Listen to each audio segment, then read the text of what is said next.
Hey chat, how you doing? Hi Pint, hi Steffi. Good afternoon, my favorite distraction. That's kind of the nicest thing anyone's ever said to me. Hope you're doing well. I forgot to do Pokemon Sleep this morning, so I'm doing it right now. I always remember at noon when it's too late to do breakfast, but it's fine. It's fine. It's not like I have way too many fucking ingredients this week because I'm at the beach. Regretting the spicy food I had for dinner last night. That's fair. Hi, Vampy. Welcome in. I had that the other day, because yesterday. So Wednesday night, I had the fucking best chorizo grilled cheese of my life. It was so good. And it had a bunch of whole jalapenos in it, which my body did not appreciate the next day. Normally, I don't really get that reaction from spice, but I think it was the eating entire peppers. Could be better, but that's life as a disabled person. Yeah, fair. I feel you on that. I have been sleeping so badly the last little bit. Like genuinely the worst sleep of my life. I'll tell y'all because it's early crowd. I've decided I'm going to talk to my doctor about the lack of sleep that I've been having, along with some other symptoms that I've been having that are making me think that at the ripe old age of 34, almost 35, I think I'm going through perimenopause already. So that's sick. Love that for me. I don't know how I feel about it. Yeah, because like it's the younger end of when that can happen, but it is within the range. I'm about to turn 35, and it apparently can happen in your mid-30s. It's more common in your 40s, but I'm certainly old enough that it could be happening, and I've been having enough symptoms that I'm concerned. Like, I'm not having hot flashes, but the younger end tends to be underreported. Yeah. Well, because, like, you wouldn't know that it's happening.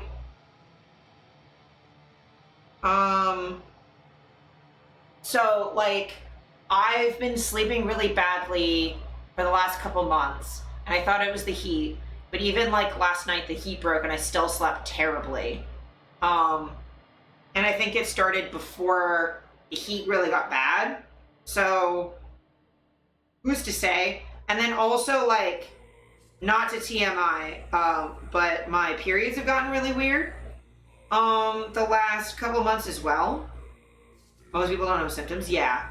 Whereas, like, I've been looking into it because I know it's underreported, and my mom taught me about, like, period stuff, like, really, really young, because she was like, okay, well, like, no one taught me that, and then when it happened, I freaked out.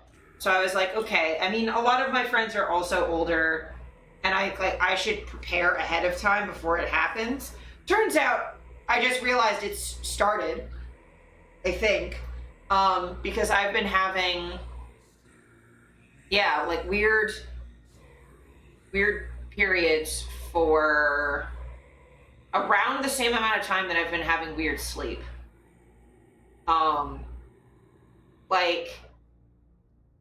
Like a couple of you in chat are in, like, my one, like, private friend Discord, so you've seen me talk about, like, I've been having really weird fucking dreams, and, like, I'm used to having nightmares all the time. I've had chronic nightmares since I was a little kid.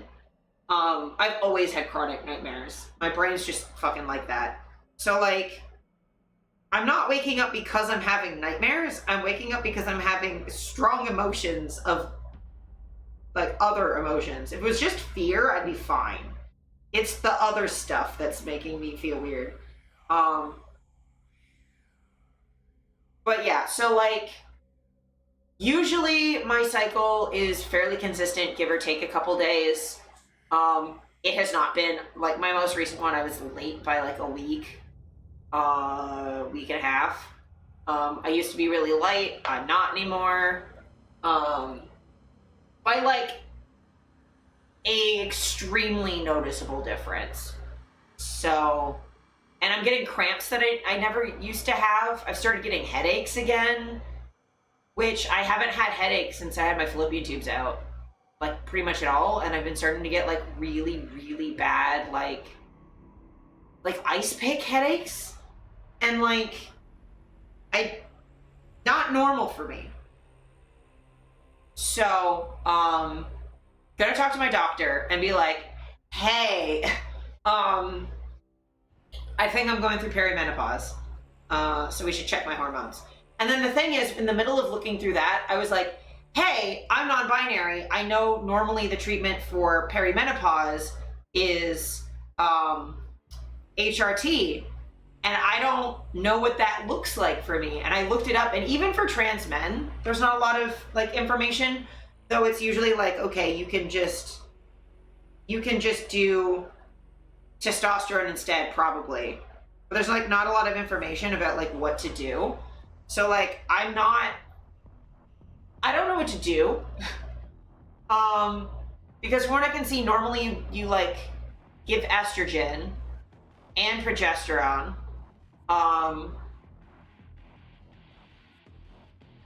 So, and then like a little bit of testosterone to keep your like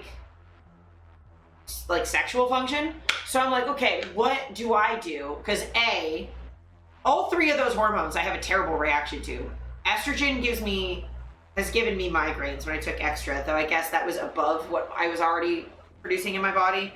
Progesterone makes my body all floppy, so if we could just not have that one in my body at all, that would be great. Like if it's just an option to not have progesterone in my body, I'd be down for that one.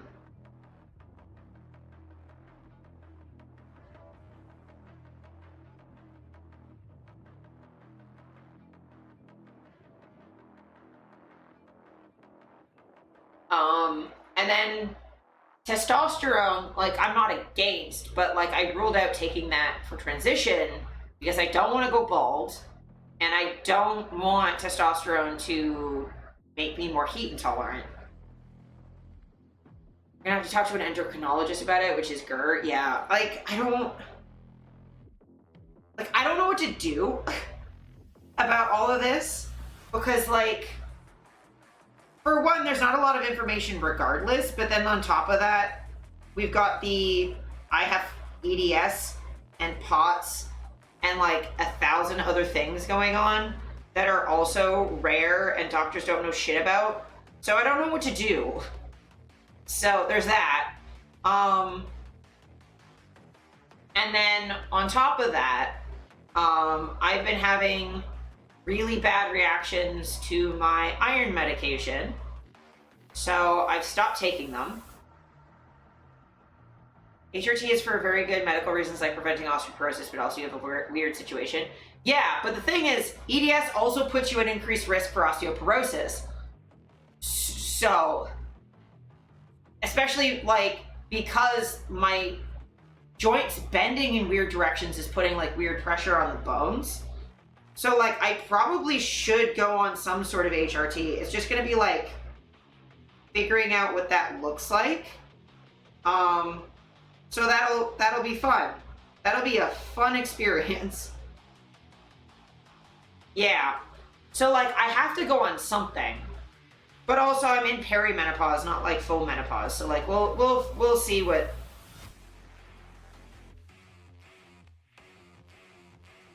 New adventures with doctors, yeah. And yeah, so I have to go off my iron pills as well because I've been having really bad digestive side effects from them. Which I was trying to deal with on my own. But everything I tried wasn't fixing it. And I've tried literally everything. I've tried even things that, because of my health conditions, are probably inadvisable. Because with gastroparesis, I'm not supposed to have more fiber. But I tried having more fiber. Didn't fucking help. So, I'm now trying just going off of my iron medication and seeing if it resolves the problems. Because just know that I'm acutely aware of everything that's happening in my digestive system at all times. And so So when there's problems, I'm very, very aware, and I need it to not. So I'm gonna go off of them for a week or two, probably 2 weeks, see how that goes, and then if the problem resolves itself, I will go to my doctor and talk to her about that too. So in about 2 weeks, I'm gonna see where I am, take stock of like, has my sleep gotten better, especially now that I'm more tired from being off of iron? Has my digestion got better? Am I getting headaches still? What's going on? And then we'll figure out all of that, go to the doctor and be like, hey, so A, how did that blood test go that we did like a week ago? Because we were checking like my kidney function, a bunch of other shit. So be like, okay, how is all that going? Secondly, my iron pills aren't working. Can we just do iron injections? Because I'm pretty sure that's not supposed to cause digestive issues because you're not eating it. It's just going in your bloodstream. So we can do that. So there is still a path. And like, the other thing is too, like taking iron pills every day, because the best absorption is if you take them at night right before bed on an empty stomach, which me having an empty stomach, difficult to do,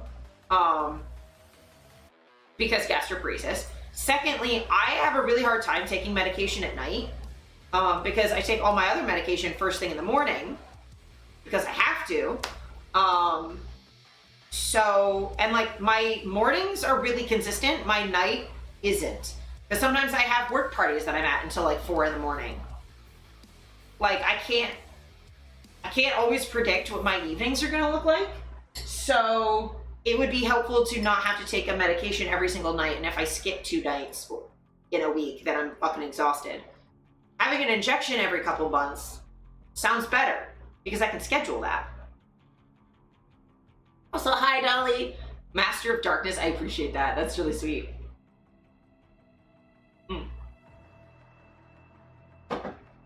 But yeah, so I'm dealing with a bunch of health things all at once, but that's usually what happens to me is like, I'm fine, and then like 80 things happens and I'm go like, oh, okay, I gotta go to the doctor again. So there's that. Update on the moving thing. We're moving a month early, so whatever aches you, it fixes itself sooner. Yeah, you missed, I was talking about, I think I'm going through menopause.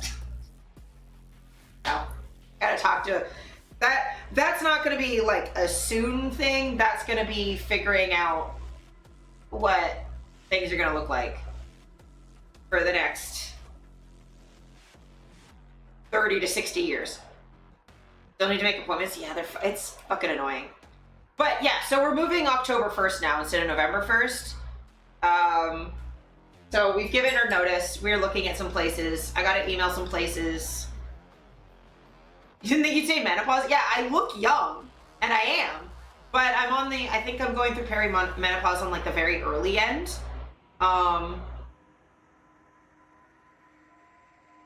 Because I'm having symptoms. So I'm going to talk to the doctor about it.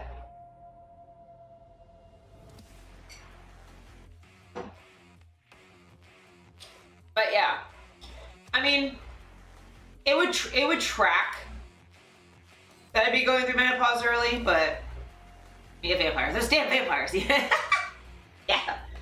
But yeah, so we're gonna be moving early. We're trying to schedule looking at places, which is, and by we I mean I am, because my schedule is stupid for the next week and a bit. Which also, just a heads up, I don't think I'm gonna be streaming at all next week because I do not have a day. I have 1 day off and I have to fit in like apartment viewings and doing photo shoots and a bunch of other stuff, so I won't really be able to stream. So we'll be missing a week. I will be trying to stream not this Sunday, but the Sunday after, because I have a break, but I also might not be able to do that. I will let you know. It depends on how tired I am, and also apartment viewings that I have to fit in. I will also be busy, yes. So I may not be able to stream for a little bit. For like the first half of August is going to be a little funky. But I will be streaming again back to our normal schedule. on the, well, excuse me, the 14th. So worst case scenario, I'll be streaming again on the 14th. I may also stream on the 10th. I'm not sure. But I cannot reasonably fit anything in before that. Because my boss is away and I'm covering on my own for many, many, many days in a row. So yeah, so that's what we're looking at for that. But that's why I'm kind of glad that today we can do like a longer stream. I'll probably be streaming until like 6, so we'll do like a 6-hour slapper. Maybe longer depending on when my boss gets here. Good luck. Yeah, I'm gonna be so fucking tired because I'm working 2 days this weekend, and then 1, 2, 3, 4, 5 days in a row, and then a day off, and then another day. So I'm gonna be really, really tired. Lovely dream today, and I'm upset I woke up. I was dreaming I was cuddled by a muscle mommy. Aw. Aw. Muscle mommy cuddles are pretty great.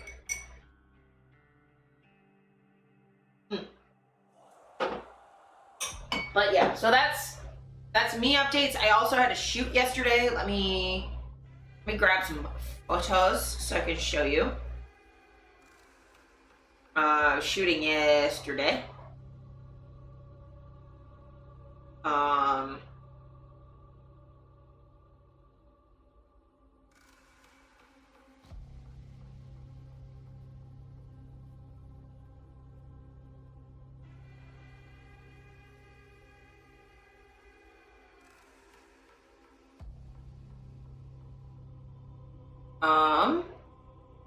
Sorry. You did some today too? Hell yeah. Hell yeah. Hell yeah. So this was yesterday. I had to, so you know how I said I couldn't stream yesterday because I had to move physio? I did. So I had physio at noon and then got home, and then because I wasn't streaming because I wouldn't have had a lot of time, I switched into this. So I did Napstablook. So this is the fit. And then I have my little Temmie plush. But this is the fit that I did. It's me and my phone in my house. I mean, honestly, self-shooting is completely valid. I struggle to do that. But I have a lot of friends who self-shoot. Self-shooting is incredible. And honestly, the difference between a phone and like the camera I use is generally it's just the lens. Unless you're going like a full body kit, like I guess low light would be different too. Like even that camera's a little bit better in lower light because the sensor's bigger. But if you're in like well lit or natural lighting, a phone's gonna be the same. It's the same. I just like having the better glass, but I mean, if you're self-shooting, it has to be close enough that that's not gonna really matter that much anyway. But yeah, I love this outfit. I feel really cute, and I think I did a good job on the makeup. Haven't gone through the photos much yet. I looked at them a little bit, but I'll be editing those this weekend. I have one other set to edit before this, and then this one, and then I should be fully cut up at editing, which means then I'll have time to work on my IRL setup. Possibly. Very baby girl. Yeah, let me check, because I know you posted them. Sorry, I have like a billion Discords that I'm in, which is not helpful. Oh, yeah. Those are really sick pants. And yeah, those are really cool glasses. Very rock star. But yes, so I have some photo editing to do, and then I want to try and see if I can fix the IRL setup so that I can, when we're like in September when it's like cooler, or like the end of August when it cools off a little bit, maybe do some IRL stream stuff, depending on how my timing works out. Because I also, with the move, I'm gonna have to prioritize photo shoots and photo editing so I can have all of that prepared before I pack everything away. So yeah, things are gonna be kind of chaotic for the next 3 months. There's like the 2 months of moving and then a month of like October, it's my birthday and Halloween, and I've got to like move shit around, so. Oh, nice.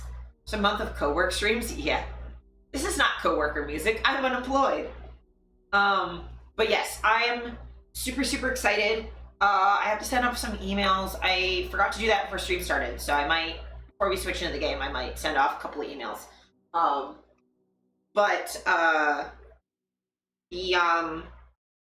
Like our top 3 places are really, really nice.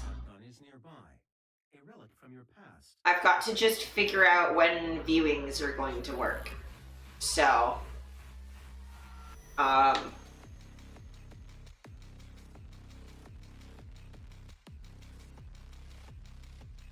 so we'll see.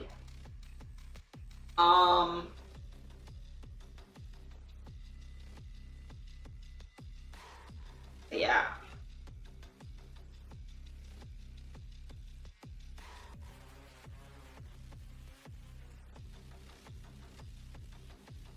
Ow. Ow. Oh, my body hurts. Okay, so I did also want to do some more discussion of the censorship news that's been going around. There's more updates on the Steam and itch stuff. More updates on like that gaming end. There's a bunch of updates on the UK law now that places are starting to try to yeah, the little Anki cutesy face. Yeah, the MasterCard statement I saw literally as I was posting my going live post and went, oh boy, I have some thoughts on that one. I just skimmed it and went, I don't like any of this. So we're gonna go through this a little bit at a time. There's a good CBC article. It's been hitting mainstream news, which is great, about our video game censorship. So for anyone who's not aware, this is going to be like a good summary. Oh, Leafville Cottage, hell yeah! Are you going with the parents or your in-laws? Also, I appreciate the lurky lurk. It was good to see you. I keep forgetting it's a long weekend, even though that's part of why I'm working so much. Yes. Oh, okay. So parents and the in-laws, you're all okay. Gotcha.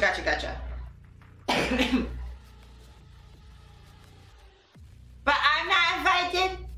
I couldn't go. I'm working. Okay. How an anti-porn lobby on payment processors censored thousands of video games. Dolly, we'll get to that part. I'm just gonna go like step at a time. I have like articles for everything.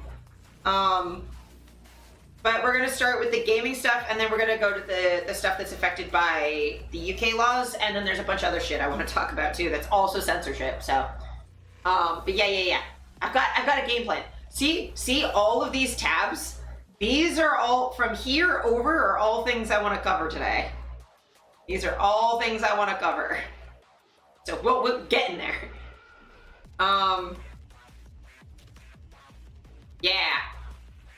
Video game developers are speaking in after 2 popular PC game stores made it harder, even impossible, to purchase thousands of games and other digital artworks as a result of pressure exerted by an Australian anti-porn advocacy group.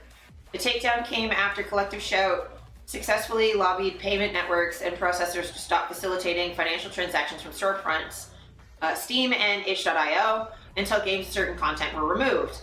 But the developers say the range of affected works go beyond games with explicit sex scenes. Also caught in the sweep are a teen-rated romantic comedy game some LGBT-themed games by award-winning developer Robert Yang, and a 1920s alternate history art book that has no sexual content. Art the Markiplier voice, yeah. So yeah, like,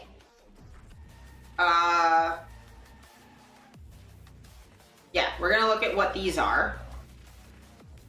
But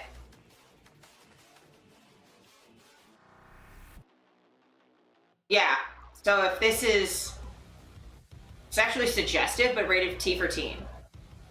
So yeah, this was censored.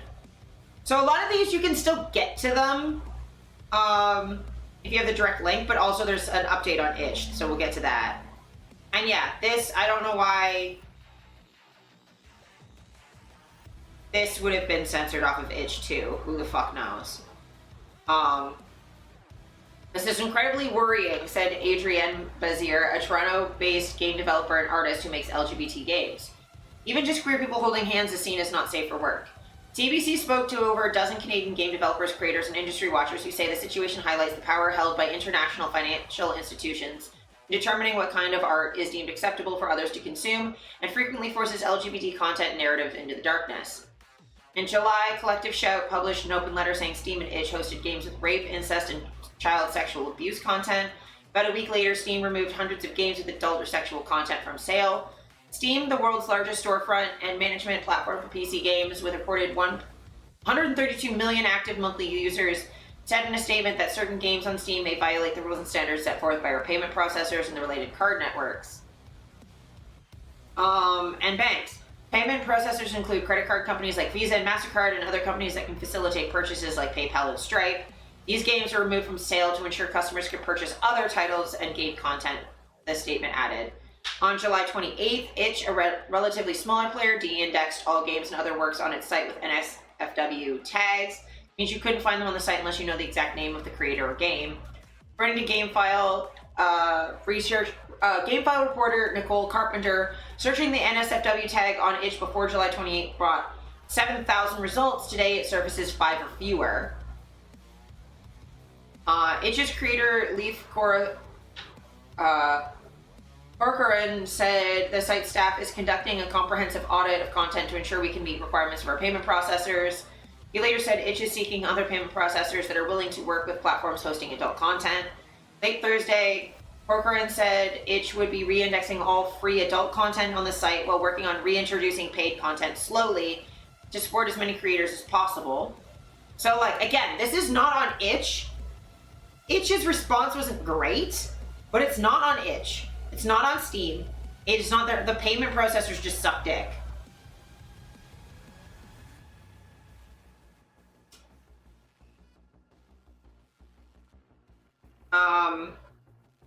It's not platform's fault.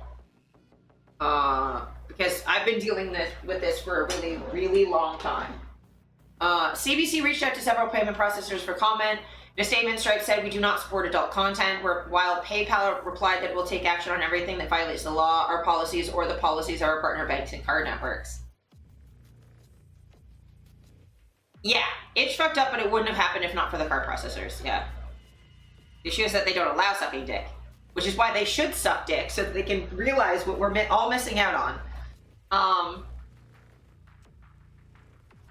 But yeah, like, Stripe can go fuck itself.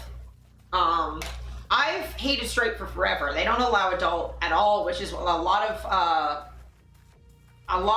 online stuff uses Stripe, which means that I cannot be on that platform at all, essentially. MasterCard on Friday told CBC it has not evaluated any game or required restrictions of any activity on game creator sites and platforms, and that payment network allows all lawful purchases. At the same time, we require merchants to have appropriate controls to ensure MasterCard cards cannot be used for unlawful purchases, including illegal adult content. We're going to look at the exact, like, these are quotes. We're going to look at the statement that's in one of these. We have the screenshot on it. Oh, cool. I love fucking death. But the thing is, what's that?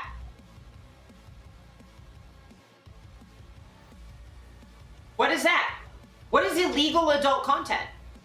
What does that mean?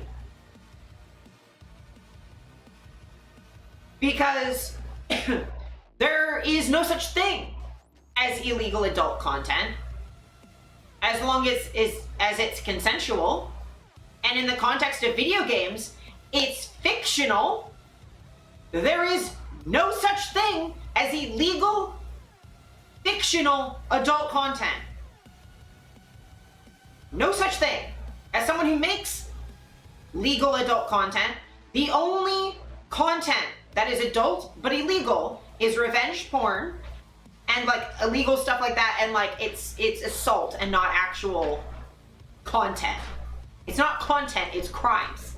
It's crimes on camera. Like,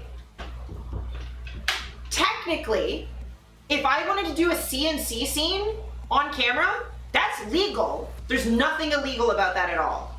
Revenge content, yeah.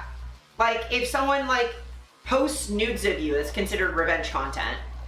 Because often it's done as, like, punishment for something.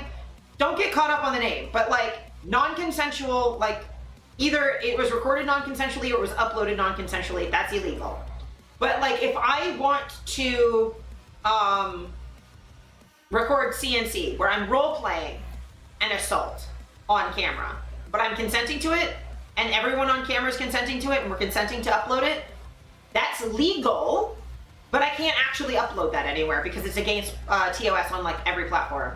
Even if I, like, start the scene with going, like, hey, this is roleplay, I have a safe word and fucking everything, this is consensual. Completely legal, cannot post it anywhere, really, and you can't monetize it anywhere. I could do knife play, intense medical play, like, I could do, like, there's a lot of kinks that are 100% legal that you cannot make content of because of, like, Visa and MasterCard. And, like, some website TOS, I do understand that with, like, CNC, it would be very, very hard to be able to tell if it's consensual non-consent or actually just non-consent. It'd be very, very difficult to tell. I'm not actually upset at websites being like, we don't want to have to moderate that because we can't tell. I totally understand that. But MasterCard does not allow stuff that I do all the time. It doesn't allow, on some websites, I can't have all 4 limbs restrained because of MasterCard. Because, well, you can't get away, so that's abusive. I mean, I tied myself, so no, it's fine.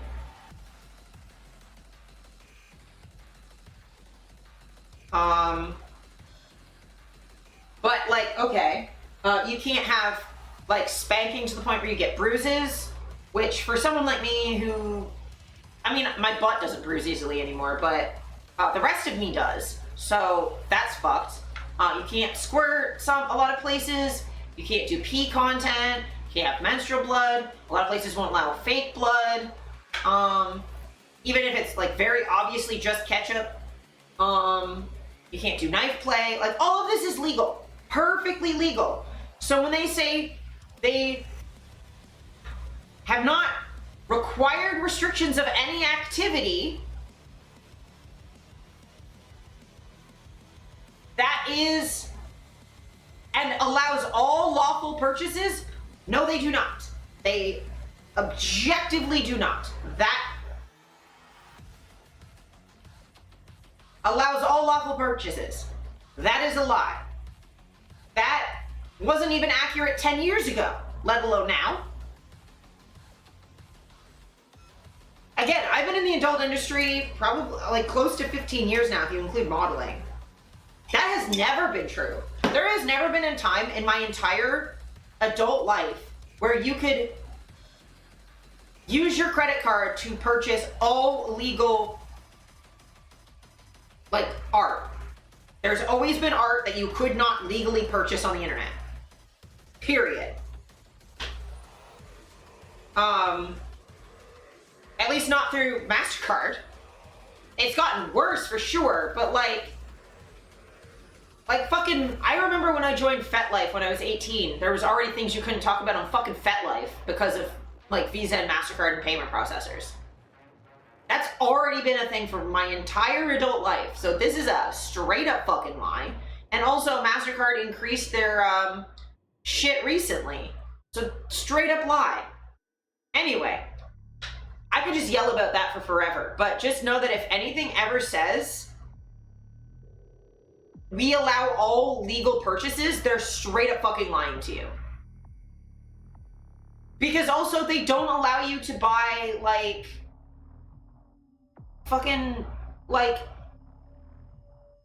so many different kinds of fiction. Yeah, exactly, Pine. Collective Shout is an advocacy group that describes itself as a movement against the objectification of women and the sexualization of girls. Its director, Melinda Tankard-Reist, told CBC that her group reached out to payment processors after receiving no reply to about 3,000 emails sent to Valve, who owns Steam. Tankard-Reist said the group was not seeking to have itch de-index all its NSFW gaming content. However, developers, artists, and other supporters say the campaign has affected works with sexual content that don't cross the line into abusive or illegal behavior. Also, even if it's about abuse, it's not illegal. I believe currently the only content that would be not of a real, like, not recording a real life person that's fictional, that would be illegal, is like AI generated images of that resemble real people. Because that's considered non-consensual because it looks like them. So if you do like a fucking Stable Diffusion head swap to put, I don't know, my head on another naked body to make porn of me, that's illegal. In some places, because laws with AI laws always lag behind technology. Also, a thing to note, she considers herself a pro-life feminist, which is incorrect. No, not her. She's a professor. This lady. Statement doesn't ring true for Jean Ketterling. That's her. A University of Saskatchewan assistant professor who specializes in the study of sex and video games. This is a tried and true playbook. It has the effect of shrinking the space available for diverse sexual expression, she said. Ketterling pointed to a long history of anti-porn or anti-sex work organizations campaigning against content they deem to be obscene, immoral, or illegal. Similar recent cases involve lobbyists targeting payment processors for OnlyFans and Pornhub. We're seeing a lot of LGBTQ content come up. We're seeing a lot of stuff that's not even pornographic, but that is just exploring sexual violence or exploring the trans experience, she said.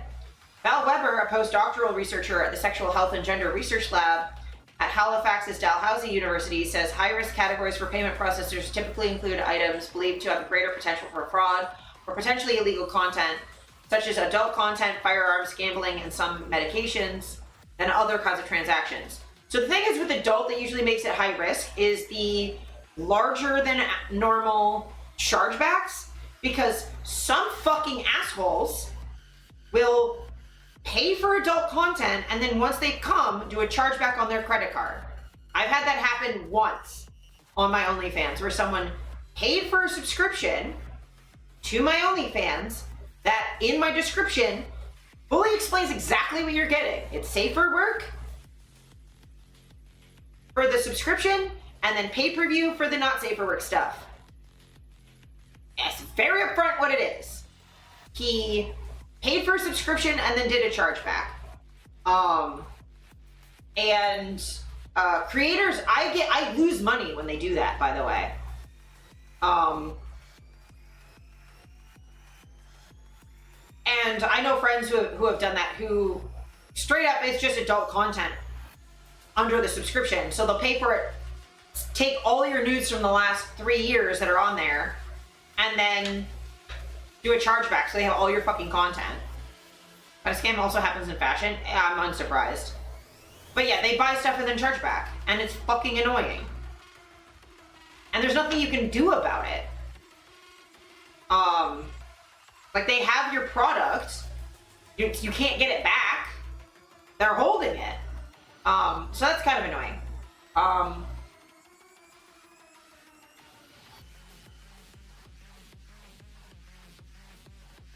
And there's no chargeback protection on OnlyFans or Fansly.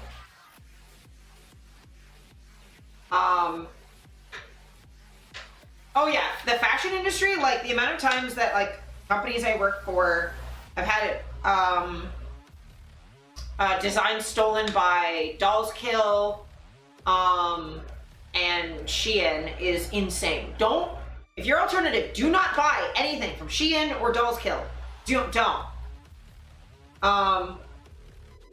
They steal designs, they steal artwork. Fashion designs do not have copyright protection. Yeah, which I do understand to some level, but it's really fucking annoying. But also, both of, like, Dolls Kill also does a lot of, like, racist shit, so, like, maybe don't.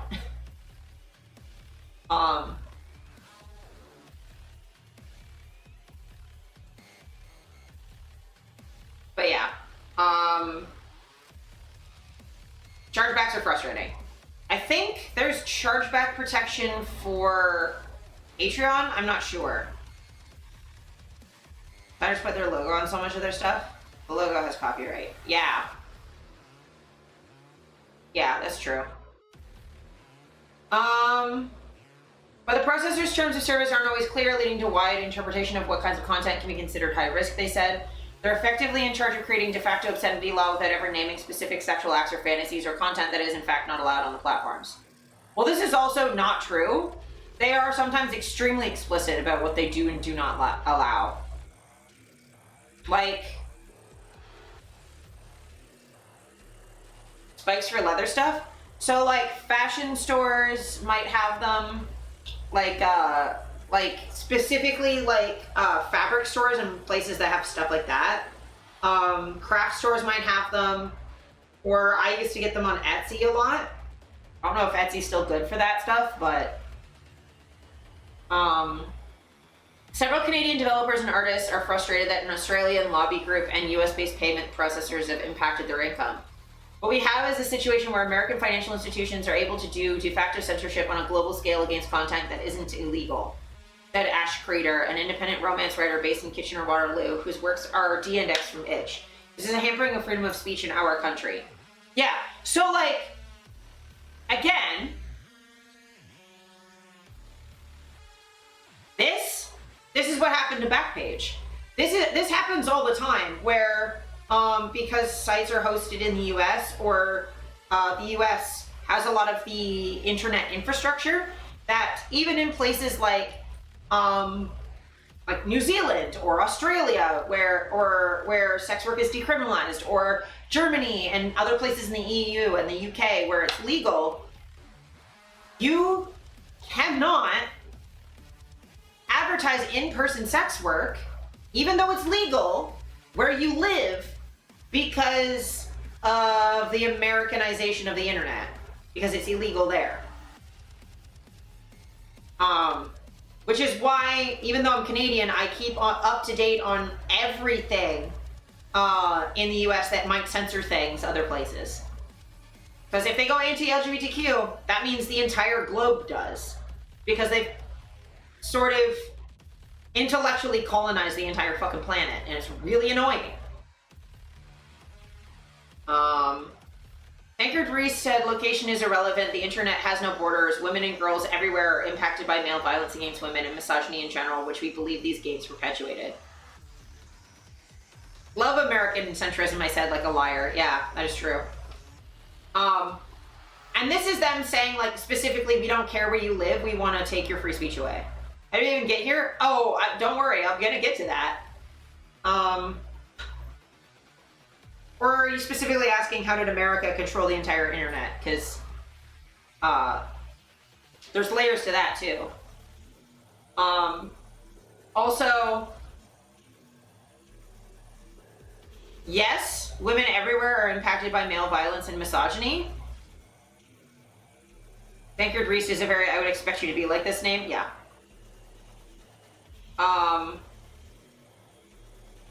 The fact that I can imagine what she looks like. Like I'm imagining she's very white.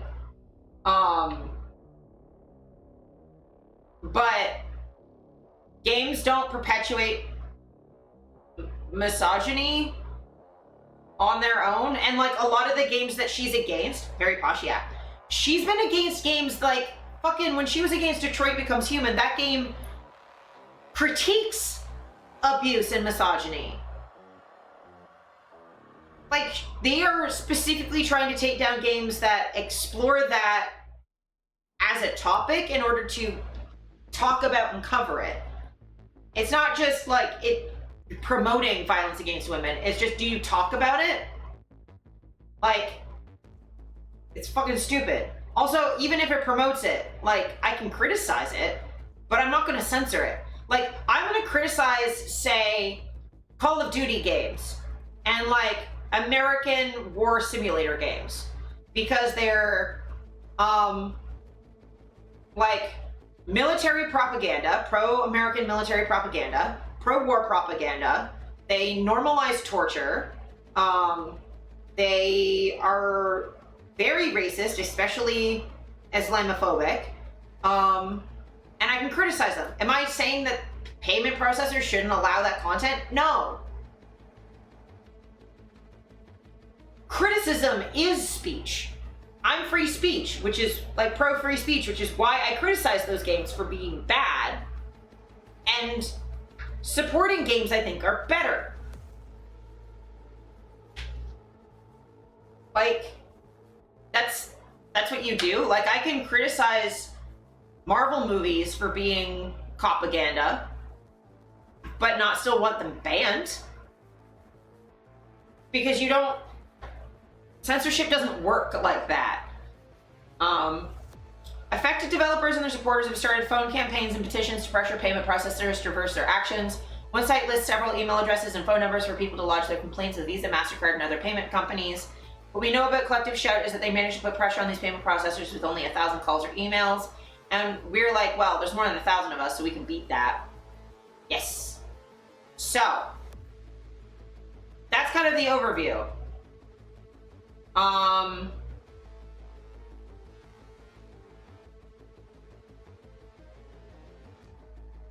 So we'll look at the MasterCard statement because a lot of places are backtracking now. War Thunder is a war game and very freedom of information. That's really funny and also very true. Also, hi.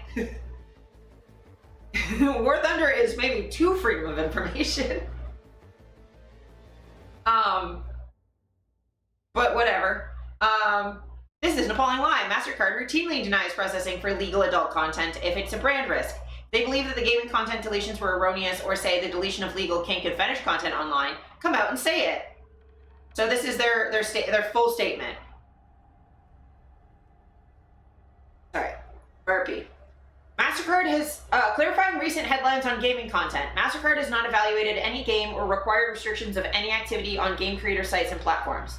So I don't imagine they're evaluating individual games. That's probably true. Restrictions of activity on game creator sites and platforms, that is 100% true. That's happened. Also, I know exactly, MasterCard specifically has been the reason why certain adult websites don't have certain content. MasterCard specifically. In fact, MasterCard is part of why, MasterCard and Visa are why Backpage went down. Because they pulled out of Backpage. Backpage went to crypto, and then going to crypto was used as evidence of them doing crimes. Because only criminals use crypto. Well, if you take banking away from everybody and then decide that crypto de facto makes you a criminal, then yes. Our payment network follows standards based on the rule of law. But simply, we allow all lawful purchases on our network. No, you don't. At the same time, we require merchants to have appropriate controls to ensure MasterCard cards cannot be used for unlawful purchases, including illegal adult content. Again, I covered this already. There is no such thing as illegal adult content, especially in the context of video games. A pixel cannot have its consent violated. It's not real. Or if we're saying that depicting sexual assault in a video game, it should be considered illegal content. Okay, so buy mouthwashing. One of the best games I played last year. So buy mouthwashing. But if if depiction of a sexual activity that would be illegal in real life should be illegal in fiction, then why do we not consider murder in video games to be illegal?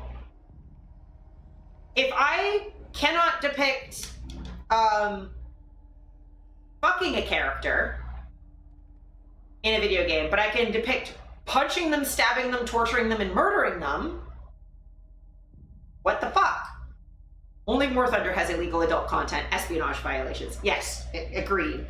But like, unless you are doxing someone in a game somehow, but like, you know, adult meaning, so you're like, you have a sex scene where someone gets doxed somehow, like a real life person. You don't use a 555 number for some reason. Where again, you like depict a real person. It's not the sex, yeah. Like there's no, I cannot think of a way in fiction that you could make something illegal without depicting a real person, and it's really easy to detect that.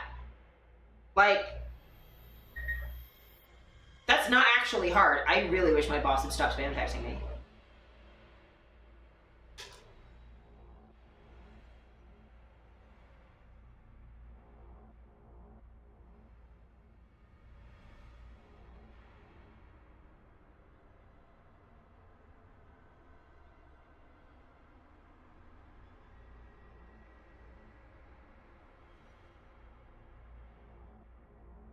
Sorry, my boss is acting like something is,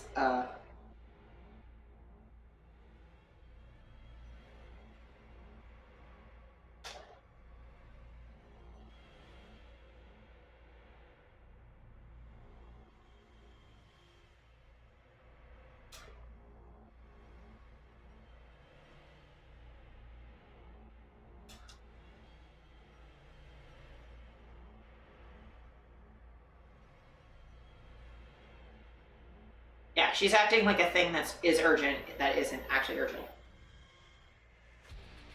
Definitely just triggered my already flaring up tendinitis and now I'm annoyed. I'm sorry, that sucks. Tendons are mean.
Sorry, people won't stop texting me this morning for some reason.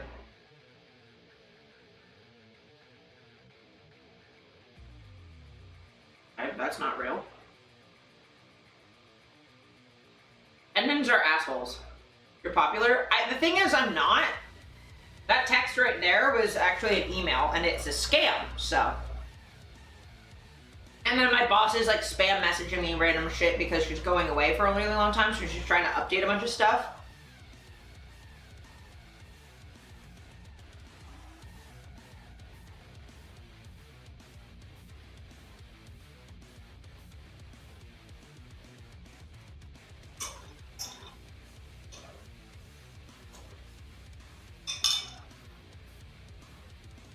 Oh, I've never had personal time. I haven't had personal time in years.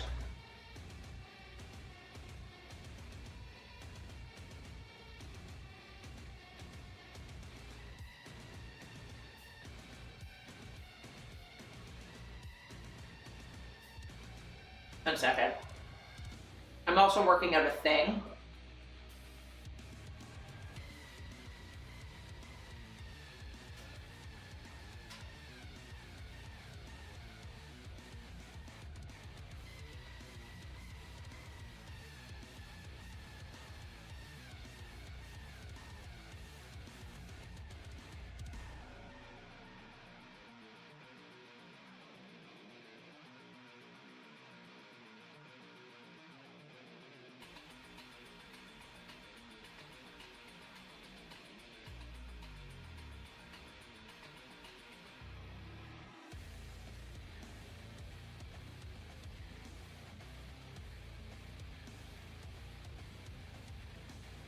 You insult or something like that? Yeah. Except the thing is, I actively try to carve out personal time, and it just gets clawed away from me every single time.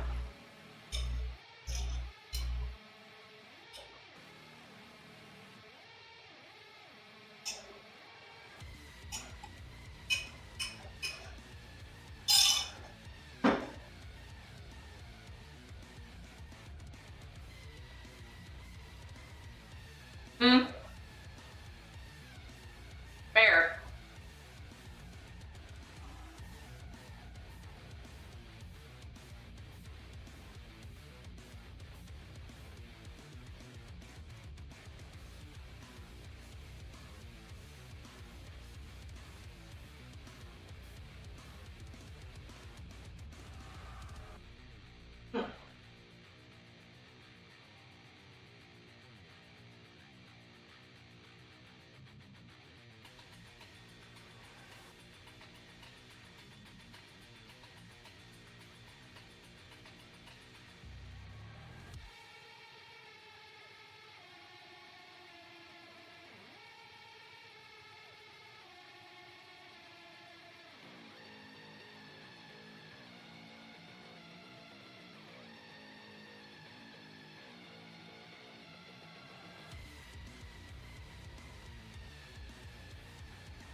Satan knows Salt wouldn't know what personal relaxation time is if it smacked her in the face with a fish. Yeah, even if it rained Mr. Fishes from the sky, she really wouldn't. Her idea of relaxation is just filling her time with more doing things. But yeah, anyway. So, this is stupid and wrong and a lie. All of this, none of this is true. All of this is a lie. Pretty much everything from here down is a lie. So, go fuck yourself.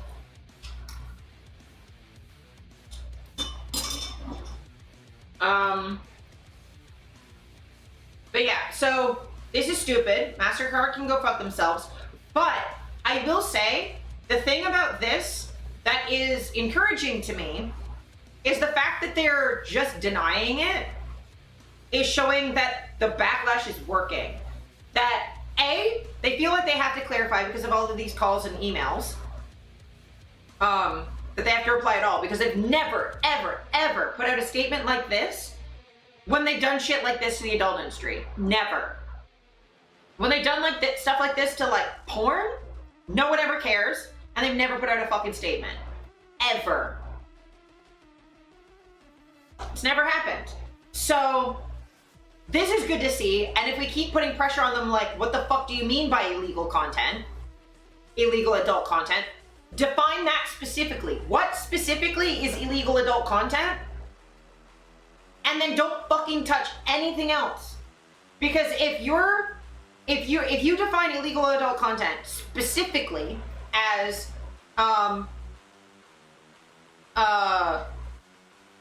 content that's either non-consensual on the part of the people in it, like, sure, if you are like, okay, no CNC because we can't tell the difference between that and actual NC, because you wouldn't be able to moderate that, fair, fine. I'm not saying we should have CNC content of like real people. Fictional CNC though, in a video game where no one's real, and even if, oh well, it's not, the character didn't really consent, who cares? They're not real. I don't give a shit. They're pixels. I don't give a fuck. Like, the main issue with all of this is conflating fictional symbols with real actual people who have actual feelings and can be harmed. Like, I don't know, I cosplay Himiko Toga, right? Toga is not real. I can do anything I want cosplaying as that character because they're not real. She cannot have her feelings hurt because she doesn't exist. She's an idea. You can't hurt an idea, right? I also cosplay Danny Sexbag, who is the stage persona of a real person. Notice, I do porn of Toga. I have never done nude content of Danny, and I never will, because he's a real fucking person. I will never do, yeah, she's fictional. She's an idea, she's not real. Danny Sexbag is the stage persona of a real person. Now, when I do characters that are fictional characters played by actors, I will still do nudes of them because the actors have a separation from their characters. And also, I'm not trying to look like the actor. I think it would be different if I was trying to look exactly like the actor and then do porn. That would be a bit weird. You are now the actor of that character. Yeah. So like, when I do like, also most of the characters I play or I cosplay that have real actors are already portrayed naked or having sex anyway. So like if I do Eve from Only Lovers Left Alive, she's naked in the movie.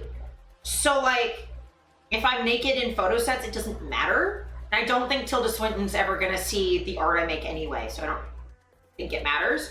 Or like, when I was doing Sabrina from the Chilling Adventures of Sabrina, the character fucks in the show and is naked in the show. So there's not really barely anything. There's a level of explicitness that I do, but like, there is nothing really that I do in cosplay that isn't in the show, right? Characters are different from personas, yeah. Whereas like, if a character's named after the person that's playing it, that to me feels different. Like if I cosplay Ronbu from Generation Loss, that's named after Ronbu who plays him. So I'm not going to do nudes of them because they're a real person. And also he's online, so he might see it. So like a persona is an aspect of them or is named after them. The level of that is very different. Also, Ronbu specifically has said like certain characters he's not okay with sexualized content of, and I will respect that. But like, and that's me as a real person. If you're dealing with a 3D model, unless it's a 3D model of a person that's meant to look like a person, like you're making a character named Paris Hilton that you're then going to have sexual scenarios with, that's not cool. That's a real person who has real feelings. Yeah, I'm not pretending to be Huey Laurie. Exactly. So like, for me, if you're trying to resemble a real person, either as a cosplayer or like in fiction, I can see why that would be a problem. And like with real person fiction, like fanfic, I'm of two minds of it. I'm not necessarily going to tell people they can't write RPF, but like don't share that and like have a separate, because those are real people. I don't know, I feel weird about real people fic. I'm not going to tell you you can't, but like, I don't know, keep that away from the person and don't let it influence how you actually treat them in real life. And a lot of times people do RPF, but it's not, they don't think of it that way. They just think of it as it's just a parasocial relationship. They're not writing it down. It's just in their fucking heads. Writing it down usually is at least better. But anyway, like, I don't think, unless you're making a 3D model of a real person, named that real person's name, and then you're doing things, that's like the only scenario I can think of in fiction where, like, maybe it would be illegal. I think some places there are laws against fictional lolly content, which, look, not my vibe, not really into it, but, like, at least not when it looks like actual children. Yeah, sharing it with the person is the problem, yeah. I just think, like, if you're going into, like, visual depictions, that can be kind of, I don't know, I start to feel weird when we start doing, like, making nude art of people, like, visual nude art of people. Yeah, just because, like, especially with, like, AI generated stuff, that can just look like actually them, and I get really, or be mistaken as really them. So, like, I mean, you shouldn't be using AI image generation, period, whatsoever. If you do that, I think you suck, but, like, just as a heads up for anyone in chat, I have a zero tolerance policy for AI generated images. And a essentially zero tolerance policy for AI generated music and text as well. Well, music it's 0, images is 0, text is essentially 0, but you could potentially argue a limited use case where I could maybe get it. But that's an uphill battle. I'm like a 0.000 repeating 1%. Chill with. I don't like AI. One thing to fantasize, another thing to make it happen. Yeah, and I mean, it's arbitrary that I'm drawing the line between, like, text and images, because, yeah, I mean, yeah. I'm fine with anything that someone could conceivably been done by a Beatles Mania team from the 50s. Yeah.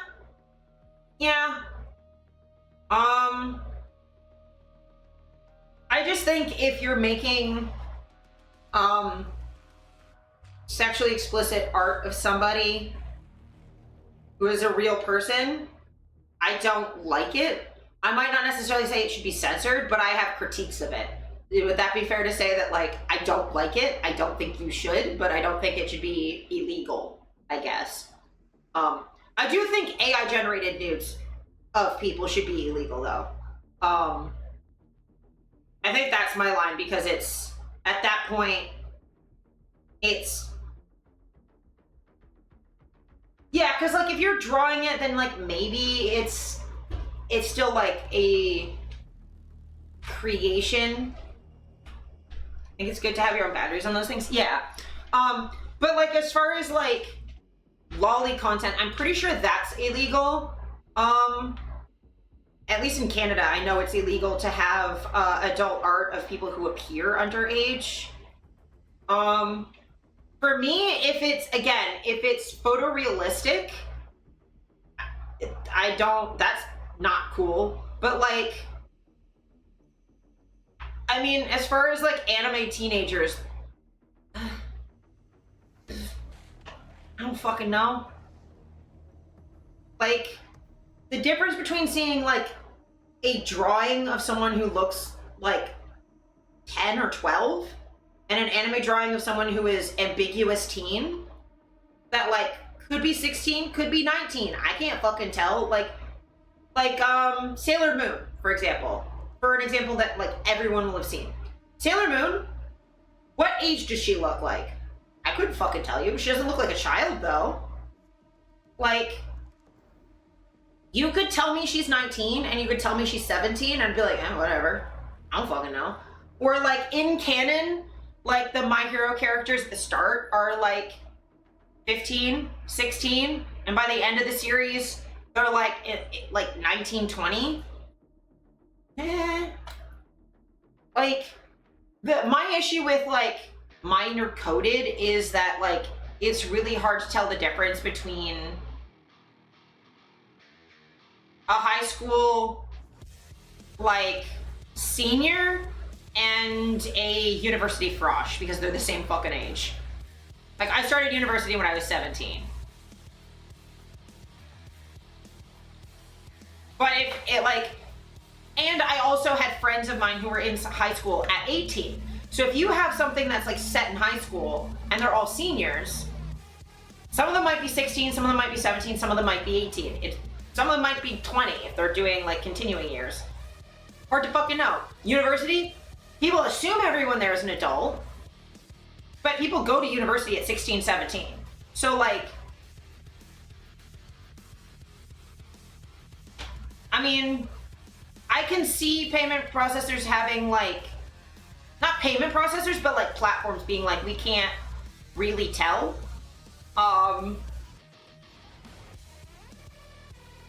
But that's the only place I can think that like it would be illegal adult content would be, again, depicting a real person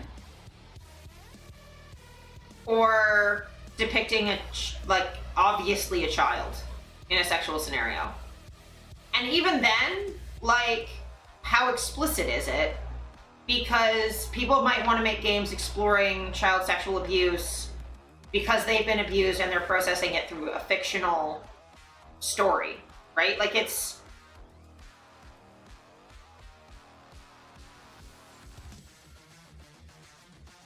Yeah, and like I find like my line's in a different place, but I genuinely like your position is incredibly reasonable.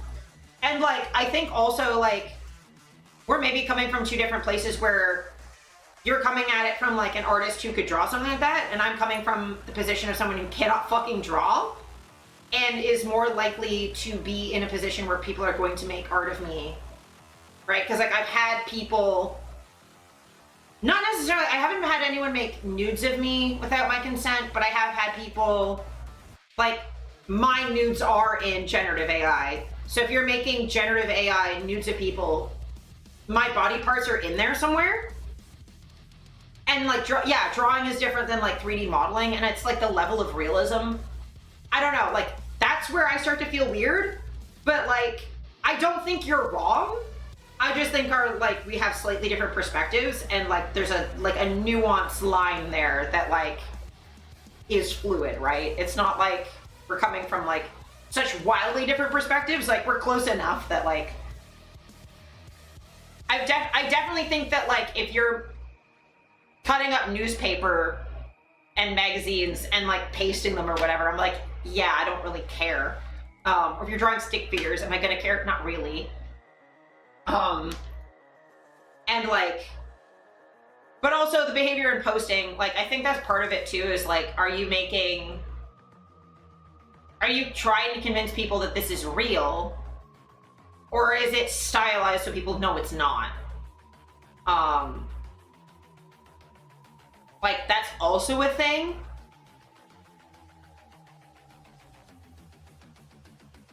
Yeah, and like I fully agree with that point, that like generative AI is not okay, and like and be careful if people are likely to see the art you're making. Yeah, like if you're tagging like don't tag people in that.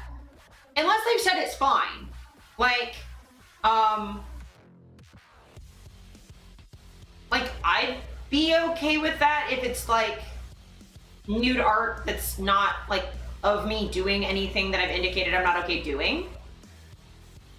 You're different from Rombo, who's different from Ed Sheeran. Yeah, yeah. And realism is a big part of what makes any given thing okay or not okay. Yeah. Because like, if you drew like an anime chibi version of me, like I'm not gonna be upset. And the funny thing is for me too, like if you showed me getting railed by a bunch of tentacles, I'd be fine with that. But if it goes in my butthole, I'm gonna be mad. Like don't do art of me doing anal, because I don't do anal in real life and that would make me uncomfortable. But if you just make art of me doing stuff I normally do, I'm not gonna care. Just weird. Yeah, fuck Spotify. I mean, we're gonna get into the Spotify censorship part, but also Spotify, doesn't pay their artists and financially supports AI weaponry. So fuck Spotify. But if Ed Sheeran sees it, he was looking for it, and that's on him. Your Rumbo could reasonably be expected to see it. Yeah, like, yeah, and like, I also think if you're putting stuff on AO3 and properly tagging it, and I go look like name searching myself on there, I'm the idiot. But if you're posting it on like Tumblr or Blue Sky or somewhere I'm going to likely see it, or tagging me and stuff, weird. And again, like, because I'm a sex worker, I'm much more okay with nude art of me, but like, if it's photorealistic, I'm gonna be upset, right? If it's like art, like I did life modeling before. People have drawn me naked before. Fine with it. But like, I don't know. I think it's for smaller creators who are likely to see it, just err on like whatever their boundaries are. Because you're likely to be able to directly talk to them about it and be like, hey, like, what are your boundaries around fan art and like adult fan art? It is a very funny sentence. But yeah. But like, the idea of there being illegal adult content isn't squirting or piss play or knife play or bondage or impact play that's intense. Or, yeah, my birthday is October 8th.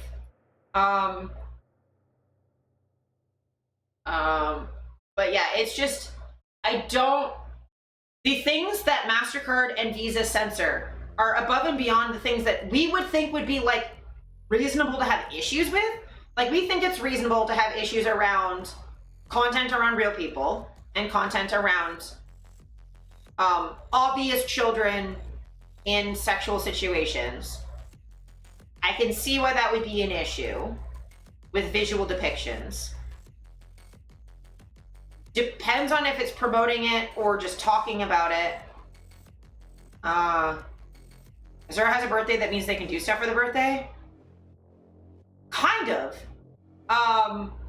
Usually I don't, because usually it's on Thanksgiving weekend. But this year, possibly, depending on how the move goes. Our time for the gift. Rubs hands gremlinly. Oh no, I'm scared. I fear.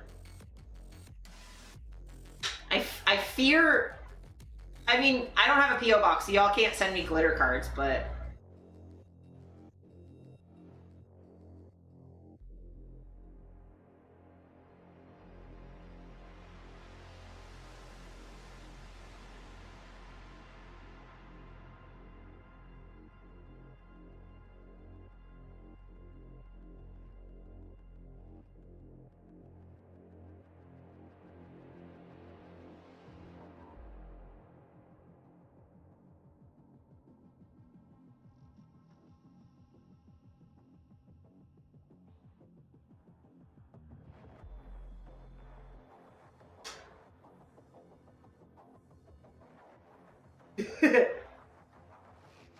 oh, you're complaining about how hot it was for your birthday. Okay, gotcha. Yeah, I will say the weather on my birthday is always lovely. It's always lovely. I used to have to share my birthday with Father's Day for my shitty father. Oh, I'm so sorry. At least for me, it means I get to see my family every year at least. And I have a built-in excuse to have, like, really nice home-cooked meals for my birthday. Like, no one can be mad at me for saying, I want turkey for my birthday.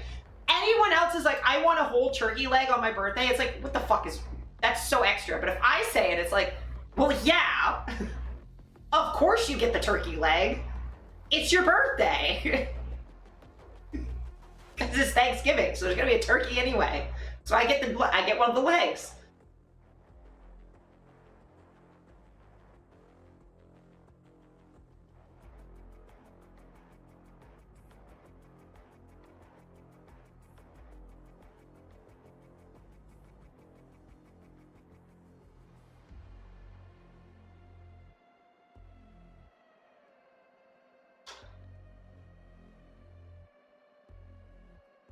yes.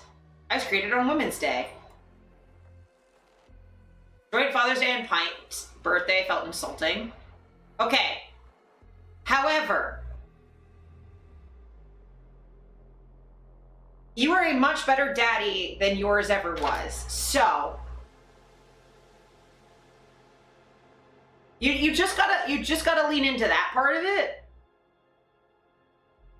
And then Dolly, you being created on Women's Day makes a lot of sense. Also.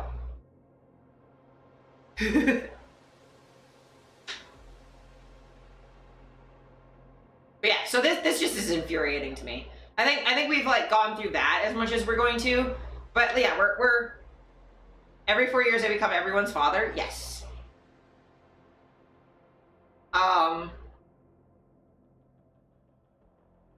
But yeah, I think we're all on the same page that like well, of course it makes sense you're on Women's Day because you're pretty.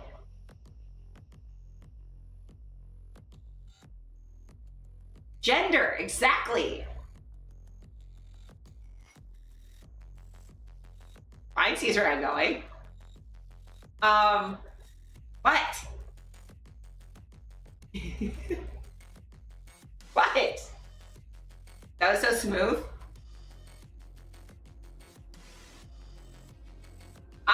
I'm pretty good at comebacks occasionally.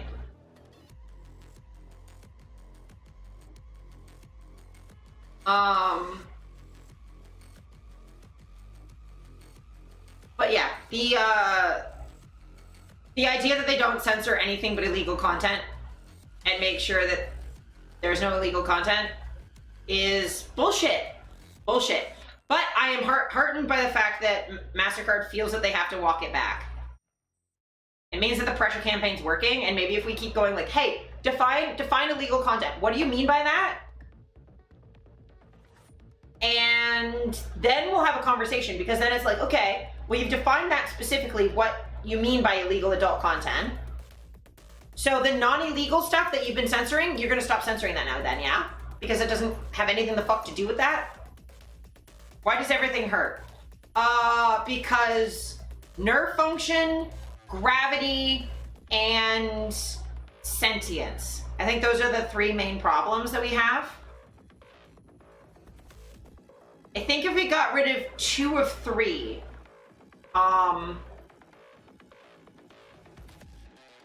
pressure 2, well, that's gravity.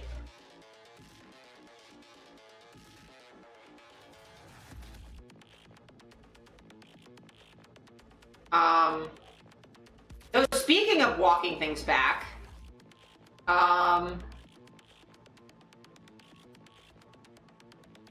here's Itch. Itch is also, I mean, Itch wasn't like specifically being nearly as shitty, but Itch is trying to get adult back, kind of. So today we are re-indexing free adult NSFW content. We are still in ongoing discussions with payment processors and will be reintroducing paid content slowly to ensure we can confidently support the widest range of creators in the long term. If you'd like to be eligible for today's re-indexing, your page must have the following option checked, the no payments option under the pricing section of your project's edit page in your dashboard. If your page uses individually priced files, changing this option will convert those files to be freely available. We currently do not support a page configuration that combines owners only content with a page configured to be fully free with payments disabled. Given the circumstances, we are exploring new ownership options in the dashboard that may address this. At the moment though, only enable this option if you intend for all files in your project to be available for free. We're also implementing a new content warning system for pages tagged as NSFW. To be eligible for indexing, all page owners will be required to complete this. This feature is not yet ready, but we will post an update when it is. If your page was previously indexed, you will have a time window to complete this requirement to avoid going in and out of indexing. So, this basically goes like, okay, the payment processors don't allow adult, but for anything that's free, that has nothing to do with that. So if it's free content, then it's free content and the payment processors can't do shit about it. So that's good to see. It does kind of suck that adult creators are again locked out of being paid for their work the way that everyone the fuck else is. But as a Short-term, more immediate response, this is not a bad way to go, considering that that's a option. So I do appreciate that. I do worry that, like, because of the way that the payment processors are, the widest range of creators in the long term is not going to be everybody. There's going to be people who are permanently censored, or unavailable for like payment, or like at least direct payment. But as far as what itch can do, this is sort of best case. I do think it would be better for MasterCard and Visa to fuck off, but that's not under itch's control. Stripe update. For those who aren't aware, Stripe is one of the payment processors we've used since our early days. They provided the pay with card option on our checkout page for over 10 years. We spoke with Stripe yesterday about their content policies. They confirmed that they will not be able to support adult content that fits the following definition. Content designed for sexual gratification. So that to me implies that they'd allow things like Outlast, where there's nudity, so it's adult, but that's not like porn. And it would probably allow things like mouthwashing, but wouldn't allow like porn. But like trying to define what that means is like that's a really weirdly arbitrary line to draw, especially because, like, okay, content might not be designed for sexual gratification, but people will still get off to it. Like, monster fuckers exist and kinky people exist, and like I've definitely been more sexually gratified by, I don't know, people tied up in Supernatural than I think it was intended. So, like, I don't know how you define that. Stripe is currently unable to support sexually explicit content due to restrictions placed on them by their banking partners, despite card networks generally supporting adult content. With the appropriate registration, Stripe has indicated that they hope to be able to support adult content in the future. So that's good to see. But yes, it being banking related means that, like, the pressure we need to put on is not just the credit card companies, but banks more broadly. And again, it shows that, like, if they are censoring in-person adult content, then some fictional content is going to be caught by the same rules, right? Payment processors are not delineating between fictional content that is made by, like, 2D or 3D art, or fictional content created by adult human bodies. They don't know, they do not care about the difference. Not that there really should be, but, like, you know, if I can't make bondage porn, then no one can make 2D drawn bondage porn on itch either. If I'm safe, you're safe. We are in the process of talking with other payment partners to accept payments if that Stripe is unable to process. We disabled Stripe payments last week on pages identified as having adult NSFW content. Now that we have a more specific definition from Stripe, we may review that initial list for potential reintroduction. However, our long-term plan is to implement one or more new processors to avoid putting the platform at risk. So what they're probably trying to do is look at, there are limited payment processors that do work with adult content. Think the stuff that, like, OnlyFans and Fansly and Pornhub have to work with. They're usually more expensive to work with, but having those only for adult to sort of stop it from being a general cost.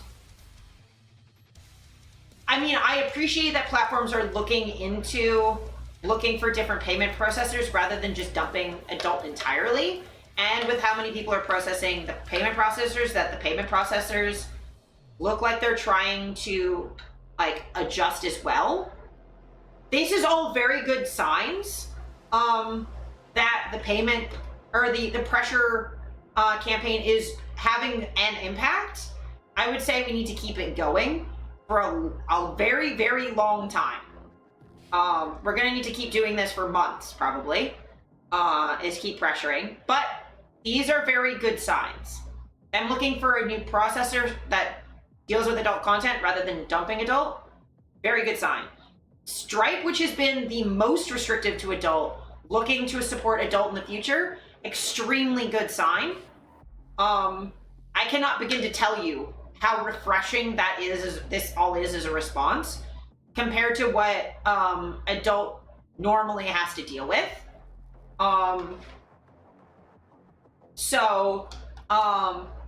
And then thirdly, speaking of backtracking, Collective Shout is trying to backtrack off of this a little bit. Collective Shout put out a news post this morning trying to divert blame for starting this mess. It's very strange. There aren't any images or anything. Reads as if the organization is panicking and trying to get attention off of them as fast as possible. This is just a screen grab, but like, a male gamer notifies us via our website about discovering No Mercy on Steam. He emails back and forth with Steam, but they don't take action. March 2025. Collective Shout team reviews game content and decides to write an article and see if we can support the gamer to have it removed. Specifying that it's a male gamer and they're trying to support male gamers, that's an interesting take for a feminist group to take. Hold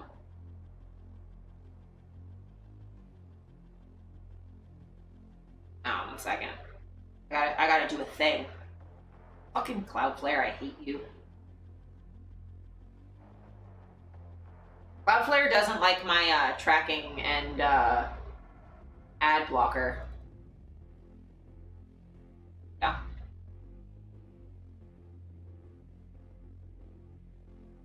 So, this is from Collective Shout. From July 28th. So, like, right after Itch went down. And people were getting mad about Steam. In response to false claims and misinformation about our campaign, we're setting the record straight. Some have asked why we involved payment processors, and others have claimed we are responsible for itch.io removing all NSFW content. We raised our objection to rape and incest games on Steam for months, and they ignored us for months. We approached payment processors because Steam did not respond to us.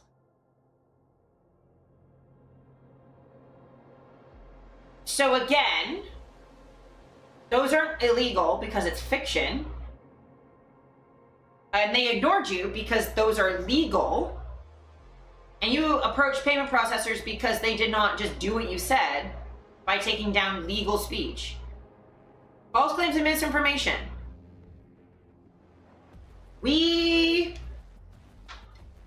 People saying that you are responsible for Steam taking things down.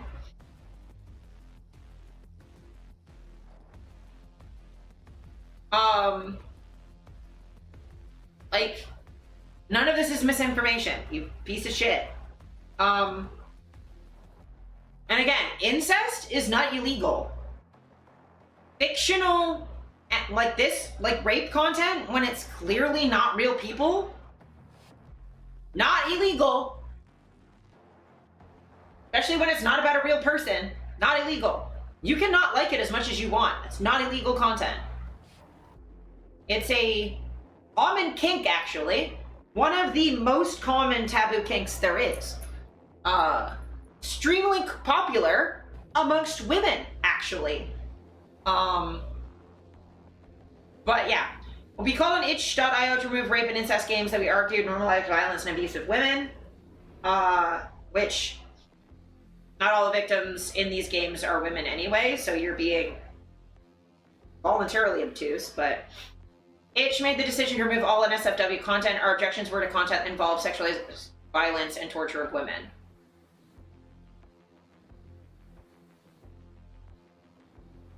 Not all these games have that, and also involved, not promoted, involved.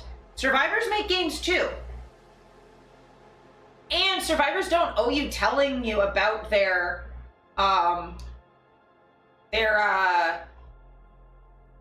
trauma in order to be allowed to make art about their trauma.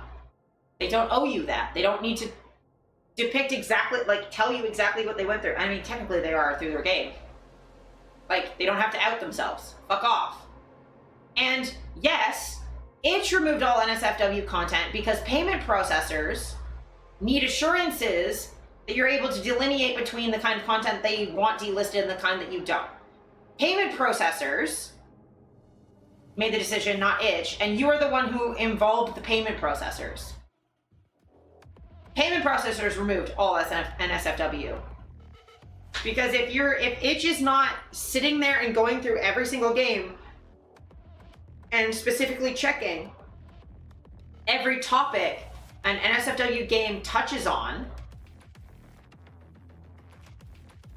because there's plenty of games that touch on sexual violence that don't promote it and that are a processing of it from a survivor's perspective. And how do you tell the difference between that and one that's just doing it for kink reasons? And also doing it for kink reasons doesn't, like, this kind of group is against kink, just in general. But that's not illegal. Incest is not illegal, Sweet Home Alabama, yeah. But, like, real life incest is illegal in some ways, but it's not everywhere. And it depends on how, and step siblings is not illegal. And it being in fiction is certainly not illegal because it's not an action, it's a... Writing about things is not the same as doing the things. So this is them talking about the timeline. It's them going against No Mercy because of a male gamer, and them specifying that is, like, interesting.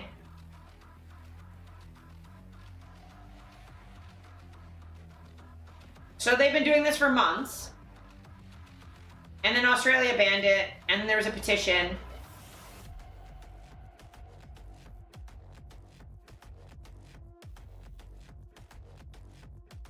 Female gamer supports. Like, this is stupid. And also, this is all from their website, so I do not trust most of these links.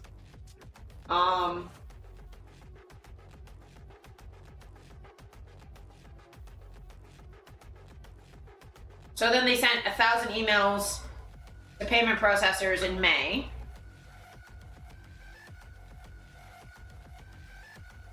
Also, open letter with 8 global partners and experts. Oh yeah, let's look at that real quick. So this is sent to We the Undersigned.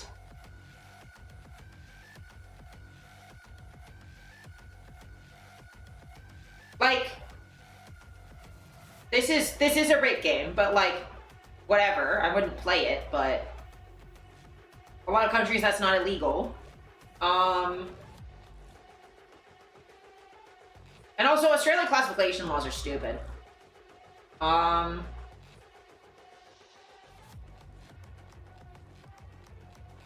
So yeah, the undersigned.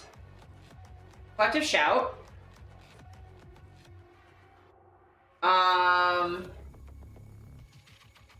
Exodus Cry. This is a right-wing evangelical censorship group that's against all sexual content, period. And is also against,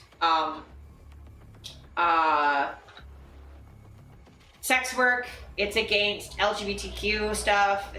Like, Exodus Cry is horrifically bad. Cease UK pushed the bill that we're going to talk about in a minute that's causing all the age verification shit in the US, or in the UK.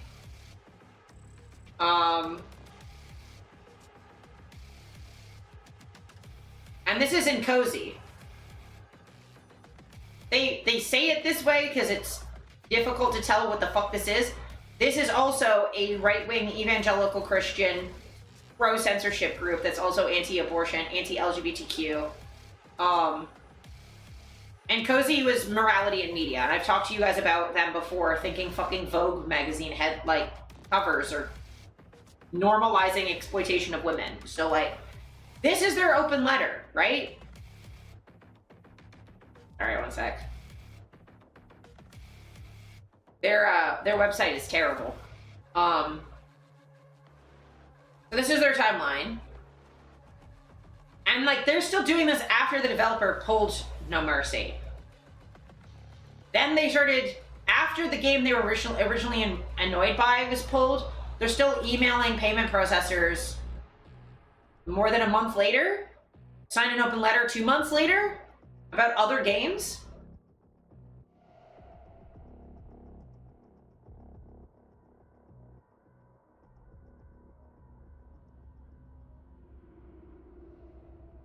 So,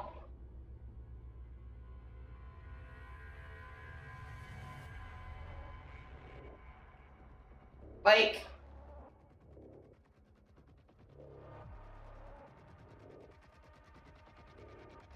oh, this is nice. Collective Shout founder Melinda Tankard-Reese said she and her female colleagues had received a deluge of death and rape threats on X, as well as doxing to incite violence against them.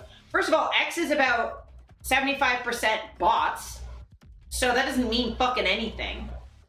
Miss Tankard-Reese also said Itch.io was deleting 20,000 games, going far beyond her request to ban sexually violent games, which had ramped up the abuse. So she is blaming Itch.io for abuse. Like, this drives me insane. Because what she's basically saying here is like, I'm the victim here because the platform that I threatened their payment processors, I threatened via their payment processors, their response is harming me because they did more than I asked. It's like, all of this, go fuck yourself. First of all, I don't doubt that you're getting death and rape threats on X. It is 75% bots and about 25% fucking real Nazis. Like, if you're on X, you're a piece of shit, and fuck you. I don't care if you're getting threats on X at this point. You've decided to be there. You looked at a fucking dude doing Hitler salutes, like Zeke Hiles, on the fucking presidential stage, and said, yeah, that's a platform I'm gonna stay on. Go fuck yourself. Like, no one deserves threats, but also fuck you. And this right here drives me fucking insane. Also, they didn't delete, they delisted. But, oh, you delisted more than like the consequences of my actions made people mad, and so I'm gonna blame you for the consequences of my actions causing negative reactions. Like, I don't think that she deserves death threats. She deserves to walk to the fucking moon without a spacesuit. But I don't like her. I would like her to fuck off. But she doesn't deserve actual threats. I just need her to fuck off and stop. I mean, to be fair, all of the censoring of adult content that her and all of her various open letter friends have been doing, like, these people, these like anti-sex work pieces of shit are responsible for people in my community dying anyway. So like, I really struggle to have a massive amount of empathy. If you're gonna kill a bunch of sex workers, like, I really struggle to care. But like, no, she doesn't deserve threats. She doesn't. Nobody does. Death threats are bad. But if you're saying you're getting death threats on X, I don't really care. Sorry, man. I lived through Gamergate. I know what Nazi gamers are like. And if it's like 5 people with a bunch of bots, like, I'm a sex worker and a Satanist. Death threats kind of come with the territory. Fucking Fuck Pikachu face that you're getting death threats on the Hitler Youth site? Yeah. You took away the Hitler Youth's fucking fat material. Of course you're getting yelled at. Like, if you're... Like, no one deserves death threats, but also, if you're gonna go on a mass censorship campaign, and your response to this is affecting legal speech in other countries is, well, but I don't care. It's a global problem, so I don't care. I'm okay censoring other countries. Go fuck yourself. Like, I don't care. I have other people I have to care about first. So you're weird, like... And also, when you're saying that, like, Itch.io's being forced to delist tens of thousands of games is causing you abuse, Itch.io didn't abuse you. You abused them, and then other people are abusing you because they're mad about your abuse. You can expect them if you do some shit. Yeah, exactly. Like, I don't deserve death threats, but as a Satanist who's open in public about being a Satanist, I'm expecting them. And like, and I would be getting them for something that's not harming people the way that she's getting threats because she is. Like, there's a difference between someone yelling at and harassing me in the street and someone yelling at a cop in the street who just fucking beat someone. Like, one, like, yeah, maybe don't yell at and harass people, but one, I didn't do anything and I'm just being harassed for no fucking reason.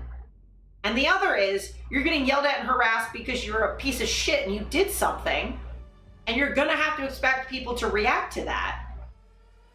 If you violate the social contract, you can't be mad when it no longer protects you.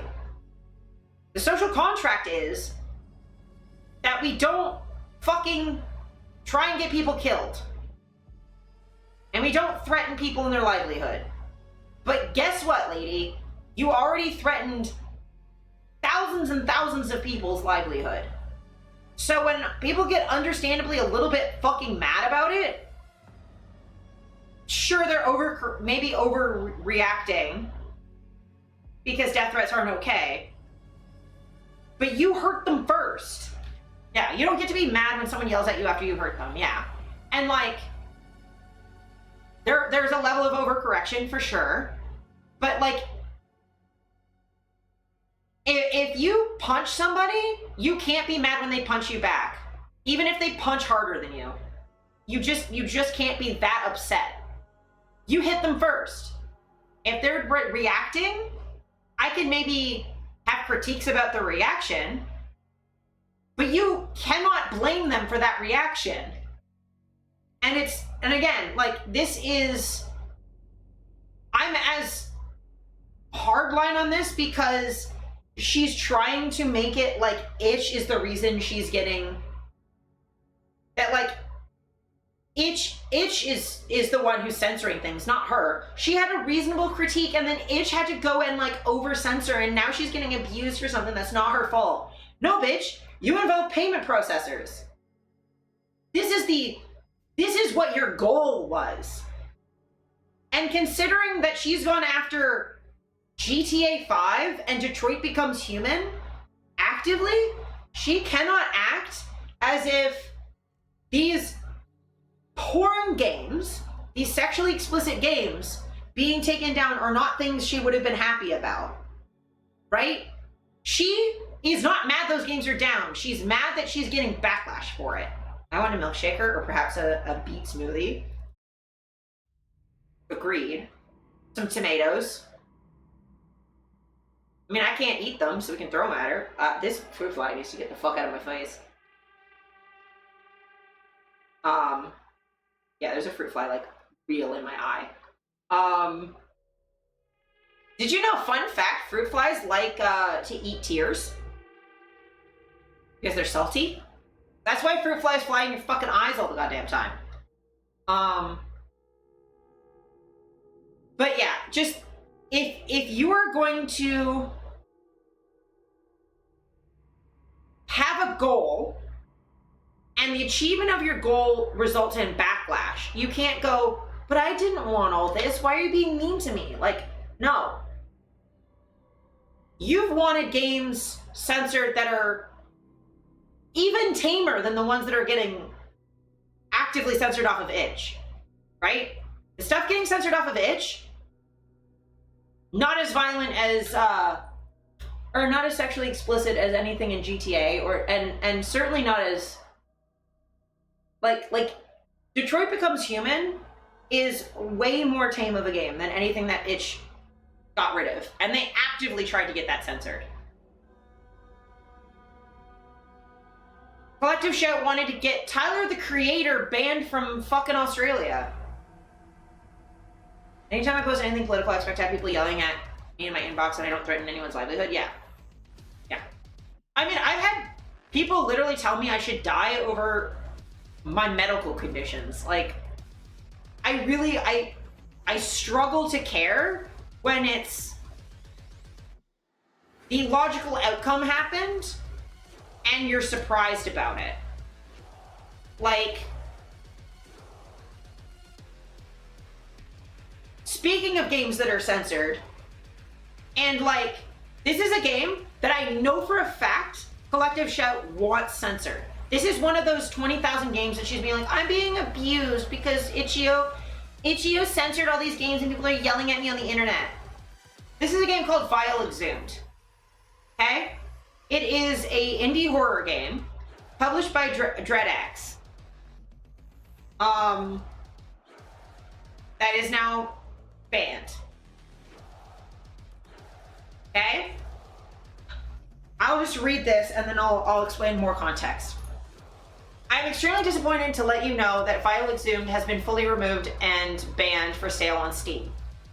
DreadX and I are working, okay, so yes, one of the Steam games that they specifically wanted removed. This isn't even the itch ones. This is one of the games they explicitly asked Steam to remove. One of the like 300 or whatever. DreadXP and I are working actively to make sure that we can make the game available to you ASAP.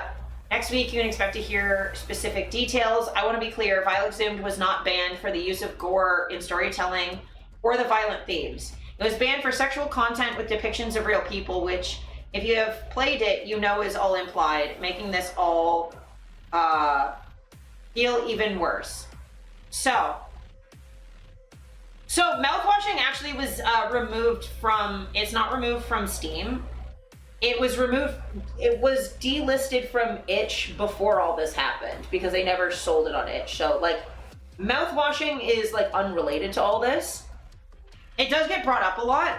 And I mean, mouthwashing by a lot of these standards would have been delisted if it was still there, but it was already delisted. But Vile Exhumed, by implied, it's basically like an FMV game where the creator of the game does like little snippets of herself. So it does talk about sexual violence. It is a horror game. And there's gore and stuff. It's pretty standard horror game. The reason why her game got hit is because it's an FMV game. So instead of making computer graphics of the scenes, she recorded them of herself acting out the scenes, right? It's either her or like a model, but I'm pretty sure it's her because I think it's just a single person dev team, if I remember right.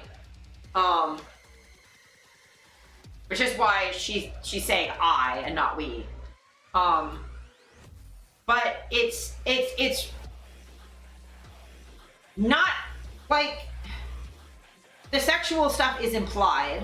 The sexual violence is implied. There's real violence, but like again, it's fictional and it's fake gore and stuff. Like it's all stuff that like I'm pretty sure I could play it on Twitch from what I saw of screen caps and stuff.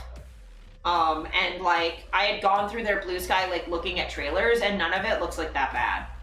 I refuse to censor or make changes to the game.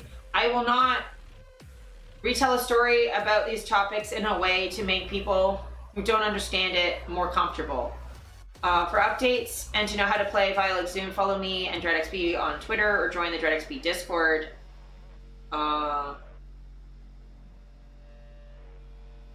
Yeah, so I think it's maybe 3 people. Kara Cadaver, Final Girl Games, and Dirt Lord, which is an amazing name. Thank you all for your support. I'm deeply sorry to anyone else being affected by those working to actively censor art. So yeah, so this is, oh yeah, Dirt Lord, Kara Cadaver. So yeah, that's all one person. But so there's trailers.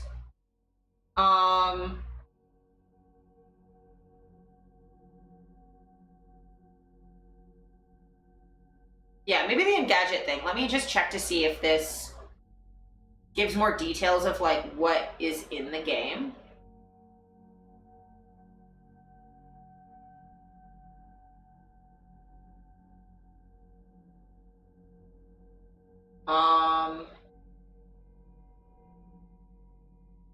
Okay, yeah, it talks about what the game is. So, Vile Exhumed takes place in the files and preserved BBS chat rooms of an old PC as players hunt for clues in the disappearance of adult film actress Candy Corpse.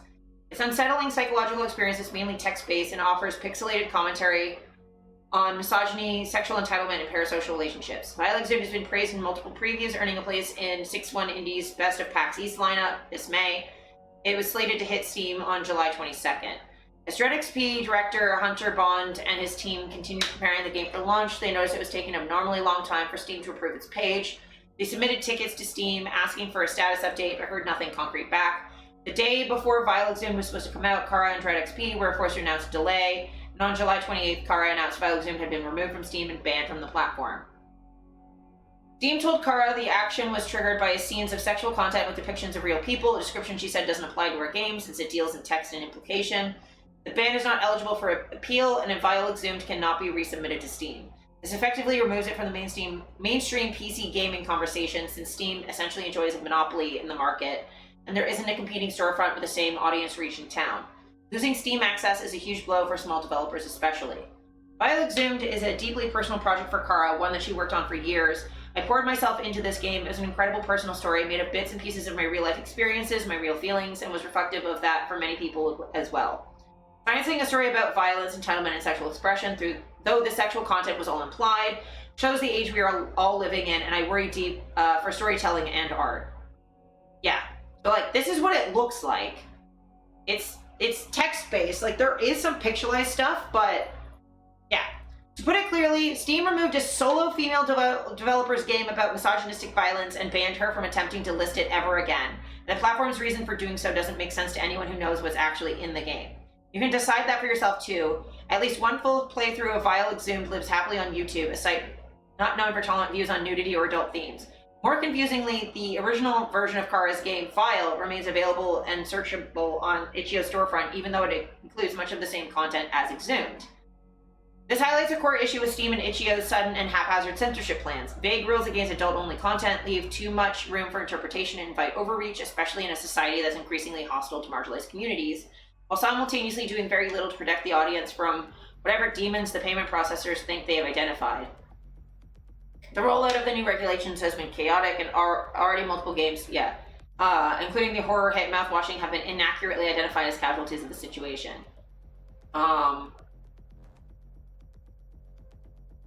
No responses. Yeah, this is the kind of art that's in that game.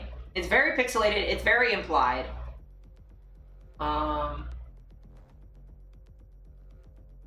Yeah, this has already happened to adults.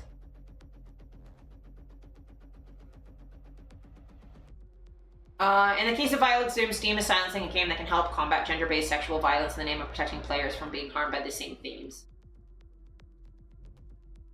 It's uncomfortable, confronting, personal, and raw. That's the beauty of small independent games. By all accounts, it doesn't belong in the Steam ban, and it's also likely not the only game unfairly swept up in broad censorship campaigns hitting PC platforms pushed by payment processors. Indie development for me has been such a beautiful opportunity to create things and tell stories that mean something to me, and I hate that that freedom of expression is being taken from myself and others.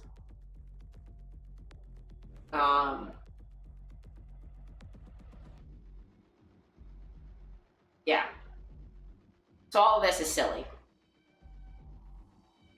And again, this is a game that, like, specifically is the kind of thing that Collective Shout wants taken down.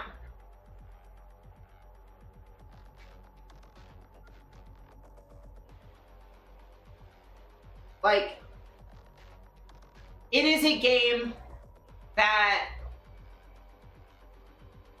talks about sexual violence, but doesn't promote it. And from what it sounds like, this creator is a survivor, right?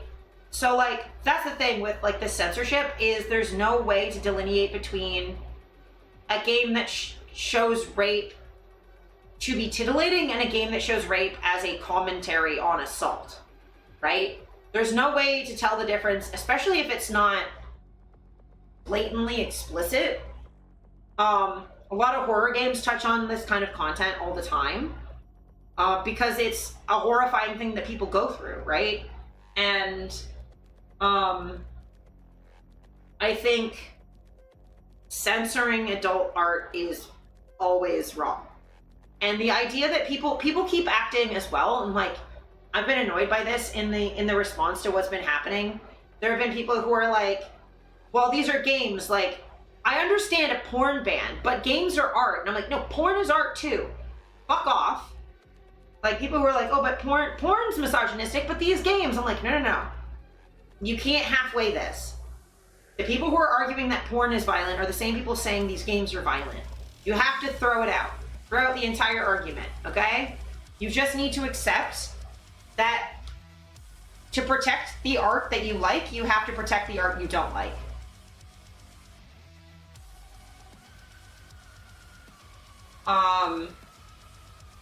It's all art or none of it. It's all art or none of it is art. Yeah. Like, if you want freedom of speech for queer people, you have to allow porn.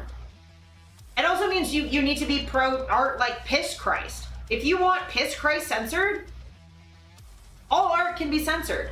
You need to support blasphemy. If Satanists can't speak, queer people can't speak. Like, it's all connected.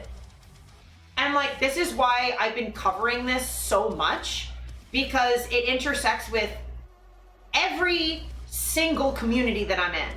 I'm a sex worker. This has been affecting me for my entire adult life. I'm a Satanist. This affects us constantly. Especially when, like, look, as a leftist, I get it. We want to ban slurs. We want to ban hate speech. I get it. I have come around to, like, I don't think hate speech should be censored. Actionable violence, yes.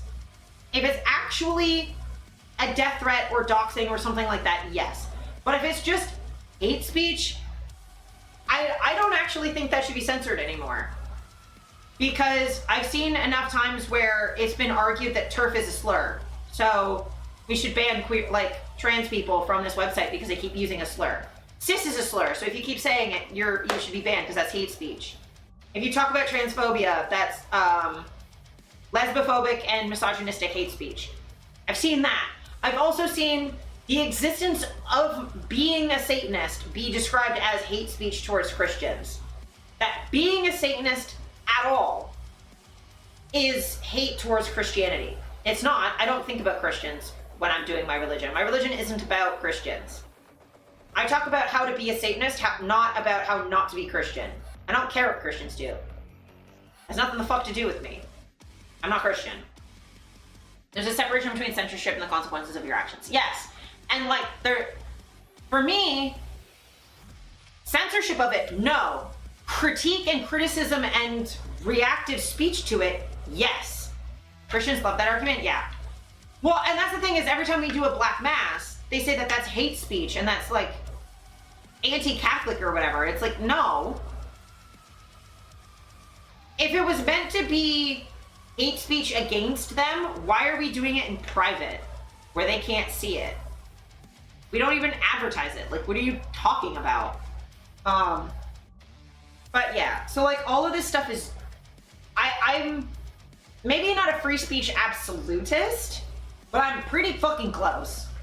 And I have evolved dramatically in the last couple of years on this, where like, I straight up like do not think, like, even things that I think are abhorrent shouldn't be banned. Like,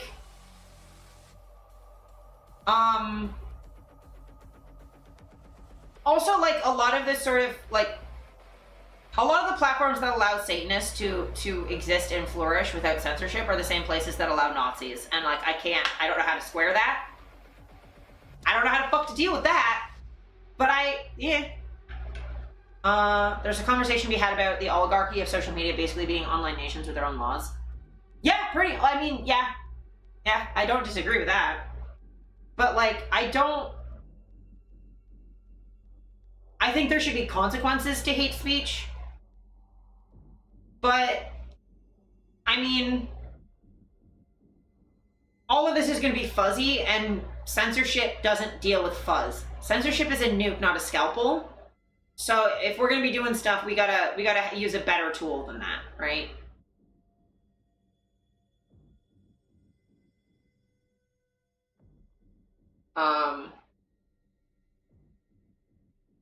Also, I'm going to read this article. You might be surprised how relevant this is, but I'm going to read this article to you, okay? PayPal, Square, and big banking's war on the sex industry. The discriminatory practice of redlining is reinvented for the 21st century. We're going to moderate types of content on your community platform you use a scalpel. Yes. The consequence to hate speech, fist to the face. In some places, yes, that would be the consequence. So this was published December 2nd, 2015. Let me know how relevant you think this is. This is when I say I've been dealing with this for more than a decade, and this is when I joined the industry in 2014. Like, I've been in the industry for 11 fucking years. When I tell you I've been dealing with this for this long, I'm not joking. For nearly a decade, so a decade before 2015, so 2005. So for the last 20 years, PayPal, JP Morgan Chase, Visa, MasterCard, and now Square have systematically denied or closed accounts of small businesses, artists, and independent contractors whose business happens to be about sex. These payment processing authorities have also coerced websites to cease featuring sexual content under the threat of service withdrawal, all while blaming ambiguous rules or pressure from one another. Monday, a federal appeals court ruled that pressuring credit card companies like Visa and MasterCard to stop doing business with speech-protected websites violates their First Amendment rights.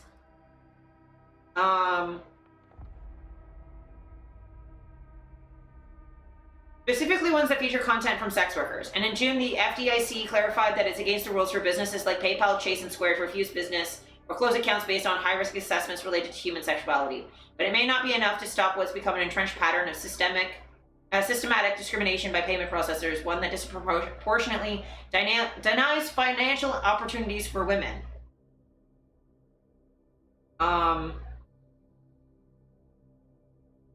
For 20 years now. Oh yeah, this has been happening forever. In 2012, TED speaker Cindy Gallup launched a crowdsourced porn site based on her TED Talk, Make Love Not Porn, which highlights unrealistic expectations about porn sex. I have my critiques about Cindy Gallup, but whatever. Gallup had raised $500,000 from an undisclosed angel investor, but discovered her company couldn't work with PayPal, couldn't work with Amazon, couldn't work with Google Checkout, and couldn't work with any of the main merchant partner gateways. Gallup said, so we thought, let's go back to Chase. We have a business banking account there.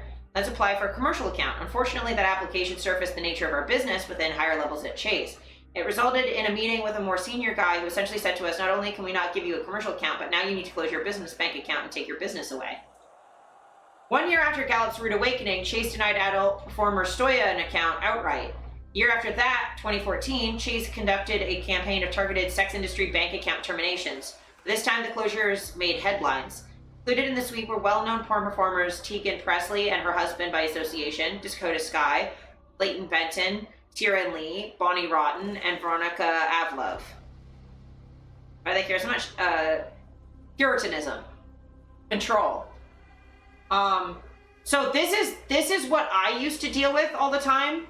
This still happens, by the way, where sex workers not just in-person sex workers, but like legal sex workers that do adult content get debanked. So they lose their credit cards, they lose their bank accounts.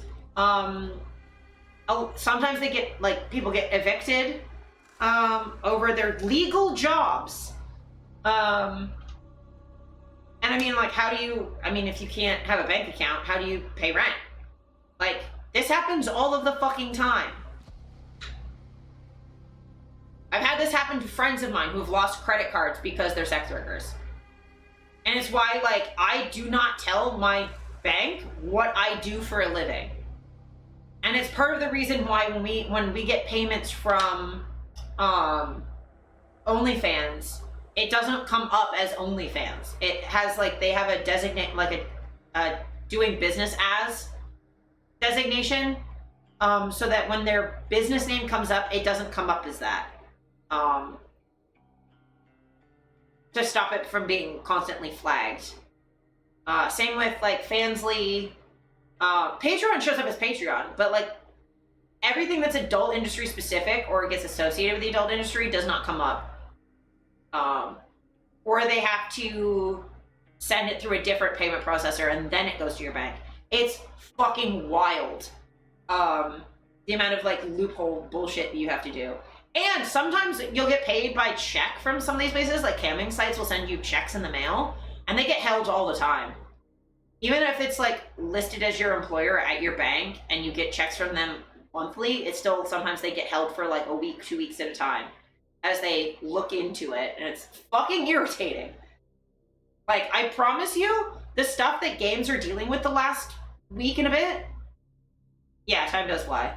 The stuff that we've been dealing with in gaming, this is stuff I've been dealing with for over a decade. So, like, that's why I'm so passionate about this, is because, like, this is a real opportunity for people to really push back on this. At the same time porn stars had been told their accounts were being closed, Chase refused to process payments for condom company Lovability, telling CEO Tiffany Gaines that processing sales for adult-oriented products is a prohibited vertical. When news articles pointed out that Chase handles mergers and acquisitions for Trojan condoms, Chase relented. However, Gaines said when the CMO of Chase Payment Tech called to apologize for the misunderstanding, she agreed to process my company's payments but would not agree to officially remove condoms from the prohibited adult category. High-risk neighborhoods. Redlining, outlawed in 1968, is the practice of refusing to do business with so-called high-risk applicants from high-risk neighborhoods who are otherwise completely qualified. Since the 1930s, actual maps with red lines were used by banks to demarcate Black and Hispanic neighborhoods, and redlining became a verb. To redline a community was to cut it off from equal financial access, rights, and opportunities. Being redlined was a death sentence for getting out of poverty. In 2014, Chase began a targeted campaign of account evictions in a neighborhood called Porn. One of the victims, former Tegan Presley, told press that Chase's stated reason was because it considered her line of work to be in a high-risk category.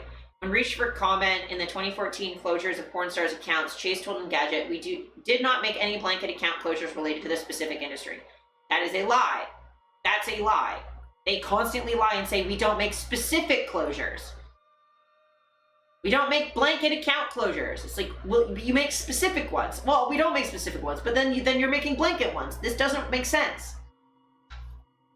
And also, like, it's one thing when there's stuff with chargebacks. When it's a porn performer, they're getting paid up front, actual, like, pay stubs. Like, especially back then, they're fucking pay stubs from, like studios are paying you money. But like, yeah, they consider it high risk because they think it's likely to be related to, like, crime. Even though you're, like, I have experienced, and I have been exploited in the adult industry, but I've experienced less exploitation in the adult industry than I did working retail and food service.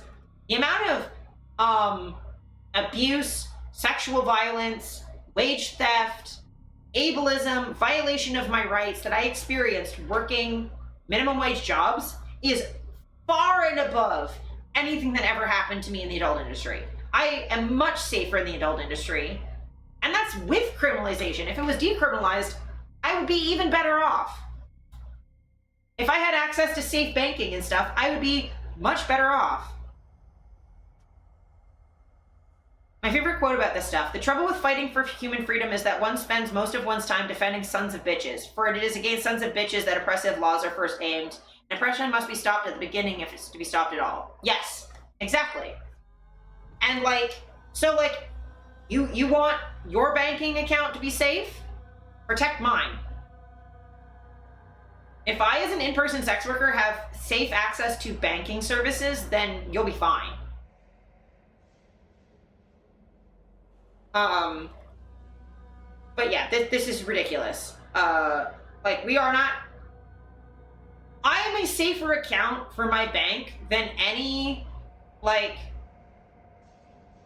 AI company CEO ever could be. To the point where they're constantly trying to get me to up my credit score is very good, and they're constantly begging me to up my credit limit by large amounts. because they're trying to get my credit score down. And it's like, no, I know how much credit I can handle. I'm at the level I can handle. I'm not taking more. But they like beg me to take more credit. That's how safe my fucking account is. And I've been making my money from almost exclusively adult for the last 9 years, 10 years. You have to defend the right of all criminals to have access to things like banks or at your risk of losing access to your bank. Yeah. Because then all they have to do, if criminals don't have access to banks, all they have to do is define you as a criminal, and then you lose it. Goodbye, Steph. You want a kiss before you go?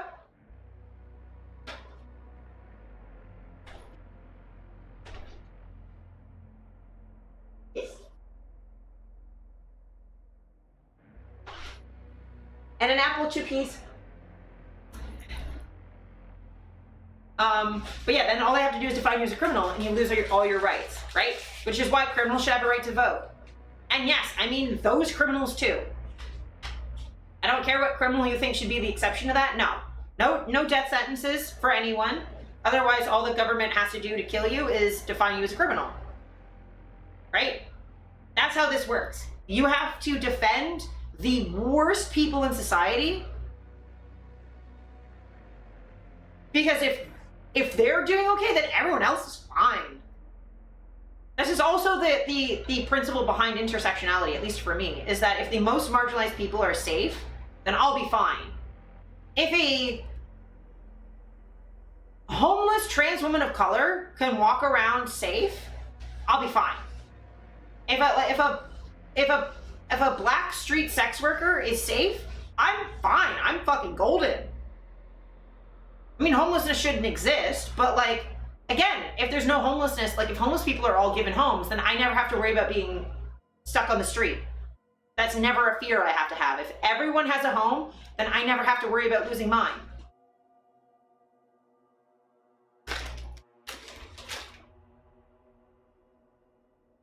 You throw this at me. Threw that so bad. You suck. But yeah, that's kind of how I approach things, is I try and raise the floor as high as possible. There's no below there I could ever be.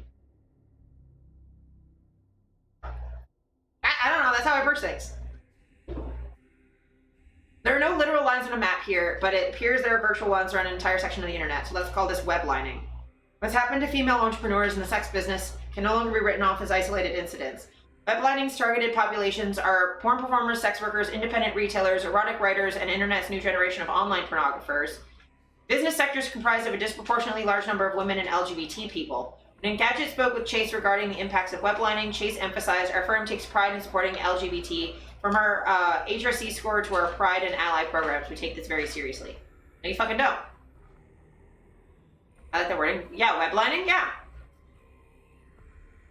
In all instances, when communicating with the account holders, the powerful payment processors cite an ambiguous policy related to obscenity risk assessment or terms prohibiting pornography, which it lists alongside illegal activities like selling narcotics, or they just invoke a right to refuse business clause. This was in 2014, so like a year before this article came out. PayPal pressures Patreon under threat of cutoff. Indisputably, the internet ushered in an empowered landscape for sex workers and porn stars alike to finally have their own voice and be heard. Interestingly, with this came an eager market for women-run.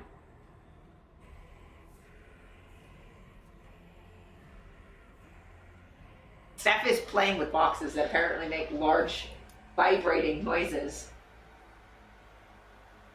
But also women entrepreneurs in the sex industry. Yeah, well, the thing is, that's kind of what the sex industry is mostly female entrepreneurs. And then queer trans entrepreneurs as well. Like, it is the only industry that exists where women statistically are higher earners than men throughout the whole industry. One sec. I'm gonna turn a light on while Steph is wandering around, because, darling, I love you, but the pacing is annoying. Please get out of my eye line while I'm reading. Sorry, Steph is like leaving to go do some stuff. I thought it was a fart. I did too at first. or that something happened to my phone, which is not even in that direction. Steph decided the living room was going to be their space for like a good 10 minutes. But yeah, but the adult industry is the majority high earners are all women. Women make more.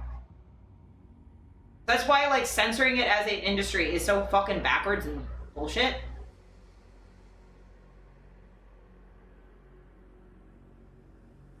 More people like writers? Yeah, true.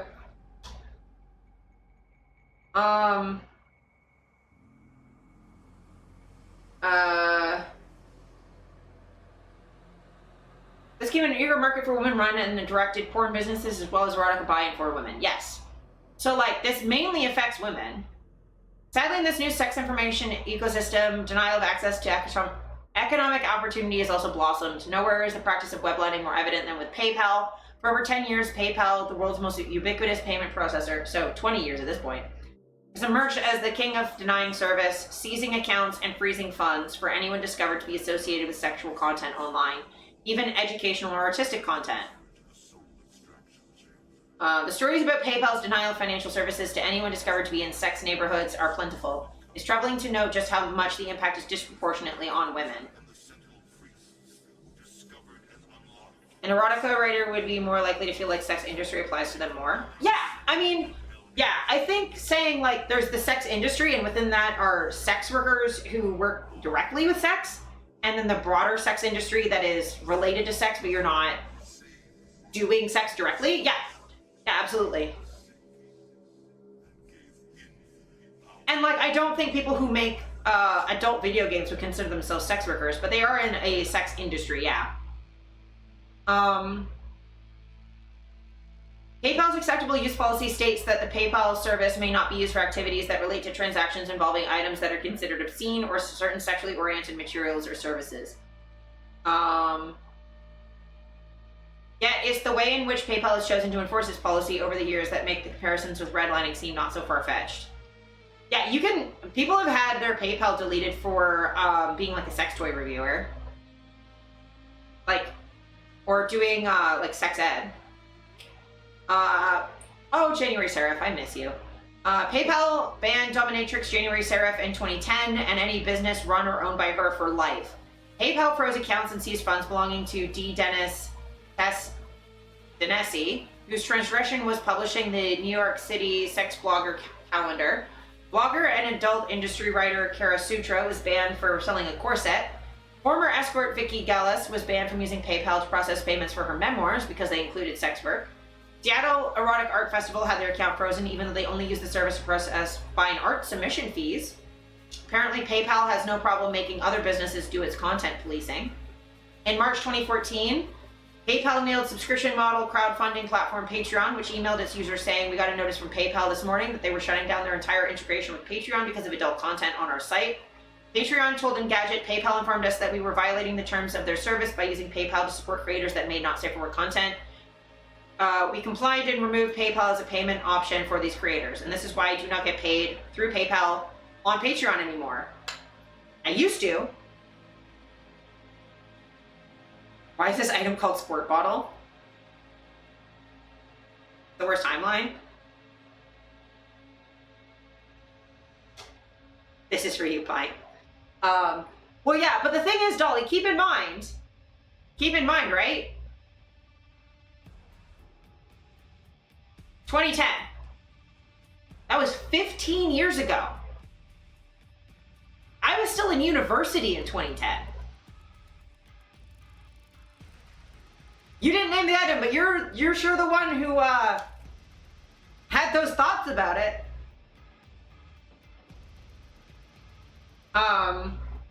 Despite what companies like Square say about leveling the playing field for merchants, the company has followed in PayPal's anti-sex footsteps. Sierra Desac is the owner of Chicago's highly respected indie education-focused women-owned sex toy store, Early to Bed. She said, "I tried so hard to work with Square for Early to Bed, but they would not budge. Escorts and dominatrixes report having their Square accounts closed or denied outright. Feminist pornographer Courtney Trouble was denied services by both PayPal and Square." And I've met Courtney Trouble. She's lovely. PayPal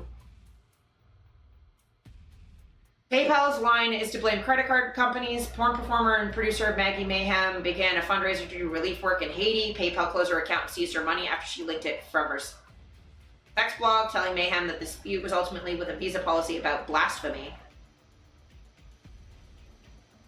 This is why, again, we have to care about Satanists, too. YouTube didn't have age restriction. There's no AIR, no Nazism on the rise. What is happening? Well, AIR didn't exist, and Nazism has been on the rise since 2014. Gamergate was in 2014, so like that's been happening. That led up to the 2016 election of Donald Trump. Oh yeah, if you're not familiar with Gamergate, do you recognize the name Milo Yiannopoulos? That was a more recent thing? No. It's gotten worse, certainly, but no, it predates Trump. Milo Yiannopoulos is a Milo Yiannopoulos is a Nazi. He works for Breitbart. He is good friends with oh yeah, it was on the rise before Gamergate too, but like that was public. He friends with Steve Bannon, worked with Steve Bannon on Breitbart. Steve Bannon, the Nazi who was in Trump's first White House. And still kind of operates behind the scenes with a lot of the far right. Milo Yiannopoulos was also a major player in Gamergate. He was the person in Gamergate who quote tweeted me on Twitter to send a hate mob after me. He quote tweeted me to his 100,000 followers at the time and got me hate mobbed. That was in 2014. A Nazi quote tweeted me to send a hate mob after me because of ethics in video game journalism, which is not actually what Gamergate was about. Gamergate was started as a hate mob to punish a queer indie game developer by her abusive ex. Did anything happen to you? No. I didn't, so, I mean, it bricked my phone a little bit for a while, but I didn't look at Twitter. I basically, when it happened, I just went, I had to deactivate Twitter off my phone because it was sending so many because I had a flip phone at the time. This is back when you could text tweets to Twitter from your phone. So I had a flip phone and so I had to deactivate notifications being sent by text to my phone. Because it was bricking my phone. Because I would delete them and it would fill the memory of my phone with texts in like 30 seconds. It would just fill. I delete them, fill. Delete them, fill. So I sent a tweet when it happened saying thanks for all the free porn and cool horror movie recommendations. Like, okay. Because they were just sending me a bunch of like gore, but it was like from movies, like Hostel. And then like a bunch of like hentai. And I'm like, all right, thanks for the free porn. And then I just privated my account for 2 weeks and then just didn't use my account for a bit. And then when I came back, they got bored and moved on because I wasn't like a central figure. None of them got to the point where they were trying to dox me or anything. And all of this was based off of me replying to one of their actual targets, sort of expressing sympathy for the death threats that she was getting. She was getting a bunch of death threats, and I was like, I'm sorry, like that's really sucks. I feel really bad that this is the thing that you're dealing with. And then I got quote tweeted and sent all that shit after me, and I was like, well, whatever. So like, I'm fine, but like, again, I've been hate mobbed by Nazis before. They were also saying like really awful things about my disability, but like between all of the fucking porn images, I couldn't even keep up with all of that. But yeah, so like, this shit has been happening longer than even I've been aware of it. And I've been aware of it my entire adult life, so yeah. But like, Gamergate was extremely public, outpouring of unabashed Nazis. And that was 2014, the summer of 2014, if I remember right. I was right around when I was starting to do sex work. So, but yeah, so this blasphemy thing, this is also why, as a, like, sex workers and people who make spicy art, or who, like, we have to care about blasphemy too, right? Like, this is where that intersectionality comes in. As a Satanist, sex worker, artist, trans person, like, this shit is why I'm constantly aware of how these things all intersect. I wouldn't care, they can't get to me. I'm not really afraid of death, so I just laugh. I mean, number one is actually kind of the bigger thing, is like, if you are somewhere they can't get to, it's like less of a worry. For me, for death threats, I care if they seem actionable, but if they're just like random people saying stupid shit from an, I don't fucking care. If they just tell me I should die, I'm like, yeah, I probably should. At some point. I'll get around to it. It's on my to-do list. But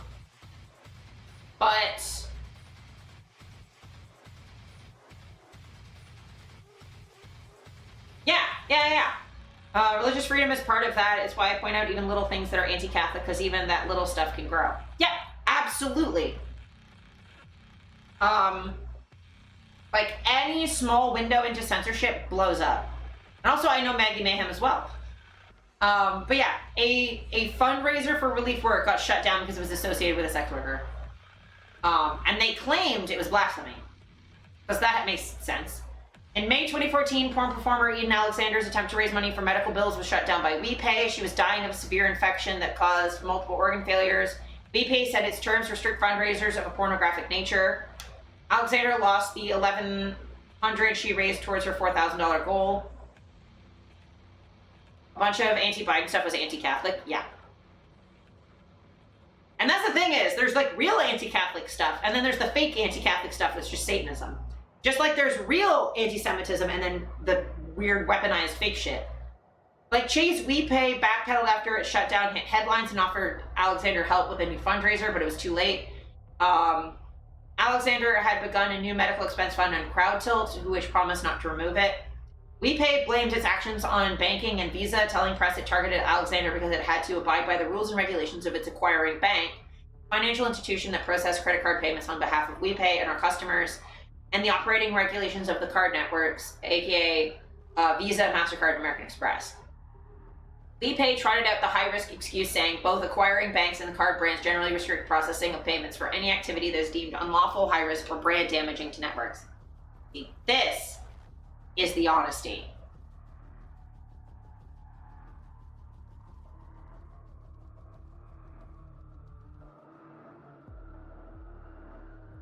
Yep, there's been 2 Catholic presidents, and one of them got fucking assassinated, and no other religions, every president other than 2 have been Protestant Christians. Yep. And one of them the first one got fucking assassinated. So,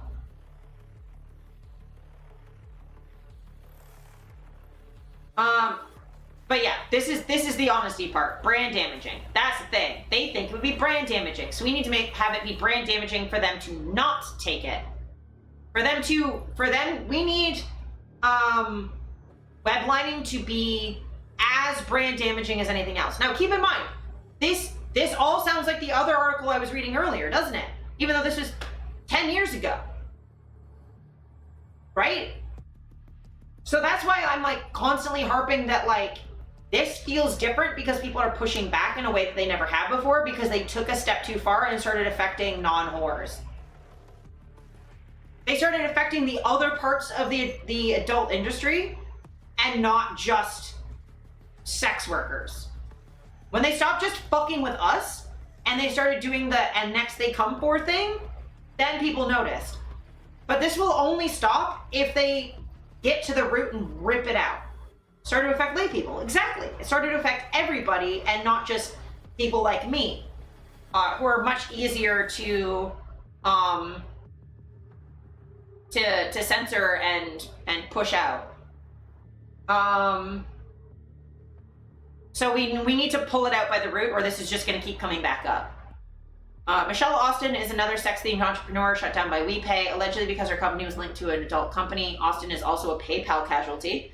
Queer porn star Andre Shakti, who I've also met, attempted to raise funds to travel to the 2014 Feminist Porn Awards. I was there. But finally shut her out for being in the adult category, forbidden under their processor WePay's terms. WePay blames credit card companies, Patreon blames PayPal, and PayPal blames the credit card companies. I noticed the rise of Nazism and the fall of the Never Again stuff because of my background. Yeah, absolutely. Companies like Square are likely to blame Chase's payment tech, who, like JP Morgan Chase and other banks, operate under the Office of the Comptroller of the Currency Guidelines, the OCC, puts the problem of weblining squarely on the U.S. federal government's doorstep. The circle of redlining 2.0's deniability would be complete if it weren't for the fact that both Visa and MasterCard issue statements saying they have nothing to do with the actions of PayPal or anyone in the business of denying financial services to erotic material. They deny it, and that they have nothing to do with it, but keep in mind, it's still happening. I was there. It was fun. I was there with Mara back when we were still dating. A lot of good memories, and also other memories. Those statements came in 2012 when writers and editors of erotica were purged from PayPal's business channels, and when it told book publishers Bookstrand, All Romans eBooks, Accessica, and Smashwords to remove any and all online titles the payment processor considers obscene. PayPal referred to credit card companies as the impetus behind its demand that they be removed from the internet retail outlets and its subsequent refusal to process those sales. So, keep in mind, they denied it because they stepped and started censoring things that were art related to sex instead of just sex work. And then they said, oh, well, we have nothing to do with it. We have nothing to do with it. We have nothing to do with it. Thing I was talking about. Exactly.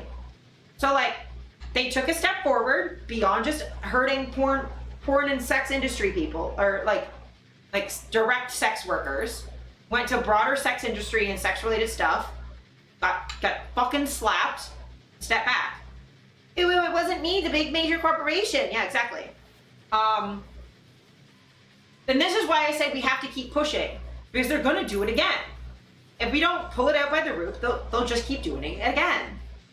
To stay afloat, the book publishers gutted content from their catalogs, essentially banning their own books. The writers and publishers in question organized themselves as banned writers and contacted Visa and MasterCard to ask if either company could confirm or deny whether they pressured PayPal to enforce banning the sale of erotica books containing taboo subject matter. MasterCard told Madeline Morris of Banned Writers that it was all PayPal's doing. To be clear, MasterCard had no involvement in the decision made by PayPal to refuse to process payments for certain books. Yes. Yeah, I agree, Pine. Because it says, well, we didn't ban certain books. PayPal banned these certain books. In this particular scenario, MasterCard would not take action regarding the use of its cards and systems for the sale of lawful materials that seek to explore erotic content of this nature. Visa's response was similar. Doug Mickelman, head of Visa's investor relations, wrote, "First and foremost, we want to clarify that Visa had no involvement with PayPal's conclusion on this issue. Yet, Visa would take no action regarding lawful material that seeks to explore erotica in a fictional or educational manner. Visa is not in the business of censoring cultural product." The way they lie, yeah. Two threats have emerged for weblining, namely the FDIC clarified its rules around high risk to edge out sex, a federal judge strengthened First Amendment protections for websites by ruling speech can be irreparably harmed by withdrawal of payment processing. Both events were brought about by the misconduct of U.S. officials. A federal appeals court ruled that the sheriff of Cook County, Tom Dart, violated the First Amendment rights of classified ads website Backpage.com by pressuring Visa and MasterCard to stop processing ad sales on the site. Dart, who is openly anti-sex work, attempted to sue Craigslist to shut down adult ads and lost. To try and shut down adult sex work ads on Backpage, which he characterized as merely expressing his disgust with Backpage's sex-related ads, he used his official position as sheriff to threaten Visa and MasterCard to stop doing all business with the publication. They did. Backpage sued, and the judge ruled that Dart's actions violated the First Amendment by coercing payment processors to control a website or publication's content. I want to hunt him for sport? Oh, me too. Because this is back when I was advertising on Backpage. Again, I've been dealing with this the whole time. Like Sam Reich says, I've been here the whole time. This is what I was talking about at Visa and MasterCard shutting down Backpage. Just a few months earlier, the FDIC went on record clarifying its high-risk guidance for banks, and guess what? Sex isn't on them, not even vaguely. That's thanks to a federal mess called Operation Choke Point, launched in 2013 by the U.S. Financial Fraud Enforcement Task Force. It targeted financial institutions working with third-party processors, namely PayPal and Square, because they're bottlenecks for the flow of online payment. Choke Point relied on a vague FDIC guidance document. This year, the House Oversight Committee found collusion between the FDIC and the FFETF, stating the committee has obtained substantial evidence suggesting that as a result of coordinated actions by the FDIC and the Department of Justice, banks are terminating relationships with entirely legitimate and licensed businesses. This led to leading to hearings by the House Judiciary Committee and the House Financial Services Committee and lawsuits against the FDIC. Hence the FDIC's new detailed guidance document for banks, one in which reputational risk is now omitted, thus officially not enough to deny or close an account. The FDIC's categories of high risk specify fraudulent goods and services and tactics such as aggressive telemarketing or enticing and misleading pop-up advertisements on websites. I would love that bite. While unlawful internet gambling and the illegal sale of tobacco products on the internet are singled out as FDIC high-risk areas, PayPal's items that are considered obscene or certain sexually oriented materials or services are most definitely not. It remains to be seen whether or not the ruling and new guidelines will change the entrenched practices of online payment processors in denying equal financial access, rights, and opportunities to small businesses, artists, and contractors whose business happens to be sex. It won't. It won't change fucking anything. Ultimately, the fact of the matter is, while keeping corporate myths off free speech is everyone's business, sex is becoming a women's business. So why should this matter to companies like Chase, PayPal, and Square? Chase Bank is spearheading initiatives in India for gender equality in business, trying hard to ensure that women are not deterred from remaining in the workplace. PayPal's retail engineering head, Angie Ruan, is impressed with 5 critical steps supporting the growth of women in tech. Early this month, PayPal launched Recharge to bring women techies back to their jobs, and PayPal has been trying to position itself as a champion of diversity all year. Square is currently pushing its Code Camp, a 5-day immersion program that was built to inspire, educate, and empower the next generation of women in tech. It matters because all women deserve business opportunities facilitated by Chase, PayPal, and Square, not just the women who live in what these companies consider the right neighborhoods on the internet. Yeah, I agree. Paying at Combini in cash. We need to have cash be legal tender again. That would be great. But I just wanted to read that article to show you that this is an issue that has been happening forever. And that a lot of these problems are heavily entrenched, and that we can't just push a little bit, get it back to where, well, okay, it's just affecting those people. Good article, I've saved it. Excellent.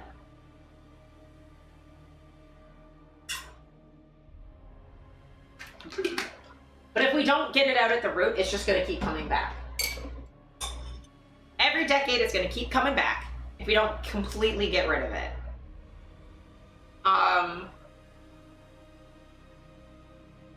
So yeah, I do just want to go over the little bit of censorship from the UK Online Safety Act as well.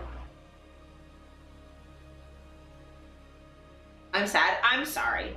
I mean, the thing to also keep in mind, though, is because there's unprecedented pushback, this is actually having places walk back that, like, that's the thing that works, is pushing them back and getting actual solid banking regulations. And having banking as a human right would be critical. And it would also help with people who are homeless, because homeless people are often debanked because they don't have an address. So, like, we're having post offices do, like, basic banking, would do a lot to give people access to basic payments that are not censored by random corporations. Like, genuinely, I think if you just had, like, a basic credit card, or even just, like, something like a Visa debit from the government, and, like, a checking account, savings account, like the basic ones, so that people could do checks for rent or get ODSP checks. If I can still do a money order at the post office, why can't I do other things? Exactly. Like, I think having some, that would also be great because post offices are in every community. They're walkable from anywhere. And also pivoting the post office away from business and back to, this is a community service. This is a service that the government provides people, not a business that's trying to make money. I don't care if the post office runs at a loss. I don't give a fuck. I don't care. I care that it's a place I can send mail. Where I don't have to deal with, like, especially, like, a place I can get mail that's, like, government related, right? I don't want to have FedEx looking at my fucking CRA mail, actually. I pay for it in my taxes. Exactly. And, like, it operates in places that, like, other payment processors don't. Exactly.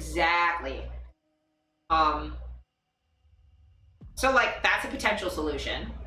But anyway, yes. So, Online Safety Act, this stuff will go pretty quick. When it's slow. Yeah, I don't care if it's slow. Want it consistent. Yes.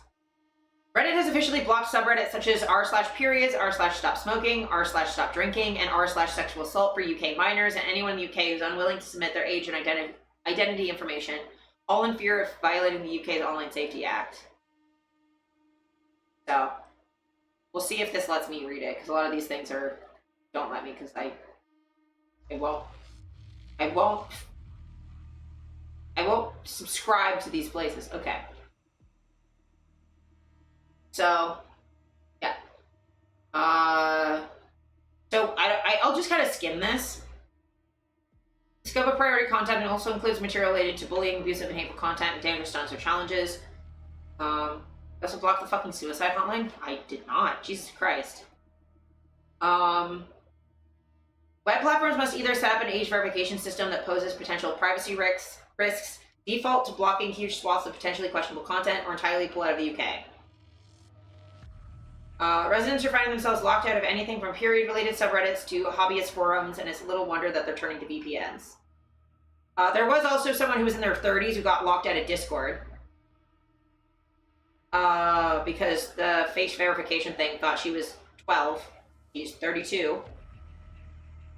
So.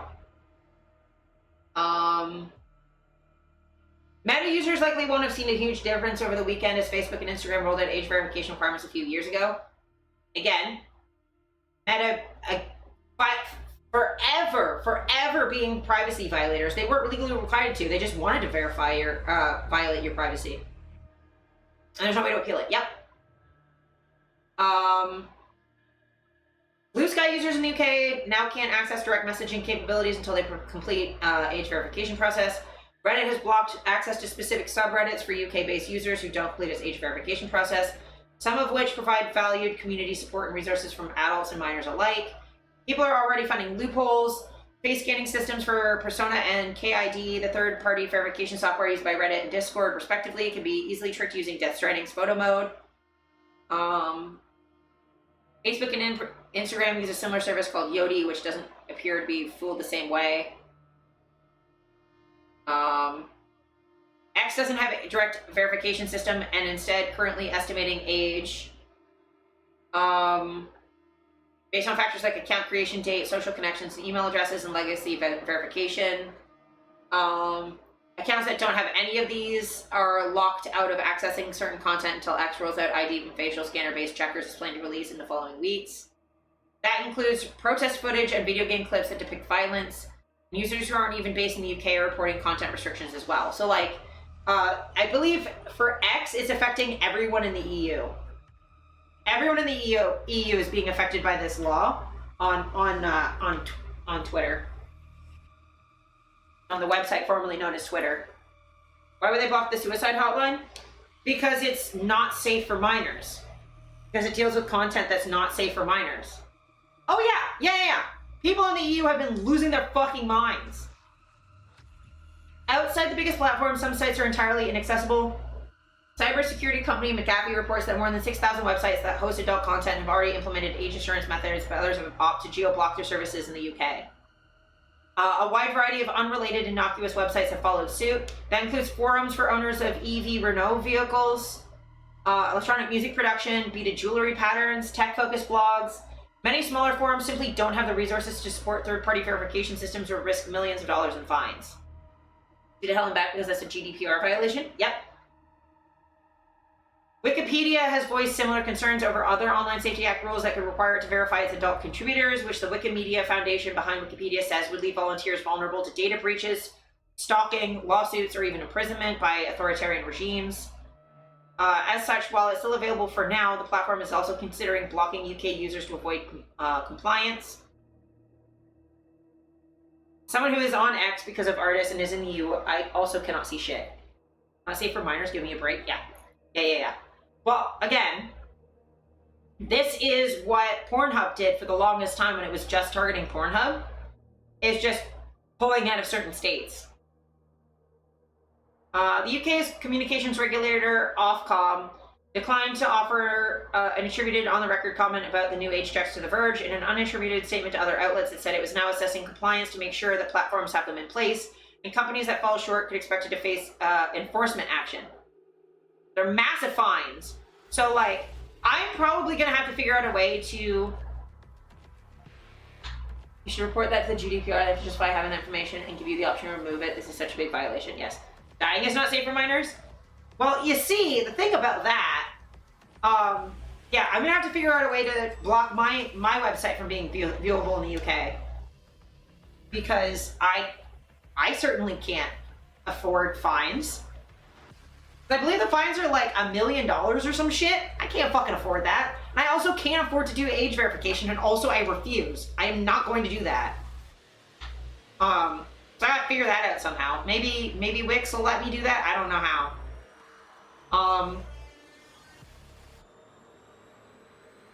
UK residents have launched a parliamentary petition in response to the sweeping age verification requirements, urging the UK government to repeal the Online Safety Act and describing it as far broader and restrictive than is necessary in a free society. The petition has attracted more than 350,000 signatures at the time of writing, surpassing the 100,000 required to force the government to consider holding a debate over its demands. Hopefully they offer a simple location block. I think so. They should. Meanwhile, some users have been finding ways to avoid undergoing verification, entirely expressing distrust over handling their personal information over to private overseas companies. Many restrictions can be evaded by using a VPN, which masks the user's true location by making it seem like they're in another country. VPNs are currently 5 out of the top 10 most popular free apps on the iOS store in the UK. Top spot is Proton VPN. It just blocks me from seeing art. It's not that bad. The thing is, it is bad.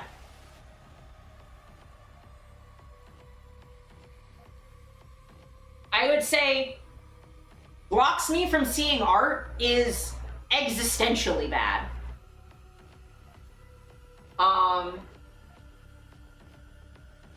Proton VPN's general manager told The Verge that it has seen more than a 1,800% increase in daily signups from UK-based users since Friday. The UK is now one of the countries generating the highest usage for Proton VPN, according to Peterson, with the vast majority of new users signing up for free accounts. This clearly shows that adults are concerned about the impact of universal age verification laws will have on their privacy. The sign-up spike in the UK follows a similar pattern when other governments put in place restrictions on communication or social media platforms, and shouldn't be surprising since services like Wikipedia, Reddit, and X are reportedly being asked to comply with verification requirements.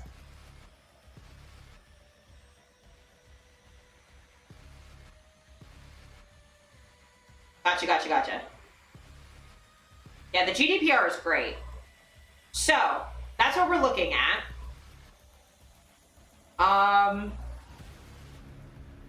We've also got Spotify. Spotify is now instituting face scans and ID checks to listen to music. Porn was only ever the excuse. The only thing that surprises me is how quickly the government surveillance mandate has spread to absolutely every service we use.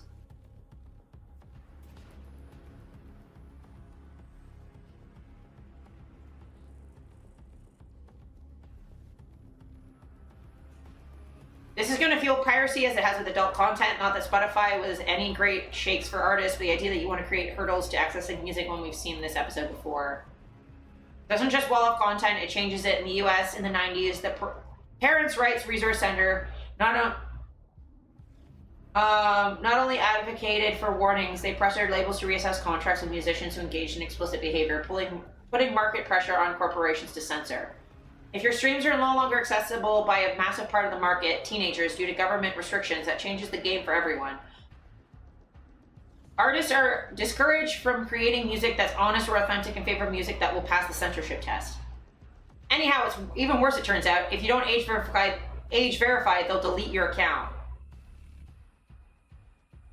I'm sorry. Shadow of Tipper Gore. Yep. So we're going to read this one. Spotify is shaking things up by threatening to delete accounts if you fail the new age verification checks. If you can't prove you're old enough for Spotify's minimum age requirements in your region, your account will be deactivated and eventually deleted. If you log into Spotify without having verified your account, you'll likely be asked to verify your age using Yoti. Yoti is a smartphone app that uses face scanning tech to estimate your age. If you're judged to look underage, you will be asked to complete a further ID check. During this time, your account will be deactivated. If you don't pass that ID check within 90 days, your account will be deleted. This seems limited to those in the United Kingdom. I tried to listen to explicit music, looking up songs and podcasts that were definitely not for kids and more, but never got the check in the United States. Spotify has a minimum age of 13 for its platform, but it also has a ton of songs and music videos meant for mature audiences, because that's how music works. Telegraph reported that Spotify said you can simply decline to verify and it would be fine. The catch is you'll be blocked from accessing adult videos. If you're trying to watch an 18 plus music video, Spotify might just prompt you to confirm your age again. I've not seen that stipulation on Spotify's age check page that confirms this. Either way, it's not clear why Spotify would immediately deactivate your account when you failed to check, but wouldn't if you declined it. Spotify isn't alone in this change. The company is just the latest digital giant to start rolling out age checks to block kids from adult content. There's a chance that similar rules could arrive in the United States with bills like the Kids Online Safety Act making their way through Congress. Spotify will likely only enable these account checks in regions where local laws require it, but we'll have to wait and see. I hate it. It makes me want to bite people. Yes, well, because the thing is, we not only have to figure out if we trust the website, we have to trust if we trust their third-party app. And those apps are not necessarily encrypted. They're money-making schemes, honestly. And those third-party apps are pretty easy to spoof. Yeah, I feel you, Dolly. But, like, I could make a fake Yoti app and send people emails to get their ID or their faces. There are ways to spoof things to get people to voluntarily send ID. Make your website link to a fake Yoti or whatever. Using your platform to educate people is amazing. Thank you. Like, I want to make sure that people know what's happening because this affects all of us. Like, it's affecting you in the EU, even though you don't live in the UK. There's laws like this that are coming in the US. So there's COSA in the US. There's also the Screen Act in the US. There's a similar law, I think, that's in the Senate here in Canada, but it's hard to tell. And now employers are requiring it now. Just fucking copy my ID and do the check yourself. Yeah.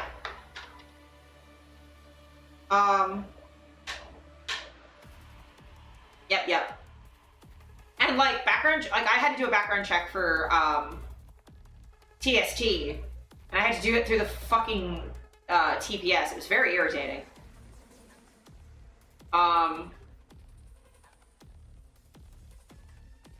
But yeah, background checks, like that sort of sensitive information should not be treated lightly. And we're also training people to just give their information, their private information, to random people on the internet. We should not be encouraging that.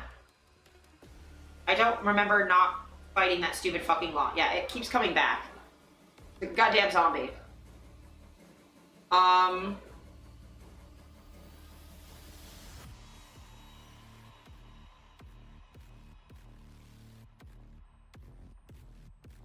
Okay, so we're getting near the end of the political stuff. YouTube is rolling out age estimation next week to limit content And options for those, its AI algorithm determines are under 18. Those who are incorrectly flagged will have to verify their age using ID or biometric scan. This is tech that Google and Apple already have in use, so why are adults being forced to hand over personal identifying information every time they visit an adult website? So yeah. I think this will show the... starting August 13th, so in a couple days.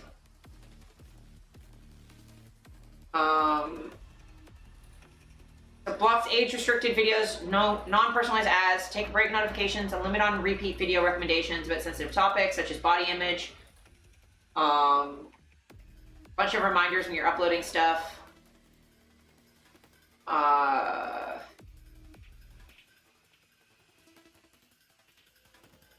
YouTube will notify users if it determines that they're under 18, but if the platform gets it wrong, users can verify their age by uploading a government ID, taking a selfie, or entering a credit card. Platform notes that some creators may experience a shift in their audience categorized as teens, potentially resulting in a loss of ad revenue since minors aren't shown personalized ads.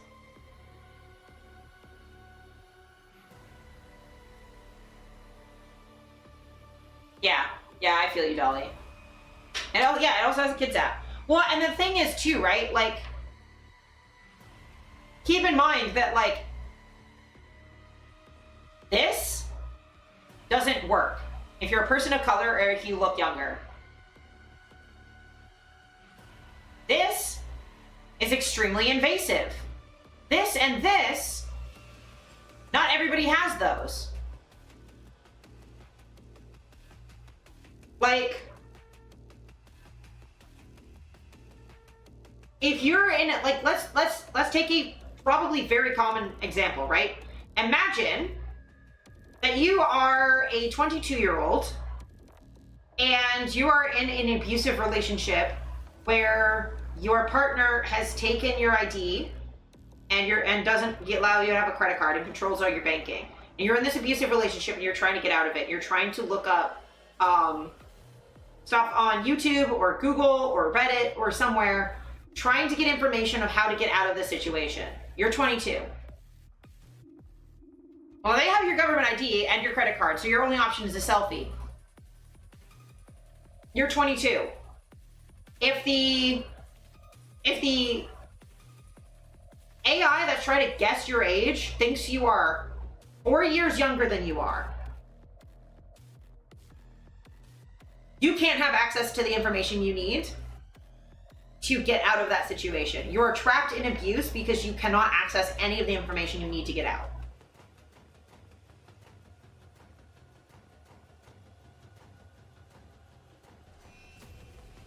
And that will happen constantly.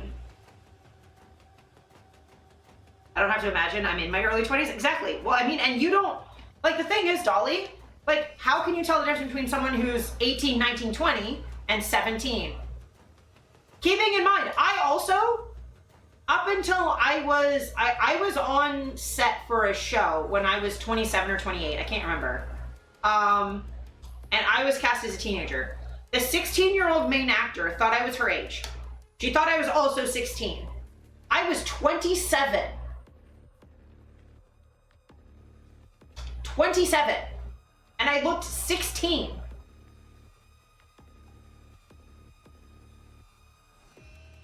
You can't, it's difficult, yeah. And, like, the thing is, offline, right? When you're going into a place and you're trying to, like, get alcohol or cigarettes or whatever, right? Generally, you can just look at someone and kind of be like, all right, they look like they're obviously an adult to me. By not just their face, but, like, how they're carrying themselves, what they're wearing, what they have with them, who they're with, like, their behavior, right? Yeah. So you can make these estimations in person, and if someone gives you their ID, even if it's just like a student ID card, it doesn't have to be a government card, but just like a student ID card that says like what their birthday is, like a university ID card. You can look at that and go like, okay, but you don't save it. You look at it, sure, but you're not saving. That's not information that can be hacked because someone just looked at it with their eyeballs. Yeah. Showing ID in person is very, very, very different than online because it can't be hacked and it's not saved. It can't be sold. And again, you shouldn't need ID to go to the library, for example. There's a difference between needing ID to purchase alcohol or drive a car. These are privileges, not rights, right? I don't have a right to get intoxicated at a bar.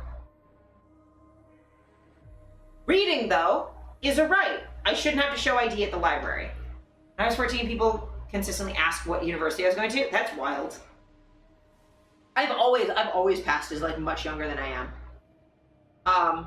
But yeah, this is bad. This is bad.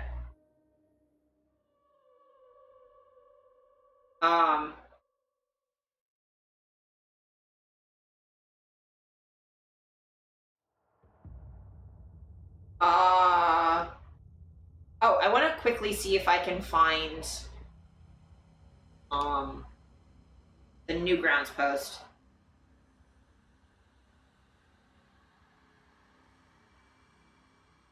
So this is the Newgrounds one. Regarding age verification, here's our current plan for UK users. I hope it goes away. I mean, you have to fight it. If you fight it, it will, but you have to fight it. 1, if your account is more than 10 years old, we will assume you're currently over 18. This is in line with one of the methods of effective age assurance, which involves paying a third party to match your email address against some sort of database of scraped data, which determines if your email has been in use for a long time. We have our own long-term data, so we'll use that instead. If your account ever bought supporter status with a credit card, and we can confirm that with a payment processor, we will assume you are over 18 because you need to be 18 in the UK to have a credit card. 3, if your account ever bought supporter status more than 2 years ago, we will assume you were over 18 because you need to be at least 16 to have a PayPal or debit card in the UK, assuming we're right about this. 14, if none of the above applies, you will have the opportunity to pay a small one-time fee via credit card as confirmation of your age. We are not planning to offer things like ID checks or facial recognition because these require us to pay a third party to confirm each person. Because Newgrounds runs at a loss and doesn't monetize users very well, this is not an option for us. And as Wired noted, big tech is the only winner of the Online Safety Act because smaller websites can't afford to keep up with this sort of regulation. And this is why I respect Newgrounds. Newgrounds is saying, we have our own long-term data. We're going to use that. We're not using third-party scrape data. Fuck that.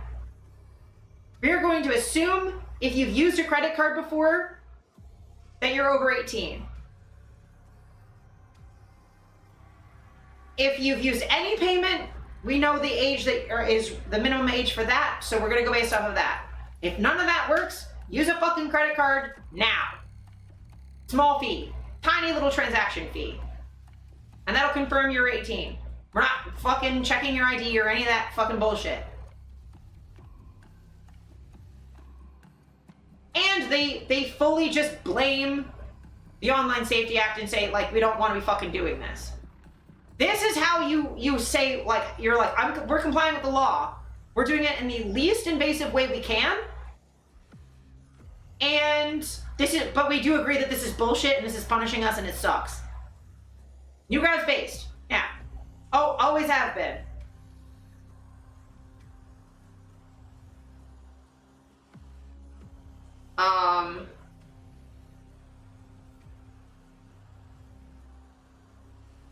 This was last year, but I just wanted to touch on it. Payment processors were pressuring Japanese adult content platforms. I'm not gonna like super go in depth into it, but the creator of Nier and Drakengard said, credit card payment companies refusing to process payments for legal adult content. Publishing in similar fields have always faced regulations that go beyond the law, but the fact that a payment processor, which is involved in the entire infrastructure of content distribution, can do such things at its own discretion seems to me to be dangerous on a whole new level. It implies that by controlling payment processing companies, you can even censor another country's free speech. This is about Western credit card payment processors pressuring Japanese platforms. Based as always? Yep. In a follow-up tweet, he also goes on to say that I feel like it's not just a matter of censoring adult content or jeopardizing freedom of expression, but rather a security hole that endangers democracy itself. The game director's statement was most likely triggered by news that the manga library Z is shutting down. The platform, which preserved digital editions of out-of-print manga for the last 14 years, was initially pressured by international credit card companies to remove manga that contains certain words and then abruptly forced to terminate all its payment contracts, leaving it with no way to secure revenue for its authors. The cause cited for this was transactions involving adult content. In similar ways, Japanese comic, game, and art platforms like DL Site, Skeb, Fansha, Pixiv, and Nico Nico have been forced to accommodate censorship requirements from payment processors and rely on alternative payment options that are largely underused by their users, such as crypto and the Japan-exclusive e-money and convenience store payments. Yoko Taro argues that the power payment processors are able to exert on platforms is dangerous not only in terms of legal erotic media being censored, but also because it can potentially allow countries to compromise the democracy of others.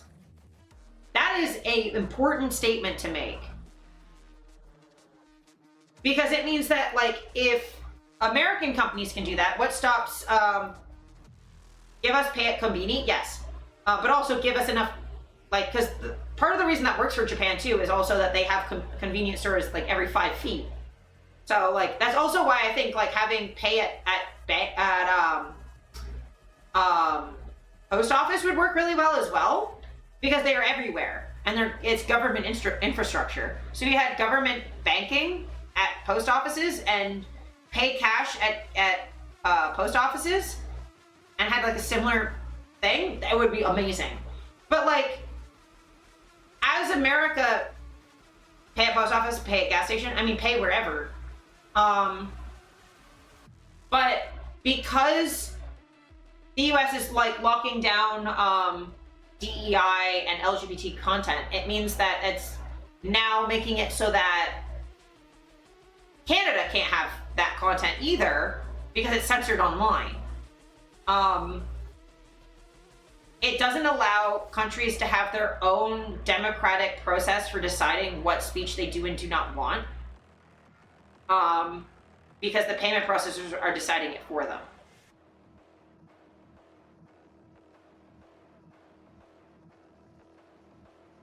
Like, it is a threat to democracy, because any threat to speech is a threat to democracy, because democracy works off of us talking things through.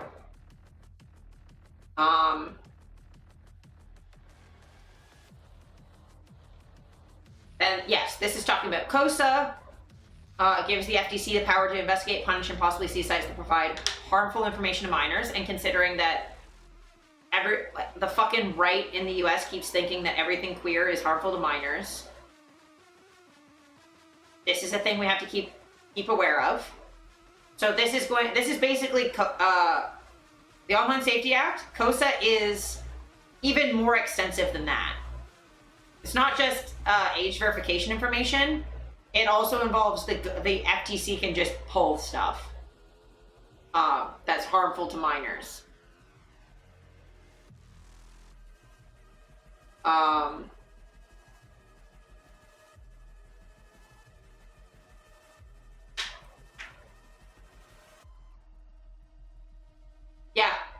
Yeah, I'll agreed by it.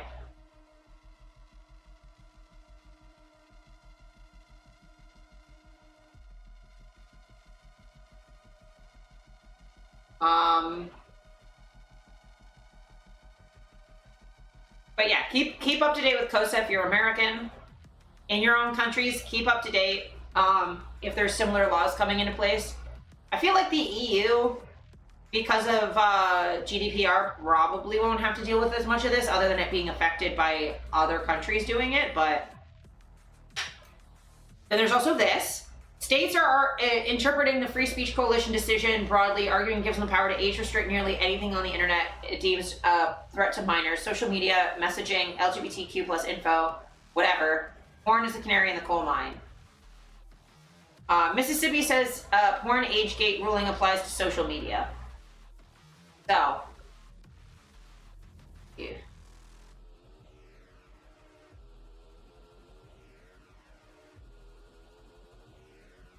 God damn it.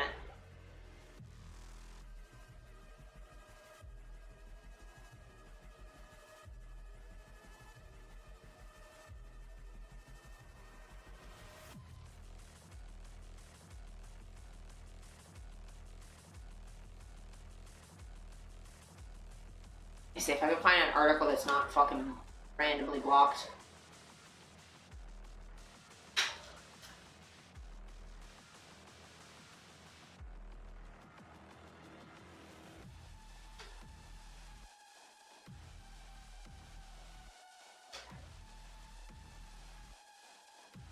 Shut up, AI overview.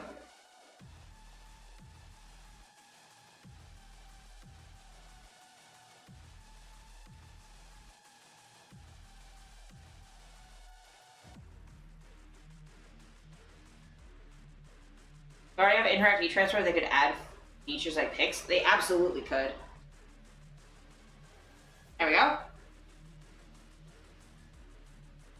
A Mississippi law that requires social media users to verify their ages can go into effect. A federal court has ruled. A tech industry group has pledged to continue challenging the law, arguing it infringes on users' right to privacy and free expression.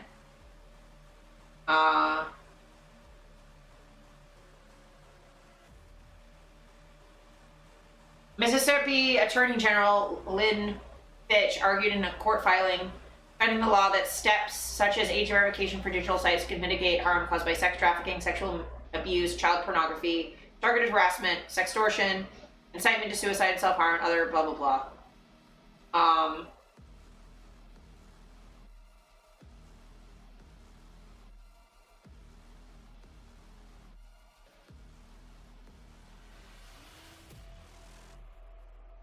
Yeah. So, basically, the Online Safety Act is coming to Mississippi, potentially. Possibly Arkansas, Florida, Georgia, Ohio, and Utah. So, like, that's fun. And then the last two pieces of news I wanted to cover.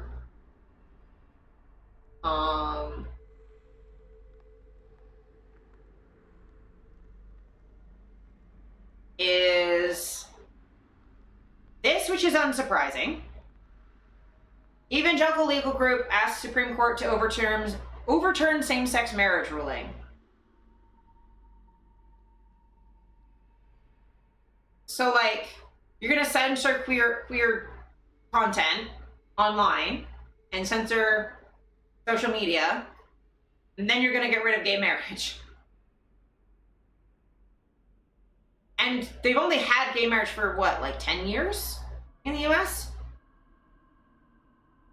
We think that it's not a matter of if, but just a matter of time of when the Supreme Court will overrule Obergefell, said Matthew Staver, head of Liberty Counsel. Rowan County Clerk Kim Davis Wright listens as her attorney addresses the media on the steps of the U.S. District Court for the Eastern District of Kentucky. July 20th, 2015. Davis, who said she could not issue marriage licenses to same-sex couples because it would violate her religious beliefs, was sued by the ACLU on behalf of 2 gay couples and 2 straight couples. A conservative Christian legal group asked the United States Supreme Court to review a decade-old case involving a former Kentucky county clerk who cited her faith when she refused to issue marriage licenses to same-sex couples. A long-shot effort, activists hope, will result in justices ending nationwide legalization of same-sex marriage. Liberty Counsel, a legal nonprofit that also describes itself as a Christian ministry, has long been involved in the case of Kim Davis, the Kentucky clerk who in 2015 gained international attention after she wouldn't issue marriage licenses to same-sex couples despite Obergefell v. Hodges' Supreme Court decision, which legalized same-sex marriage nationwide that same year. Davis's refusal, which she said was rooted in her evangelical Christian faith, led to a series of legal battles she lost, resulting in a brief prison sentence as well as being ordered to pay $100,000 in damages as well as additional legal fees. The nonprofit filed a petition with the court on Thursday, July 24th, requesting an appeal to Davis's case and asking the court to overturn Obergefell. If ever a case deserved review, the first individual who was thrown in jail post-Obergefell for seeking accommodation for her religious beliefs should be it, reads the petition. Legal analysts have cast doubt on the likelihood of the court reviewing Davis's case, noting justices already declined to take up an earlier version of her case in 2020. But in an interview with Religion News Service last month, Liberty Counsel founder Matthew Staver said multiple justices have voiced frustration with the Obergefell decision over the years. When the court passed over the Davis's case in 2020, Justice Clarence Thomas wrote a statement joined by Samuel Alito that blasted the same-sex marriage ruling, saying Davis may have been one of the first victims of this court's cavalier treatment of religion in his Obergefell decision. We think that it's not a matter of if, but a matter of when the Supreme Court will overrule. The court has grown more conservative since the 2020 ruling, with Justice Amy Coney Barrett, who has voiced criticism of Obergefell in the past, filling the slot on the bench left open after the death of Ruth Bader Ginsburg. And Thomas explicitly called for Obergefell to be reconsidered in his concurring opinion for Dobbs v. Jackson, the 2022 ruling that overturned Roe v. Wade, the landmark 1973 decision that legalized abortion nationwide. Whose religion? Well, that's the thing that TST has been arguing for a while. Staver argued the Dobbs decision left Obergefell in a weak position and noted that a case only needs support from 4 justices to be reviewed. With all of these things, the overruling of Roe, the composition of the court the way it is now, I have a good feeling about the possibility the court would take this case. Staver also suggested justices may be more willing to take up the case after... Marmadine just resubscribed. Thank you for doing the good things. You're wonderful. Welcome in, Mara. It's good to see you. Thank you for the 51 months. Jesus Christ, we're old. I appreciate you. That is so many months.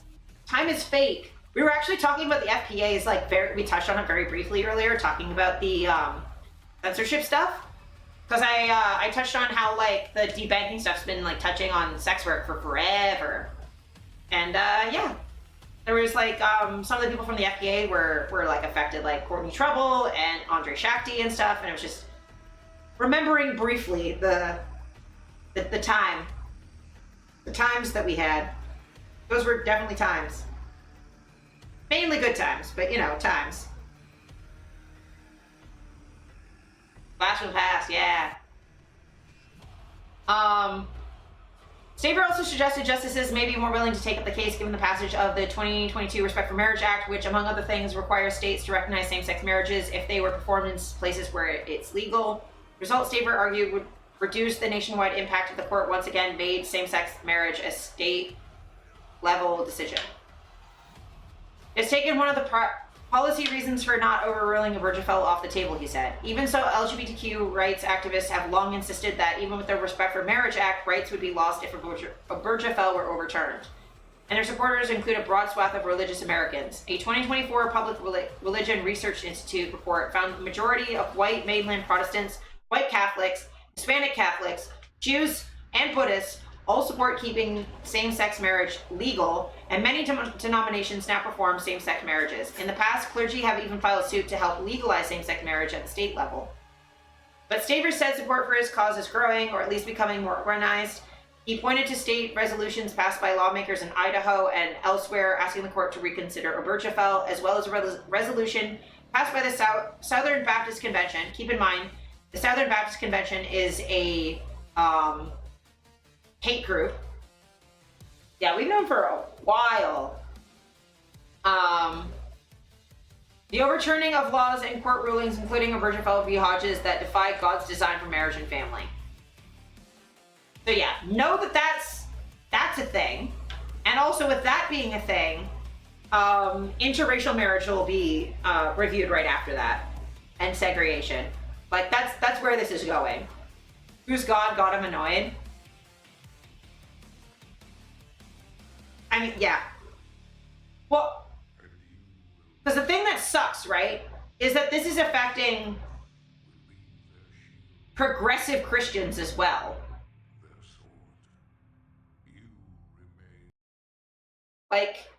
It's not just non-Christians. Progressive Christians are being affected by this too. But yeah, it's absolute bullshit, and I agree with you. And it's implying that to be religious is to hate queer people, hate queer marriage, be anti-sex. Progressive religious people need to show up and speak up and claim. Just classify them as not real Christians? Yep. The only bright side would be getting to watch Thomas's face as the Panthers eat his face, yeah. Oh yeah, they're not leopards.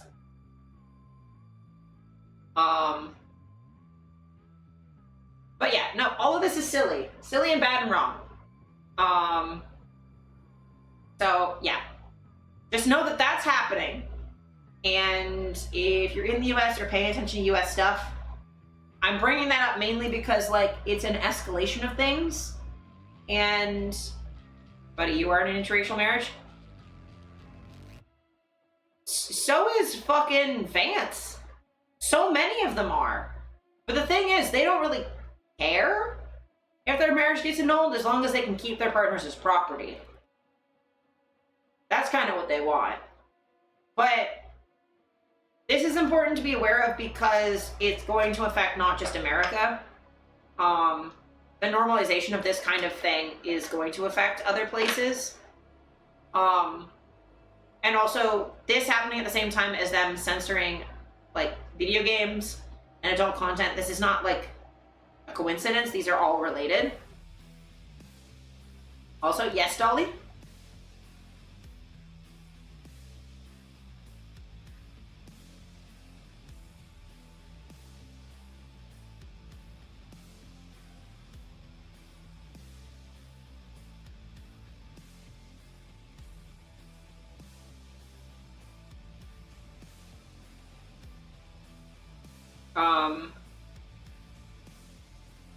But yeah, Vance is white. He'll get to keep his wife as property, but Thomas is a black man married to a white woman. Yeah, fair. I mean, I think he thinks it'll stop at some point, or he'll,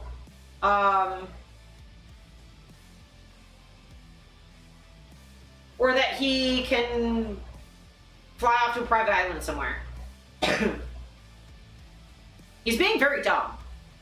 He'll get to be the good token. Oh yeah, all the tokens are good tokens until they're not needed anymore, and then you sacrifice them to summon something or whatever. I don't know. I don't play Magic, but it's very, very short-sighted, these folks.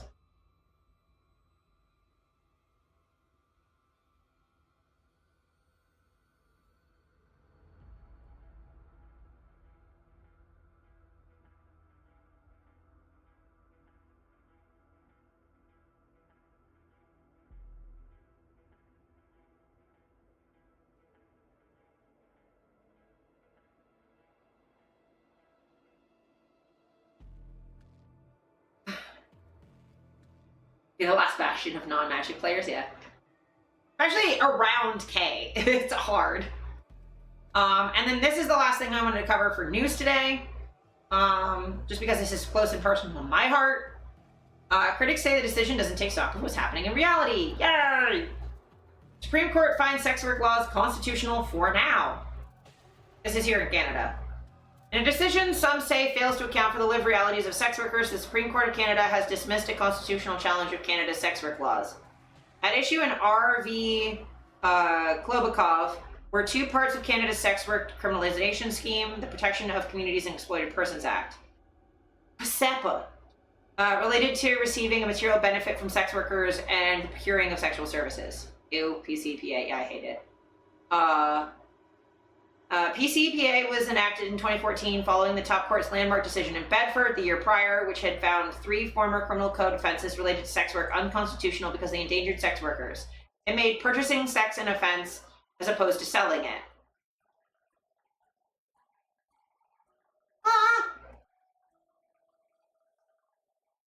Second year! I remember it was so short ago when you were, like, excited about, like, passing exams and stuff.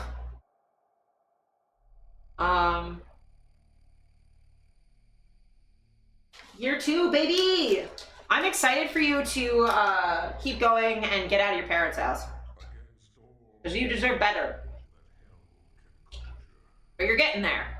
All the wickedness that mankind can produce, we will send unto them only you. Yeah. Time flies. I keep forgetting. Yeah, I'm proud of you. You're doing great. The court unanimously found that the current sex work laws are unconstitutional and don't prevent sex workers from invoking safety measures. Those can include anything from working from fixed indoor locations, hiring bodyguards or drivers, and providing their services in cooperative and cost-sharing arrangements with other sex workers. At the heart of the case are 2 escort service drivers convicted under the current laws.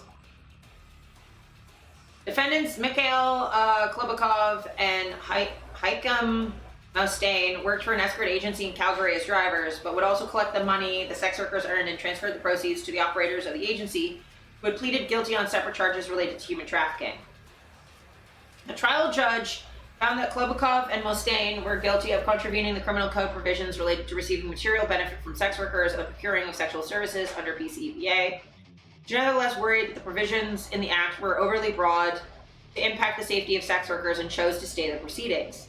The Alberta Court of Appeal overturned the stay, restored the convictions, and referred the case back to the trial court for sentencing. The Supreme Court dismissed the appeal.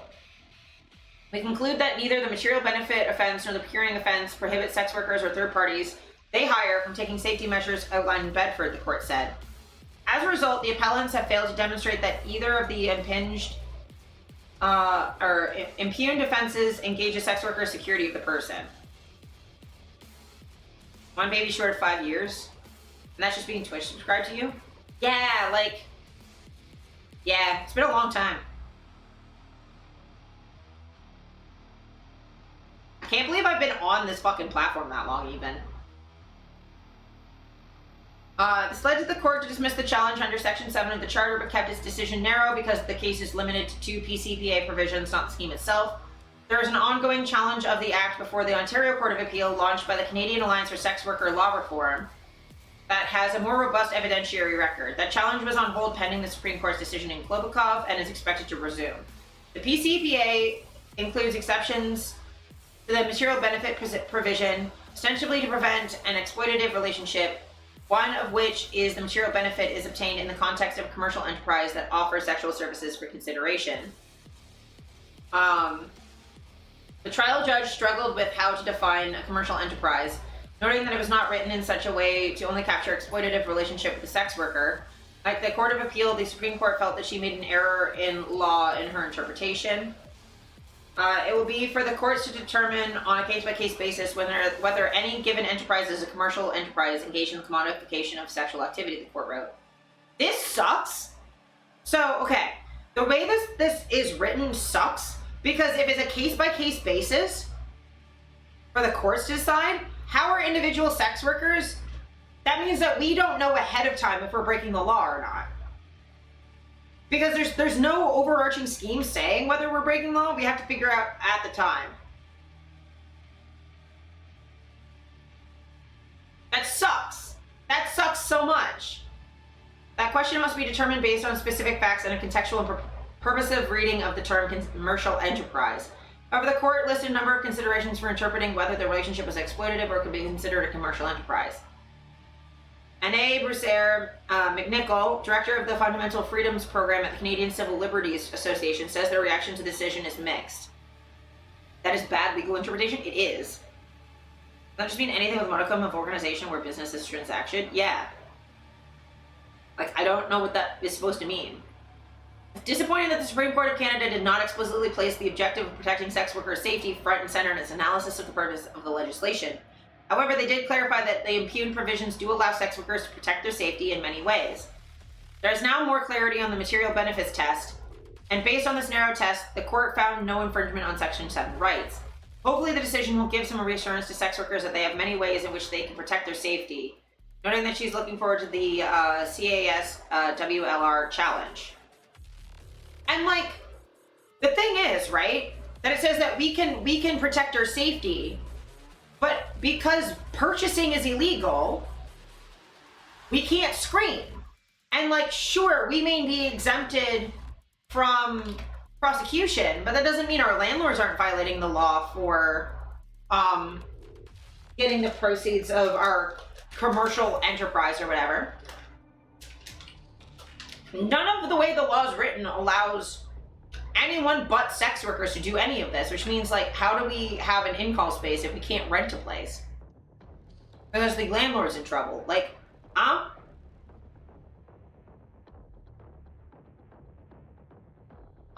Geetha Philip Papali, a lawyer with Goldblatt Partners LLP in Toronto, was co-counsel for the Sexual Health Coalition as an intervener in the case. Given the explicit mention of the CASWLR challenge, she agrees that this decision is not the final word on the matter. In its submission, the coalition found the purpose of the two PCPA provisions because in the Court of Appeal of Alberta and the Ontario Court of Appeal, the safety-related purpose was not found to be a purpose of the procuring provision. Billy Pupolat says it's significant that the Supreme Court disagreed with the courts below on that issue, holding that the safety-related purpose was a purpose of the procuring provision, which will affect Section 7 analysis going forward. Are exceptions for family? Yes. There are exceptions for family and like spouses, roommates, that sort of thing.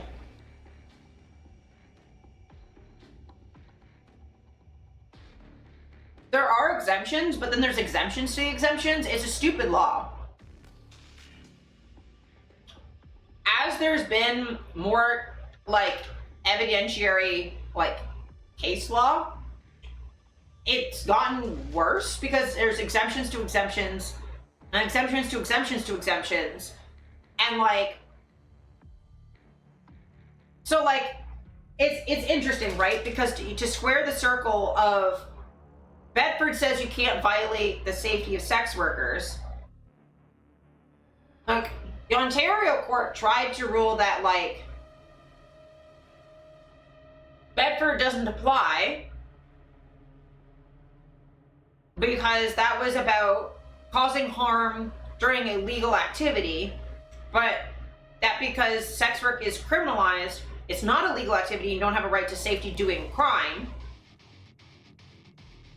Sex workers are party to a crime, they're just exempt from prosecution, was the argument. Which is dumb.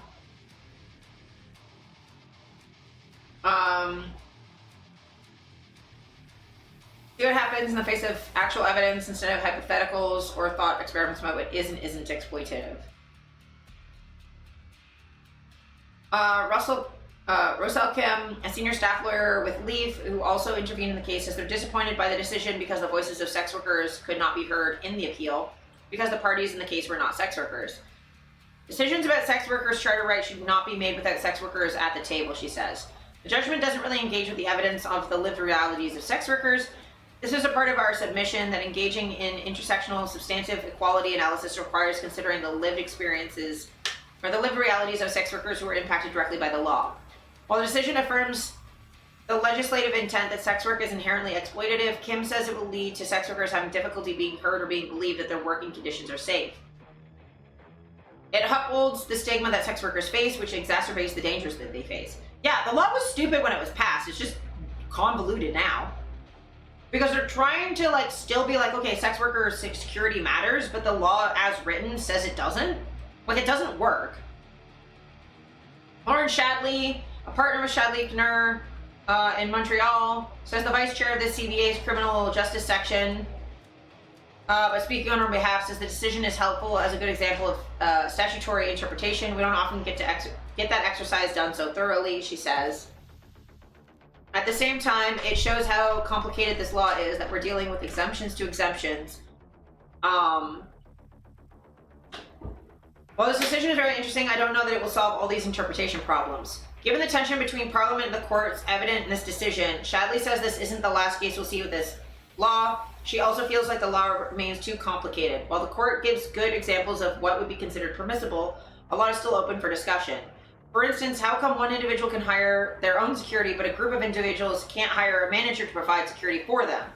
She says there are many situations you can think of in reading through the decision that leaves you wondering why some things are allowed and others aren't. Exactly. Jen Clement, who I adore, CASWLR's national coordinator, says the court's analysis is largely based on a fantasy notion around cooperatives that don't account for the lived reality of sex workers. Her organization was denied intervener status in this case. We're obviously very disappointed but not surprised that this happened. One of the problems with this case was the very narrow reading and understanding of these provisions. The regime needs to look at completely, including the criminalization of the purchase of sex. Clement says the fundamental premise of the court worked with was wrong, that even if sex workers have immunity from arrest for selling their sexual services, it's only an immunity from arrest. sex work itself remains criminalized, meaning they still can't rent a location and have their work and can have their bank accounts frozen because the money made is a proceed of crime. This decision doesn't take stock of what is happening in reality, she says. It only takes stock of these very bogus notions of who third parties are, what a co-op is, or these ideas of what it means for people to work together. They're fictitious. They're not actually real context. In the cases before them, the courts struggle with the nature of what sex work is and rely on unicorn contexts that don't exist in real life, even if you have a collective of sex workers who have banded together to share a website or in-call spaces. They can't use those in-call spaces because they are considered illegal. The piece that everyone is missing is that you're not actually allowed to do crime. You can't say a sex worker is able to hire a third party in any context because she's still committing a crime. Her money is still illegal, and she can't live in a society in a normal way. The idea that she could work is a farce. This is the thing. What Clement is saying, what Jen is saying, is that the idea that they're arguing over all of these like random fucking things. Y'all can bring your laboos. Sorry. And saying that sex workers can and can't do certain things is all based on this myth that we can try and stay safe committing crime. When the courts decided that we're committing crimes. Like, none of this makes any fucking sense. So, that case is out in Alberta, and of course fucking Alberta. So we're left with the Ontario appeal, and see if that might deal with the laws. These laws have been in place for 10 years, and they suck. They're awful.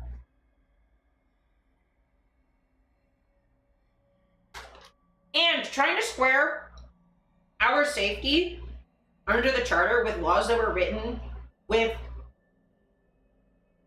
a government minister during the hearings about passing the laws saying, quote, we don't want sex workers to be safer. We want there to be no sex workers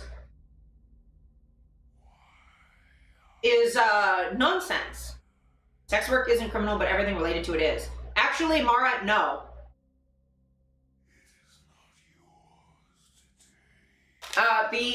A Ontario court ruling that was trying to appeal the laws, that's why it's now being appealed to the Ontario Superior Court, ruled that sex work is illegal. It's criminal. Sex work is criminal.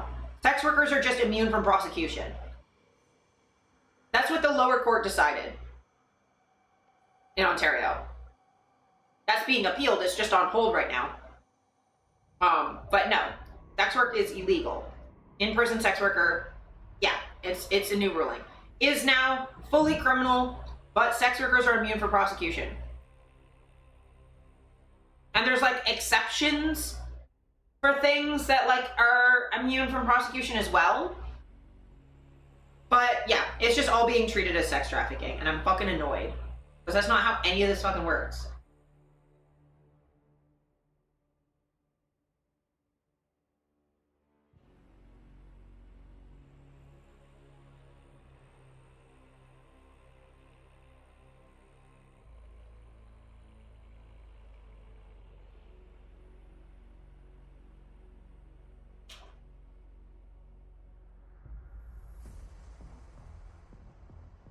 So yeah, so that's all the news for today.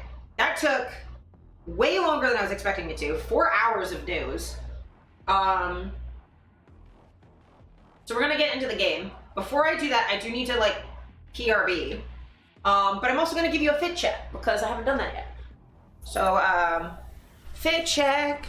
Got my purple pants, and then I got this shirt. I love this shirt. Look at this shirt. Because I did that Napstablook shoot. So I did my Napstablook t-shirt. This is from like TKO. I drew that. This is my shirt. Be gay, do crime. And it's the gay little ghosty. Listen to his gay little songs. But yes. Sorry.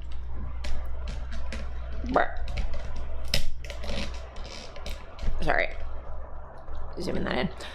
So I'm gonna PRB real quick and then set stuff up for the video game. DM you a game to look at before we begin games? How quick is it? I'll have to do it after the BRB because the ads are about to start, and I... Thank you, Pint. Fuck. I can look at it when we come back, but I need to pee. So I'm gonna BRB, and then I'm gonna be back, and then we'll look at stuff maybe. But yes. 1 minute and some. Okay, we can do that before we start. But I'm still gonna like set everything up on the break.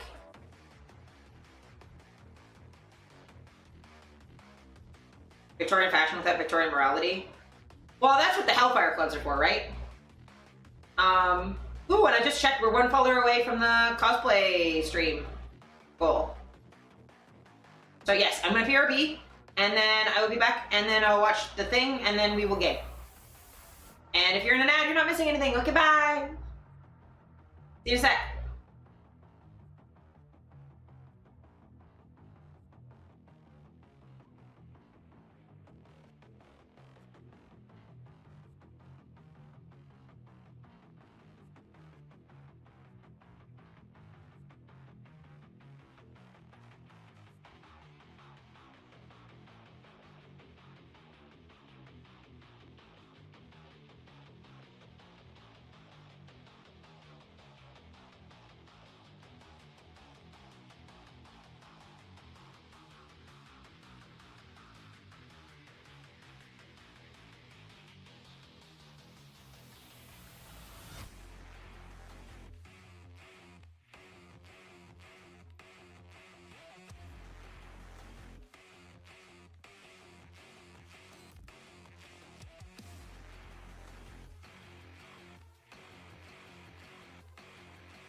Okay, I am returned. I am returned. Okay, so we wanted to look at, I gotta fix my camera. I like bumped it when I was doing the fucking fit check. There we go. Should be better. Yeah, that's better.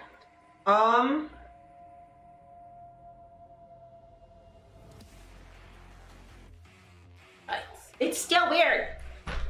Sorry, y'all. I'm finicky about this shit. There we go. Just because, like, I know it's zoomed in when I'm, or cropped in when I'm just face cam. Okay. So, Dolly sent me a thing.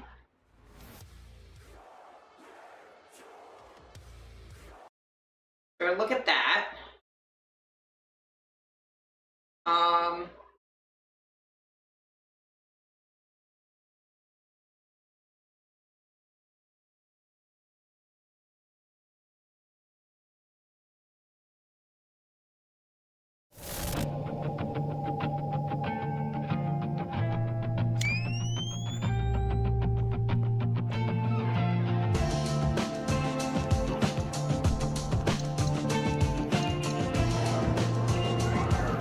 Oh, this looks cool. Oh, I love a music puzzle.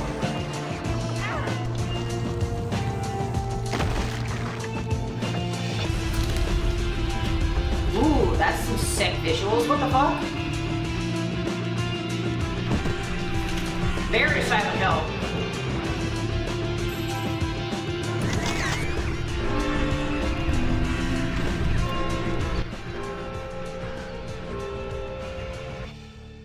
In that house, there's a room that can take you to the other side. I just wanted to let you know, in case I don't come back. Oh, another Dread X game. Hell yeah. Very interesting. The Gothic dating game, I think I briefly looked at it.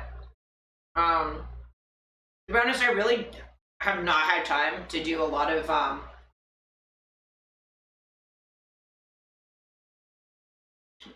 trailers. If you shared it while I was on stream, I probably watched it on that stream. I don't remember.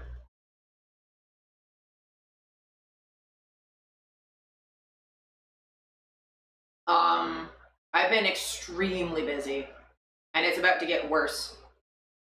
So I don't have a lot of time to do stuff outside the stream. Like, remember, I'm not going to be streaming for a week because I don't have time.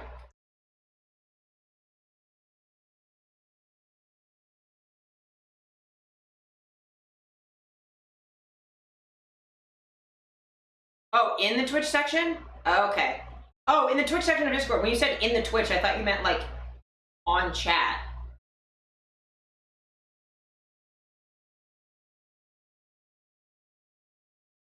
I looked at it, yes.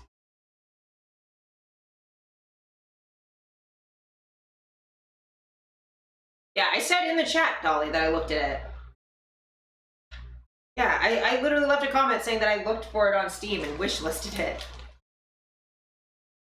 Sorry. Okay, I'm gonna put my foot down. No more sending me random shit for the rest of this stream.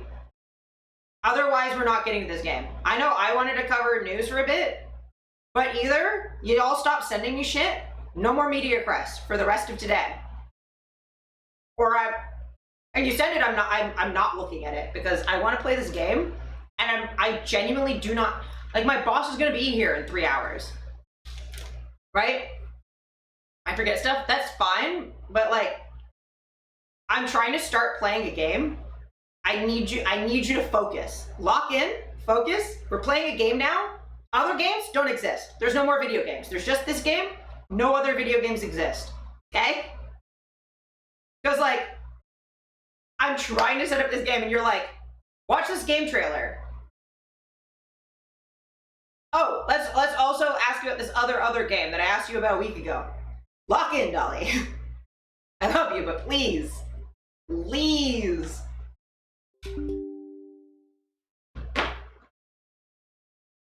I want to play the video game.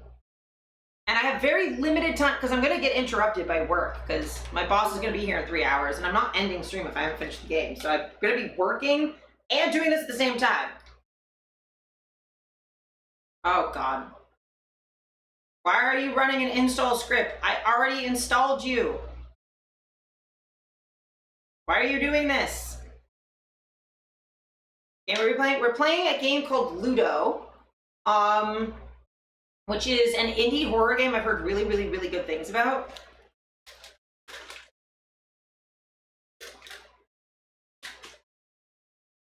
Please.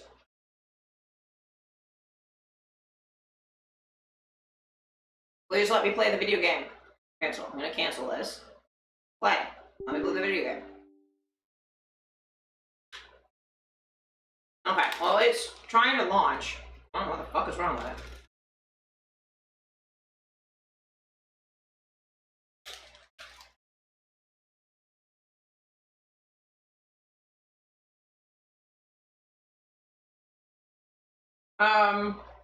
D-Chin was playing it, and I missed all of it because I was doing stuff.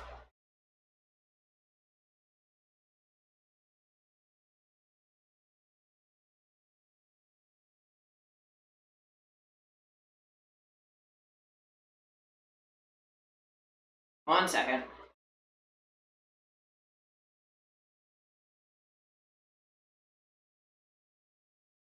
What?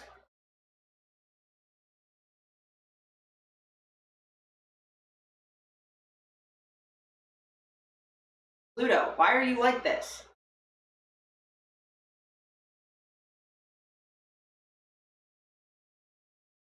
Okay, it's making me update my fucking drivers.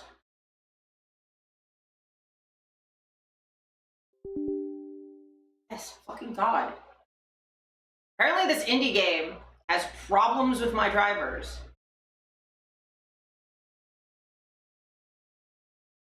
Let's see if this works, because it might crash OBS, in which case I'm sorry.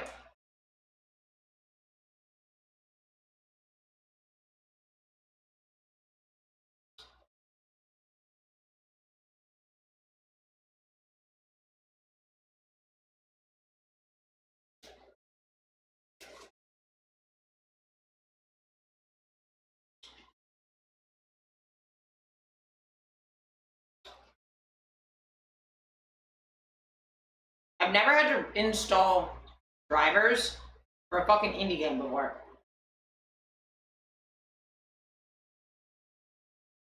It's not like I don't keep on top of, like, updates.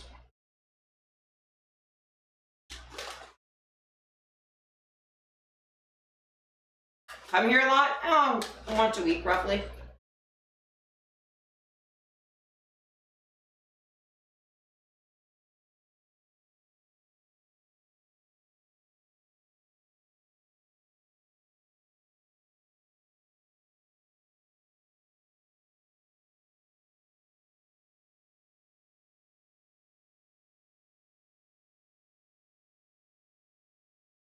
This is supposed to be a scary game. I can't even fucking imagine why you would have to do this. Best alert. I can't even process why you would have that. A scary game. Scary game.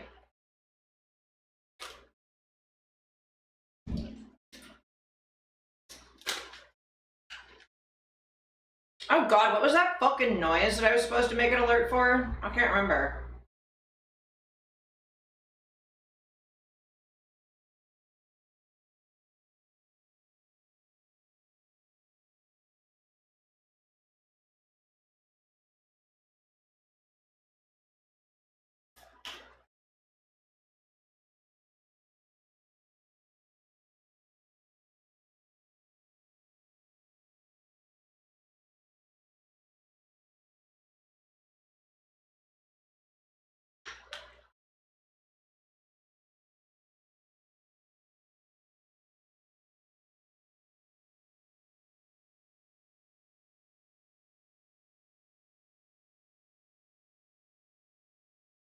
That's okay. I'll remember at some point if it's important. Oh, hey, I have an apple. Come on, we're like 60% done.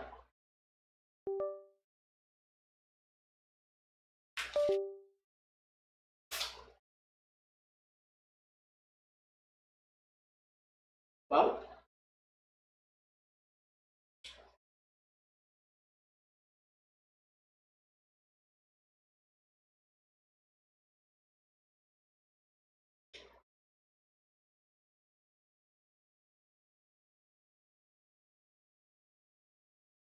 you have an apple? Do you also have a pen? I think I do. Oh? Am I still live? Green screen. Huh? Can you hear me? Is it fixed?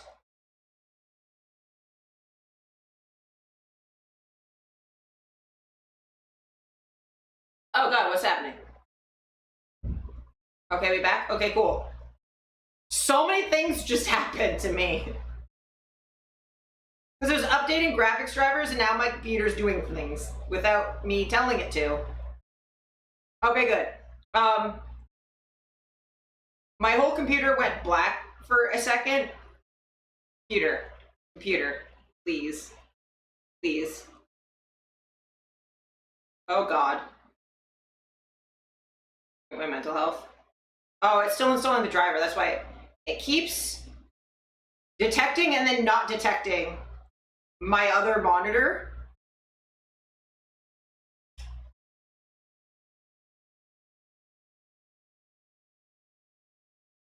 We good? Are we fixed? Are we fine?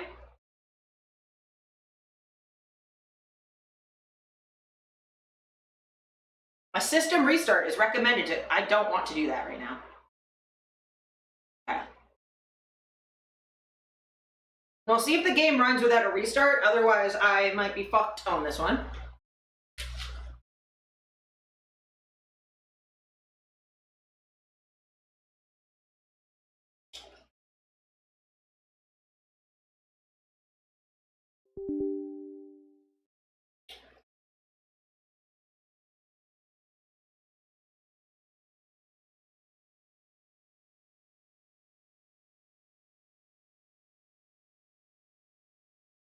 Okay.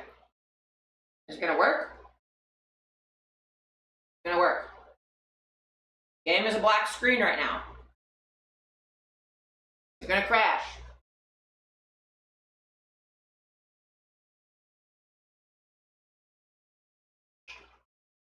Is it crashing?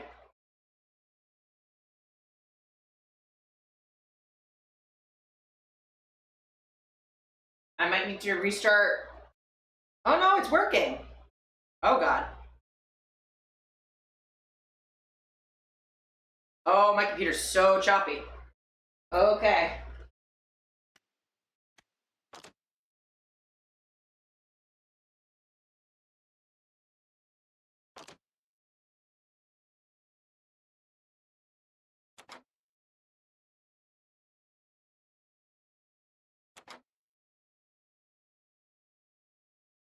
Yeah, this game is...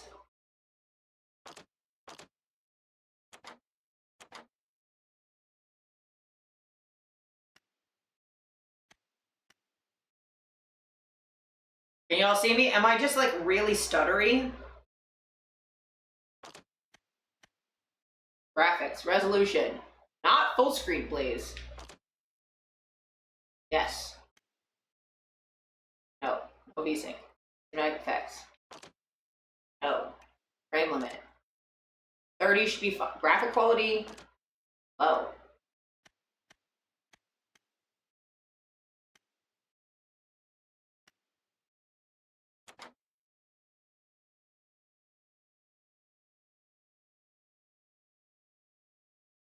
Okay. Am I getting frames back? Come on, game. Why are you so poorly optimized? The one downside to indie games is they're so poorly optimized.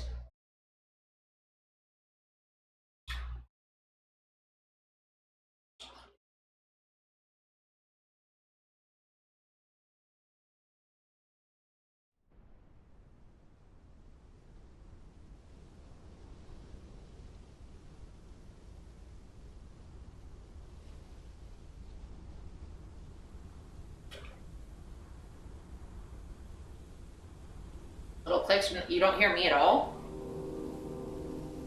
Oh yeah, the game is doing little clicks because I'm going through settings.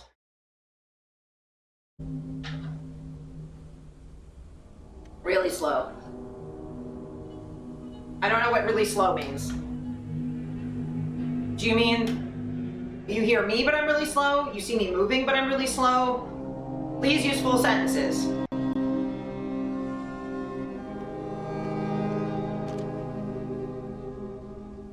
Actually, Steph, you're the one who can actually hear me in real life. Am I... What is the problem? I only want Steph to tell me. Can hear you? Okay, you can hear me fine. Audio is fine. We'll deal with the visuals in a second. Screen is 1 frame per minute. Yeah, Dolly, I need you to stop, please. The video is a no. Okay.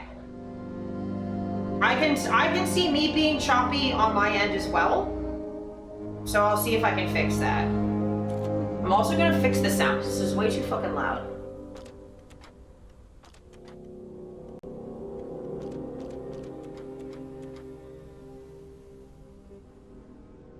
Yeah, Dolly, I need you to stop for a sec.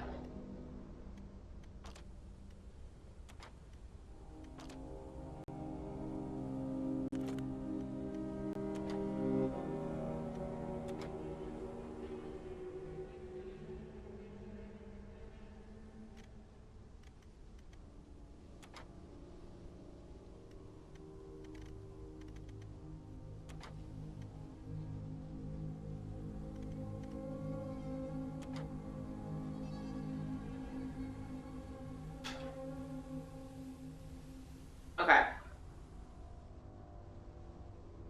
Your game noise too? Yeah, it's because I'm fixing the game. Can you not see the game? Okay, I'm just gonna open a test to it because none of you are communicating in full sentences. See game with no motion. I need you all, just everyone stop talking to me. Yeah, Steph is the only one allowed to talk to me right now because only mods. That's all I want right now. Visually, we get a new frame every 30 seconds. Okay. So, you can hear me, you can hear the game noise. Visually, you get a new frame. What is the frame? And I also kind of don't care because I'm just going to look at it because none of you are communicating anything reasonable. Like, I'm sorry to say, but telling me you see no motion of, there's the frame of me and a frame of the game. If you're not seeing the frame of the game move, that's fine, because the frame of the game is currently not moving. It hasn't moved in a while. The only thing that's moving is me, like, going through settings. This is all that's happening. If you're not seeing my fucking cursor go around, I don't really care. Okay, so I'm gonna look at it.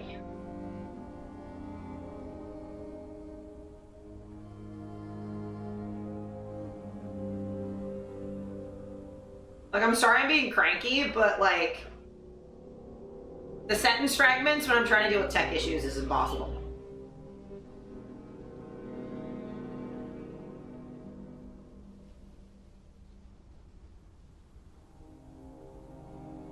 Okay, so I look fine now.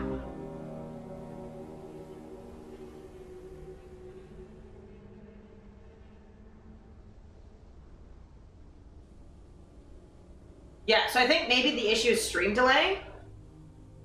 And things are fine now, yeah.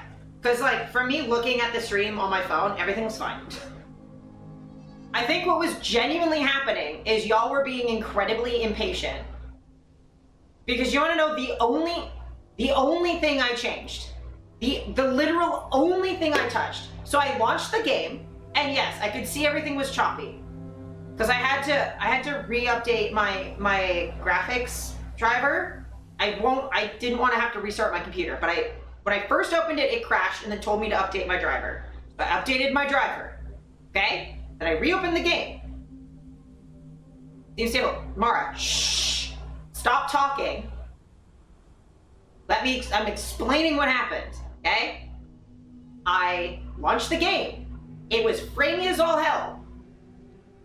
sat on a black screen for a while. I got all choppy, all the encoding on my end got,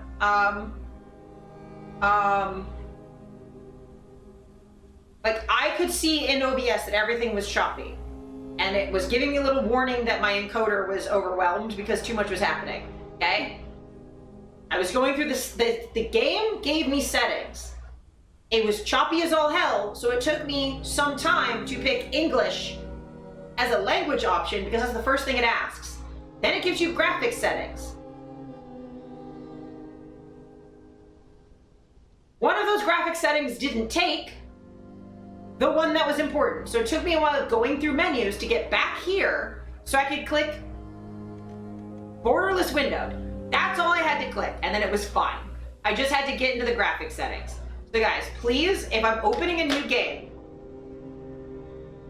please don't immediately yell choppy or slow. First of all, full sentences. If there's tech issues, full sentences, and if Steph's here, please leave it to the mods. But full sentences for one. Like, if there's a tech issue, that's fine. You can tell me, but like, full sentence, or be like, hey, things have gotten choppy. Or like,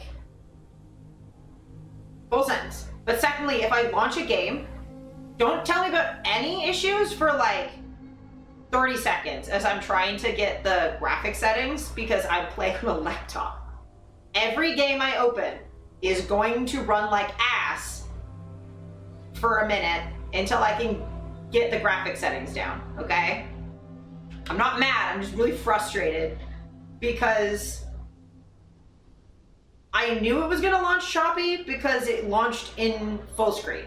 If it launches in full screen, it's gonna be choppy. I have to put it in windowed mode, otherwise my computer gets mad. So now that I can maybe put this to medium. I don't need 60 frames. Yeah, because like Steph is in the next room, so can also like actually hear me. Yeah, so 30 frames is fine. I don't think we're going to be doing anything that requires 60 frames per second. I'll do medium quality graphics now that it's running fine.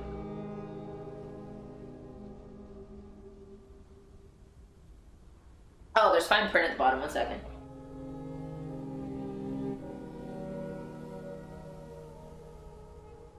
Yeah, no worries. Okay. This is a game about death. It explores themes of abuse, anxiety, depression, and suicide, weaving a tale that may be disturbing to some people. Okay, there's a trigger warning at the bottom in very fine print. I wish I could make that bigger. Yeah. No, I appreciate that, Dolly. It's just like, my main thing is, like, if there's tech issues, full sentences are better than fragments, because I don't know what slow means. And, like, if I'm launching a game for the first time, just, like, give it a sec. When things were still at 1 frame per 30 seconds and the game popped in, I thought the title had fully loaded because I assumed it was called Pluto. No, it's Luto. Yeah. That's really funny. But yeah, no, it's every time I open a new game on this, this laptop's dying. I need you all to know that this laptop's dying. The control key on the left doesn't work anymore, and the one on the right is starting to die.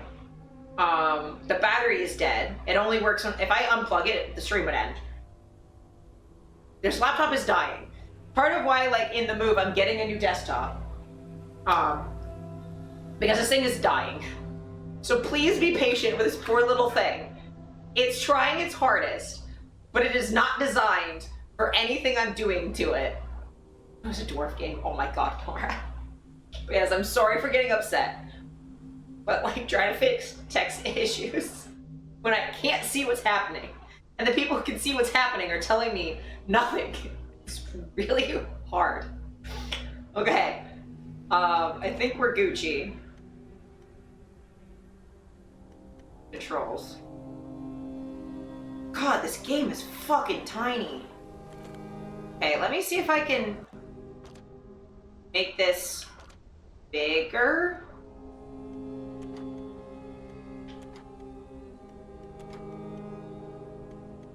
Stop. Okay.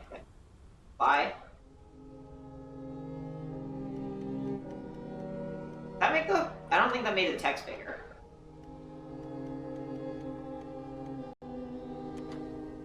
Yeah, it's doing nothing. Serious about laptop, yes.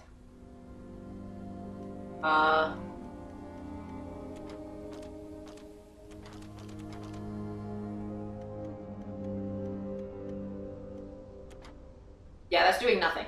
Like I see from comedy movies. Yeah, I wish we could make the text bigger.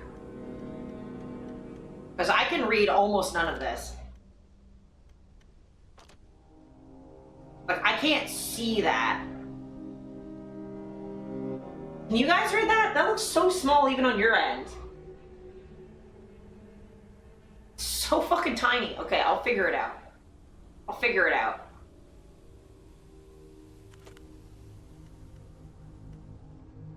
General. Oh, subtitle size. Bigger. Big. Subtitles background. Yes. Nobody's fine.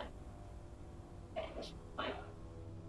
Bottom white text. I can only see that if I walk up to the TV and shove my face in it. Okay. I just made the subtitles huge because hopefully I'll be able to see it when we're not in this menu.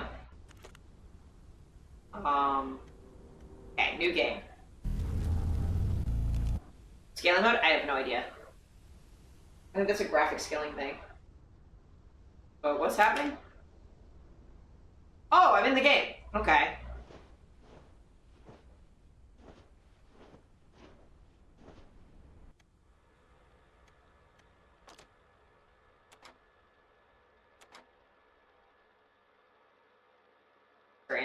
Oh, see, I can see this. This I can see.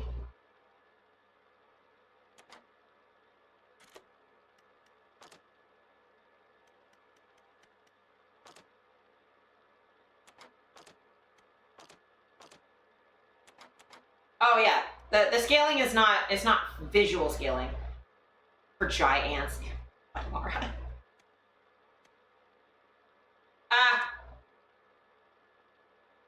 What? Oh my god, stop doing that. I know it did that. 1 second.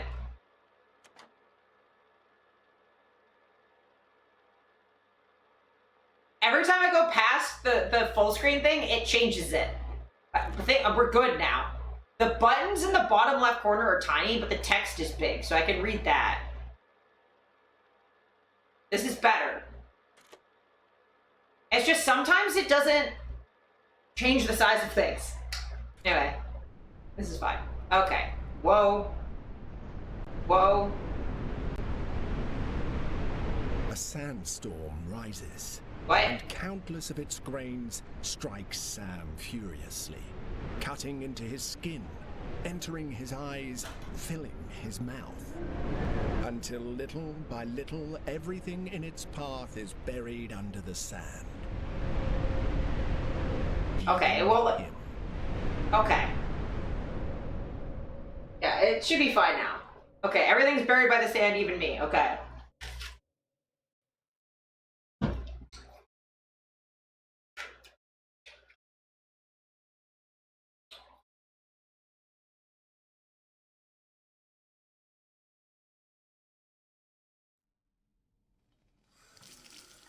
Fortunately, Sam is used to his many recurring nightmares, although he hasn't had this one for a long time.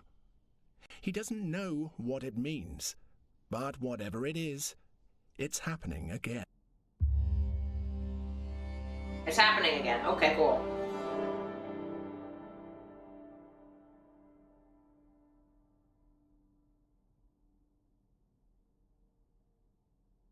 Good morning. Good luck. Bring pizza. Smile. Oh, the shoulder button. Okay. I can't. So the thing is, I can't see what the button things are saying. And then, yeah. Okay, there's screen tearing happening.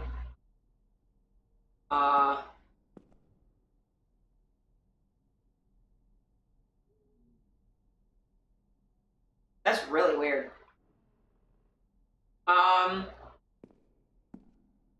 When it loads, it definitely, like, busts out my encoder. Rather quiet compared to me. That was weird. For a brief moment, Sam stood completely still. The fuck?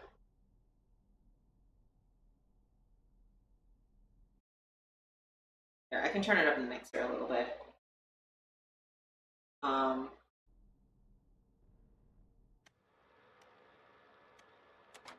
Also, it's quiet how? Because, like, there's really, other than the voice, there's not really much happening.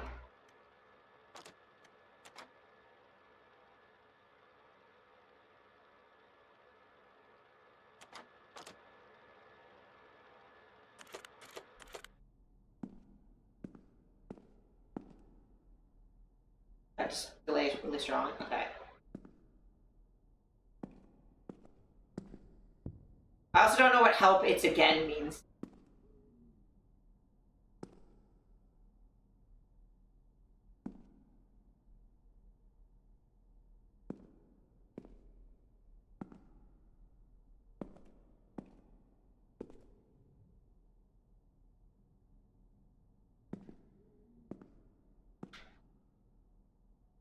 Um,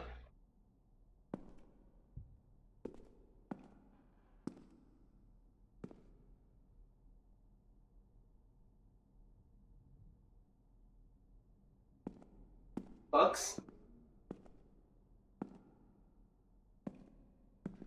These books. The narration's a bit quiet. Okay, I can turn that up. It's at max volume now.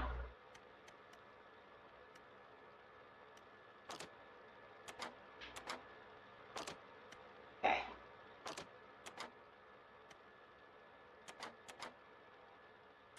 Fine. Okay. You good now? I don't know how to fix the screen tearing, because that's made me really dizzy. Okay.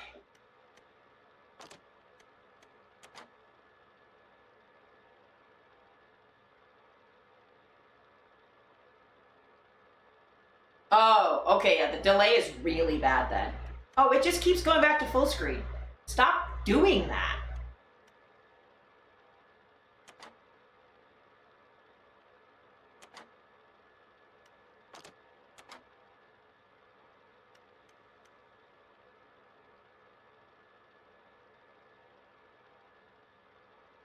Okay, I'm just gonna put it on low because my computer's fucking losing its shit.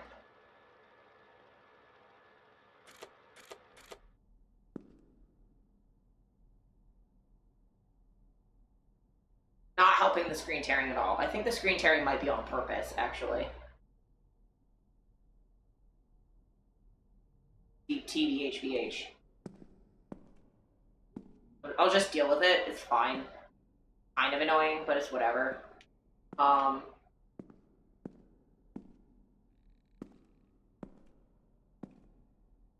It seems like every time it loads, it puts me back in full screen, overloads my encoding, and then fucks up my computer. I don't know why it's doing that. Go away, fruit fly. Go. Go away. Get out of my face. Bye.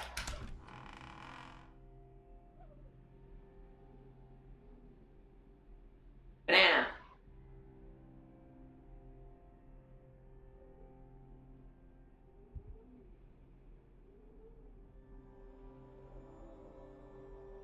I wasn't looking right away, but...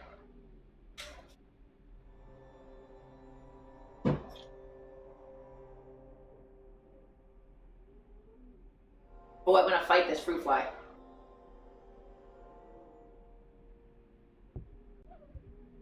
Okay, I'm gonna play the game and I'm gonna ignore all of you.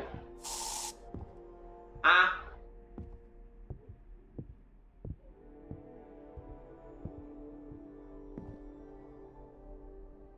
You're saying I'm stinky?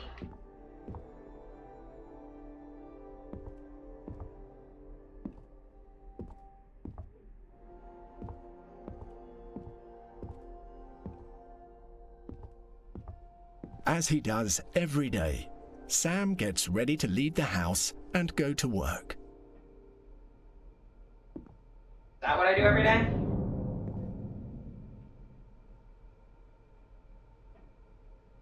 One-minute delay.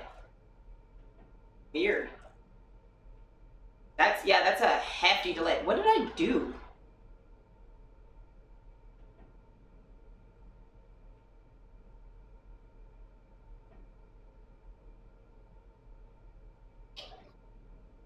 Because everything on my end says it's fine.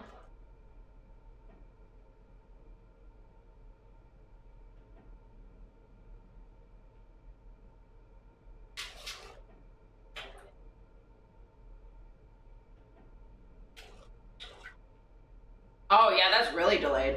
That stinky thing was like a bit ago. Okay. Well, that sucks. When freshness attack.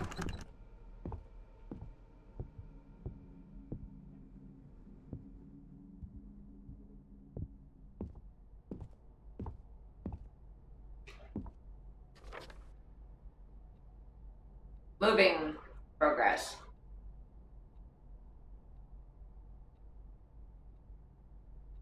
That's funny. I'm gonna have to do that soon.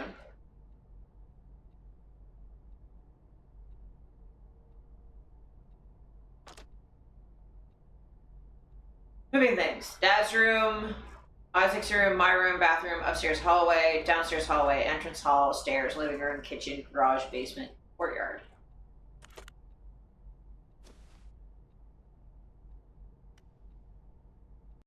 I have an inventory. However, today he seems a bit distracted, as if he hasn't been here before. Probably because of the move.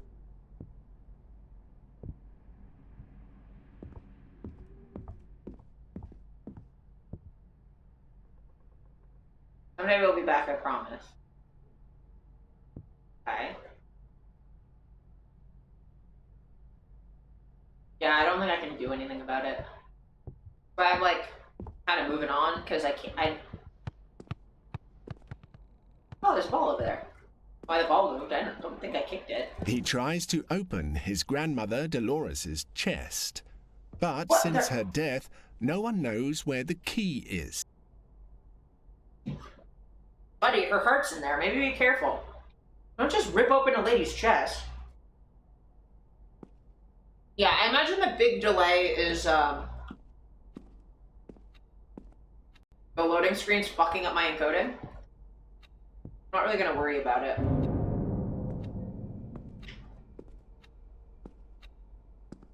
Where the fuck did that ball go? Oh, it's trash.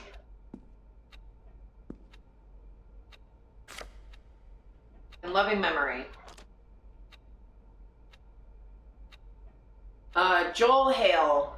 Right now, I'm in a different place, and though we seem apart, I'm closer than I ever was. I'm there inside your heart. Dear Joel, your presence alone made the most heartbreaking moments of our lives so much lighter. And that was because you always tried to find a positive way to look at the world, when the world wouldn't let you. You always happily recounted the anecdote of the day when, having lost your job, you came home with a huge pile of books, smiled at us, and said, I have more time. That simple anecdote described you perfectly. You'll be remembered in many ways, but above all, as a good man of very few words who let his spirit speak for him. You're indeed very fortunate to have been in this life with you. And now we are the ones who would love to say I have more time just to spend it with you. We hope you find peace wherever you are, and that the good souls around you feel lucky to see your magical smile. We love you.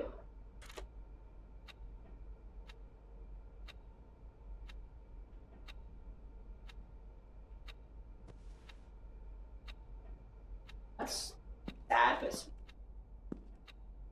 but you're vicious. Oh look, when I normally get up. Vicious is vicious. Okay. Housekeep. Oh. What the fuck is happening there? Fail. I go outside? Ah?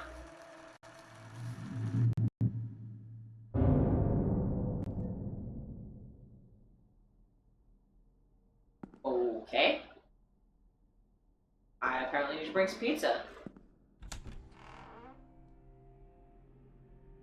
Narrator, help!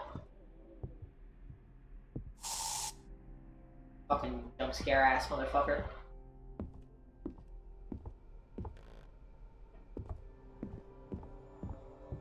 Suddenly, Sam starts running.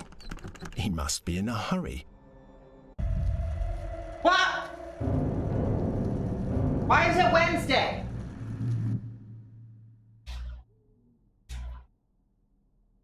Why is it nighttime? What the fuck? Okay. A new day, and everything is still a mess in the house. Sam has barely made any progress with the move. Something has fallen.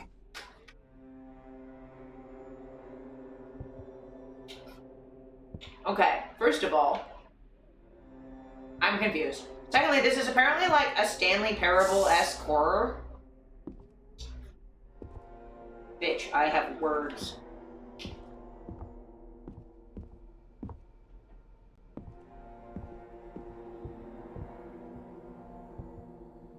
Why is it dark? Why is it Wednesday?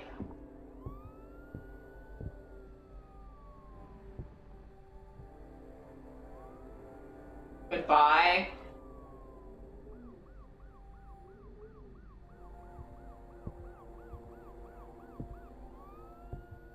What? The new season of Wednesday, yeah, that's fair. A Wednesday jump scare is very real, though.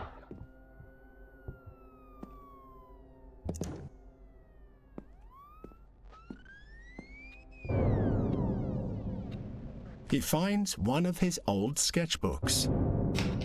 Sam has always liked to express himself through his drawings, until one day he stopped. I see that pride flag. I see that pansexual heart right there. Okay, so he stopped sketching.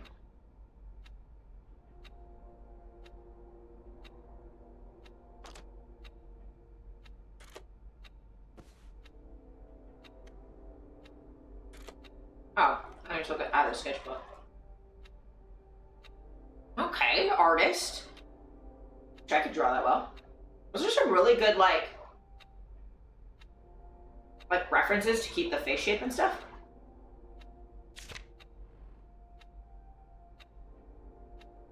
Huh, okay. I saw them again. Isaac. Something, Jack, Eva, Isaac, Sam, Mr. Buttons. Mr. Buttons, the little guy. One sec, sorry, everything's really fucking tiny. Read. Oh, saw them again. Oh, it's Dolores, Joel. Okay, so Dolores is the grandmother. Isaac, upside down for some reason. Joel, Eva, Isaac, Sam, Mr. Button. Oh, Mr. Button looks like a little chihuahua. Knock my apple over. It's fine. I caught it.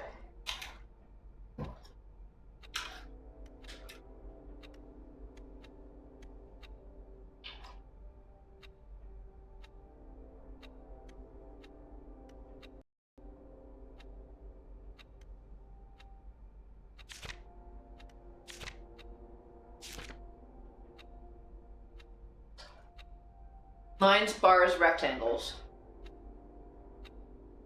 Okay, I don't know what that means. A bunch of boxes with a hand reaching down. Ooh.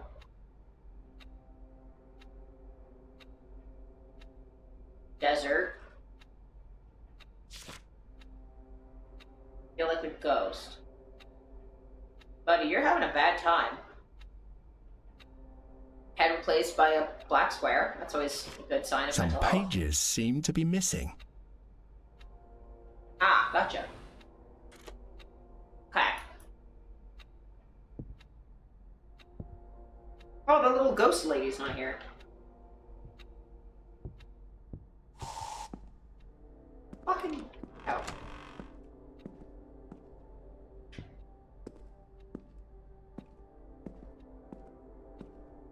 will this be in here?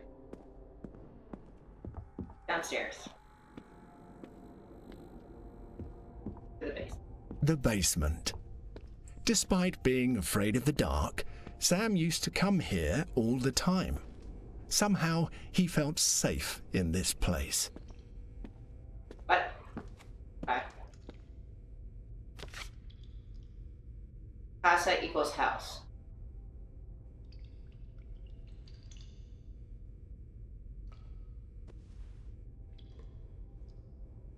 Flashcards. That symbol again. I don't remember when I started seeing this symbol, but now it's everywhere. As if it's been haunting me. It doesn't seem to come from one of my nightmares because it appears in all of them. Whatever it is, it seems to be something I've seen somewhere else. It's starting to bother me. I hate it. I hope I find out what it is so I can get it out of my head.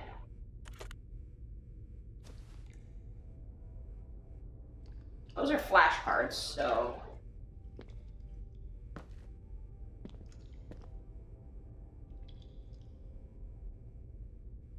Okay. Red string for that, apparently.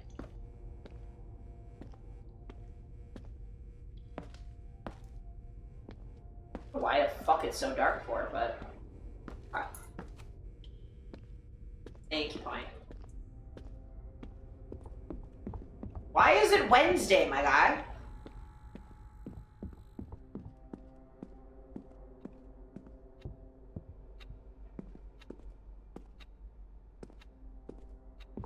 The door does not open. For some reason, Sam didn't mind that the air freshener upstairs activated itself. Is that what that was? Oh, I thought there was just another air freshener. Stairs. Well, how could I have heard that from down there?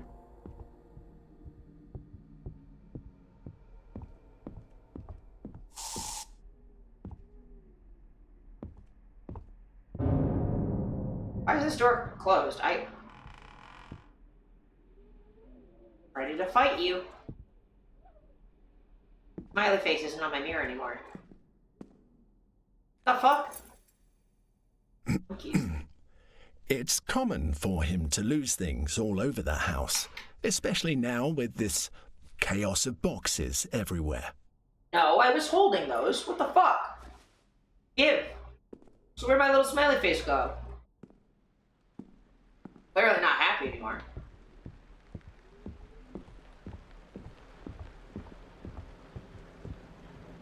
Narrator, you're being mean to me, and I need you to stop. I'm just a little guy. You need to be nice to me.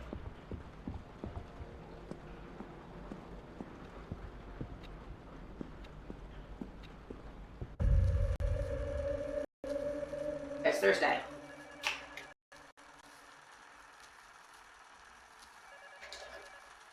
Are you enjoying the Stanley Parable so far? A little bit. Oh yeah, it's just when it loads, sometimes it overloads my encoding. Okay, that's not too bad. Yeah, this is very, very Stanley Parable.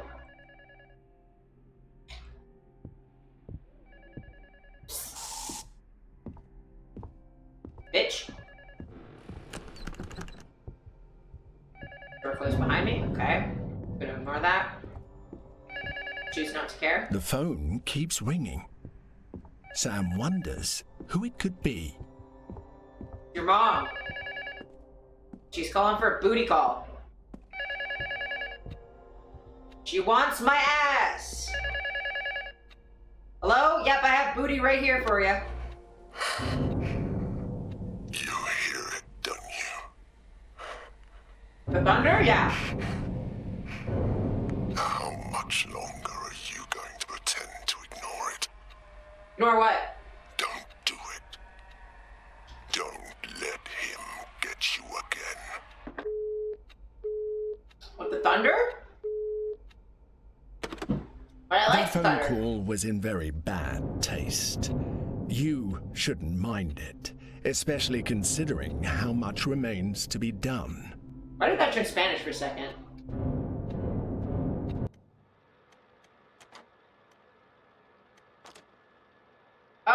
It just keeps auto-switching to full screen. Don't know why it's doing that. Very bad for my computer. Please stop doing that.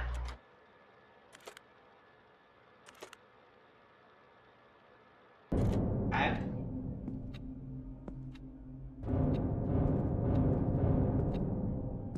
What was that noise? Pizza. Can I have pizza? I want pizza now. Oh, I want pizza for dinner so bad. Huh? Hanging on everything. The Samly parable, yeah. Stop. Stop. Well, Yes.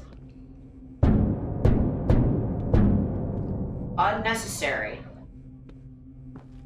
The crawl space under there, isn't there? Stop banging on the ducting. It's loud. curiosity led him to find something strangely disturbing in the basement. I myself am strange and disturbing.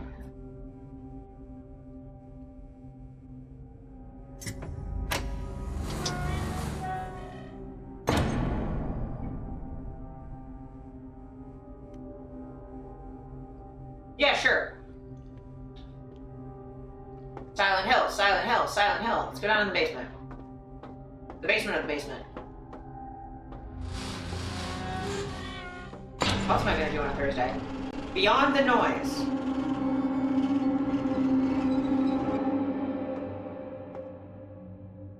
Fire.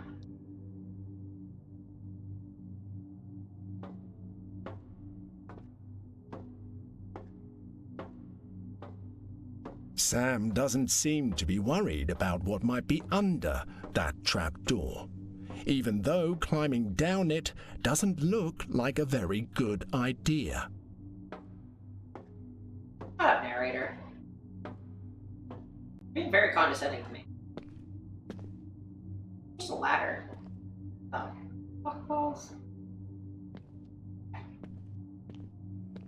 Oh. Dragons.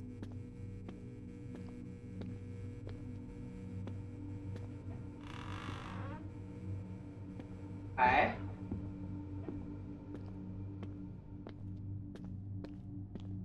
Are we in Silent Hill? Oh, it's that symbol I keep seeing everywhere. It's just 2 lights, but it's fine. Many questions were going through Sam's head. Is this real? What is this place? Not quite your ordinary house, that's for sure. Yeah, there's a window, and we're in a crawl space very below my basement, so that's confusing.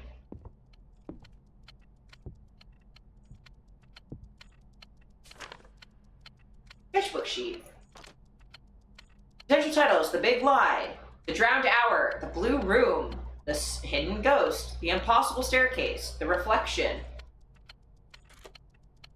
That doesn't seem great.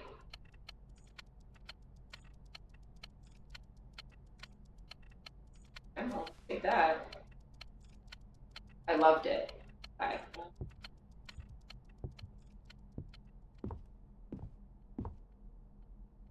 Floor. Okay.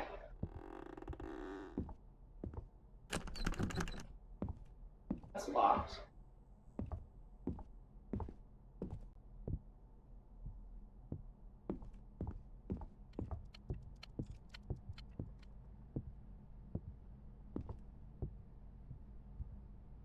What? Right. Down we go. There is a hole here. Someone has spent a lot of time trying to break through the wall. Help. Romper was great. Okay. I need a romper and then go through the wall. Be careful with the ladder. If you need any... If you need it for anything, I'd rather you ask for help first. You don't have to do everything by yourself, Mom.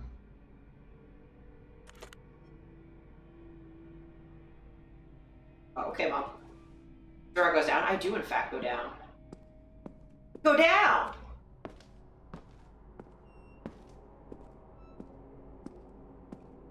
go down. What?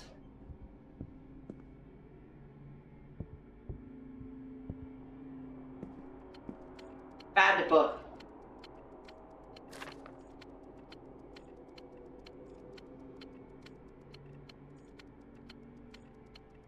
Let's play. I am in fact doing a let's play.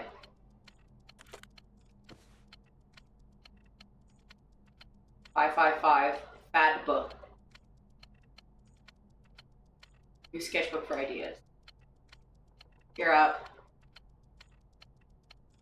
Be careful. 555 FAD.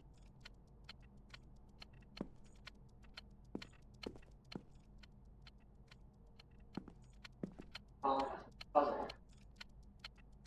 I feel like I do this now because I feel like if I don't, then I'm gonna not be here. Looking for help? No, I'm fine.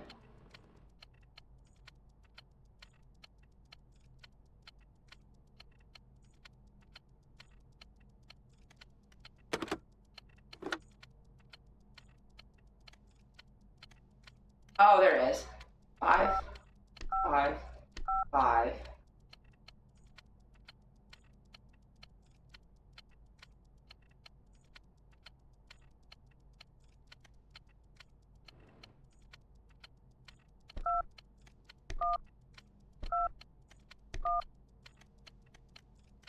Bad book.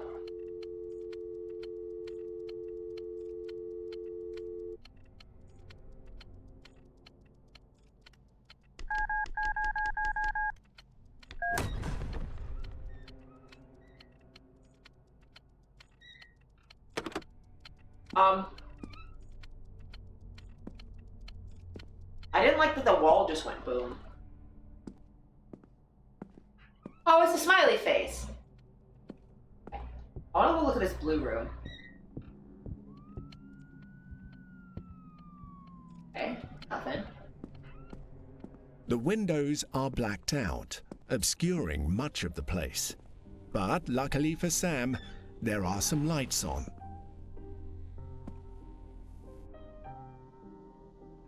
One.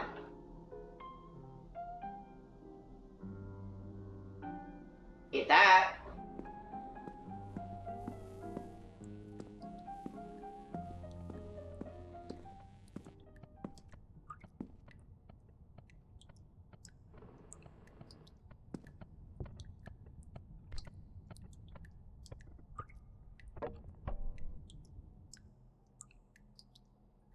How is that? Chat, I can't read it. Supposed to be 5? It looks like 5. Can't. 1 second. It's so fucking small and there's a light in my eye. Okay, yeah, that's 5 o'clock. That's 5. Ugh. Sorry, my TV's on the other side of the room, so I have to go get to it. Okay, so it's 5, so 1, 5.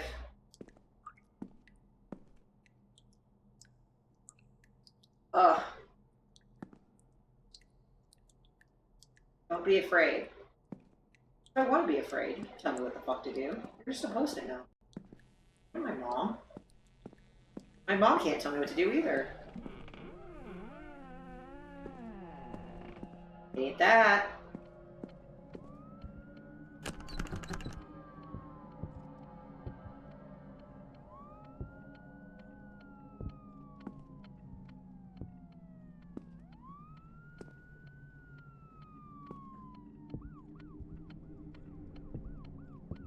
There's a.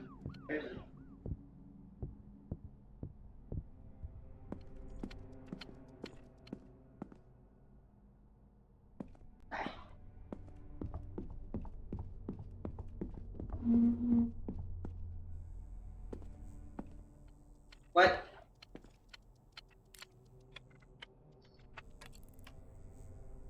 Two. Okay. 5, 2.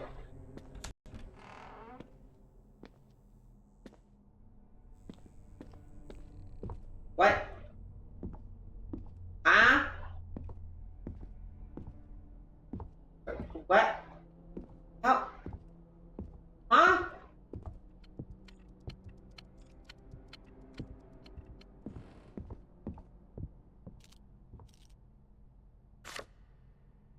one of the cards his mother Ava used to make to teach them Spanish. She kept leaving them forgotten everywhere. Is that why it was randomly Spanish for a bit? Why are there ghosties?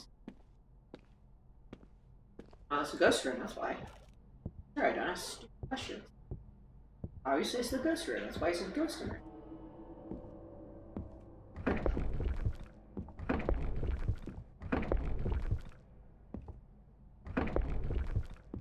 Okay. Never mind.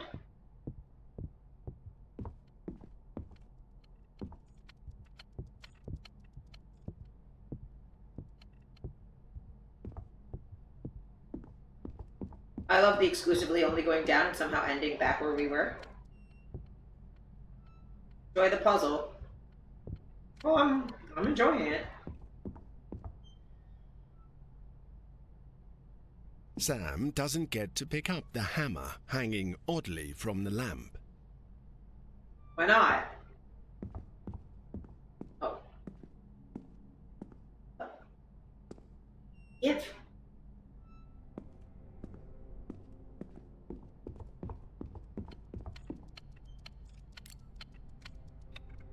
Two, 5. It's for the ghost F. That did get me a little bit actually. 4. Okay. 2, 5, 4.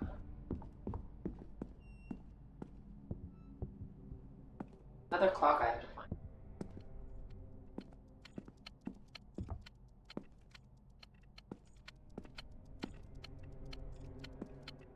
Oh, there it is.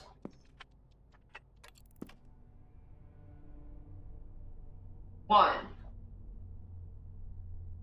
1, 2, 5, 6. 1, 2.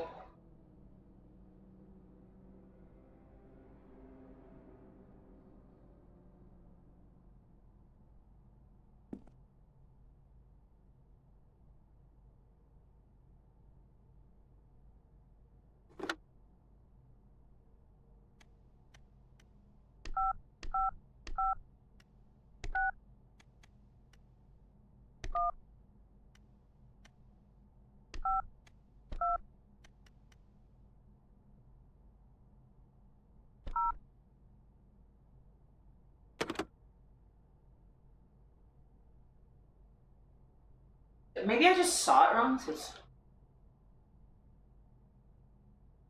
6. 6, 1, 4, 2.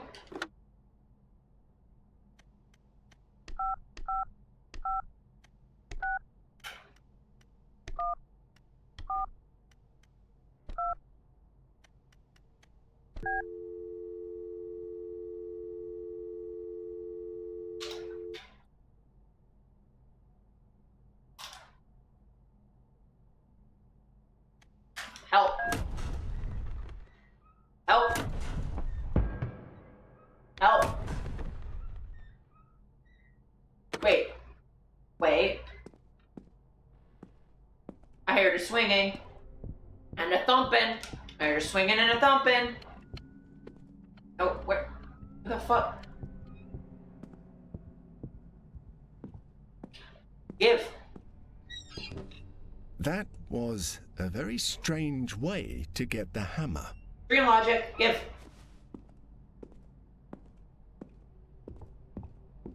Oh. Oh. Help. Help, help, help.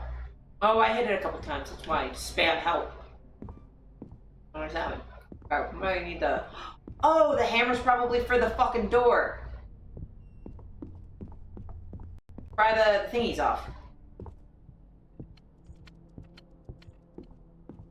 Just said item needed. Item. Pull the nails out.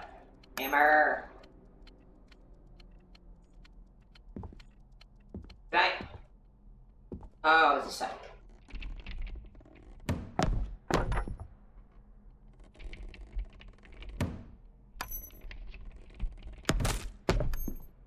Okay. In.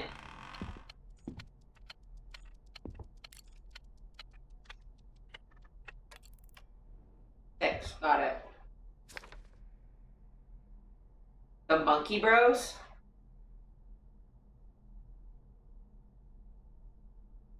Okay. Alright.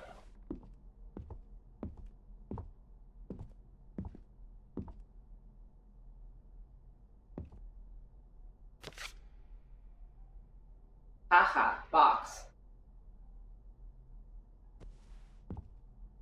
That is in fact a box.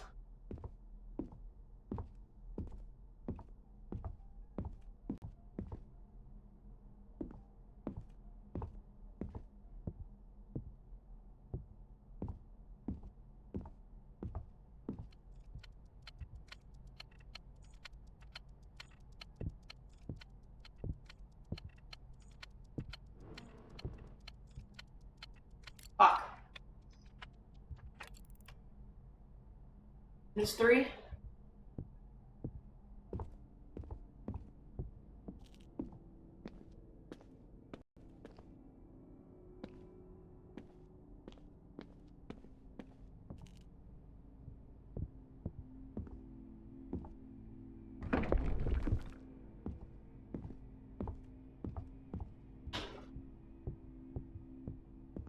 That.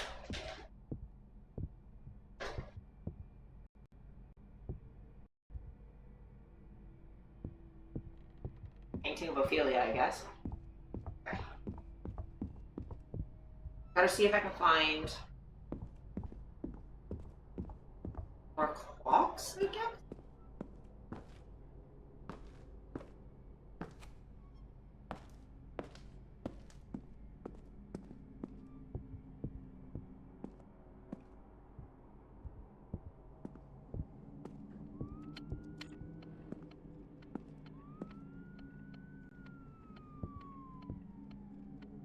Fuck. Okay. Are there 12 of them or something? Oh!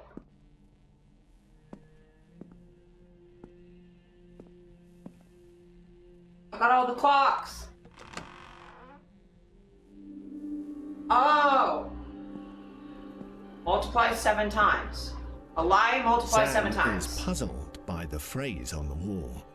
It has his handwriting on it.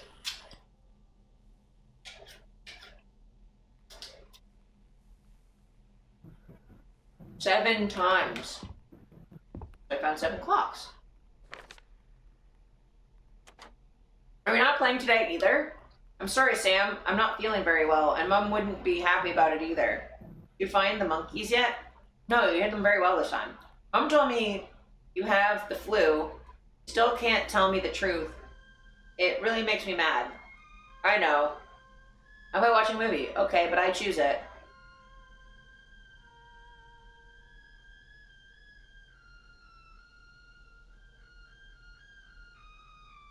Huh.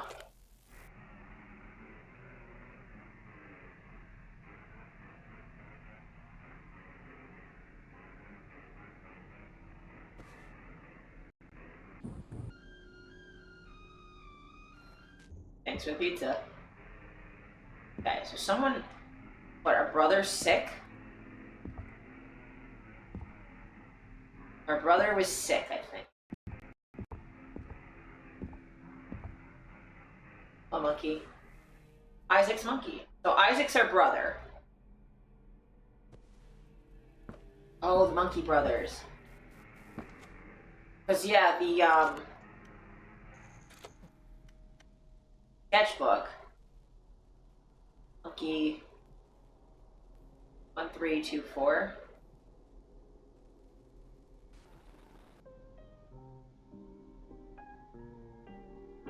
Oh my god, my ear piercing is stuck on it. There we go. Okay.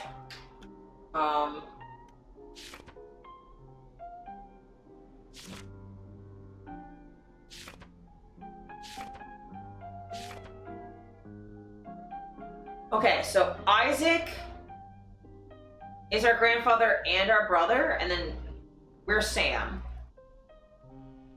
And then Jack and Eva are our parents, because Eva is like our mom.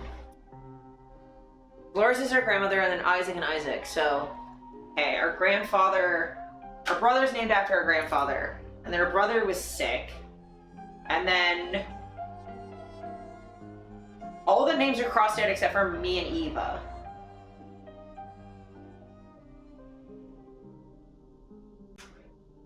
So Isaac and Isaac are both crossed out. Dolores is crossed out. Jack is crossed out. Mr. Button is crossed out. So it looks like our dog is dead, our brother is dead, our dad died, our grandmother and our grandfather are dead. I don't know what that means.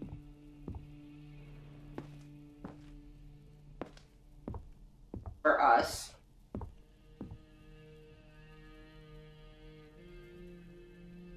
One. Monkey in there, which I don't super love. Where's it? Yeah. Oh, it was. Bathroom.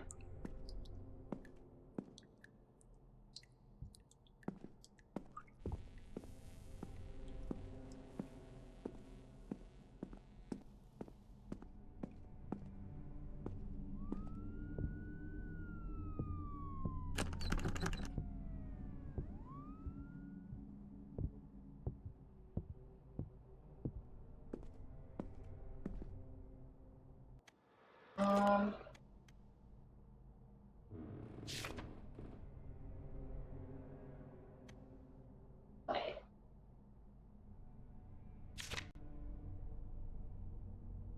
F D A B? Oh, it's FADB, okay. F A D B.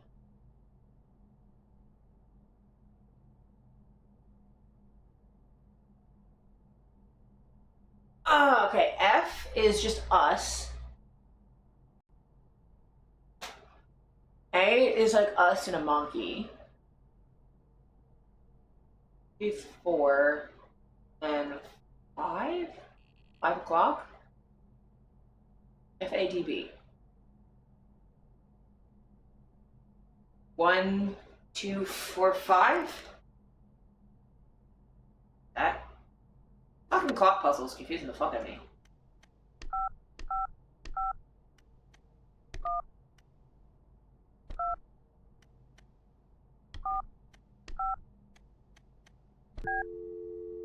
It could be 2, 1, 4, 5.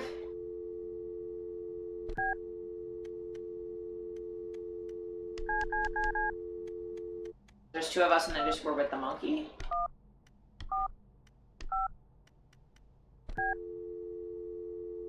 Huh.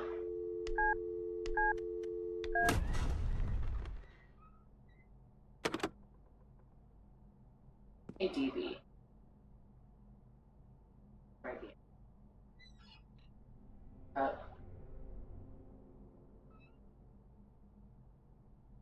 I know it's 555.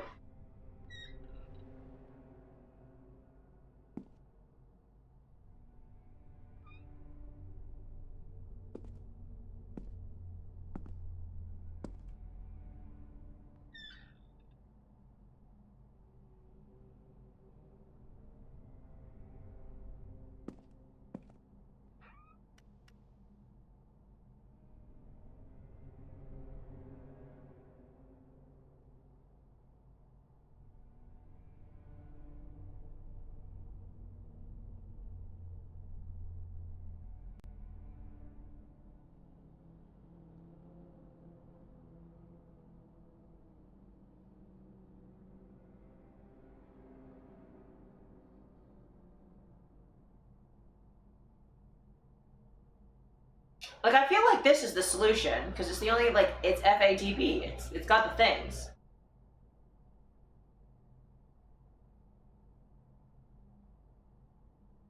Because it's what? Like, us and the monkey. Time, and it's 5 o'clock. Then 4 people, because it's 1, 2, 3, 4. And then us in the mirror.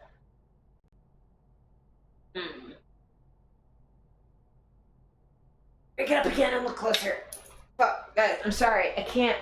They're so small. There's a big monkey.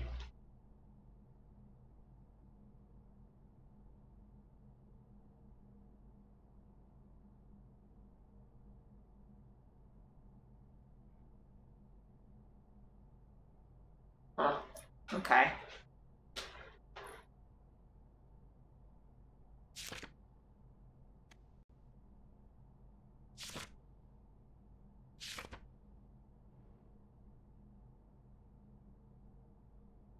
Big lie. Good hour.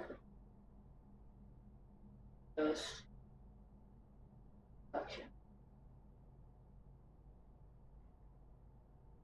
Okay, so the drowned hour was the clock. The hidden ghost was like the 4 things. The reflection was us, and then the big lie was the monkey. What's the big lie? Welcome back, I'm Dad. I'm trying to figure this out. Something to do with this. So it's the big lie, which is the monkey. Drowned hour, which is the clock, it's 5 o'clock. Hidden ghost, which is 4, and then the reflection.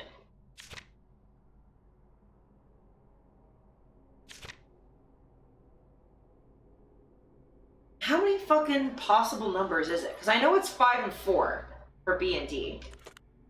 So F-A, B-D. So F-A, 5, 4.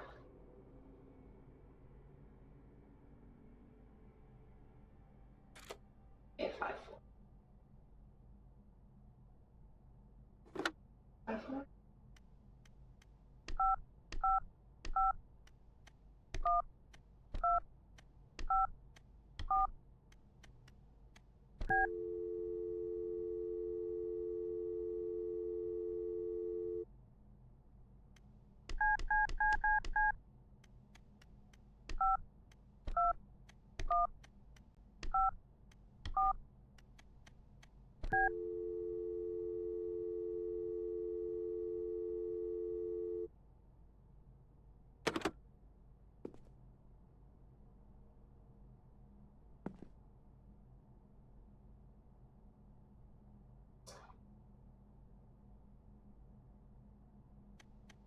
Am I dense? What's happening here?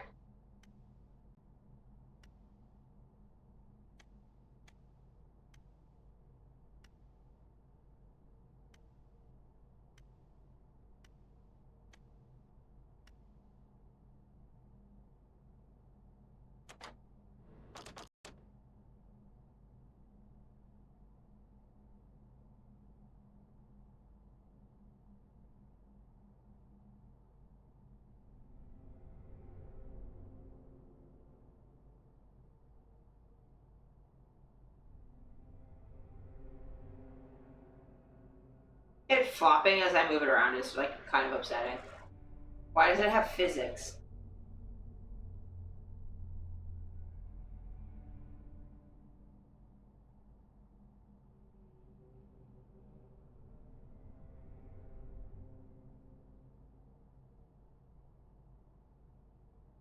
Kind of.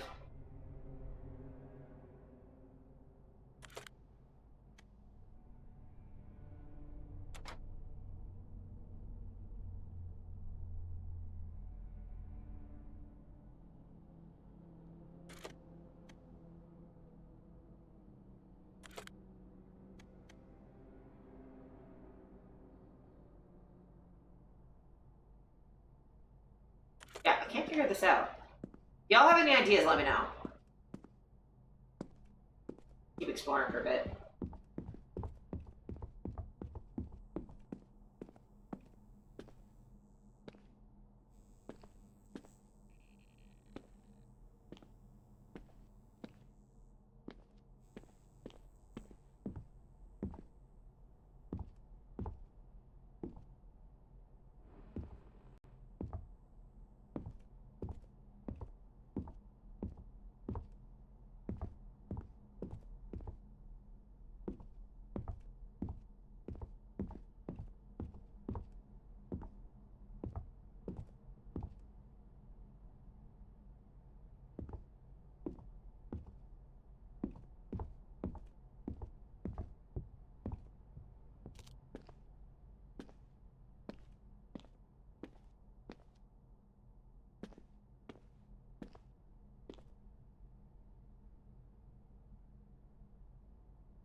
Captain.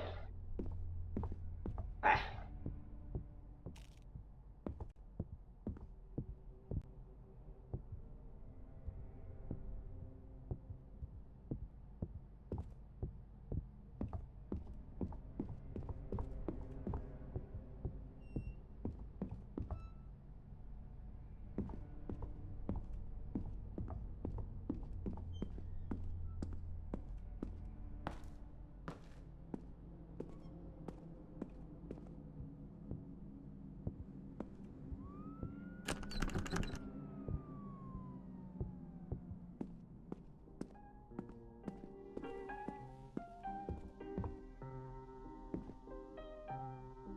Maybe the monkey's 7?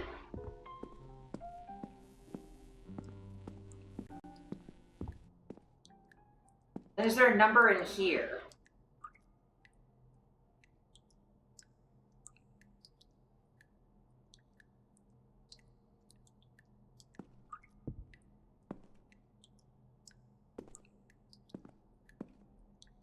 Oh, okay. What number is that? 1 second. 5? What if it's 5, 7, 4, 5? Because that's also the drowned thingy. 5, 7, 4, 5? Maybe?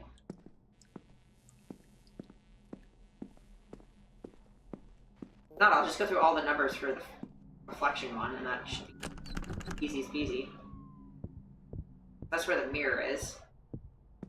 Okay, let's try that.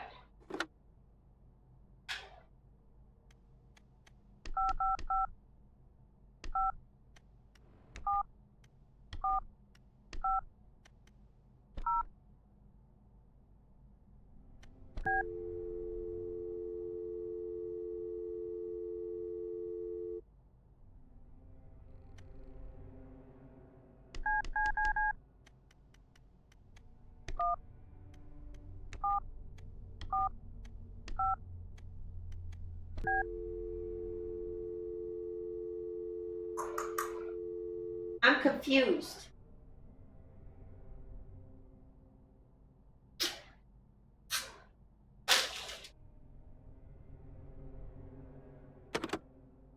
Not very smart.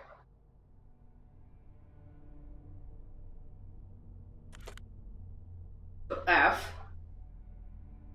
B, A, 7, DB, 4, 5. 7, 4, 5. Is that one? It's not 1, so maybe it's 2, 7, 4, 5.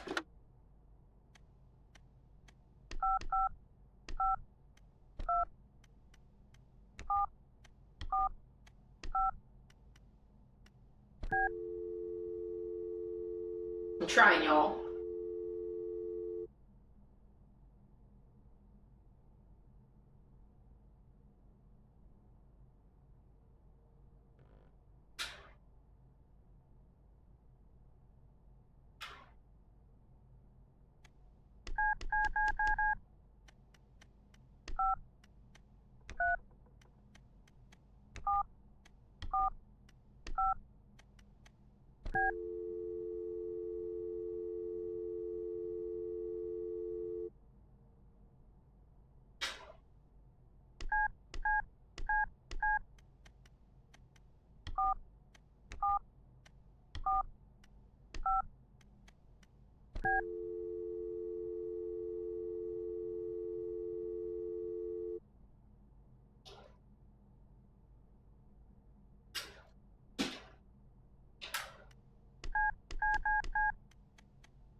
I know I'm just brute forcing this, but I'm tired.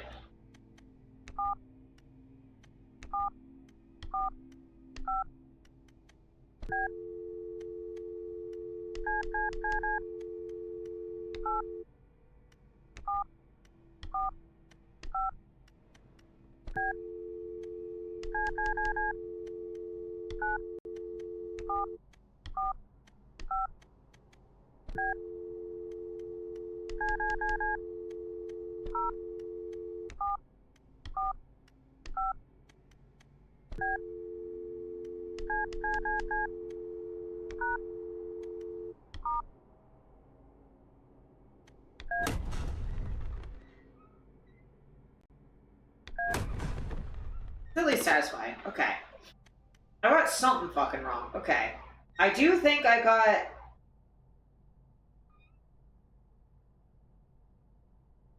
some of these right.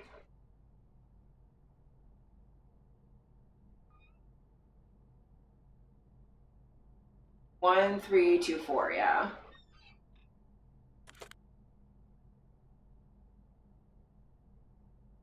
I'm so confused. So confused. Chat, help. Chat, help me. Help me, I'm good at video games, but I'm not good at this video game. Good at puzzles, but not this one.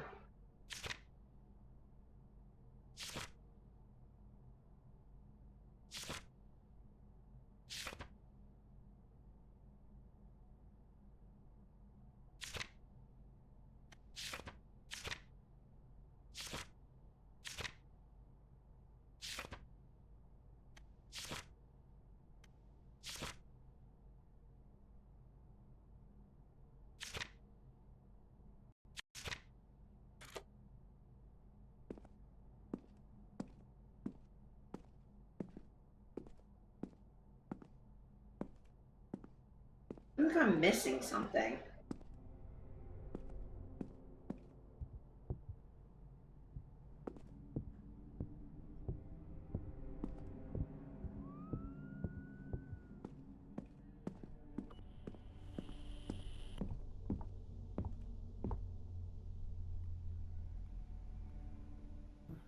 Maybe... monkey is one. There's one in monkey. I multiply 7. I thought it was 7 because it was like the monkey and then 7.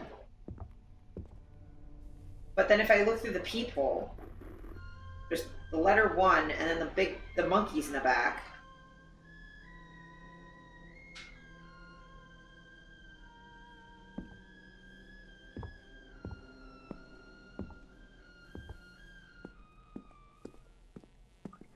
Okay.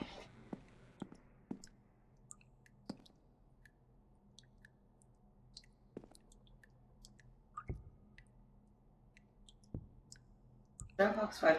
Maybe the reflection is 0 because I don't have one. I cannot see myself. I don't think that's a graphics thing.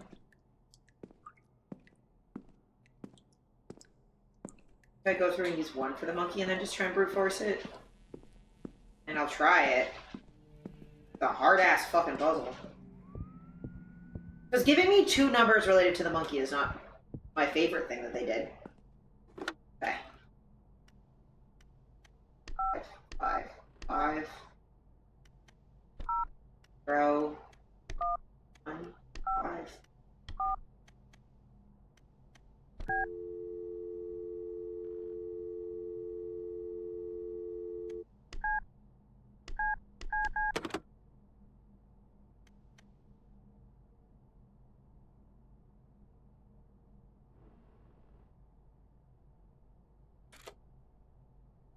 Yeah, I can't.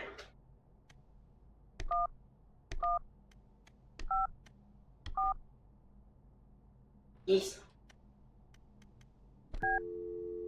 Oh. I have to put in the fucking area code first. The fucking 555 nonsense.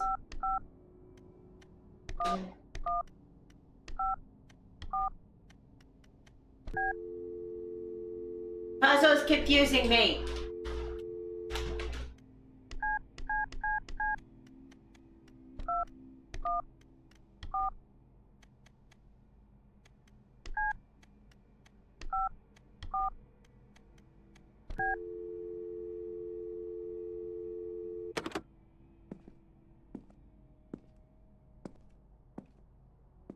That helped. Chat, help. Don't make me look it up. You look it up. Chat, help. What am I supposed to do?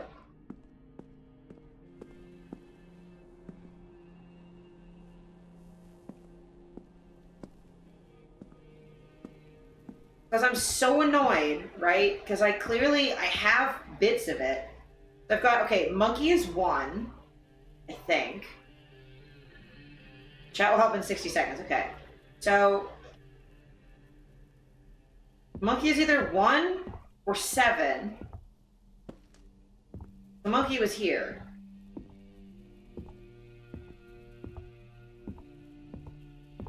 Now they can really tell that that's the monkey.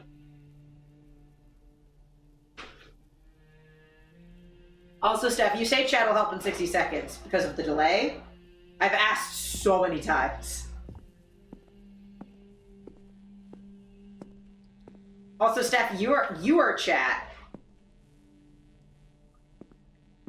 You have Google. You can help. I don't know what the reflection one's supposed to be because the clock's in here. Am I just reading that wrong? I'm pretty sure that's just 5 o'clock.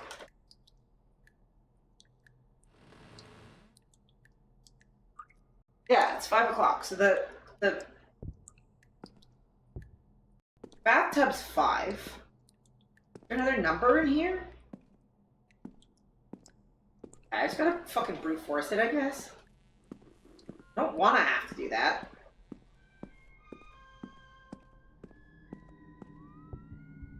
Takes like a silly amount of time to do that, but...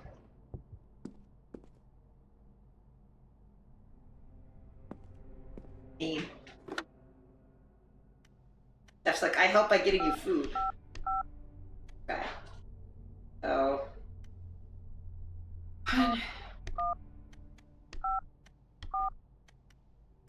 Just do this the slow way.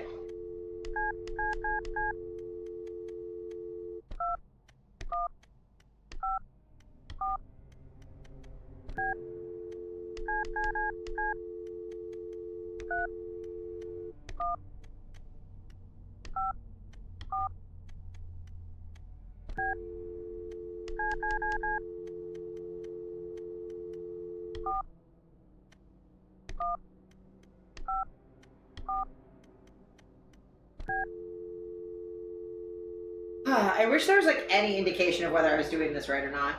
Because there really isn't. There's like no way to know if I'm doing this right at all. Okay, I'm just gonna look this up.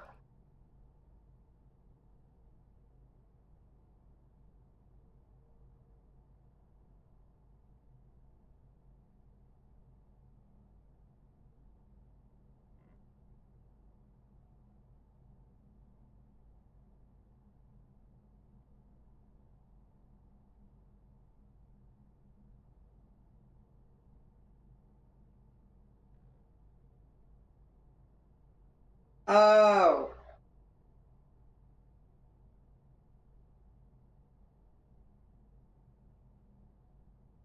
What? Okay. So yeah, I wasn't gonna get it because one of the numbers I had wrong.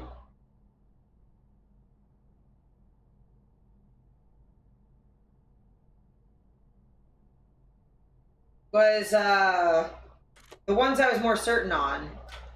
I think it was like, yeah, it's 2-5, not 4-5. But like, oh, because 2 is missing. Oh, in the fucking room, the second the ghost that's number 2 is missing. Fucking crisis. Okay. Okay, so 1.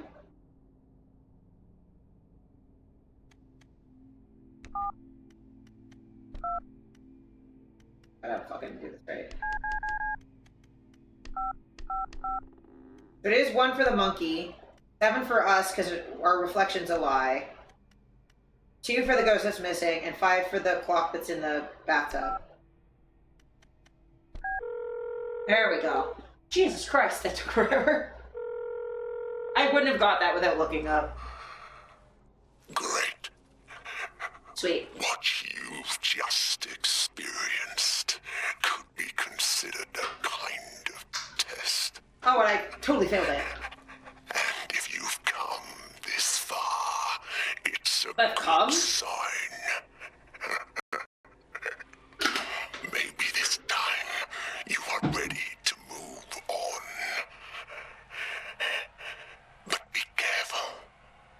He will look for ways to trick you as he has done so far. Day after day. What, the narrator? Consuming you. You can't just moan consuming me in my Once ear. again, someone is trying to scare him. You shouldn't play along. Fuck off, narrator. Blue room. Still, he decides to go deeper into this house, even though he knows it's probably not a good idea to do so. Shut up, man. My house. I'll go to my house if I want to.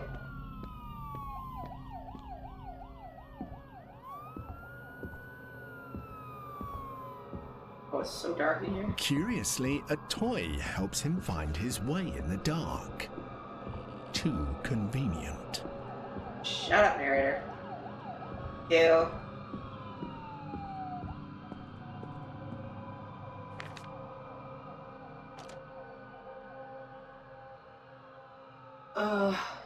Even the drawings escape.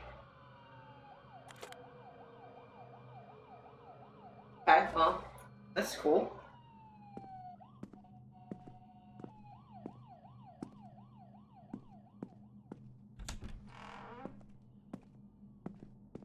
His drawings cover the walls. Sam can't help but doubt whether he really painted them. After all, it wouldn't be the first time he's done something and doesn't remember it. Narrator. He won't do it again. Aw.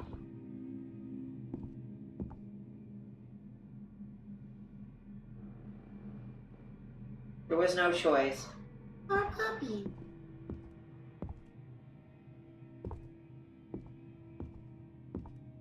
You're no longer here. Oh, are we? We're having a bad fucking time is what we're doing. Go downstairs. Oh, that's probably not good. I mean, I'm into chains, but they're usually not a good sign in a horror game. They're usually not a sign of, like, kinky fun. They're usually just kind of, like, ominous. Okay. Oh, our mirror's smashed. That's probably bad. Oh, and there's blood everywhere. The clock's not there anymore. That's sticky notes. See that your father kept talking to you through sticky notes. I've collected a lot, but there's still quite a few laying around. Are you going to keep them, or shall I throw them away?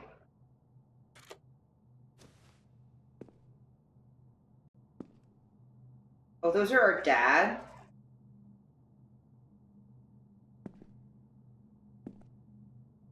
That's sad.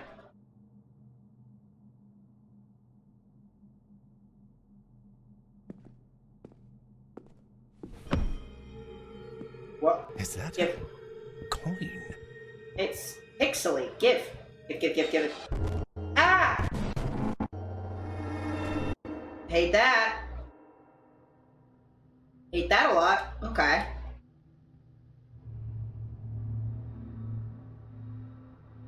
Hello?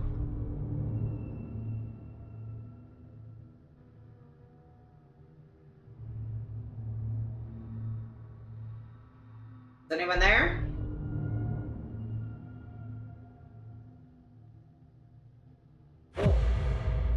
Oh, it's that sheep again. Dad, you ghosted at me with a sticky face, sticky note thing. Chains. Ah, right.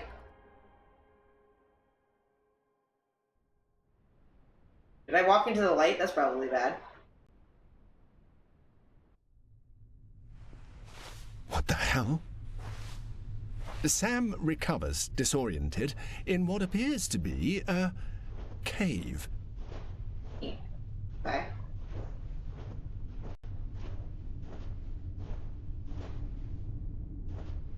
There's a cave.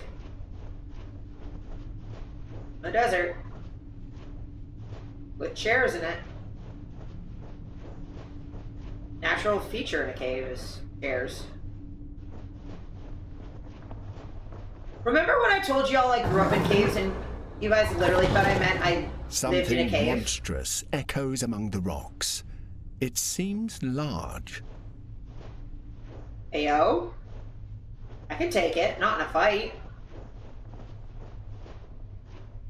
Oh, I've been through caves like this too. Oh, not that narrow. Going. Barely have to turn sideways.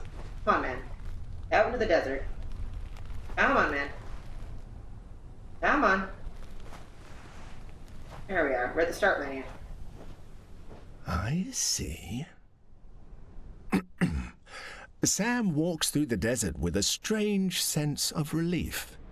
After all, it was just another one of his nightmares.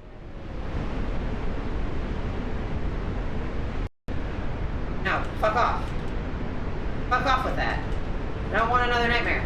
Go away.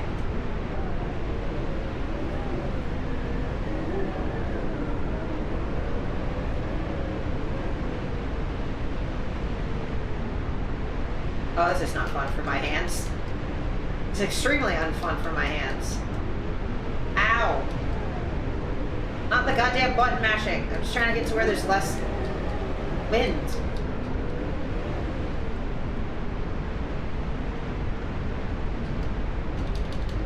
Oh, the resisting's not working anymore.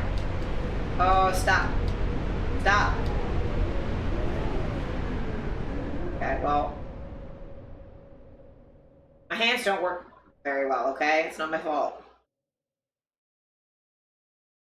Whatever was growling at me, can I see what that was?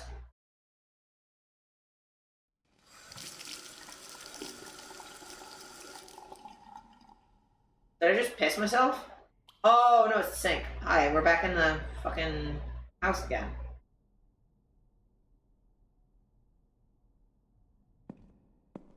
Back in the fucking building! Okay, it is golden hour. Oh, chapter 3, one more time. Okay.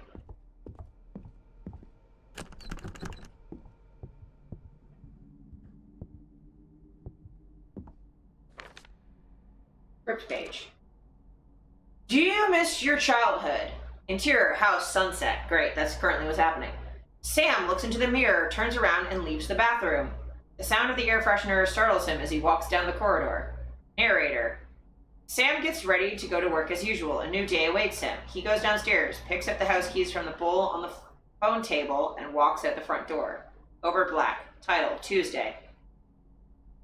Oh, so when we started. Sam looks in the mirror, turns around, and leaves the bathroom. The sound of the air freshener startles him as he walks down the corridor. Sam gets ready to go to work as usual. A new day awaits him. He goes downstairs, picks up the house keys from the bowl on the phone table, and walks out the front door. Title, overlay, Friday. Go to your room. Am I following a script? Fuck off. I'm not following a script. Tell me what to do.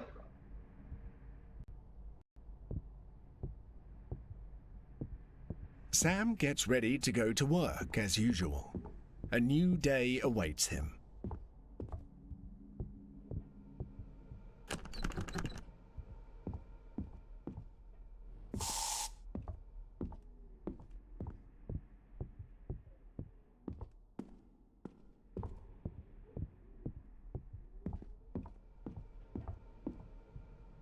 I like the curtains. Well, I guess I have to go get the keys from the bowl, and then maybe I can go.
When the what comes? Okay, fine. Okay, well, I'm gonna go downstairs. Go to work? Fuck off.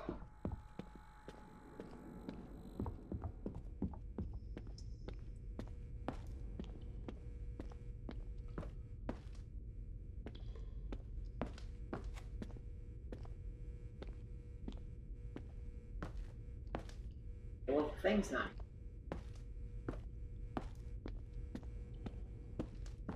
Hey.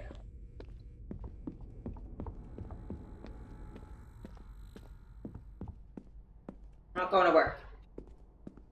No, sir, you can't make me. Never been to work before in my life. Can't make me.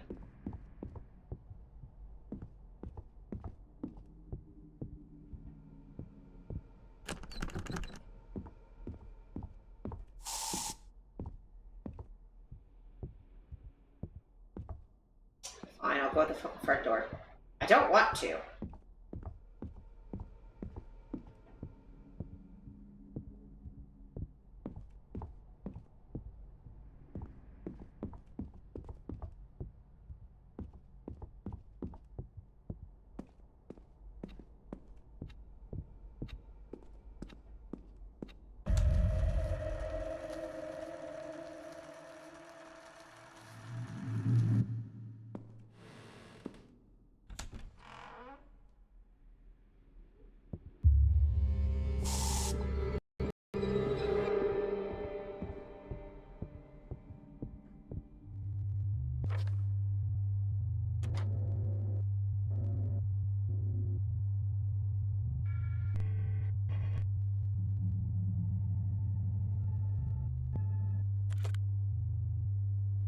It's glitching. What the fuck? Why is the script glitching? Script is glitching. What the frick? Sam gets ready to go to work as usual. A new day awaits him. Yep, I'm sure it does. Sure it does, dude.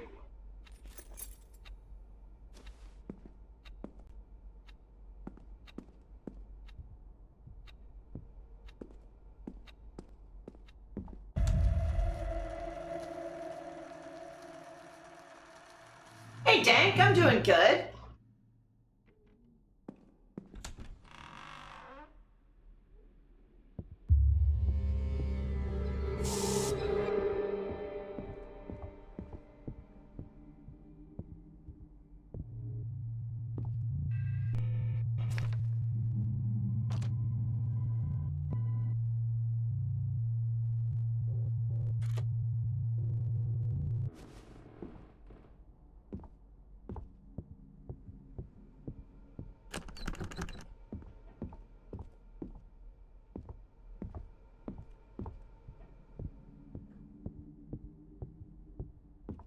Yeah, there any? Yeah, no, I'm sure a piece of paper Sam glitching is gets ready to go to work as usual. fine. A new day awaits him.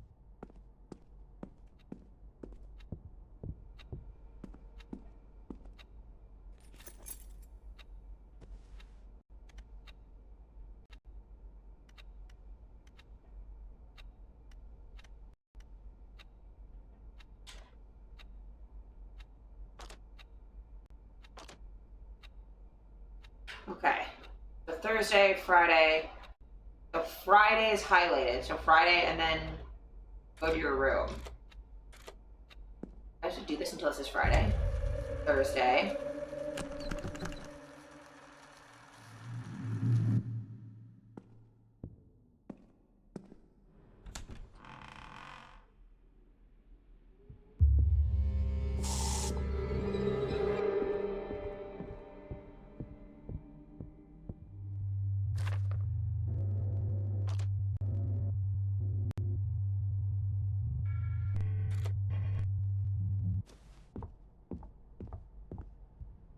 Sam gets ready to go to work as usual. A new day awaits him. Okay, so Thursday. It says Friday. I know I'm actually doing something. I'm pretty sure it has to say Friday. Friday. Okay, Friday, and I need to go to my room. Let me go to my room.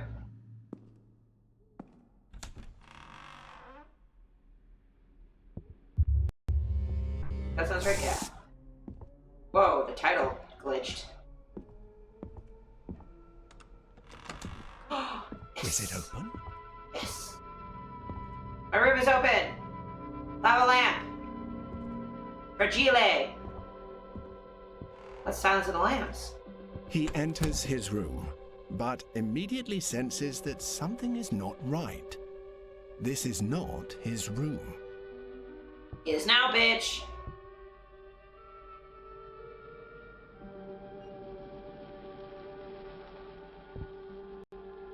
Okay. Los Machos.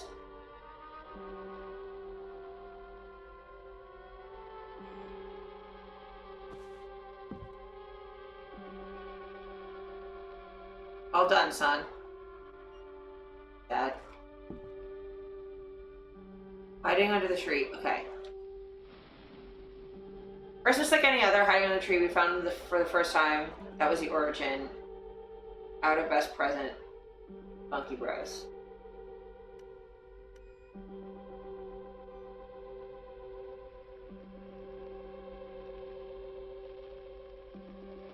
Maybe.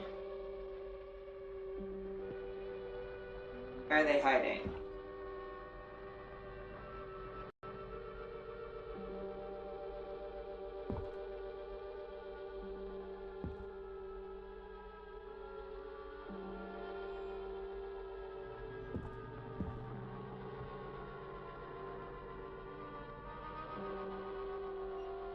Oh my god, what? Is that Night of the Living Dead? Are they getting more fucked as it goes on? Oh, I assume so. Wouldn't be a horror game if it stayed the same.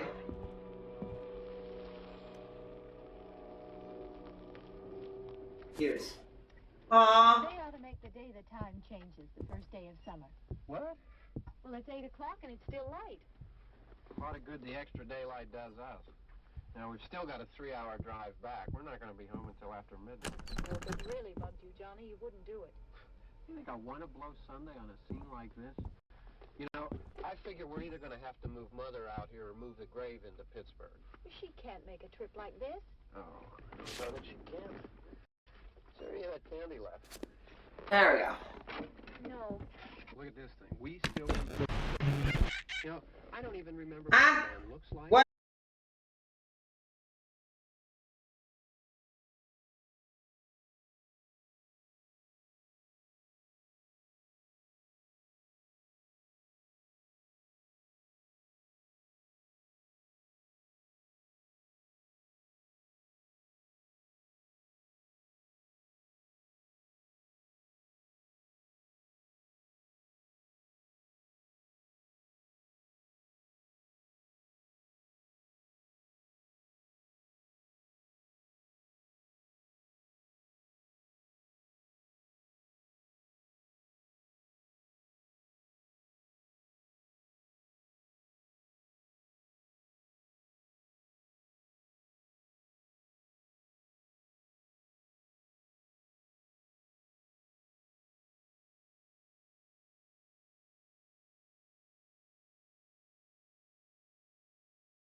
Found you.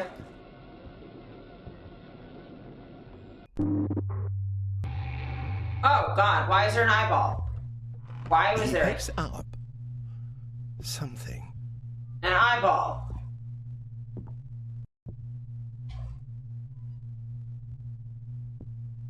Whoa, everything looks fucking weird. Everything's fucky wucky. Why does it all look like this? What the shit? Okay, fuck. Actually, kind of startled me a little bit this time. Oh, what? No.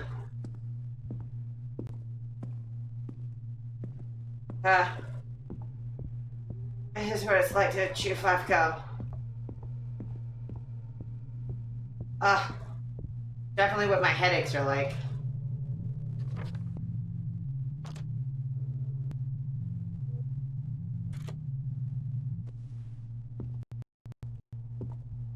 What?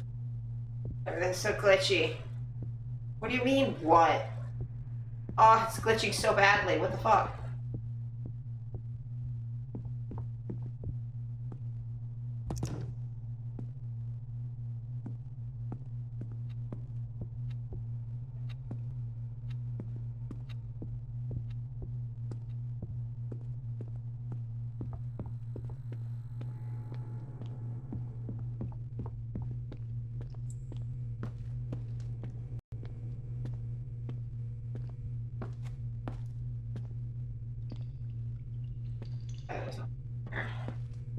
The front door, I guess? This is legitimately what having a headache is like. Okay. Keys?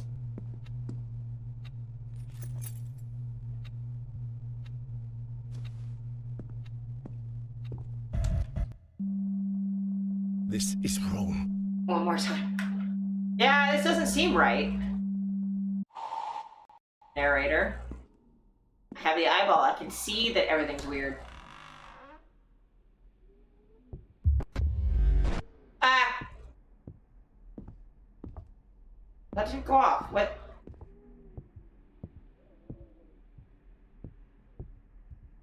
Well, that's broken.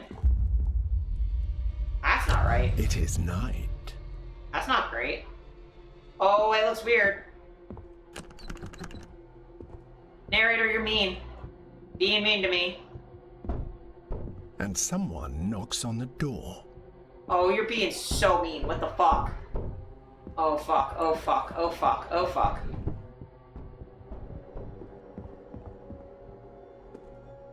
Mima? A memory of his grandmother, Dolores. She was always a very devout woman.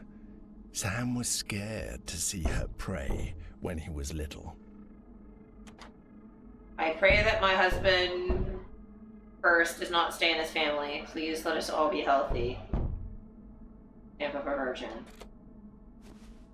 Fuck. God. Damn it. No. Sam finds a torch. What a coincidence. You have an edge in your voice now, sir, that I don't think I appreciate.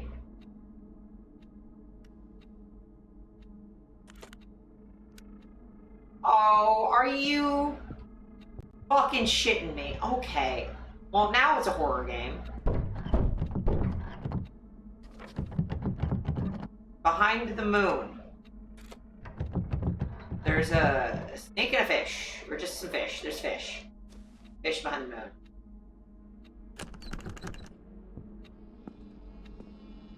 I'm not home. What? Oh, go He fuck is yourself. trapped again, anxious about how much time he'll have before whatever is knocking at the door comes in. Ghosty piece of shit.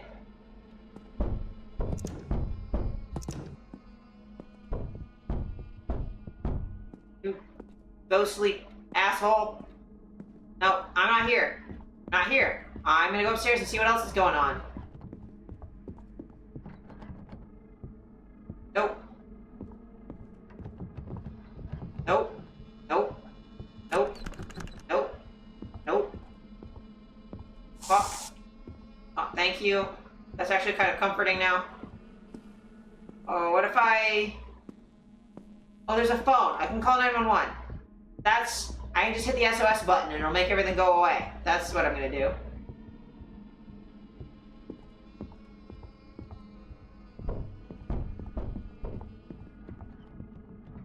Oh, just the dread of knowing something terrible is about to happen and there's nothing you can do about it.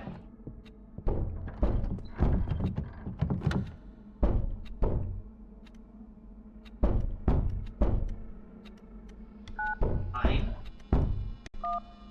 Fine.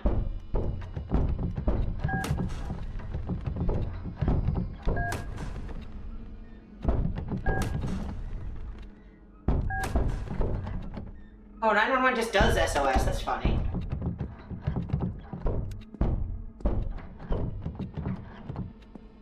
Hey, man, are you gonna just...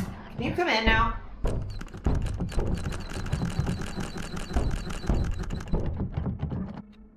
Well, we both can't get through this door, so that's fun and interesting. Hey, dude that didn't want me to call him, can I call you now? 555.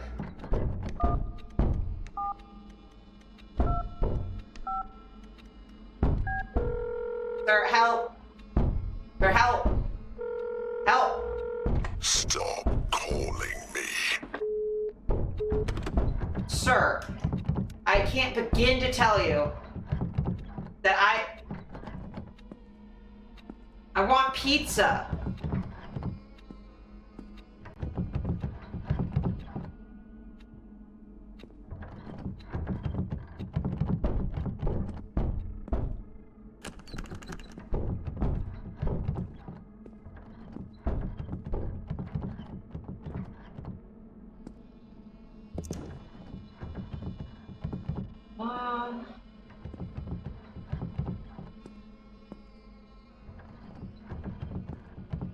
Husband's curse.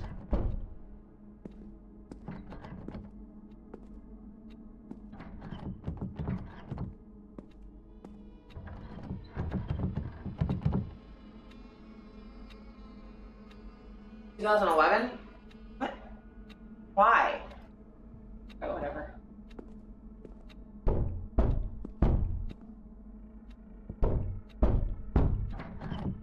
$1990? Okay, I can do that.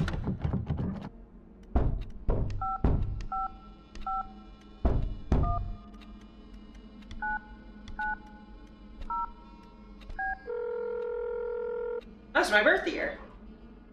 Help! Help! You are calling Happy House. We are currently overloaded with boxes and are unable to assist you. I hate that for me, actually.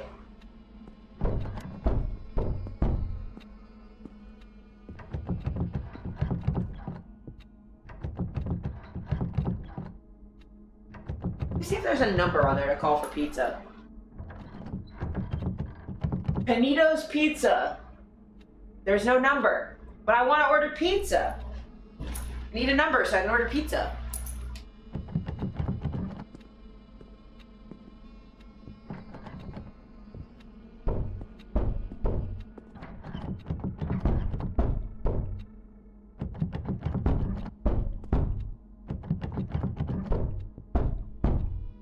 I order so much. What do I order so much?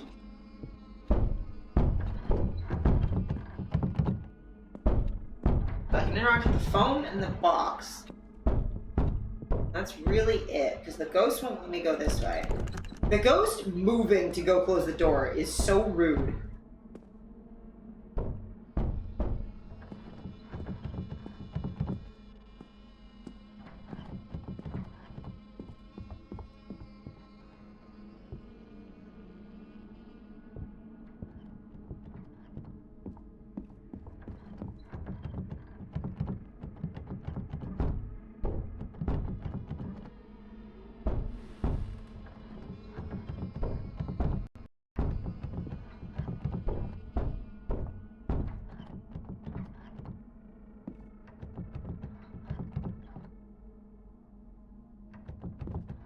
Tape is all unspooled, that's probably fine and good for it, actually.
Oh, it says routine. I thought it said poutine. I'm like, is this a Canadian house? What the fuck?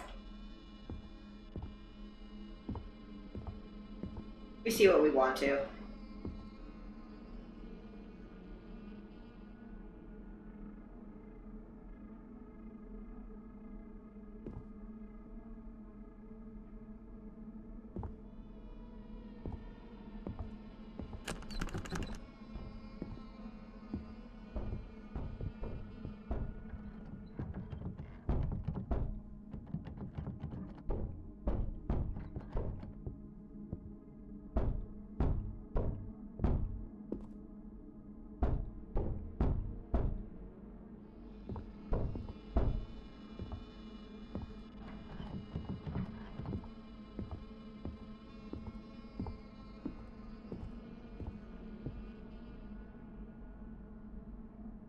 I also thought poutine. Okay, so it's not just me.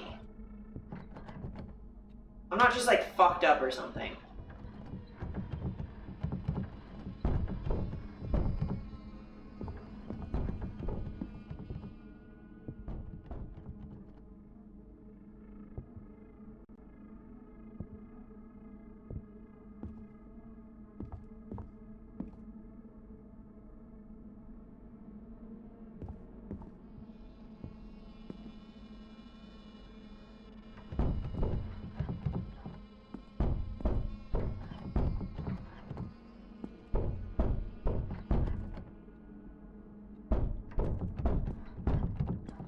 Sir, I think you have the wrong house. I'm gonna see if I can find the key for this, because I can't. Thanks.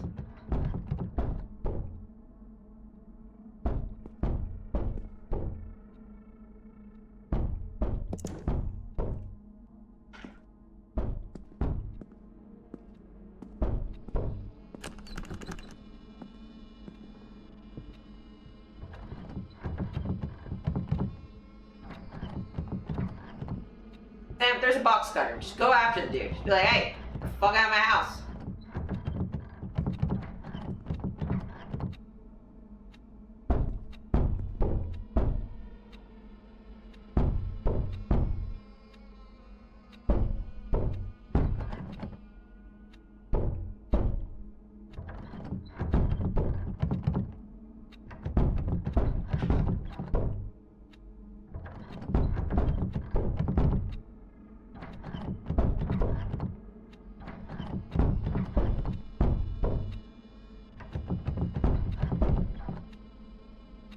I'm trying to see if I can read any of this shit. I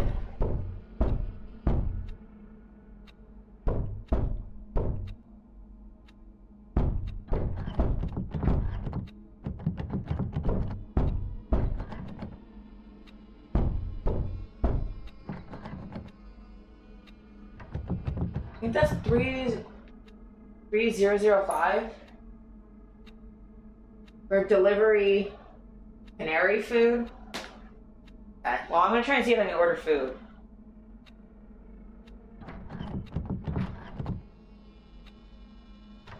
La arugula. 3005. Let me see if I can.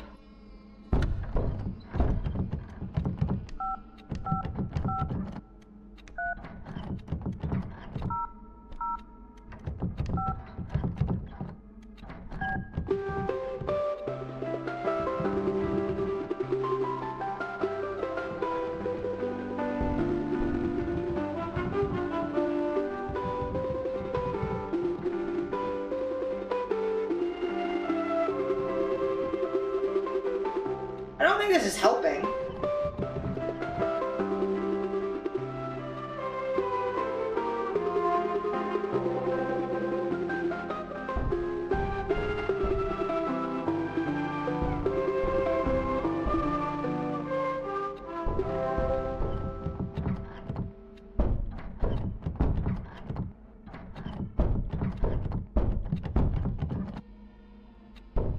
Okay, well, that was nice while it lasted.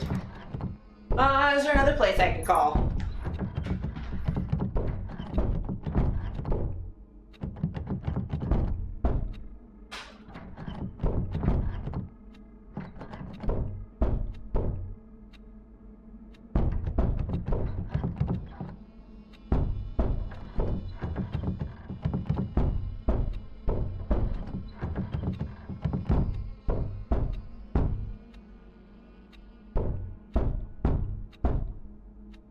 Yeah, not that I can read. I can't read any of the things.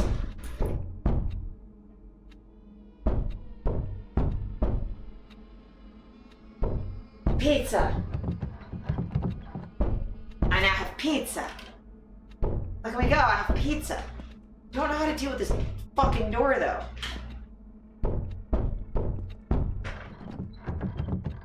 And these pizza boxes don't have a fucking phone number on it. Or at least if it does, I can't goddamn see it.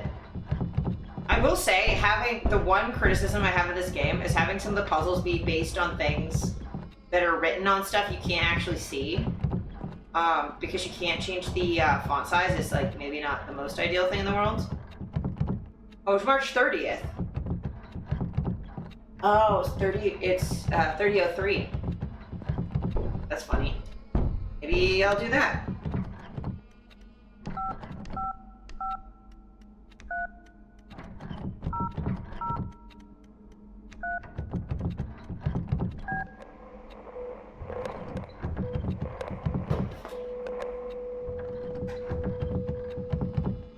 Oh, that's someone's heart stopping. That's not great. Steph got me my pizza. My yes. Okay.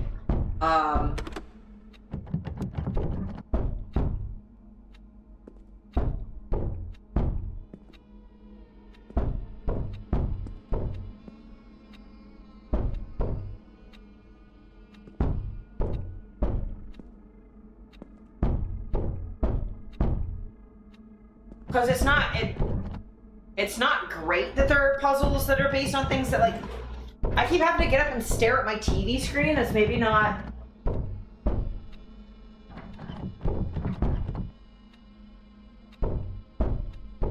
the best puzzle in the universe. 40. Okay.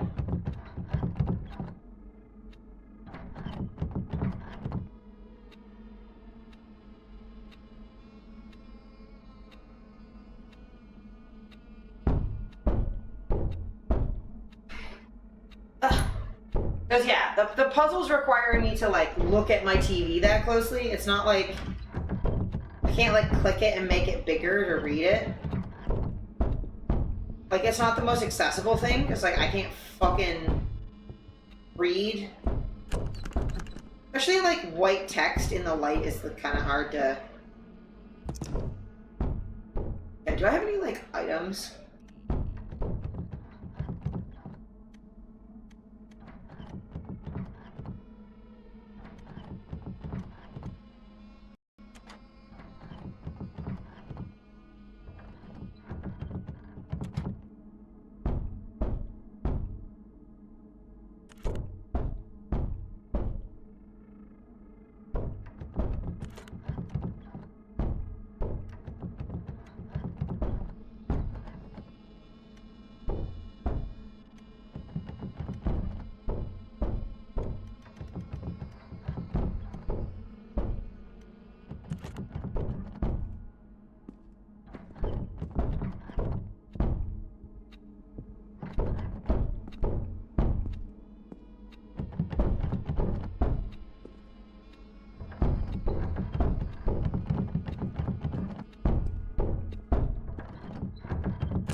Oh, it says hell because she's walking the out. That's kind of funny.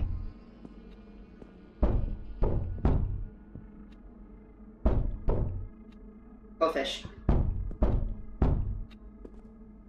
Because yeah, it's like a little obtuse what I'm supposed to do. Because yeah, the only thing I have to interact with is the phone and that box. But like, there's no... It's not like it's giving me phone numbers.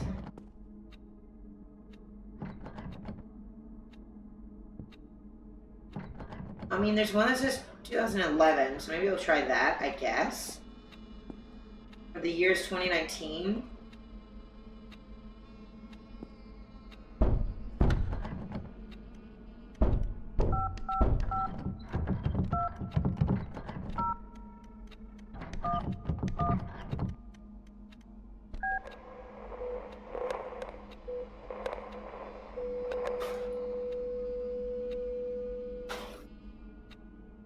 that's just leading to,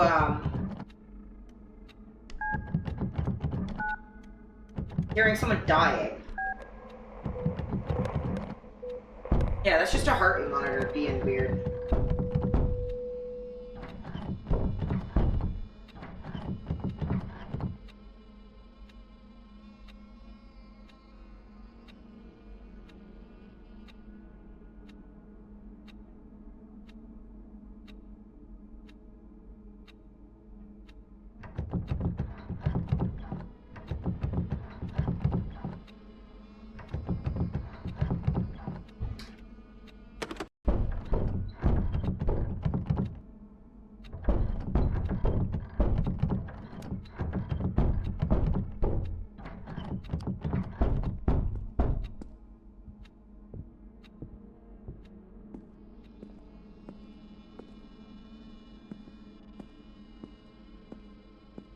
I think the only light in the house is the,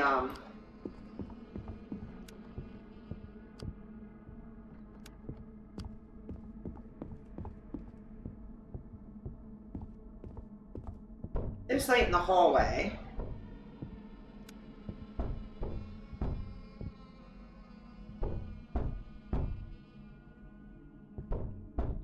Candles, if that's anything.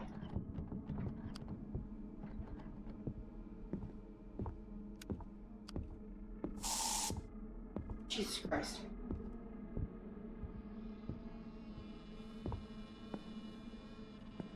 No, this is here too.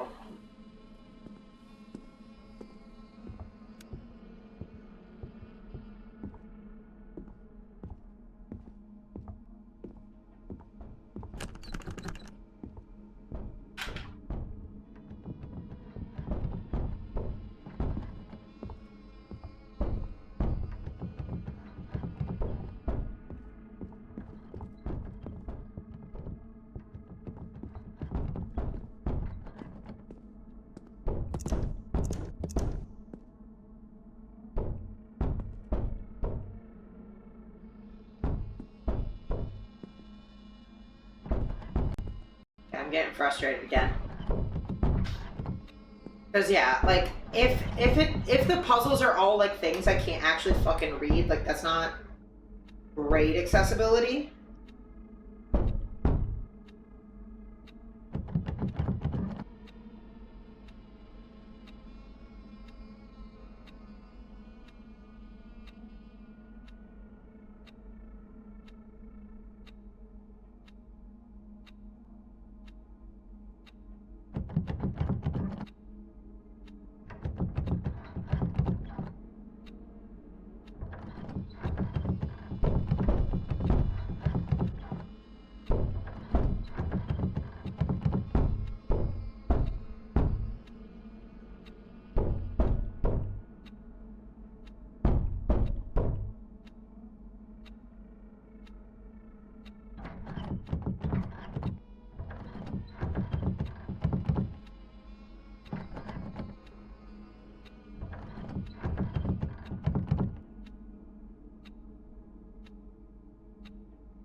Okay.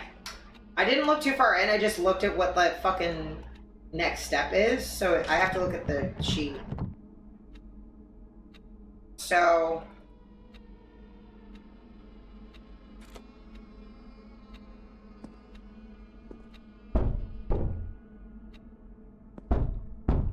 something to do with the moon.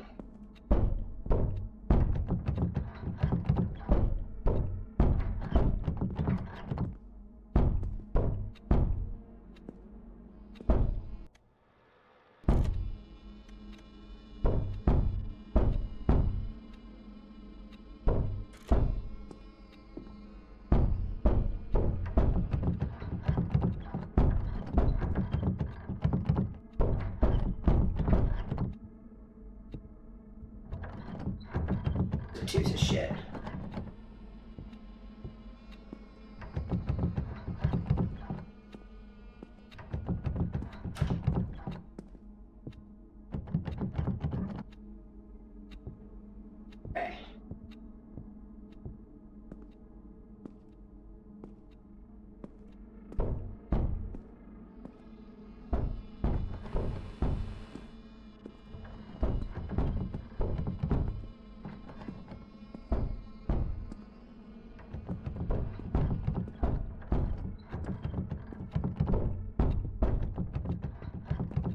see if I can figure this out. I'm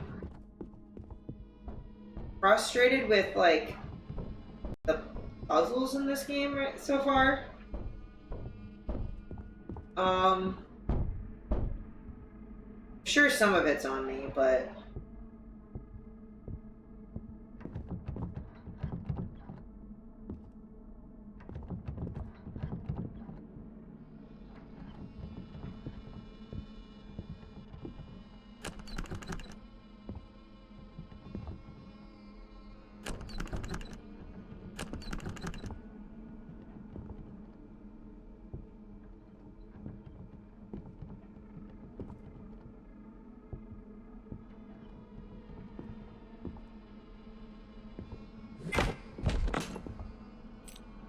There we go. Key with engraving the moon. Got it.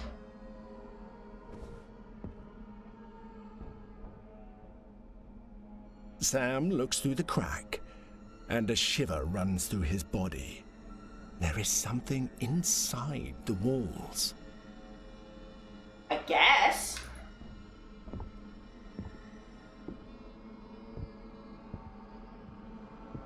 Yeah, it's probably for the box for the grandma. At least I figured it out. I just had to be like, okay, it said there's something to do with the moon.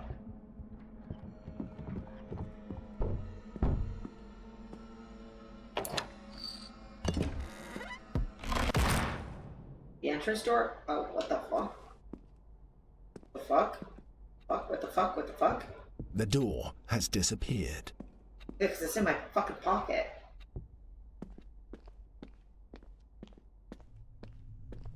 Why is the door in my fucking pocket? Also, I want pizza.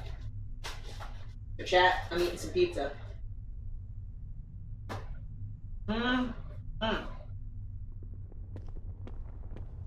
Okay.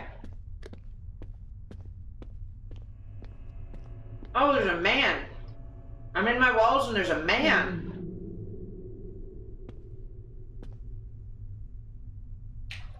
I'm so very late. No worries, Cat. I haven't been playing the game that long. I guess to keep you up to date, we're a guy named Sam, and seems like a lot of our family's dead. All we really have is this sketchbook, because we draw, and it's got hints and stuff in it. I'm gonna have to find more of the pages.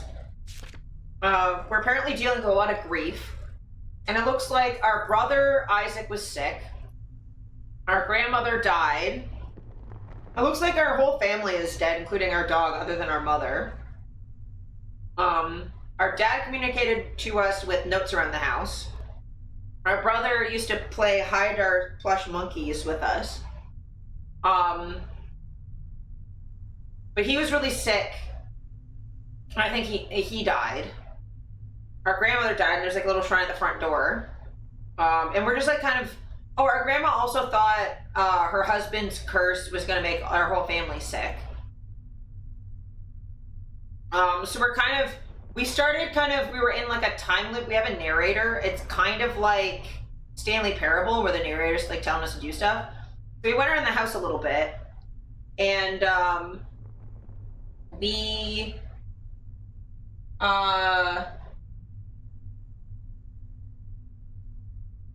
it was very loopy. We went down a crawl space. There's a bunch of puzzles down there.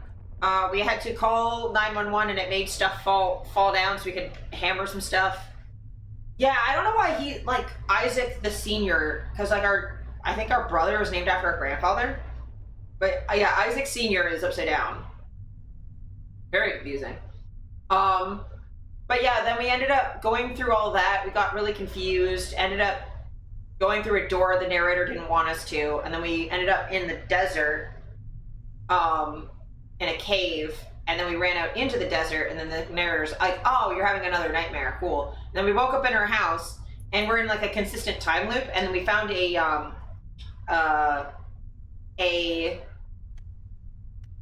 this thing. There's a script page that then it told us to, yeah, on Friday, go to my room. So we went there, found a bunch of our brother's monkey, and we had a bunch of stuff that we did. Night of the Living Dead was playing. Very funny. My first thought was always the pool. True enough. But we did this loop, went to our room, found some more stuff, found out that we were gay, because our movie script thing fell off the wall, and there was a bunch of sexy men behind there, and a pride flag above our door, a rainbow flag. So our character's definitely gay. This curse will end the family. Start the journey. Yes. But our character's definitely queer. There's also like a pan flag thing on our sketchbook. See if I can. The front of our sketchbook.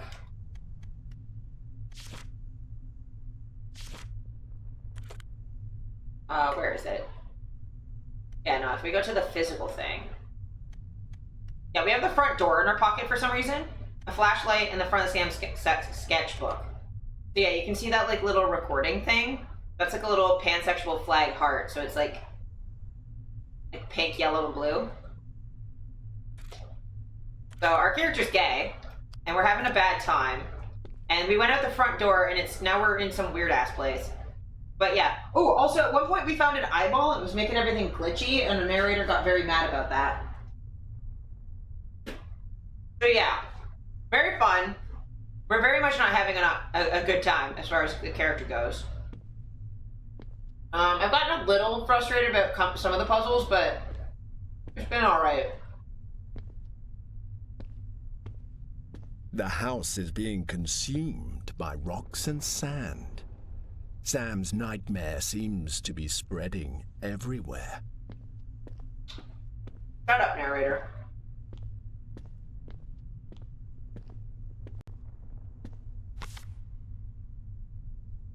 And oh, these are flashcards our mom were giving us to learn Spanish. So these are all over the house too. Oh yeah, let's go down into the depths. That's not Silent Hilly at all.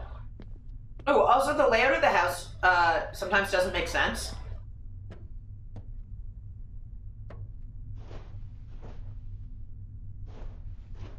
Oh, we're back here. There used to be a growling monster out here, so we'll see if that's back.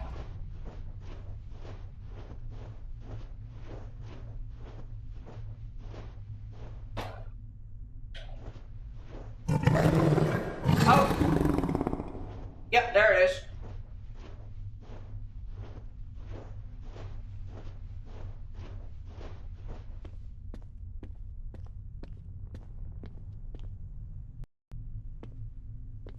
Oh, this is the house from before! This is why we couldn't open this door, because this fucking thing was in the way.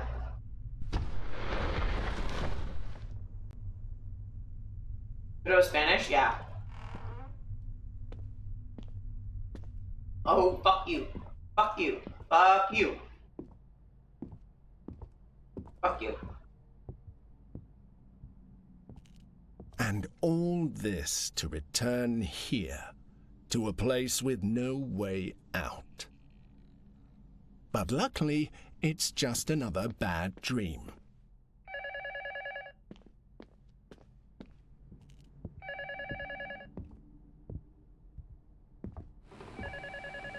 Not the phone again.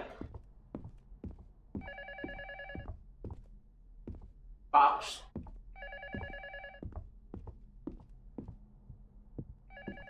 So yeah, this is the loopy house that doesn't make any fucking sense. The like weirdly loopy version. All the fucking clocks.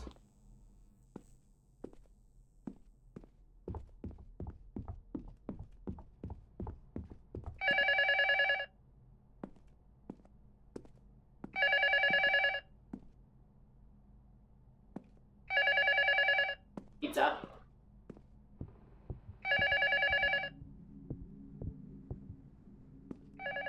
Oh, this is the room with the toy in it?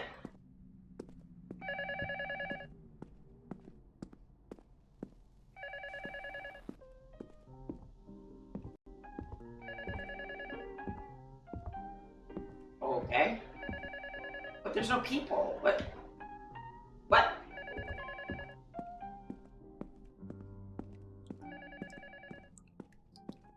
here again. Okay, we're back in the dream version of the house. Everything's essentially how we left it, other than the phone keeps ringing. This is new. Well, yeah. I'm gonna answer the phone. Yeah, what's up? Do you really think this is a nightmare? It's so basic. It is, yeah. He used to do better than that. So you can see he's losing control over you. That's right. You can see a lot of things now. Things you couldn't see before. Things he can't even see. The eyeball I got, probably. Because this is not a test anymore. And in order to escape, you have to go back. Even if it hurts. Okay. Thanks, man. No. You shouldn't trust a stranger behind the phone. After all, he's stuck here because of him. Shut up, man. I resist. Badaba? Yeah, that was a test thing from before. Oh, dude. Fuck off. Come into the new place. Sam experiences that feeling of relief again. Oh, fuck like you. at the end of his other nightmares. Soon, everything will be back to normal. If you stop resisting. No.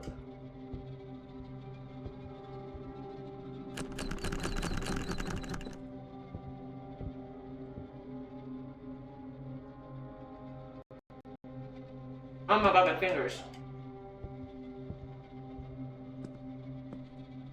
Oh my god, my fingies.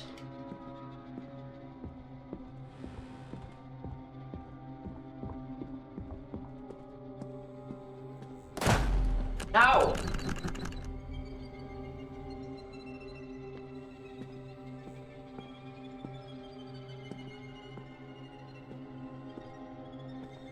Sure.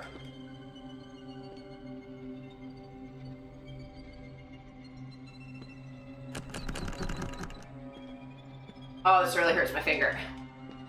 Yeah, the Fadabo was from before. Alright.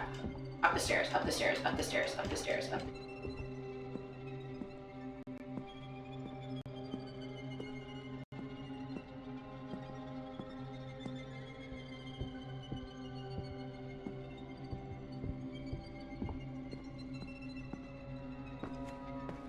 Alright. Oh, there's sand on the floor now.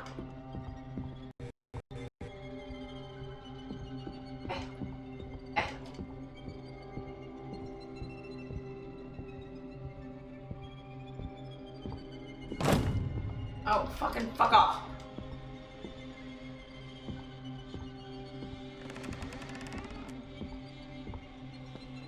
I'm going back, man. You cannot stop me.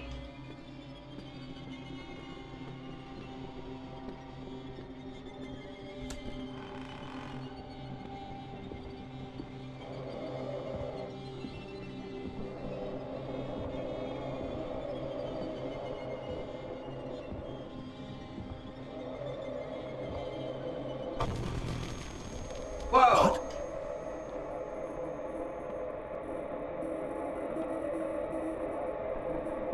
Let me click you. Let me click you. Let me click you. Let me click you. Let me click you. Whoa, what the fuck? The first time was a long time ago, when I lost my brother. We were little, but he always kept an eye on me, even when his health got really bad. The idiot said he had to protect me, and I don't know from what. but I think he did. It was stupid that they tried to hide his illness from me because Isaac and I talked about everything.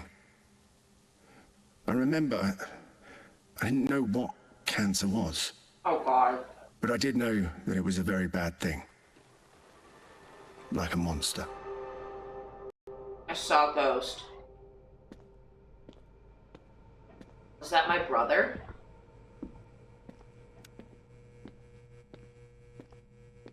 Did I just see my brother? Stop.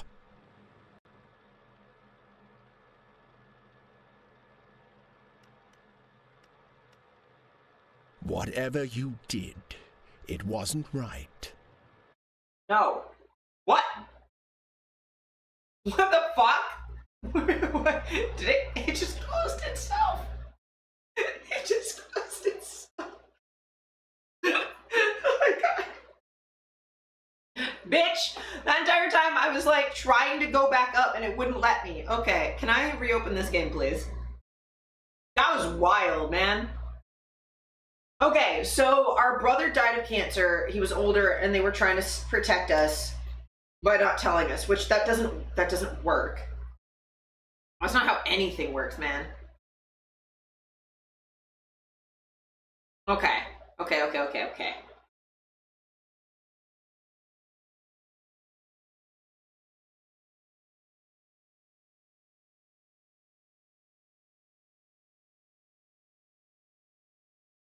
Some part of us is trying to fight back against this, and then the narrator, I think, is our internal denial. Trying to stop us from dealing with the grief, because we lost... The start was losing our brother, but we've lost our grandmother, our grandfather, our father, our dog. Grandpa might have died before we were born, and that's why there's only 4. Oh, yeah, there's 1 light now.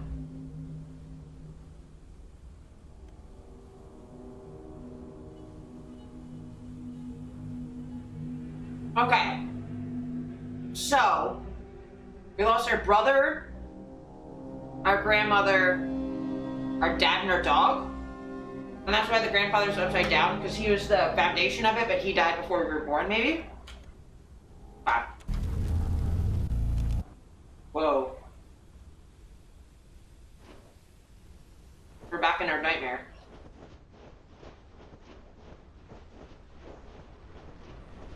There's a light.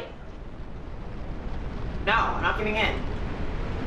I'm gonna resist this time. I actually know what I'm doing.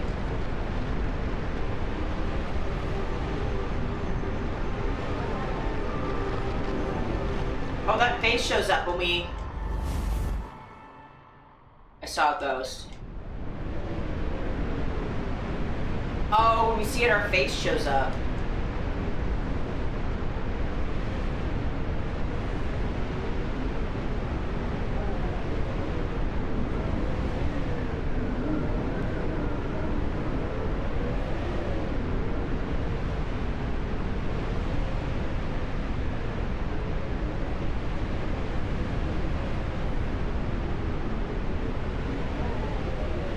I'll just give in, because I don't know where I'm going now.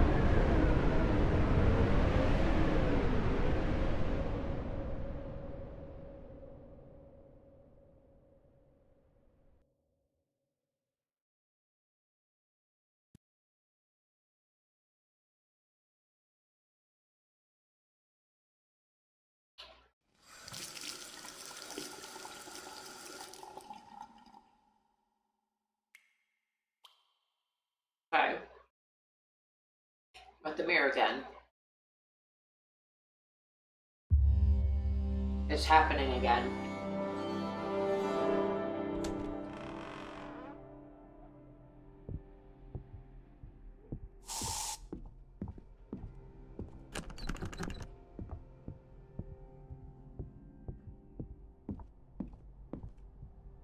Narrator's not saying anything. Whoa, what the fuck?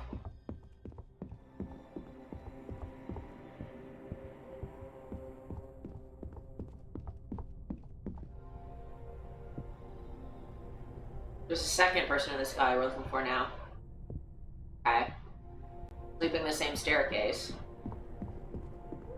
Oh, there's 3.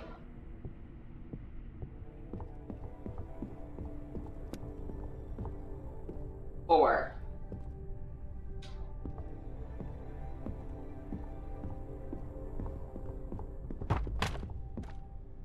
Now 1 is lit up. Because we found them. The art direction's incredible. Oh, and all the boxes, because we moved and we never really dealt with it. Okay.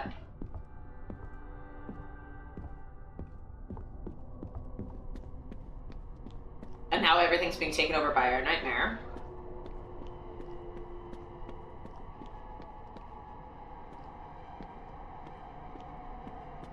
It's becoming the cave again.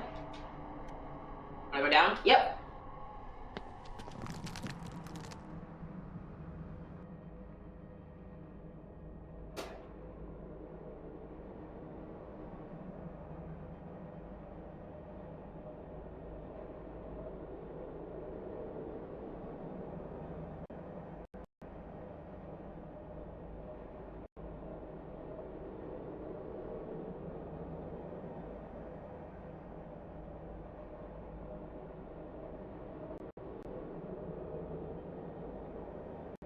After all I've done for you, Uh-huh. you shouldn't have come back. Thanks for pushing me.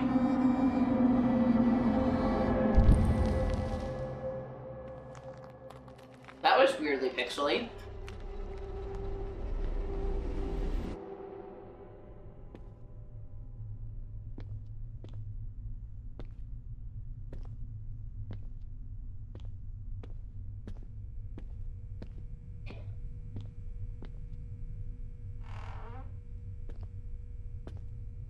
Oh, wow. Game is incredible. Like, I will say, as much as I was frustrated about, like, a couple puzzles, I am really loving this.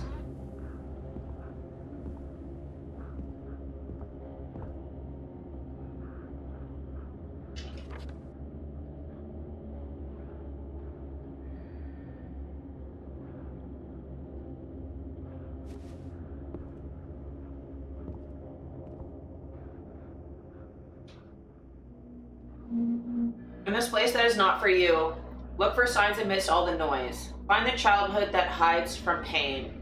Escape from the false prison of memories. Try to save him. Try to save them all.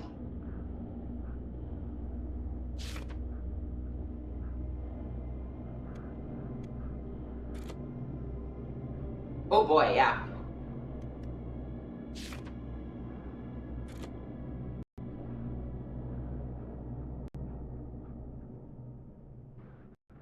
Signs, childhood pain, false prison. Okay.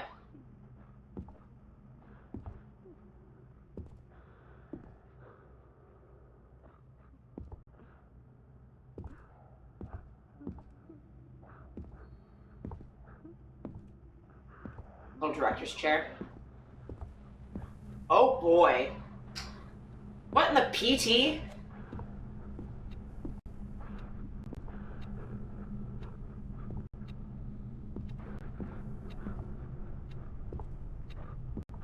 Yankee.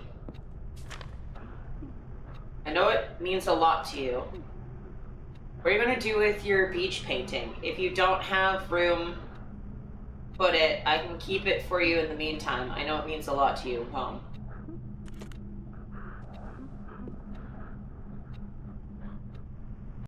Bills everywhere, the box cutter.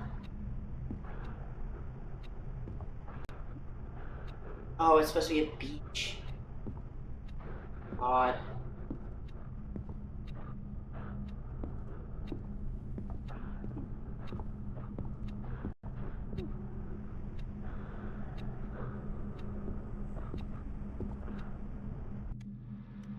Wait 1 second. It keeps yeah, making itself full screen. It, like, fucks with my computer a little bit.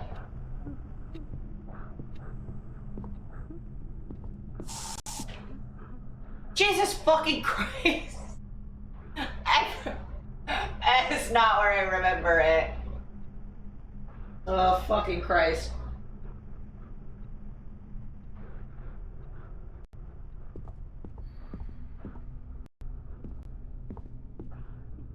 Fuck you. Fuck you too. Jesus. Oh, that's not great.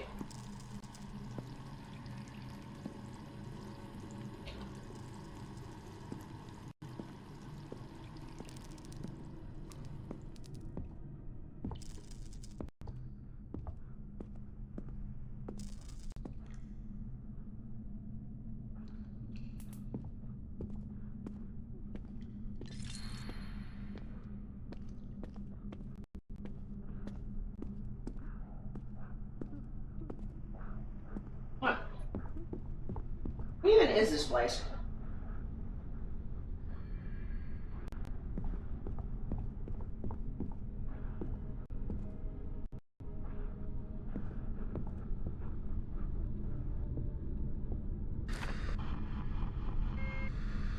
Drawing of strange symbols.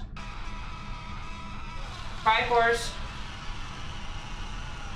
Blizzard. Spiral.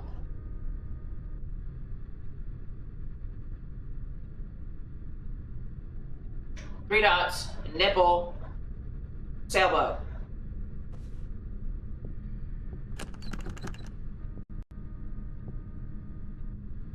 Alright.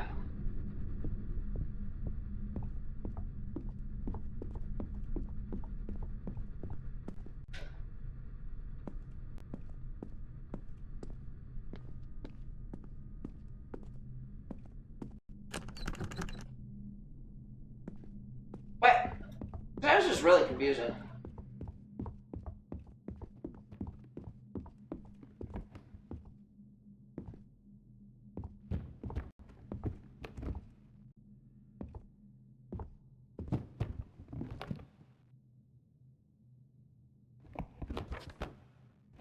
Drawing of two monkeys. Ooh, one of them's fucked. That's probably bad.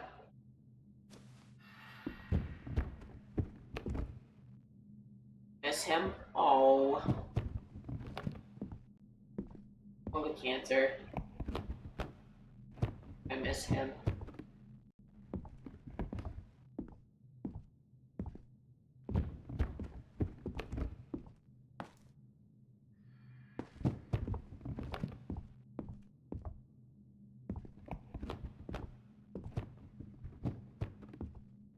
Ooh, we're wearing a mask, I see. Masking our pain, it appears.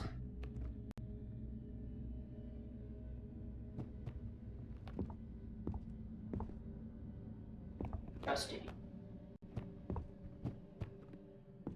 No. It's your fault. Oh no, kid. It's not.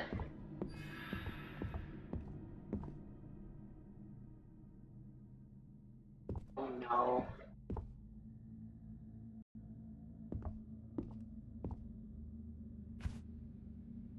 Hold in peace.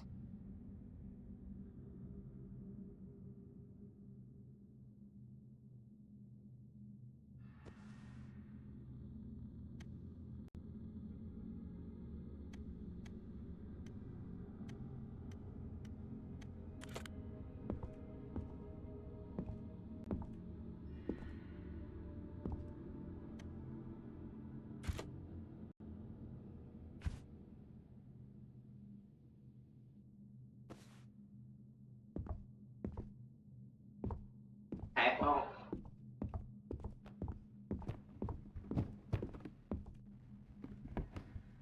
You found them yet? Monkeys? No. Wow, this is sad. Oh, the door's open. I wish you had listened to me. But you humans are too nosy. Always wanting to explore.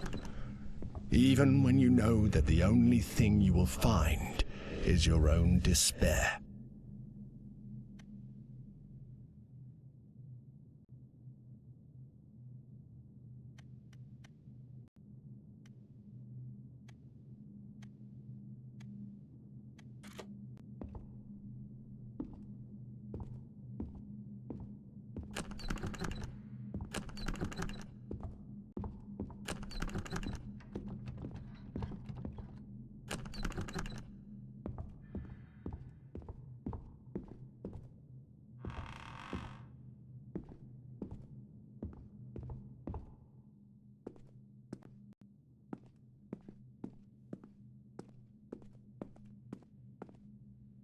Yeah, human nature kind of is like that. Movie.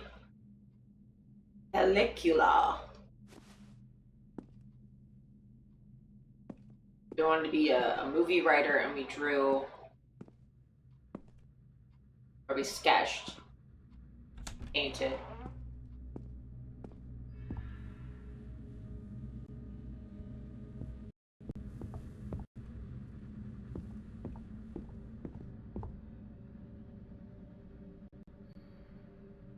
Science amidst the noise.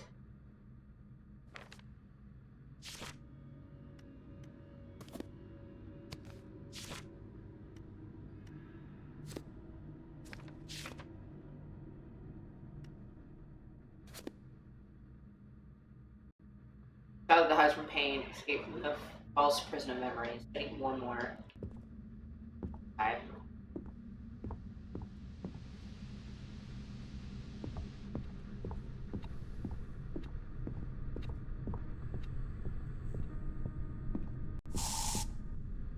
Fuck. Boink.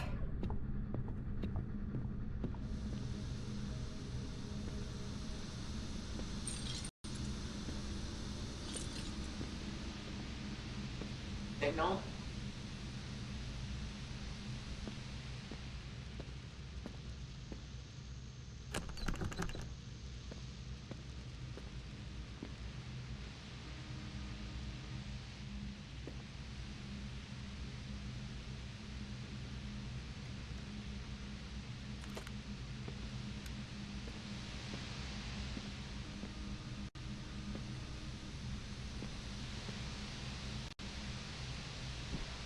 Triforce.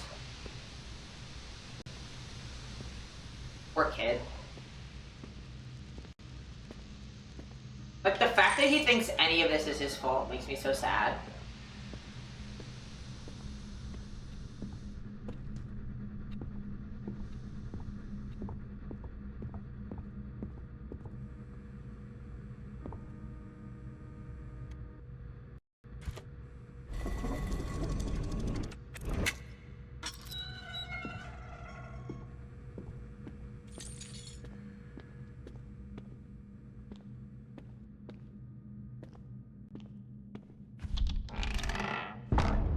Put in Sun Knocker. God.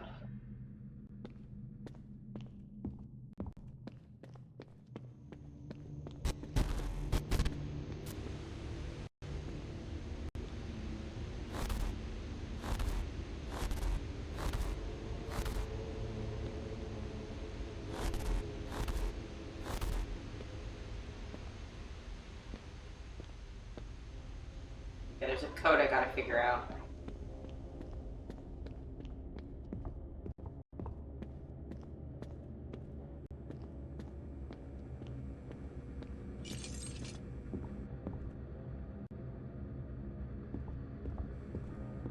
Oh, there's a ghost.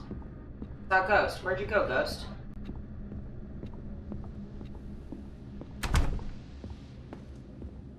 Hey, come back here.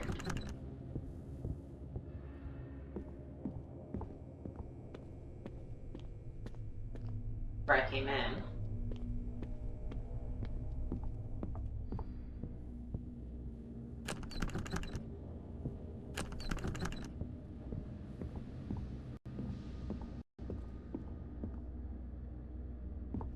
I need to find one more paint picture.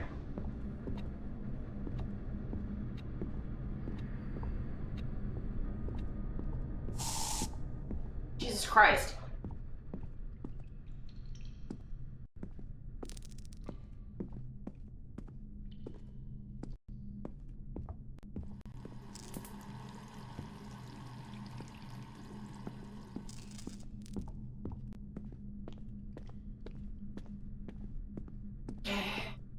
Definitely something I have the knocker now.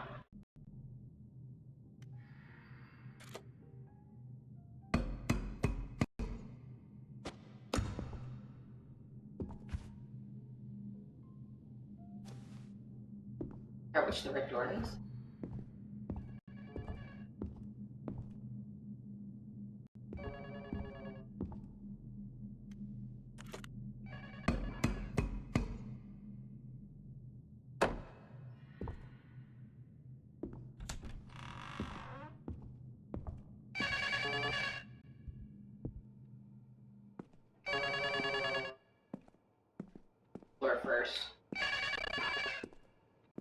Only when that goes off, I can't do things anymore.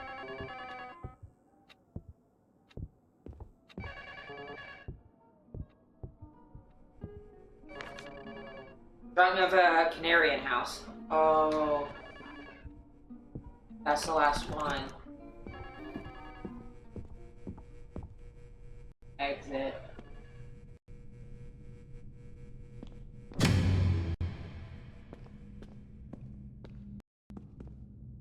House of Lost Dreams. Oh, that's sad.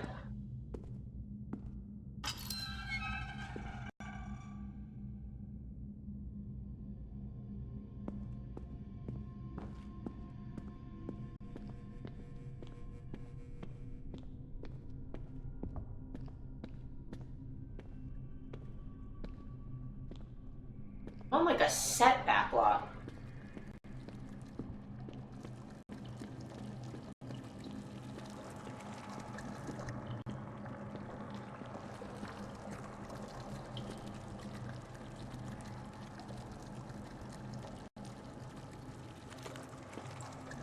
Huh.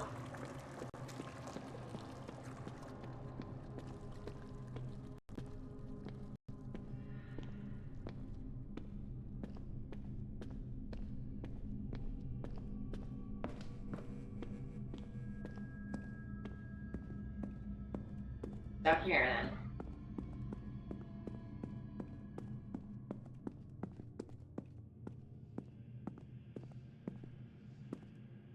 Oh.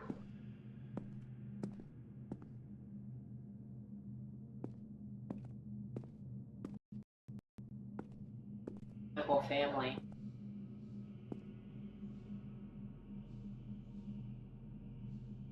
Here lie the time-forgotten dreams of those who once inhabited these walls, trapped between the sun and the moon and the infinite cycle of a day that never came.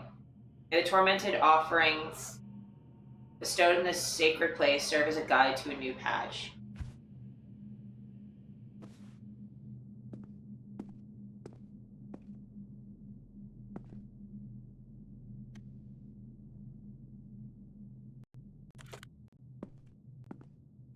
That's really sad.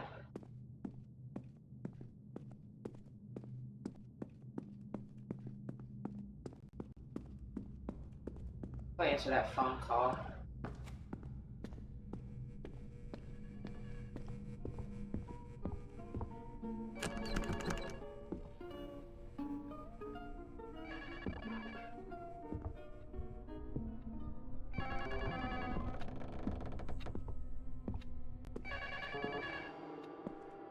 Ghost. So long listening to him in your head until suddenly quiet. He barely speaks anymore. The change must have felt strange. Almost as if something bad was going to happen. But don't worry. Everything will be fine this time. You're going to escape. Trust me.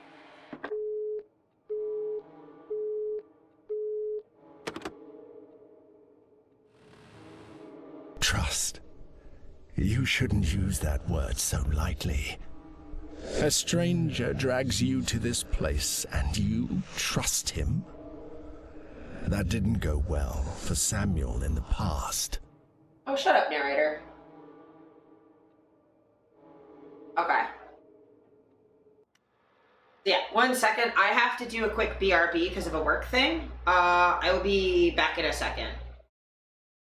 I kind of missed what that was, but from what I gathered, it was like, the narrator's not talking to you anymore. You need to trust me. I'll get you out of this place. And narrator's like, don't fucking trust him. So, like, I don't fucking know, man. I don't know, man.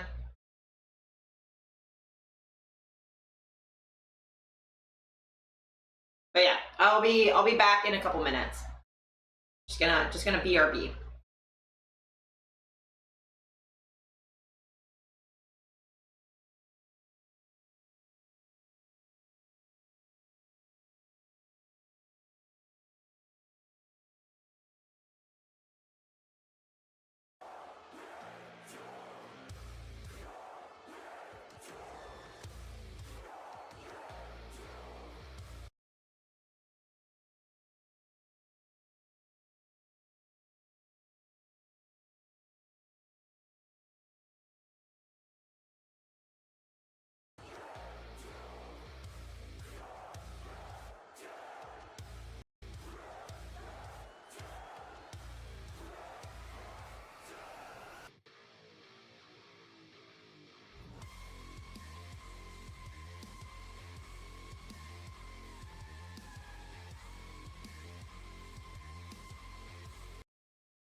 Your super shotgun is nearby. A relic from your past. The priests have kept it hidden from you in this remote location.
And I'm back, chat.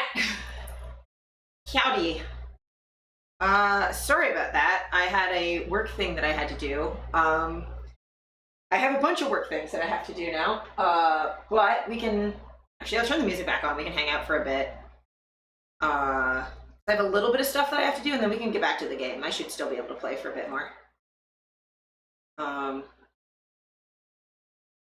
Sorry about that. Just, you know, work emergencies happen, and then I have to deal with them.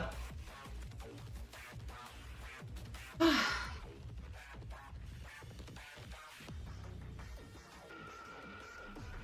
yeah, it was, everything's fine now, but, you know.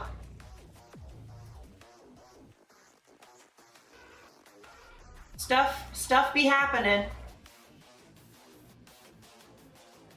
Stuff be happening.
So how you been doing, chat? Hope you've been well. Hope you've been good.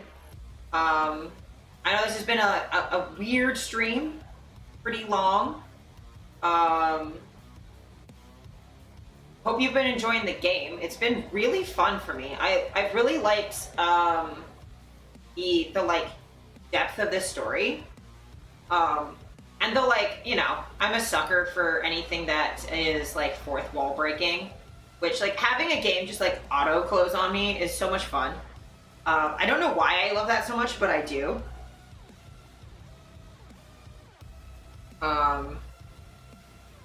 Yeah, fun time, fun time.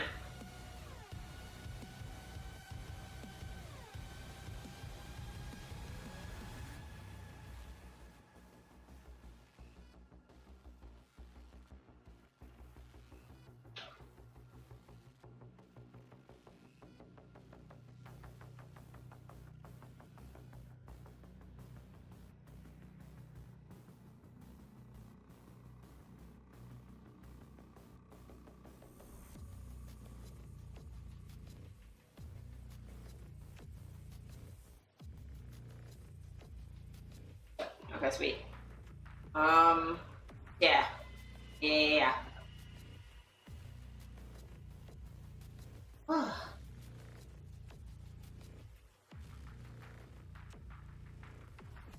Sorry that I'm like leaving y'all hanging. I just have like a work thing that I have to do every single night, and I'm just gonna do that now while we're on a BRB. Like, we're on like kind of a gap anyway. Shouldn't take me too long.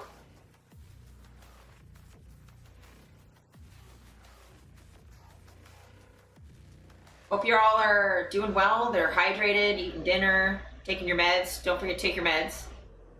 Because I'm doing a weird not taking my meds experiment doesn't mean y'all should. Take your meds.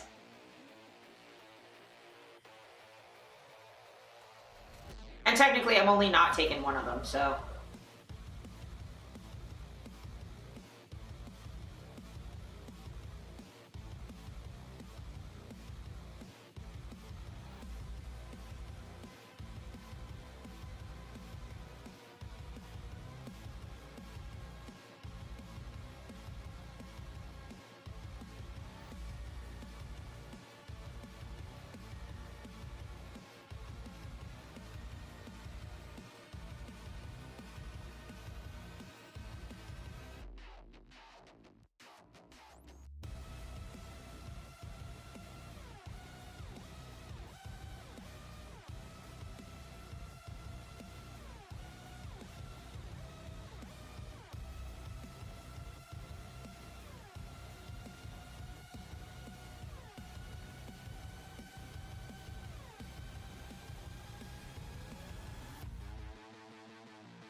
Almost done, chat. Sorry about the delay.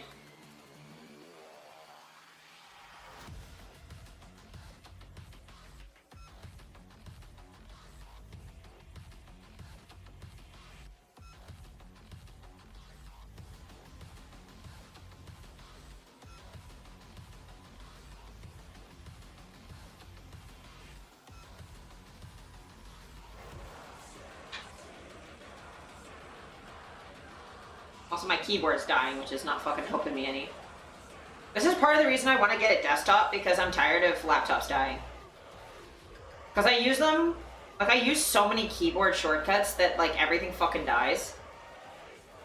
And I end up with, like... I end up with, like, my whole keyboard fucking dying, because I do too much.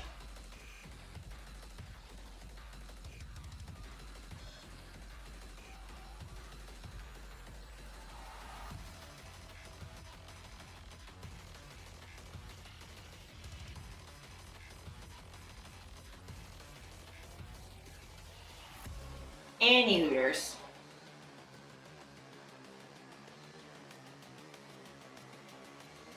I think I'm good to go now. Gotta double check a couple things, but I should be good.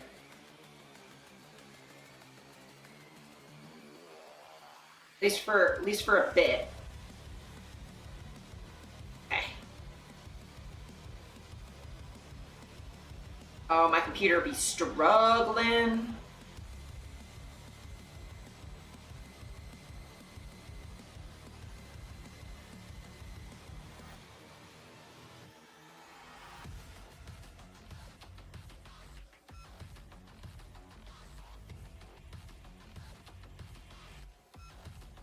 Oh my goodness. Yeah, my computer's angy. Big angy.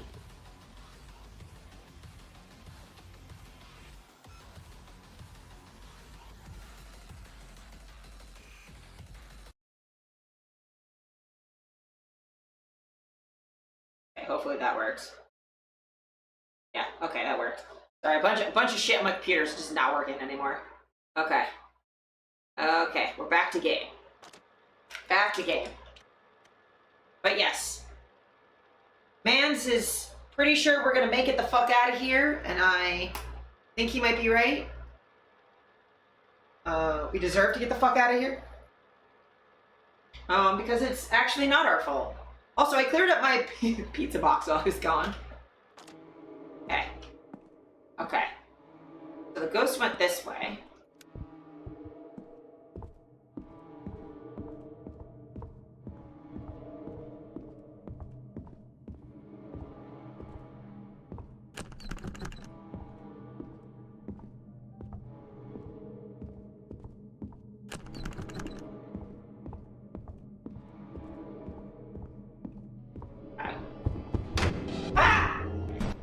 Oh, fuck! Oh, that scared the shit out of me. Fuck. Okay.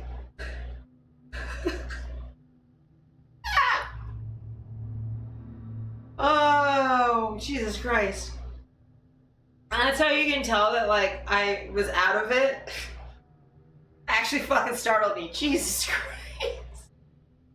Okay, well, good job, game. What is this place? There is no place here, Samuel. Okay. This is not for you. But I'm here, so... Who are you? What do you think? I could tell you something as obvious as that I'm the narrator. But of course, that would be a lie. I'm not just that, like you. Because you're definitely not just Samuel, are you? No, I got this thing, which I think makes me more than just Samuel, but, like... Sir. Ow. Oh, it's the lights again. Oh, we're shackled. If I try and move, it's chains.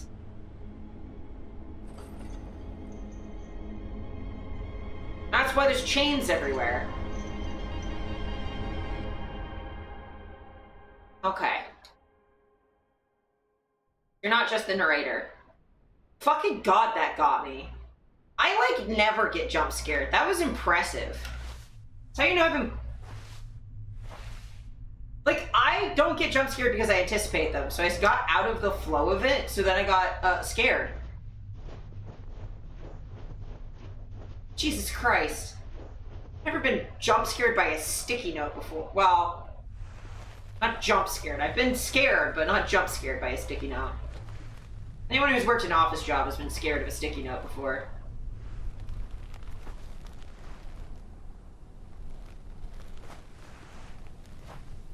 I'm back here. Can you send me back to the house? I have all the stuff for... Sir!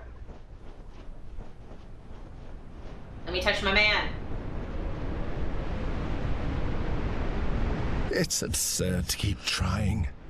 You can't avoid Samuel Storm. Yes, I fucking can. I'm not great at quick time events, but I have finger bracelets for this exact reason. I saw a ghost.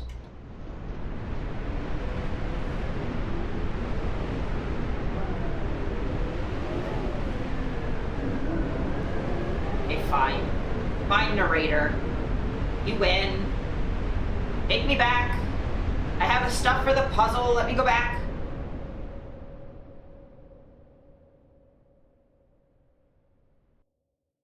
I have a door and a sheet of paper. Come on, man. Come on, man. Let me in. Stop loading and let me in. Drink some water and you're not going to jump scare me. Oh, see? Characters got water, too.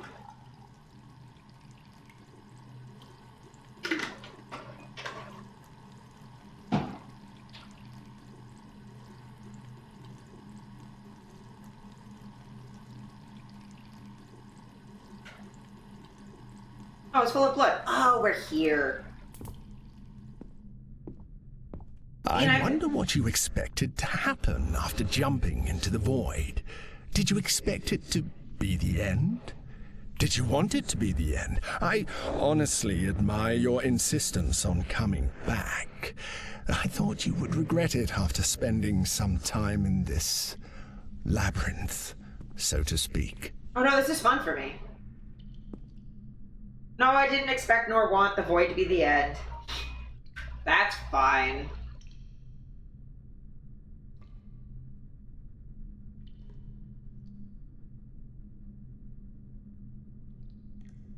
I just wanted to see what was going to happen. So yeah, no, don't need it to end. I jump right back in, because that's what you do. You respawn and then you jump right back in. I'm a gamer, man! You jump scared me once, I gotta see what else you got. Do you have games on your phone? Fuck you. Oh. Eat my ass. You too.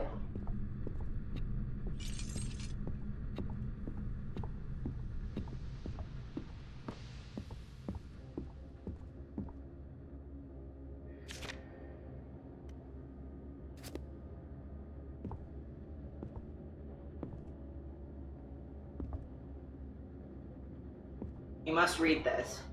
Well, I did. Follow the clues.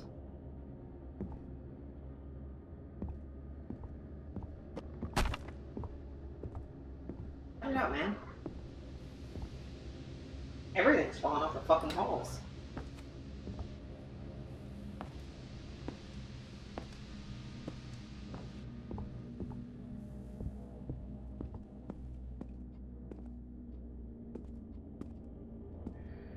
Okay, I have that other door thing.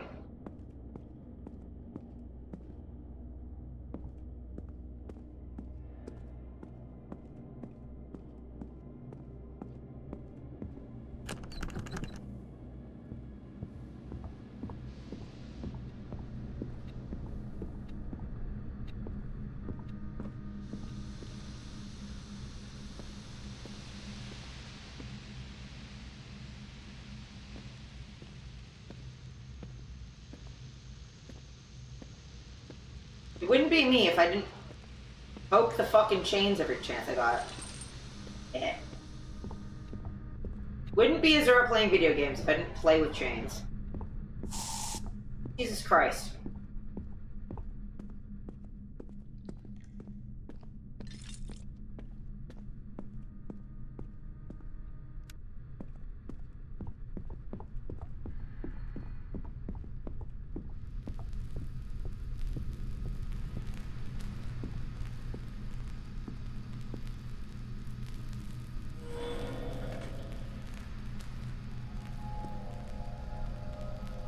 Hi, Ghosty. Hi, Bestie. Equals. Okay, well, I'm gonna get that. Ooh, it's recursive. Hello, sir. Are you gonna jump scare me? Please don't. Please don't. Please. Please do not. Okay.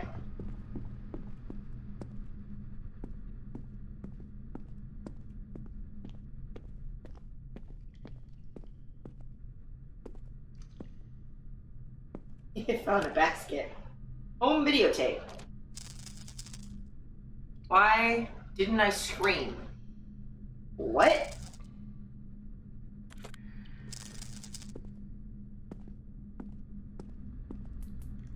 I don't know, because there's other things going on at the time.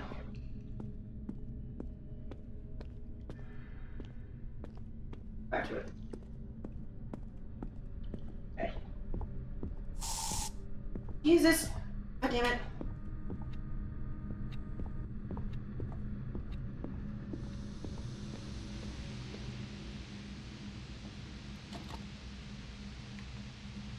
Okay. Chain. Yes. Correct. Oh, oh. Okay. Okay, okay. You got tricks up your sleeve, game, I see.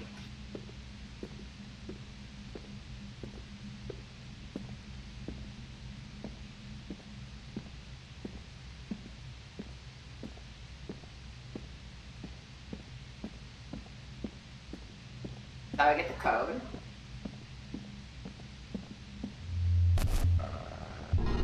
Viral.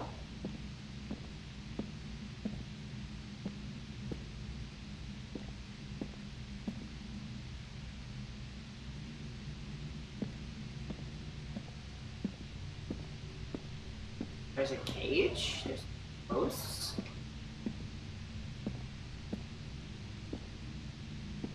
Can't see for shit.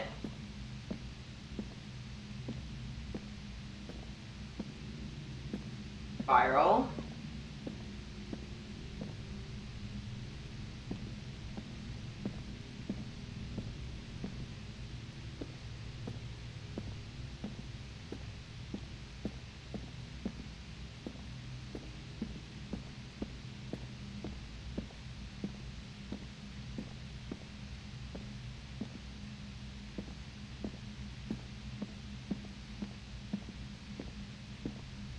Oh, man.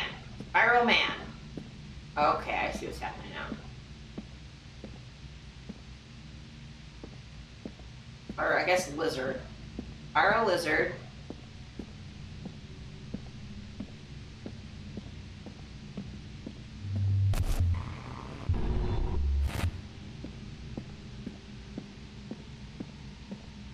Yeah, lizard.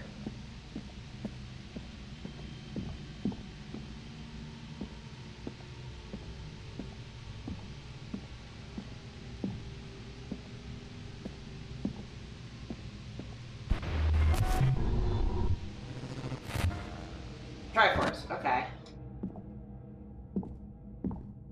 Fire lizard, Triforce.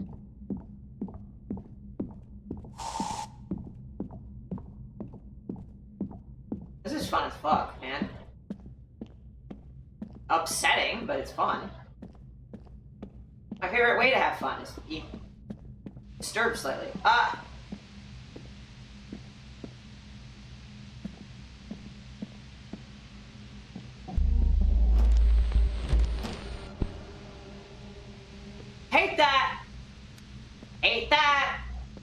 Spiral Lizard Man.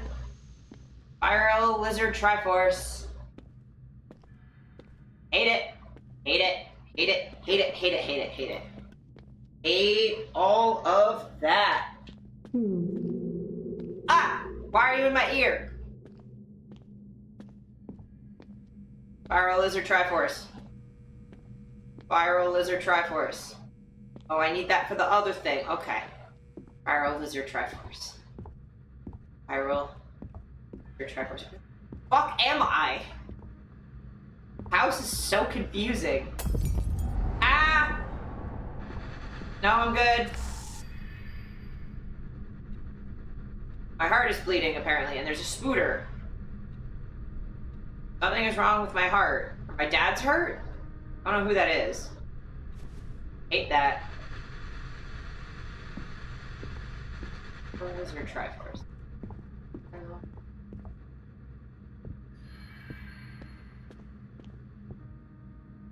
Jeez. You keep falling. Fine. Get back up. EDS, man. Spiral Lizard Triforce. Spiral Lizard Triforce. Spiral. Thank you. There. Keep repeating that in my head. You don't need to say it out loud, but yeah. Just know that you read my mind right now. That's just all I would be repeating.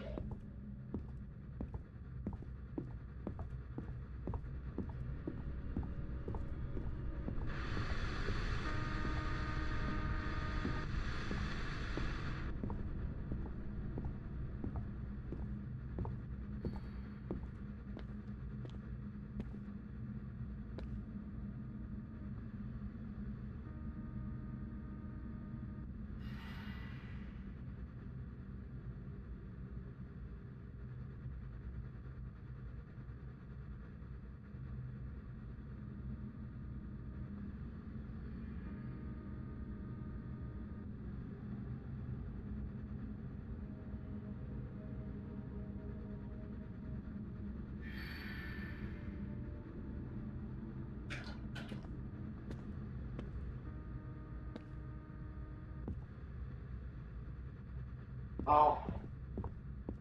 Get that. There's literally ladders.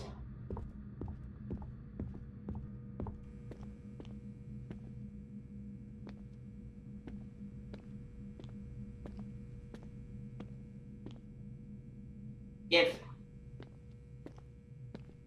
I'll probably come around the other side of that. Okay.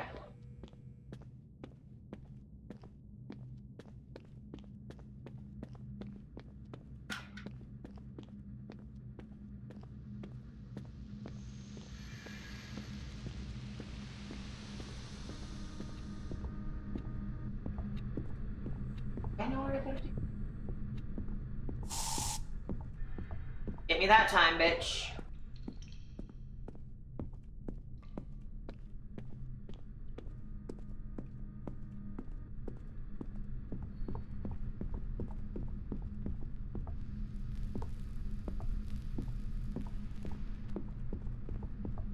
Okay. This game is really, really interesting. Indie games are just goated, is what they are. Like, indie horror games have been absolutely killing it. Oh.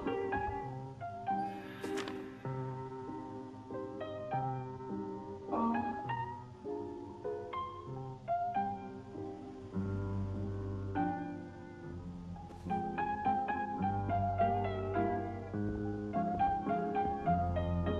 Monkey. You monkeys.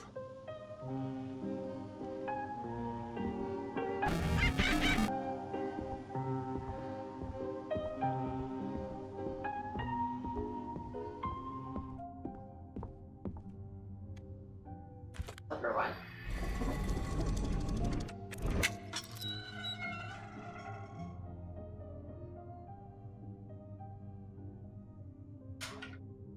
Okay. Box down here. Be the. Alligator on the back.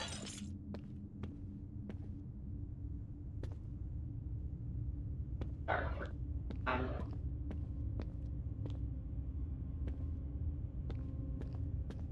Like, ooh, this is big. Okay, sir. Of course.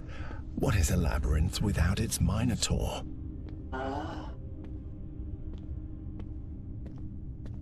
Yes.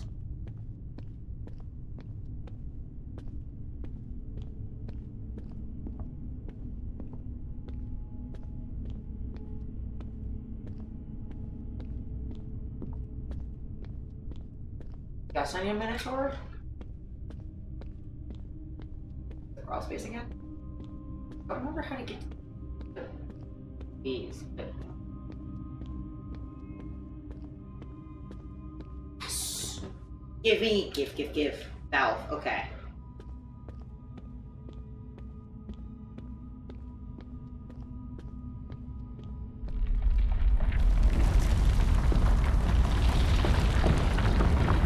Don't love the rumblies while I'm in a cave. Don't super duper love it.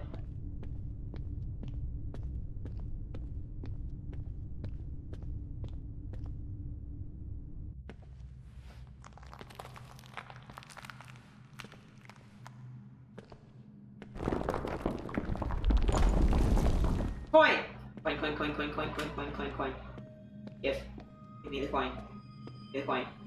Am I actually gonna get a coin this time? Give it to me! Give me the little pixel coin!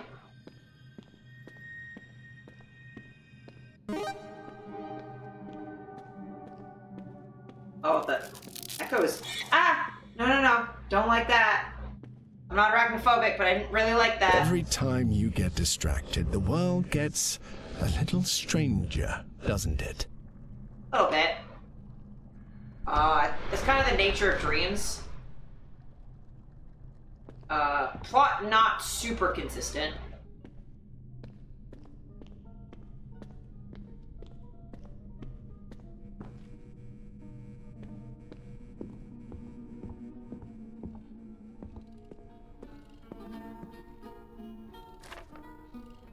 Items to save from home.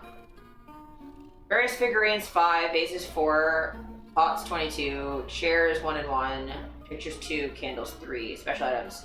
Painted roof tiles, clay pieces, wooden crosses, lizard figurines. Use those chest.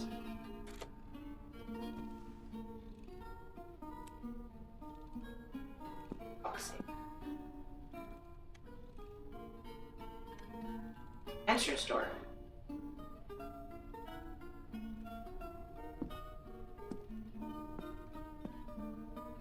Oh.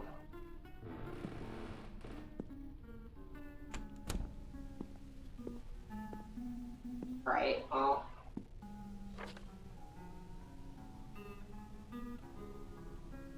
House.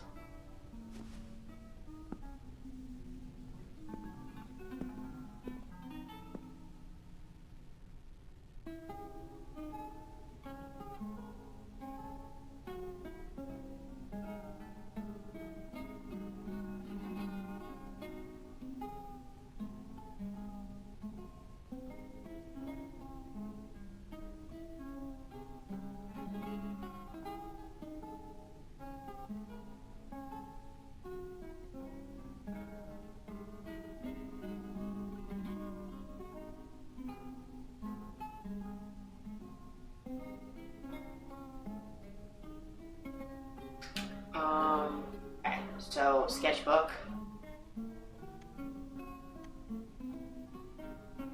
Save for a moment. Painted roof tiles. Okay, how many? I need painted roof tiles. That means.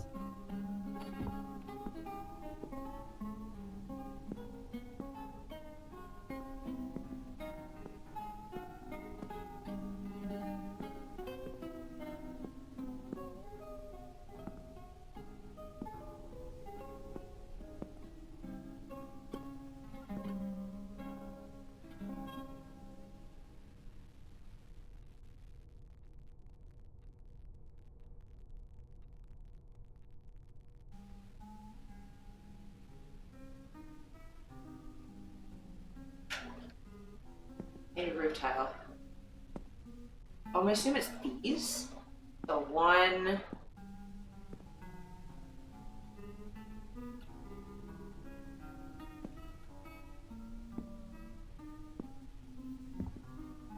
Two.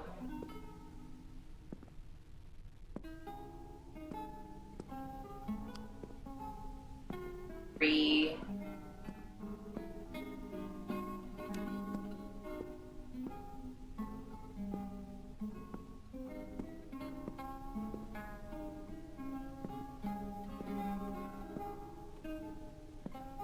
Go with 3.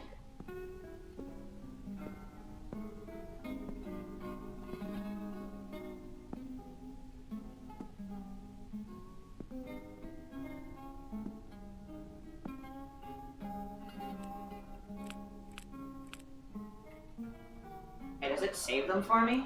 Yeah, it does. Okay.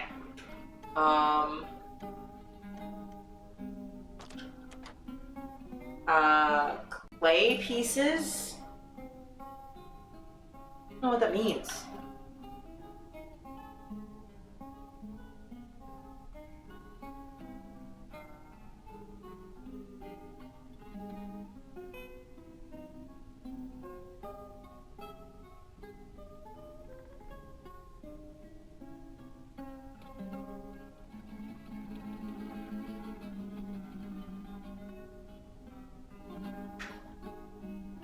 I don't know what clay piece is.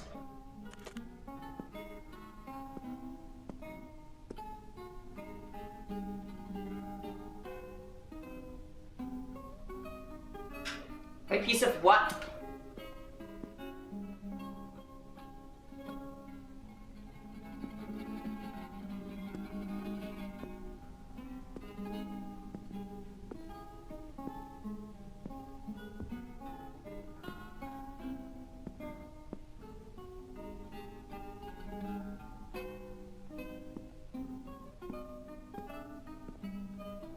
I don't know what that means. I'm gonna look for the wooden crosses then. So there's... Oh, at least one of them. One wooden cross.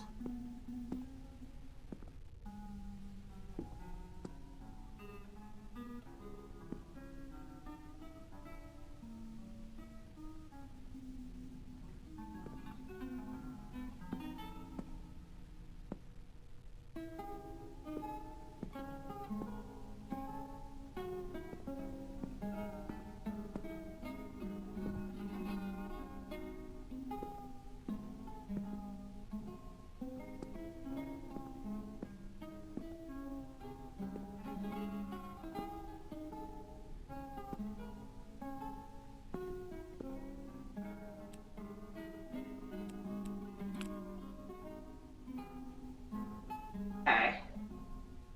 And then... lizard figurine. Okay, how many lizards are there?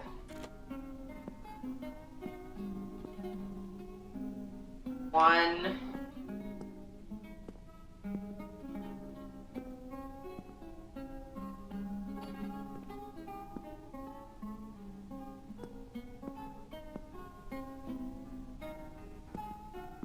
Two.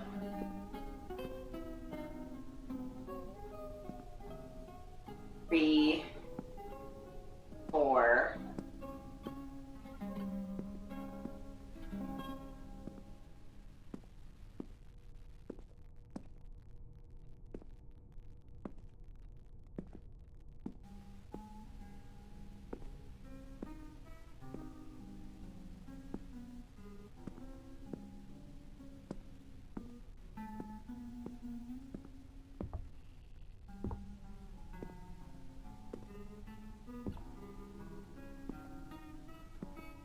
4, I think. Got 1, 2, 3, 4.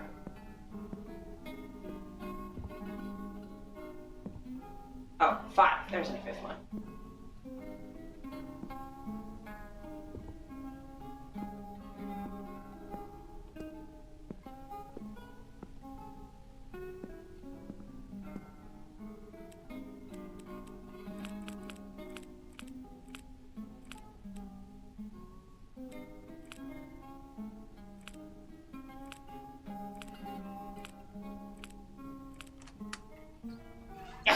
was 7 whatever clay pieces. I don't know what the fuck that means, but...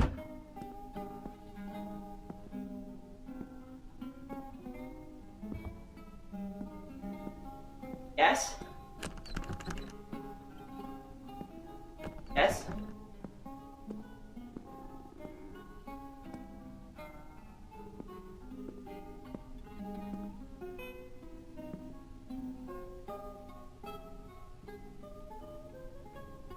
What?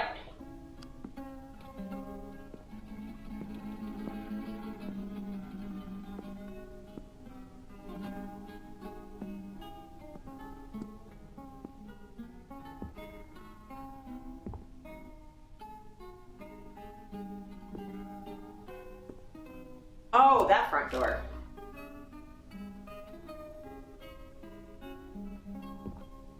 Now will you let me out?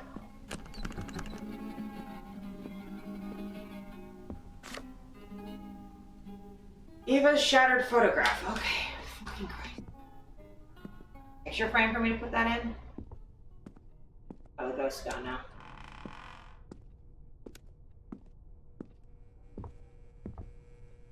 Okay, so I have the valve, and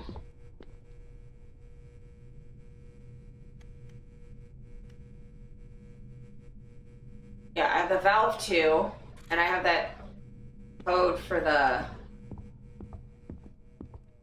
thing. Pyro Lizard Triforce. Finding myself because I'm fucking forgetting.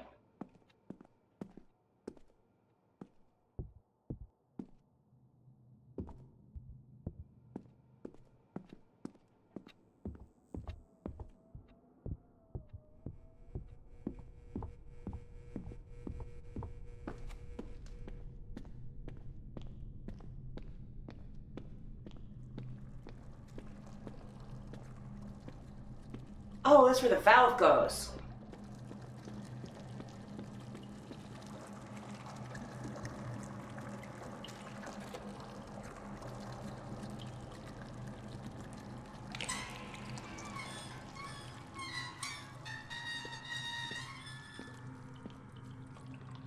Yeah, let's go down the elevator into blood. That's smart. Oh yeah, this is what I wanted to be doing, actually. This is perfect. Excellent.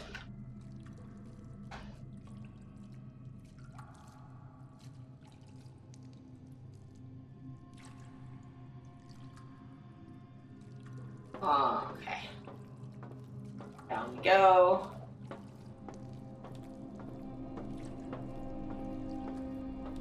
Really feels like we're about to start Iron Lung or something. Oh my god, where the fuck are we going?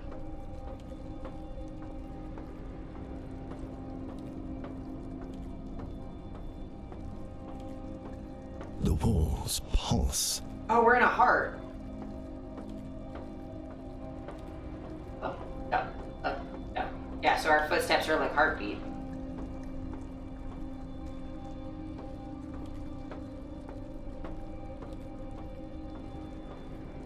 Oh, glad you've been well. Busy. I've also been very busy. I'm doing well. I have some health stuff I have to talk to my doctor about, but, you know, all reasonable things. And I'm moving soon, which I'm really excited for.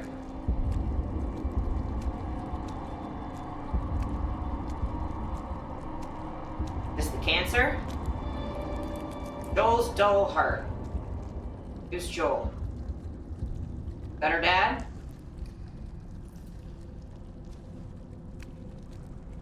We have my dad's heart. Okay, cool.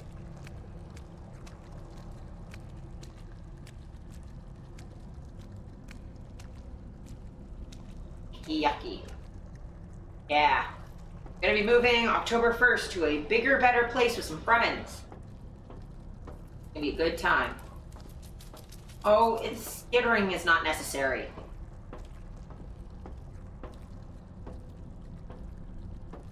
Yeah, we're gonna get a house. It's gonna be fun. Then I'm gonna get a desktop so that I can stream on a computer that doesn't die. This thing is not doing well. Also, be nice to have something where I can actually, like, get replacement parts if it breaks, rather than having to get a whole new thing.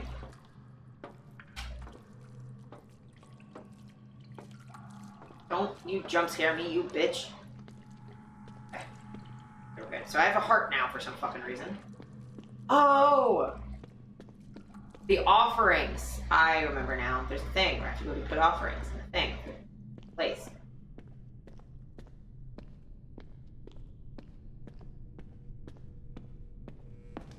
Down there. Yes.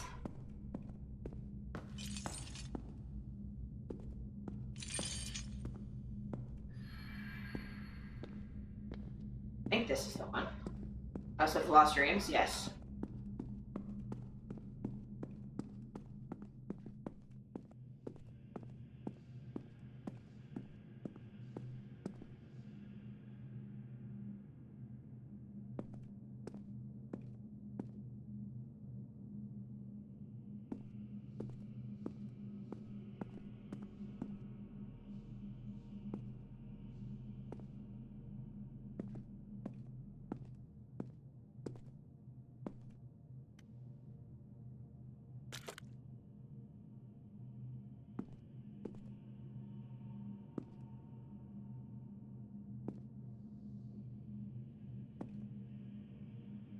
Oh, I see.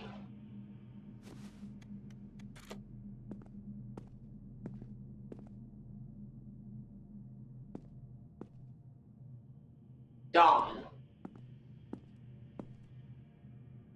Midday. The afternoon. Night.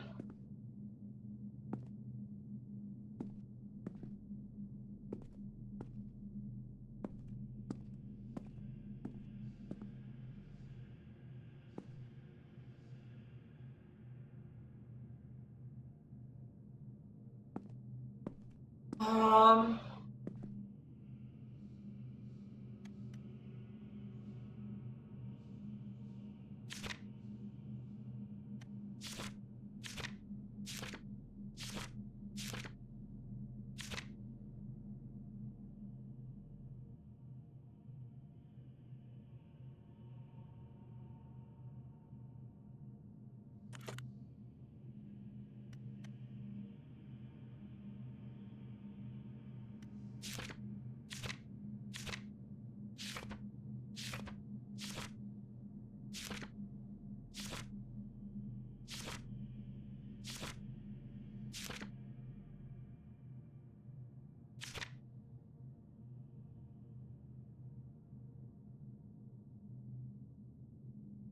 Joel's our dad. So Isaac and Dolores is our grandparents. Joel's my dad, Eva's my mom, Isaac's my older brother. And then Mr. Button is my dog.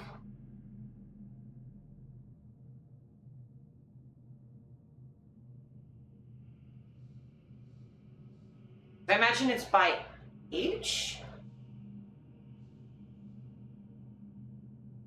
But, okay, would the dog be Dawn then, or are we including, because there's 5 dead, but there's 2 Isaacs.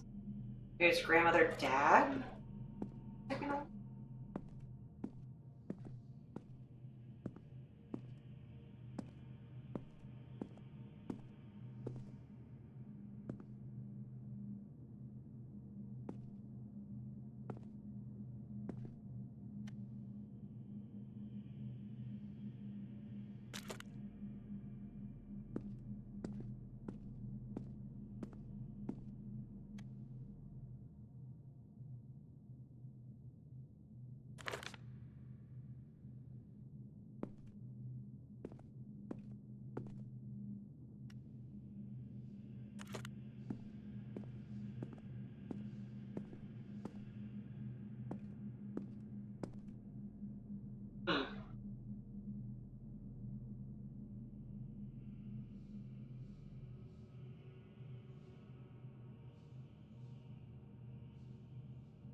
hard to tell what goes where.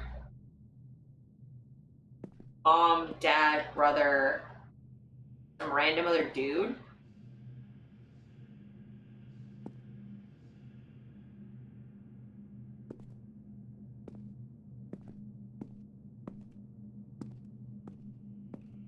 I don't know. At least I got this stuff. I think it'll make more sense when I get the rest of it.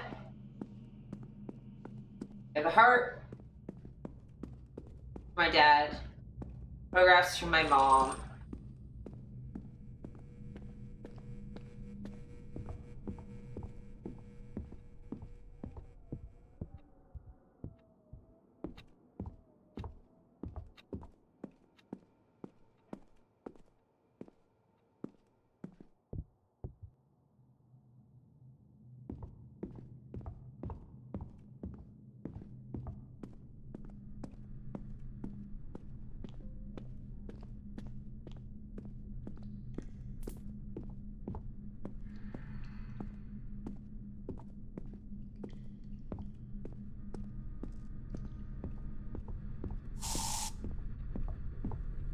Get me. Gingerbread man. Oh, it's down here. Whole time. Whole time.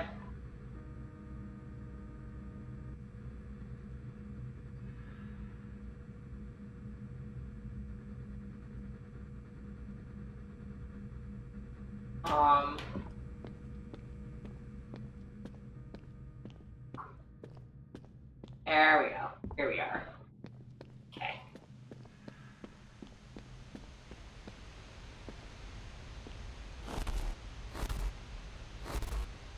Spiral. Scissor. Red horse. Did it. Did it.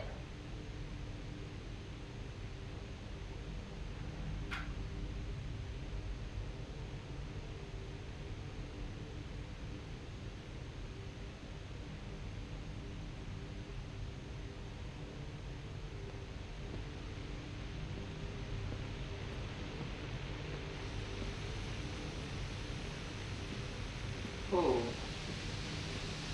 Here.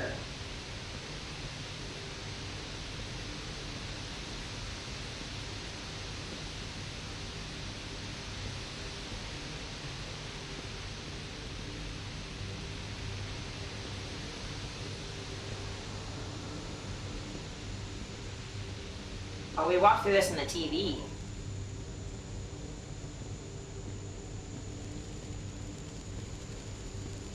This is fucky. Fucky wucky.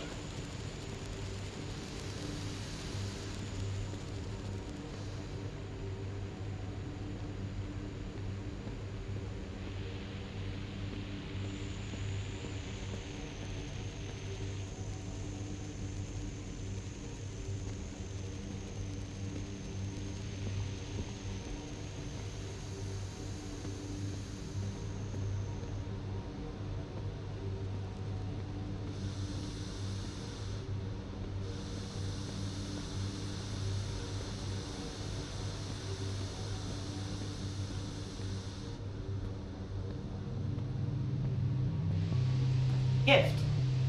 Shouldn't be here. Oh, it's the box we got our thing from our brother when we got our monkeys. Shouldn't be here.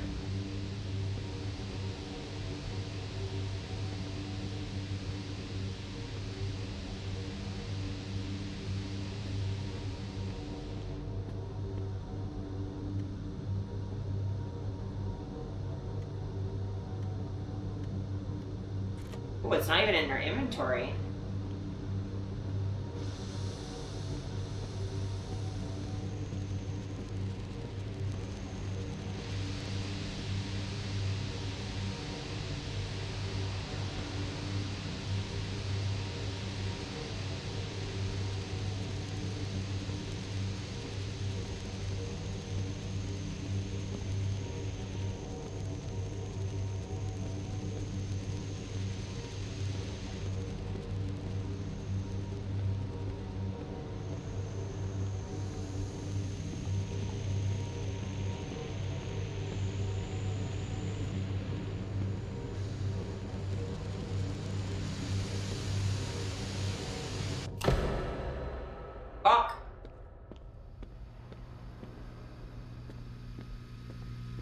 Shit. Fuck. Scared. Glasses. Sam's broken glasses. Oh, it's not the whole family.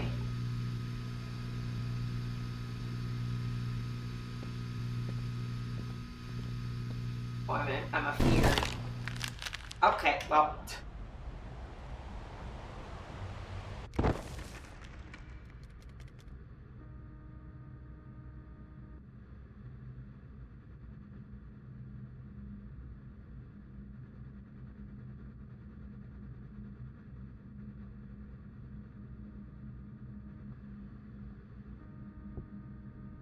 Oh, I landed on this. I'm back in the house again. Find the offering thing. Then...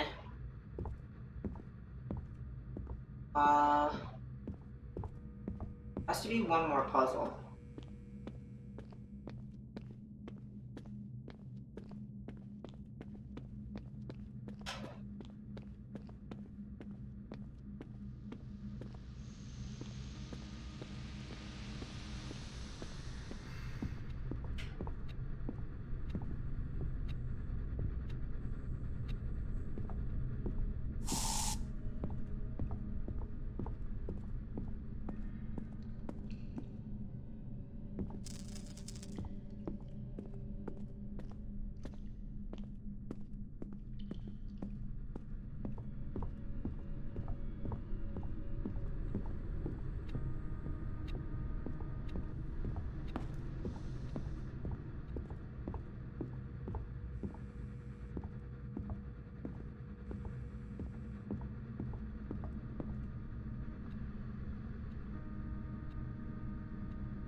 So I have...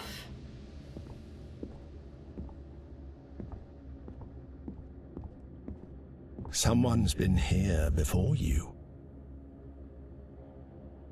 Yeah.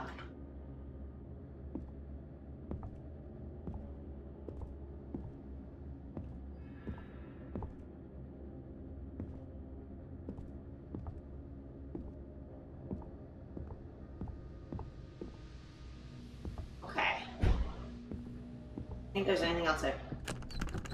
Clearly a place I haven't gone.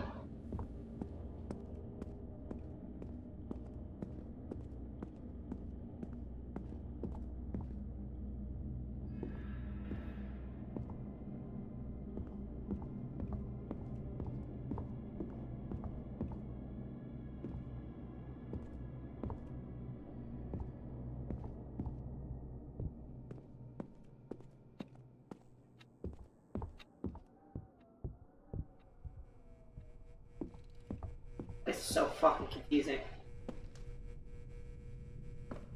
Okay.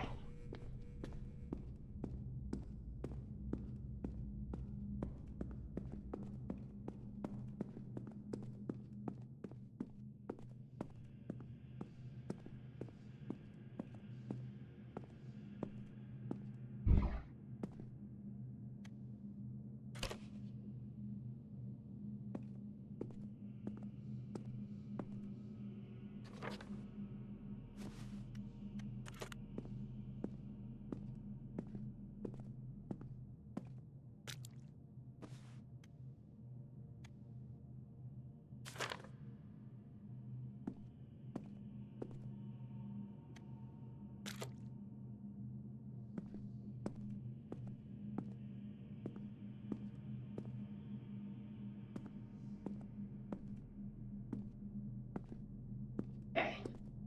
I don't remember, because this place is so fucking confusing. There's at least one puzzle I haven't done. I have to get the last item. I've done the valve. I've done the TVs.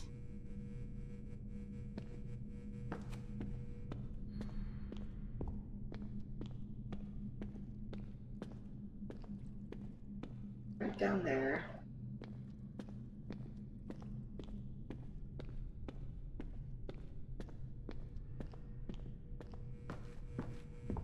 Did the pages, and I did this.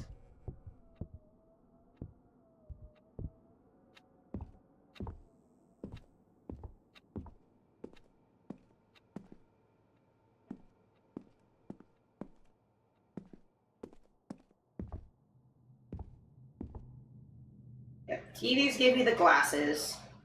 The valve gave me the heart. The finding stuff got me the pictures, and then I didn't end up getting anything from the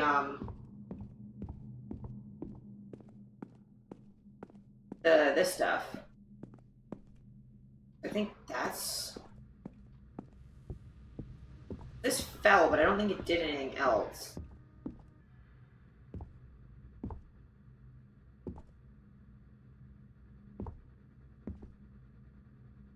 Two? 42?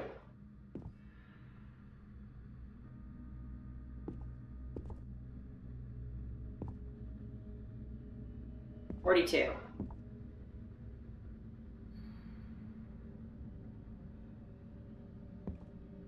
Try to save him. You can do it. Keep it up. Follow the clues.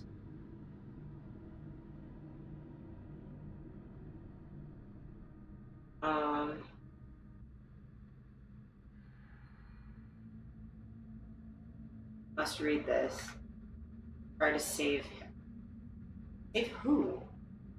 Who am I saving? Whomstidiv.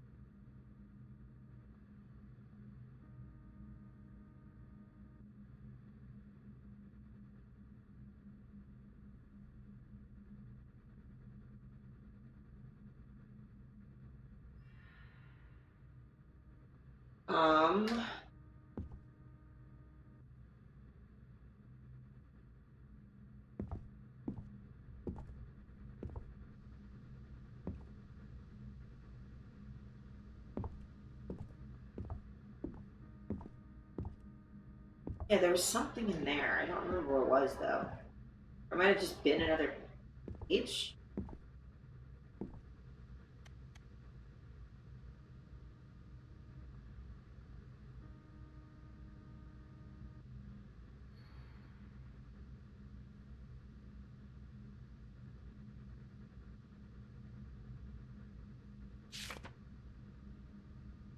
I got the dad's heart.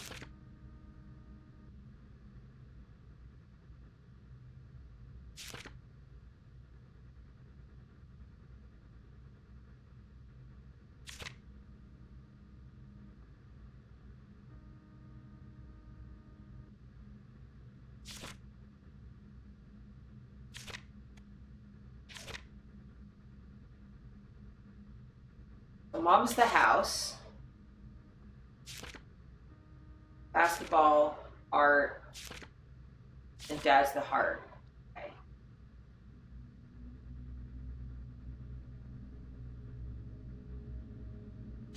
Dad has a dull heart.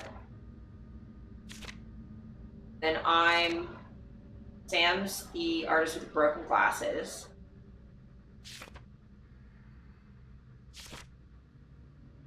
Oh, and Isaac played basketball?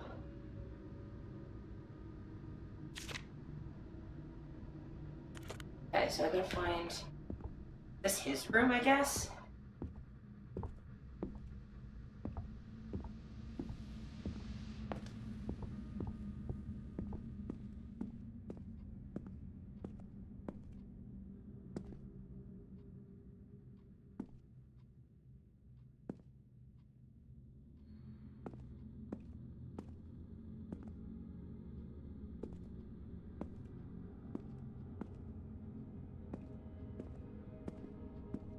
My neighbor's driving me insane.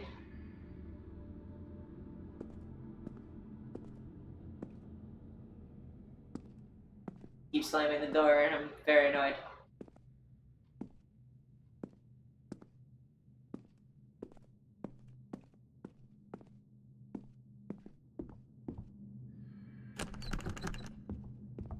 Other door over here, I think.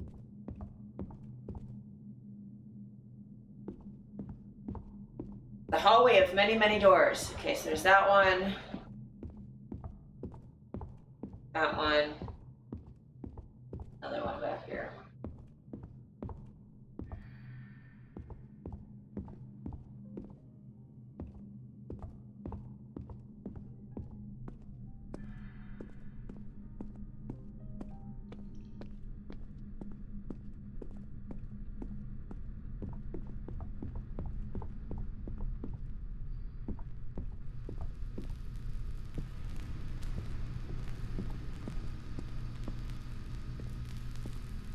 Something I'm missing. I see the ghost that might, if I see a ghost move, that'll probably help me.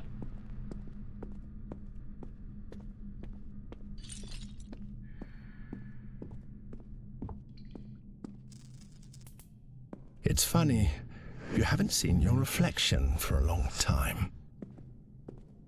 True.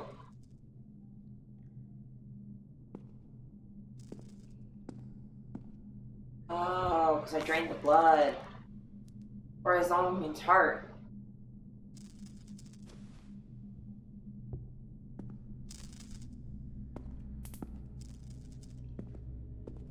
Pretty sure I knew that already.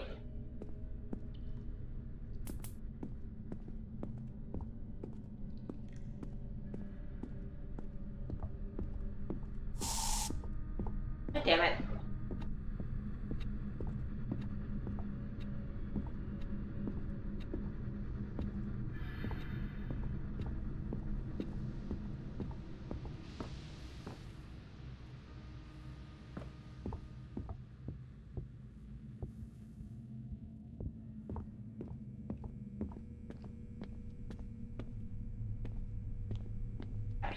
So, can't find anything here.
I have to look at the thing.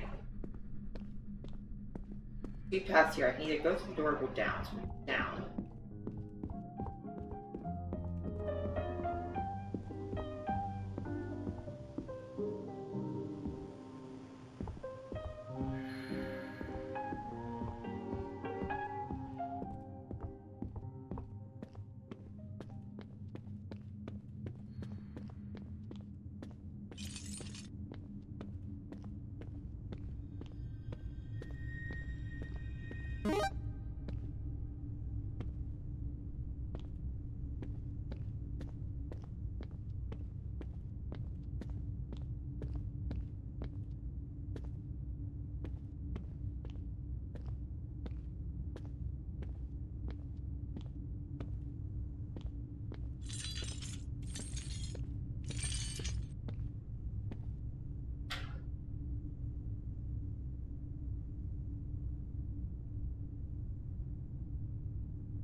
Jesus, I just scared myself.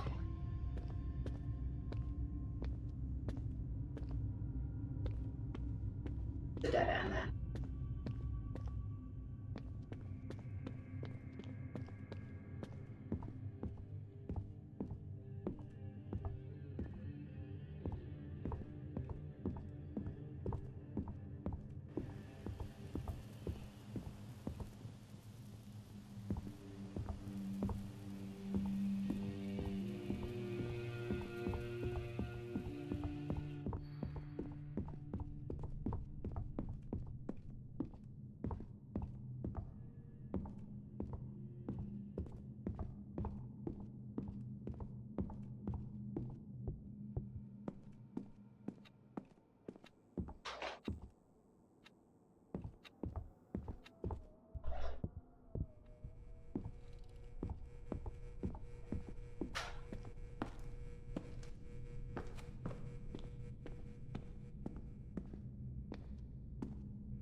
Heart.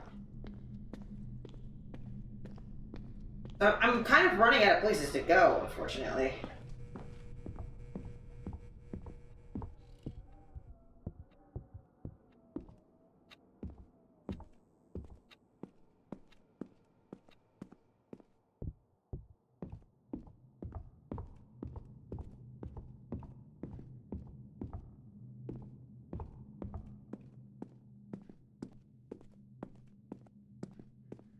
And then back here.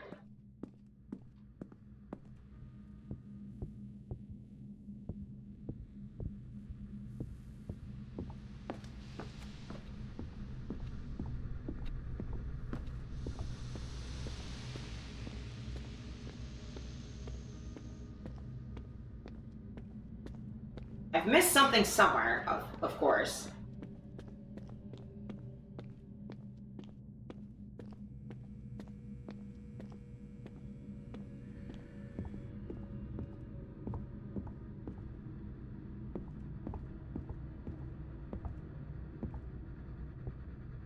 Down.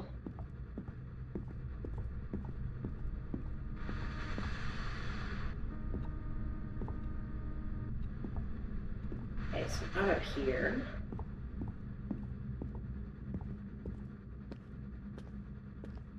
I fell down that hole.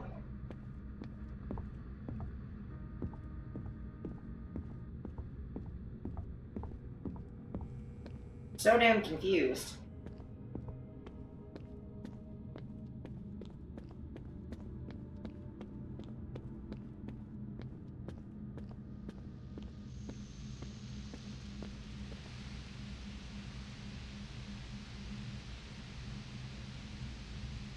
Was I supposed to find something when I'm in here?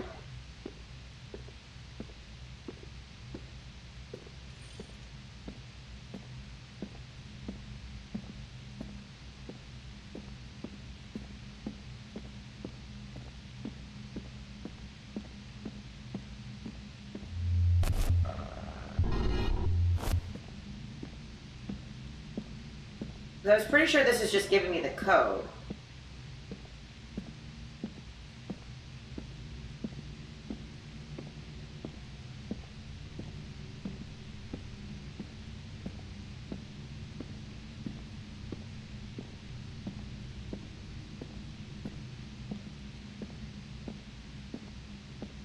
place is so fucking confusing. Ghosty, sir, can you tell me where I'm supposed to go, please? I'm very lost.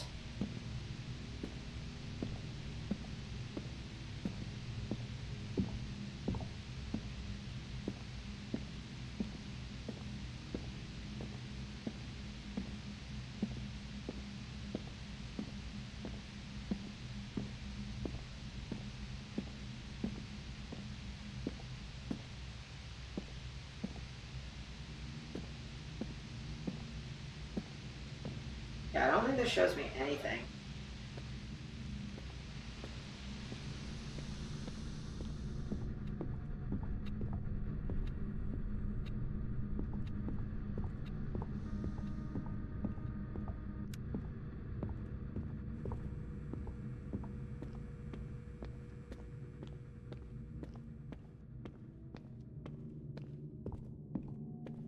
Pretty sure this is just the TV place too, which I already did.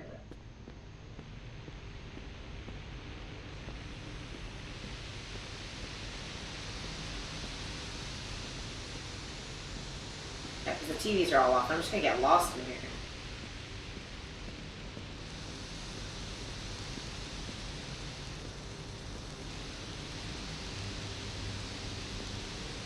I say fully already lost.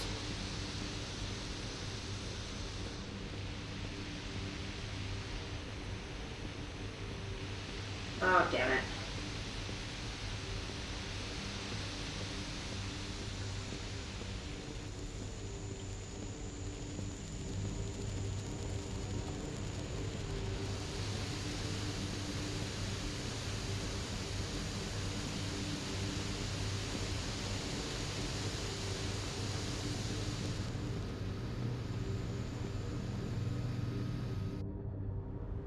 Okay, I'm just gonna maybe look this up again. Because, like, I genuinely can't. Especially because, like, I had that big work interruption, so, like, my entire understanding for what the fuck is happening is a little...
Oh, for fuck's sake, okay.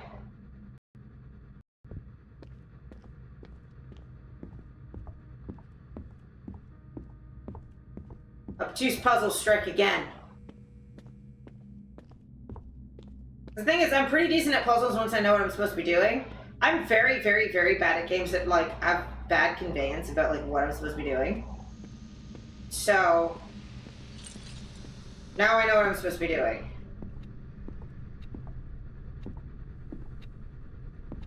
I have to find the room that I'm trying to get to, but... be acute. Aw, I love you. But yeah, it would be nice. So the thing is, yeah, my only complaint with this game so far is that some of the puzzles are really, really not clear what you're supposed to be doing.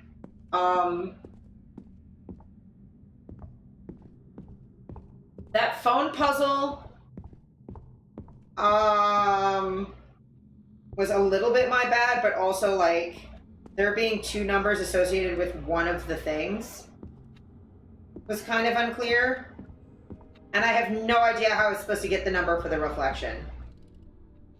That being one, like, I don't know why.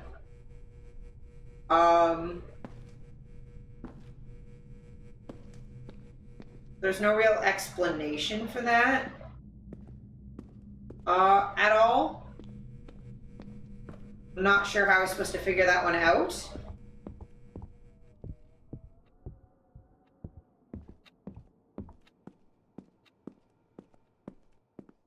But that's fine, I guess. And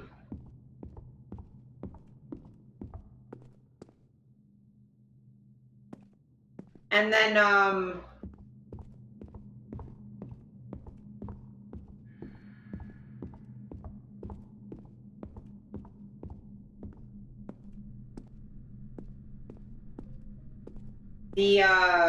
what was the other one I looked up? Okay, hint on. Oh, the fucking door one. That one I had no fucking idea. Because,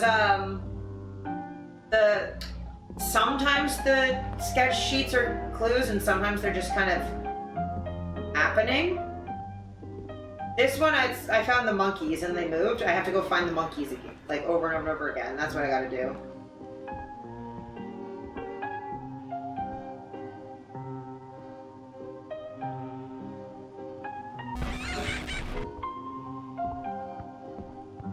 Which is fine. It's just, it's like in the bedroom. Like, I can see how people would figure that out. I'm just not smart.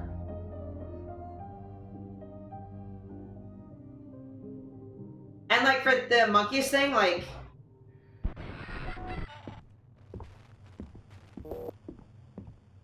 can I look at them and then look away?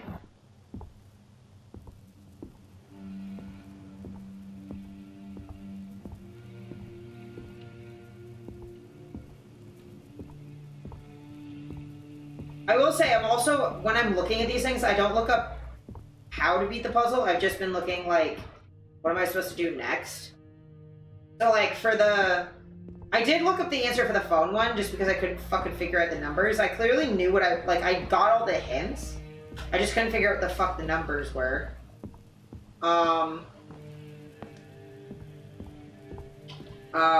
And then the knocking one, I was just like, what am I... I'm confused about what to do. And it was just like, okay, look at the sheet. And I was like, okay, it is fucking sheet. This one again, I was just looking up, like, where do I go? And it's like, you gotta do the monkeys again. I was like,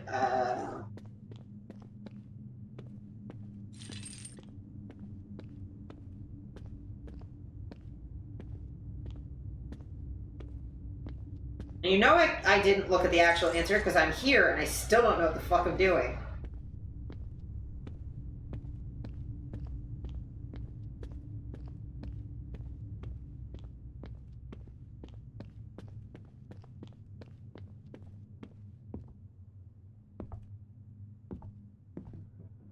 Find monkeys a fucking fourth time?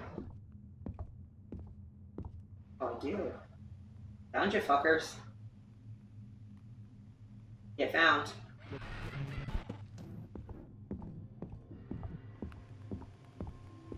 Many goddamn times.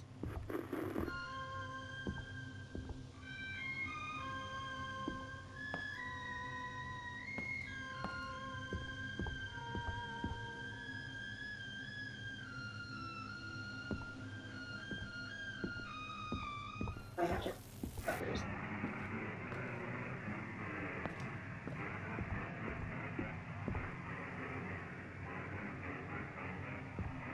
Oh, I love how not great the music is in here.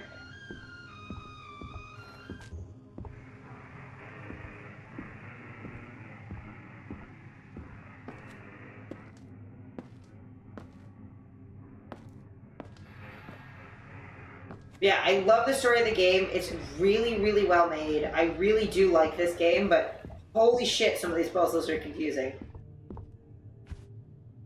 Isaac's deflated ball. Thanks. Oh, that's awful. Hate that. That's a terrible painting. I don't wanna. Fuck. No thanks. Hi, chef. Welcome in. Welcome in. Here you go. Umstative?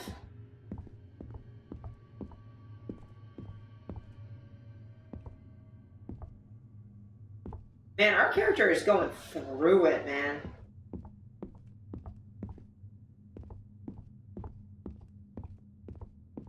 Poor Sam. Lost his brother.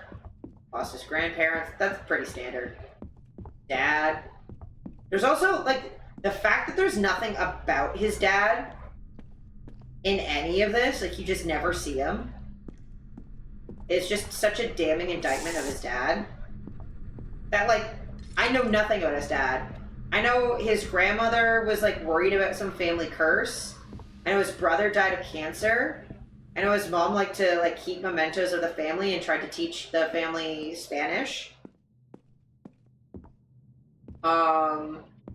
Don't know jack shit about the dad. Which, for most families, that kind of tracks for dads. My dad's great, but from what I've learned is a lot of dads suck ass.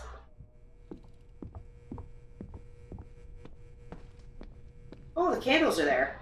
Oh, because I have all the things. Oh, that's kind of sweet.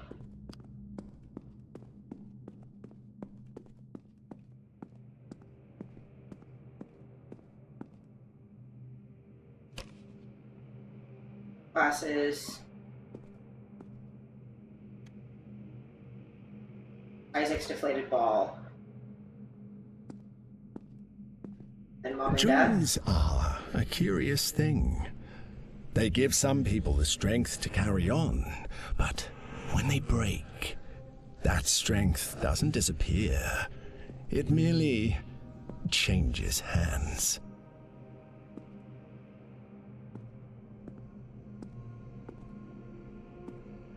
Okay.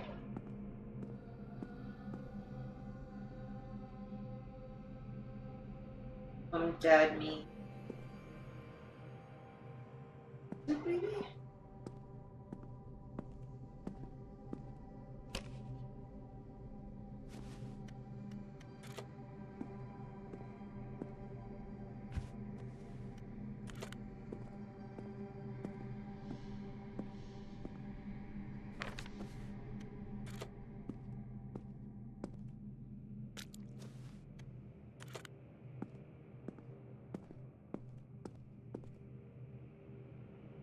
That'd be mom, dad, because that's older. That's the kid with the glasses is third, so.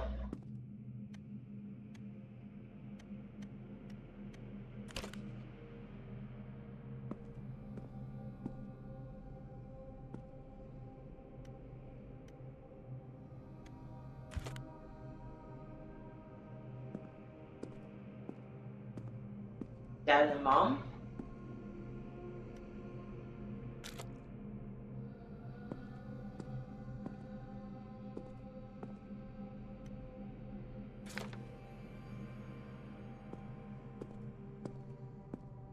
No. Okay.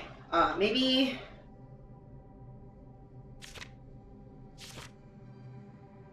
Mom, Isaac, me, dad.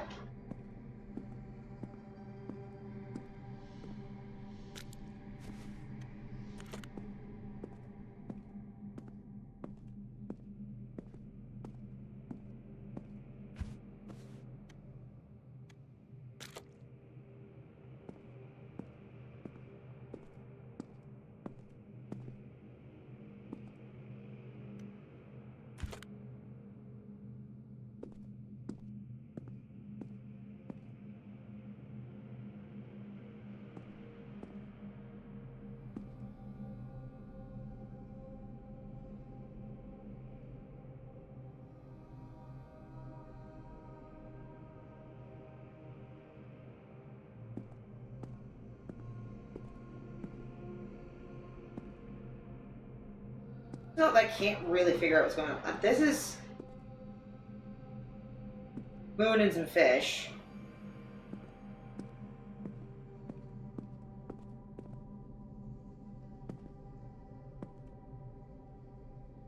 Because I can't super tell what's happening in these paintings. Like I think they're all fish.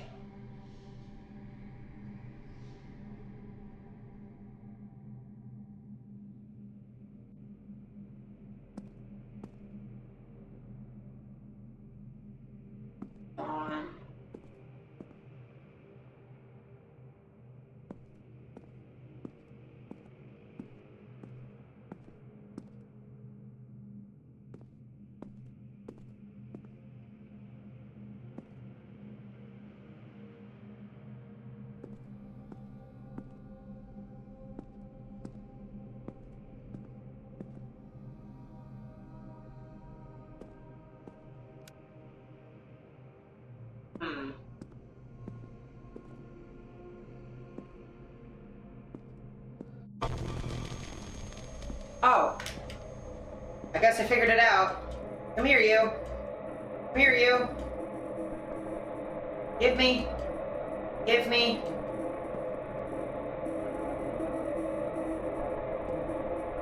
Give. Got him. I'm not quite sure about the second time.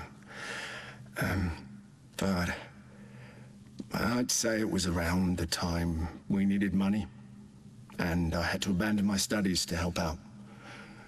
I thought I could continue learning about cinema in my spare time, but I couldn't. Over time, I lost the pleasure of drawing, writing scripts, practically everything I used to enjoy. Depression. I used to think I could create a good story out of anything. But I'm not so sure now. Now, it's like I'm just a spectator of other people's stories. And I might hate myself for it. Therapist? Gaze was full of resentment. Samuel, that's not the truth. He's depressed as shit, that's for sure.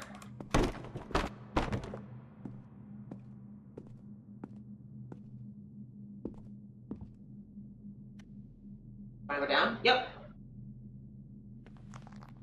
Lord knows, I always want to go down. I mean...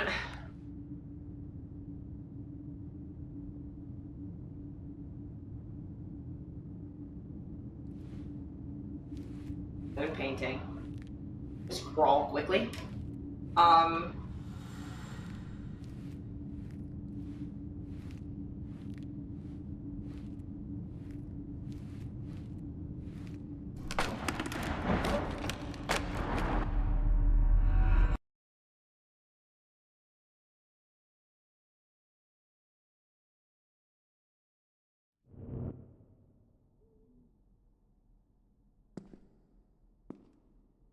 The fact that he doesn't, like, they lost money after his brother died. He went to university and they ran out of money and he dropped out of school to try and, like, help.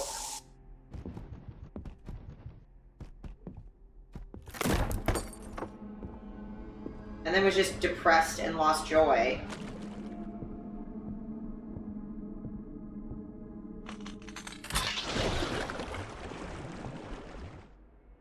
That's really sad.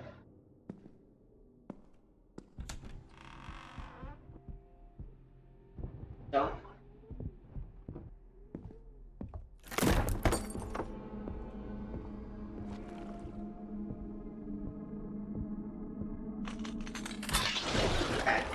Okay. I can't get around that at all.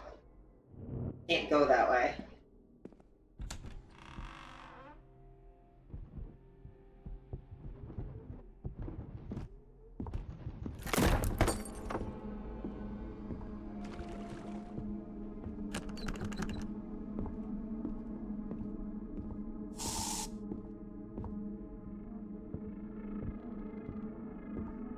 Oh. Down the stairs we go. Oh, water level. Love that. Damn.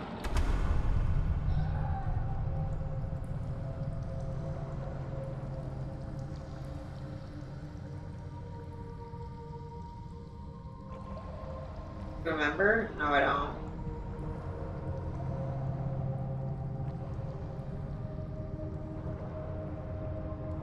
Left out at night? Left or right?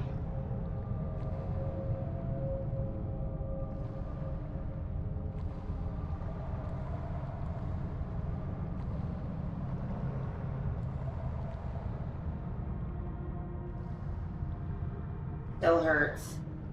Can I leave? I'm not gonna leave. Still hurts. Can you escape? I don't want to.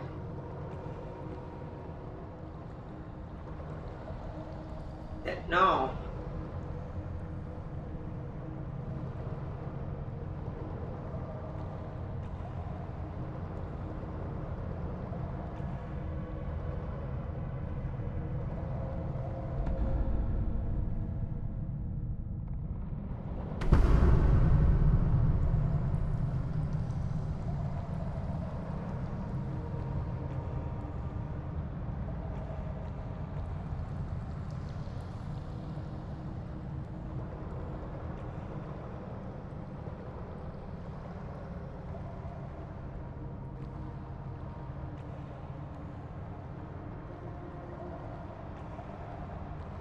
This is pretty though.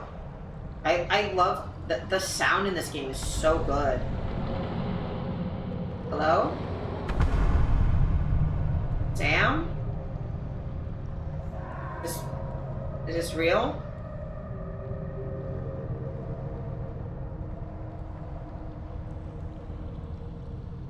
Choices. No. No. Shut up.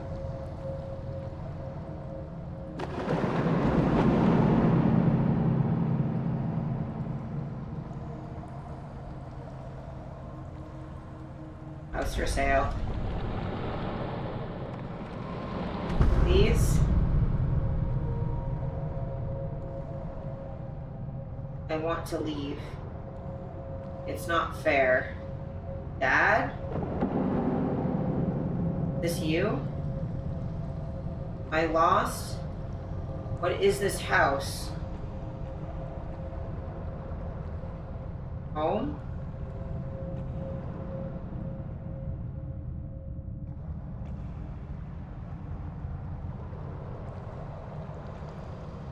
Forgive me. One more time. Down. Careful. Oh, my heart hurts. Are they like drowning and dead or something?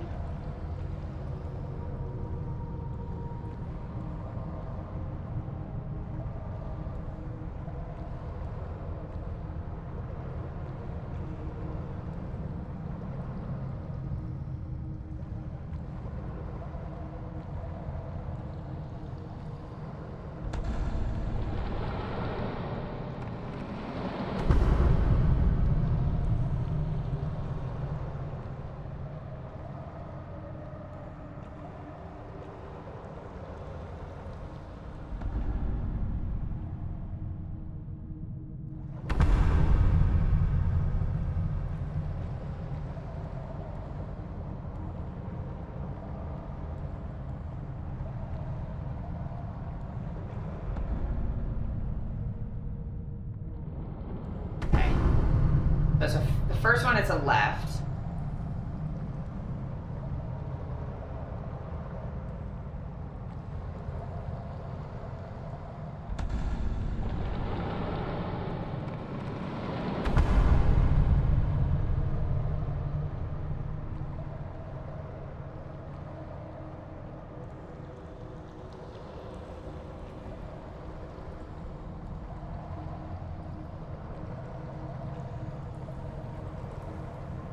This one doesn't work either.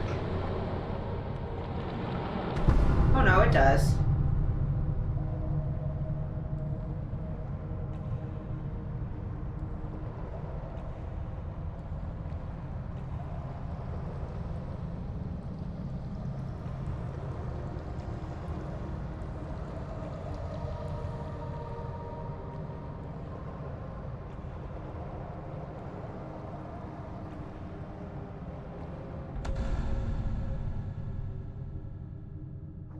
That didn't work.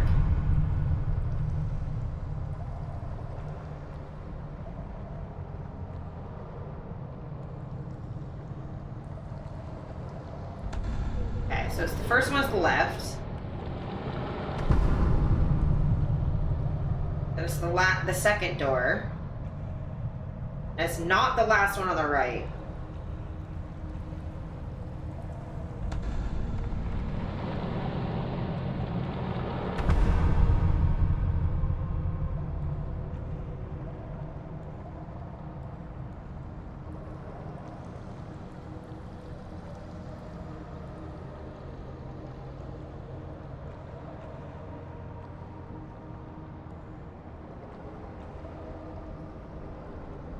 I did that one, so this time I'll do this one.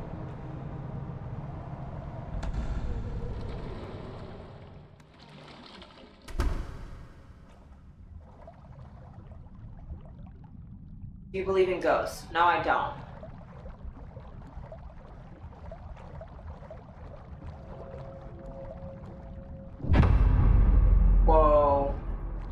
That's so beautiful.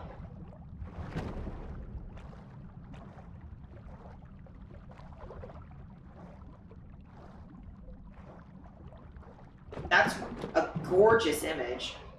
Oops. Oops. Oops. Okay, and I'm drowning. And we're falling. And we're falling? Also, Steph, thanks for the pizza.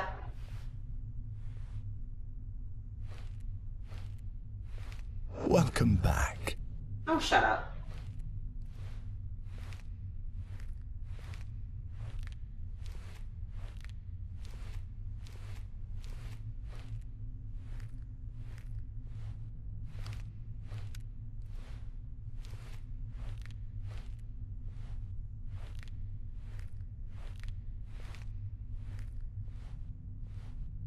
That was very nice, honey.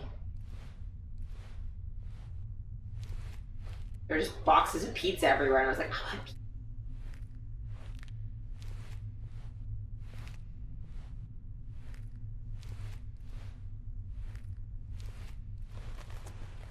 Oh, I'm crawling out of the mirror. That's so cool. I went in the paint and came with the mirror. I have all the problems with the fucking mirror because I don't like my reflection for some reason because I'm depressed. Your old scripts. I saw you put a box full of your old scripts in the discard pile. Did you make a mistake? Let me know, because if you don't want them, I'll keep them as a memento. You never know, Mom.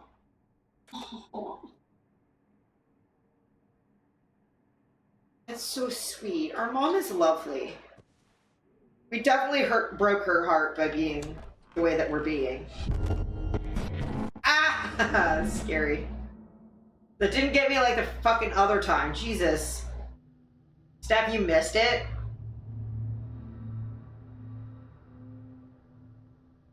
I want this to end. What is that? Regret?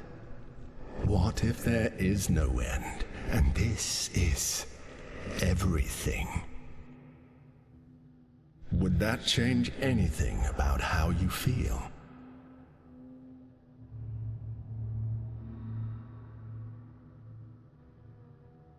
Think so? Interesting. You know, I can't deny that I find all this fascinating. It's been a long time since anyone has gone off the rails.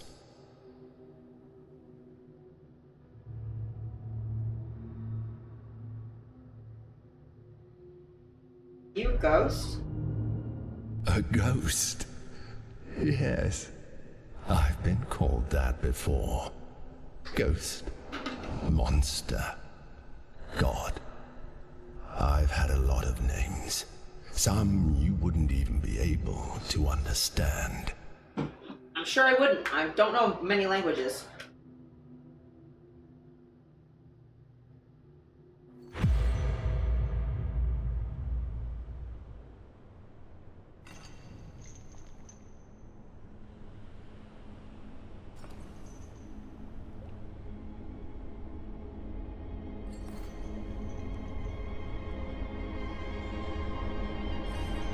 I love how it's the opposite of when you're trying to resist and it's the black bars coming down. This is like white wires coming down.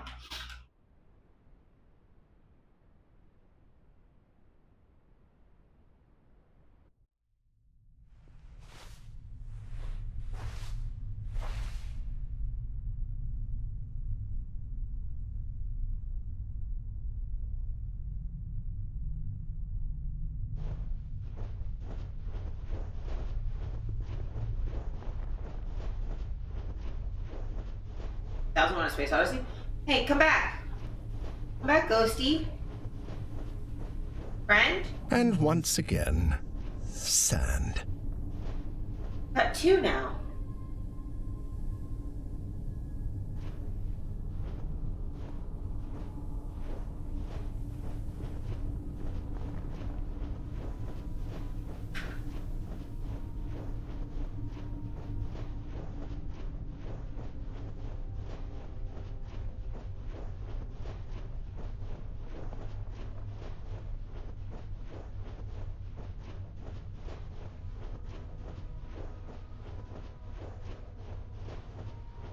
I think the second one was our mom because you're just getting a bunch of memories.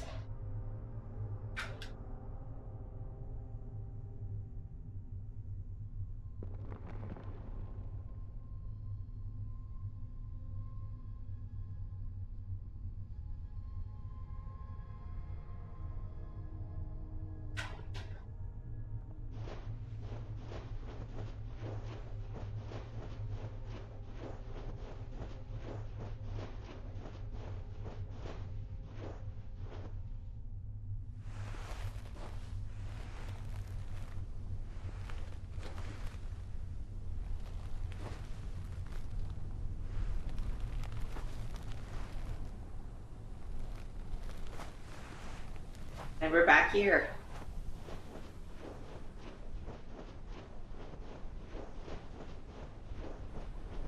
Our brother. Do you find that you are doing the same thing over and over again? Yeah, because I'm Did you insane. expect a different result? No. Though I will say it does change each time, so like kind of.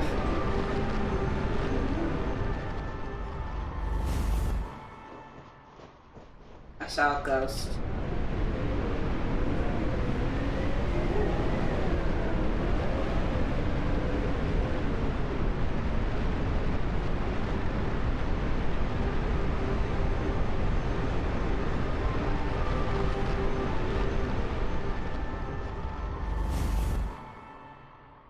Gaze was full of resentment.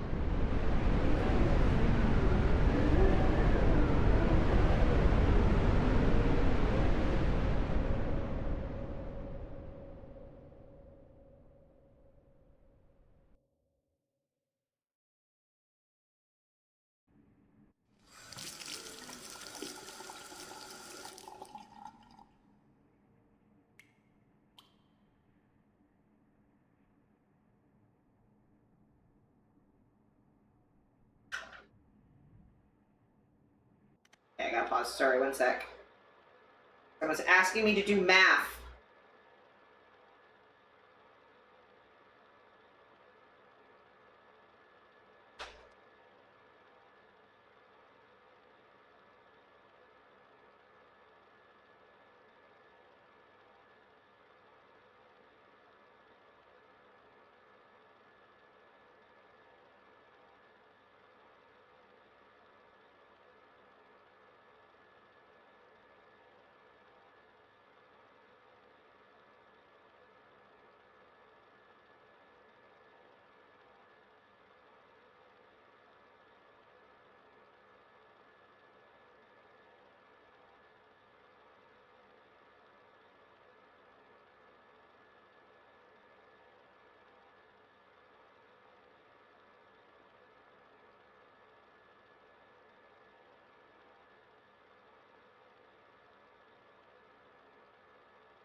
Sorry, one sec. I gotta do some calculating.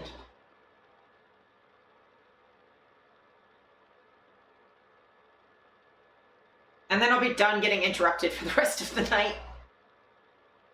Roughly.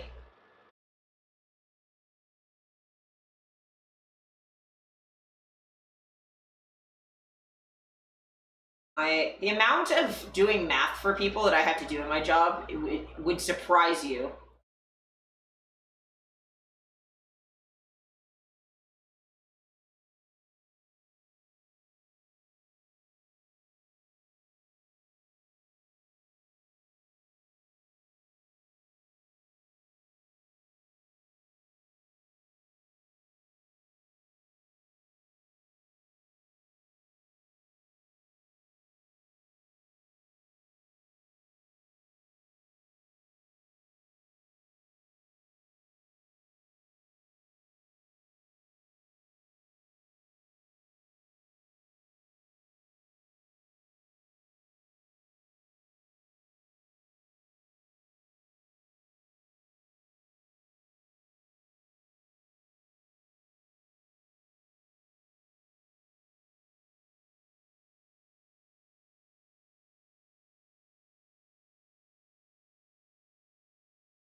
Okay, that should be that.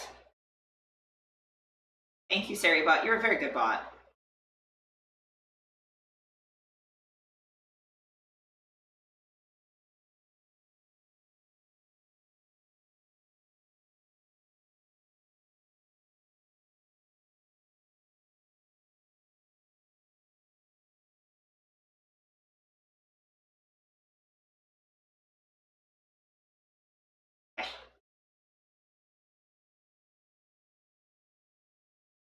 Well, be basically done now. The door was already. Coin! Coin. I know there's blood splatters, but I don't care. Give me the coin! Coin! People stop texting me! Oh my god!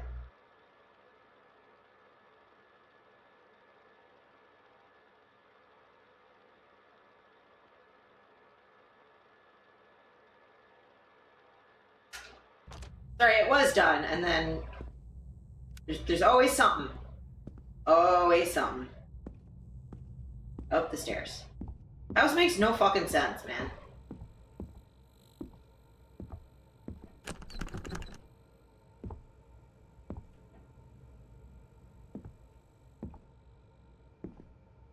Most backward ass house. We'll say though, lots of space.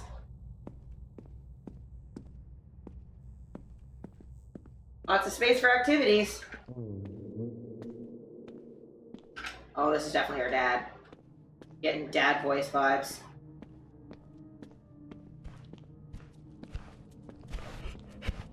Oh, I hate that. What the fuck? You shouldn't have seen that. I'm sorry, Samuel. Playing with the truth.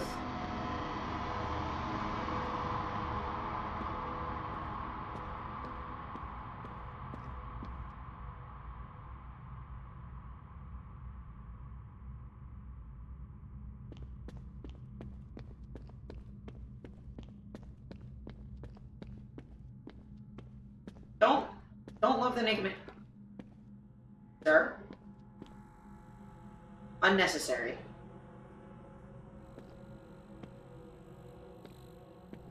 So much of this is so unnecessary.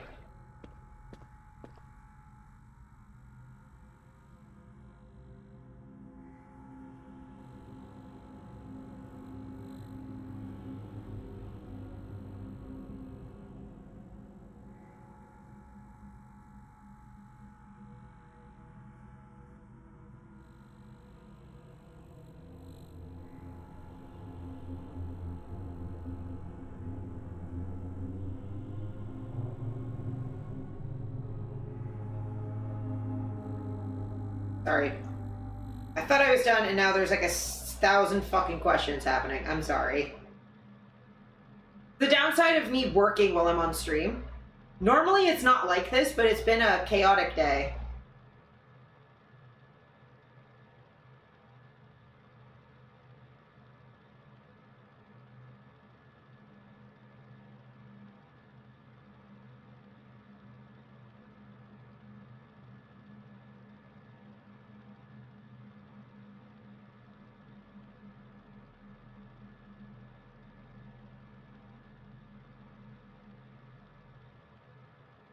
Super important. I'm gonna focus on this now.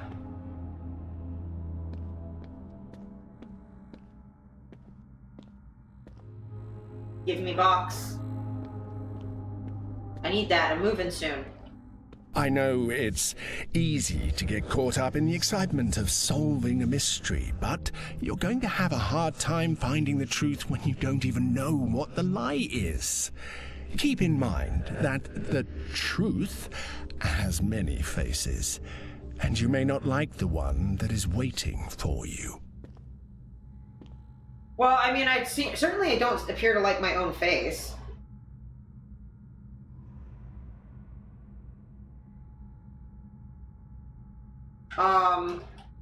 But IRL, like actual me, that which can be destroyed by the truth should never be spared its demise. So, give me the truth, please. I promise I can handle the truth. Go down or we can go up? I'm gonna go down. Into the hell we go. I don't think we can actually go this way. There seems to be a man. Fun fact, I have a statue that's like this. It's like a guy in a sheet.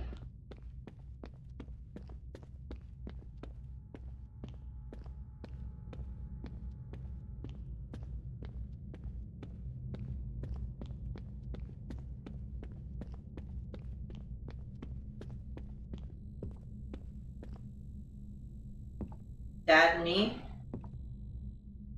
Dad with a ghost in front of him. Ominous as hell.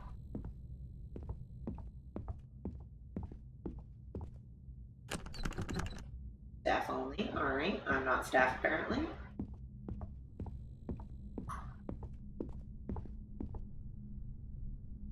You're allowed to be sad. I was too. Sorry. Oh yeah, because Dad talks to us with post-it notes.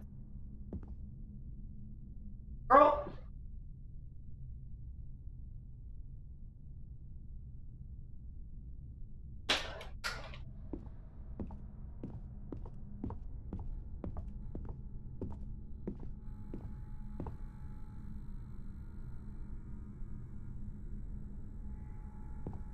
Man, dude. I know grief sucks. I mean, okay. I guess I can't judge him. He did lose, like, his entire fucking family, so... How can you distinguish between what is real and what isn't? Do you trust what you see? What you hear? What happens when everything starts to feel wrong? To seem fake? Like a trick, you know? It is night. What? The fuck? Don't you run up on me. I'll throw hands.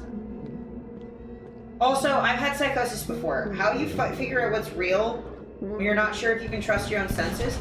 No. No. No. Stop. Stop that.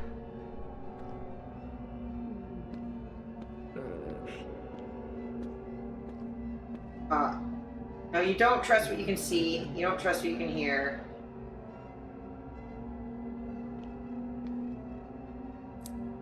Key. Staff key. Oh, great. Nope. Don't you fucking dare. Oh, are we dealing with some fucking... Oh, I'm stressed. Is there some weeping angel shit? I'm stressed. No. Stop running up on me. Okay. It's safe. It's safe. We're hallucinating. We're just hearing things. It's fine, actually. It's fine. It's fine. It's totally fine. Herder means lost. Cool. We're fine. We're safe. This is okay. Everything's good.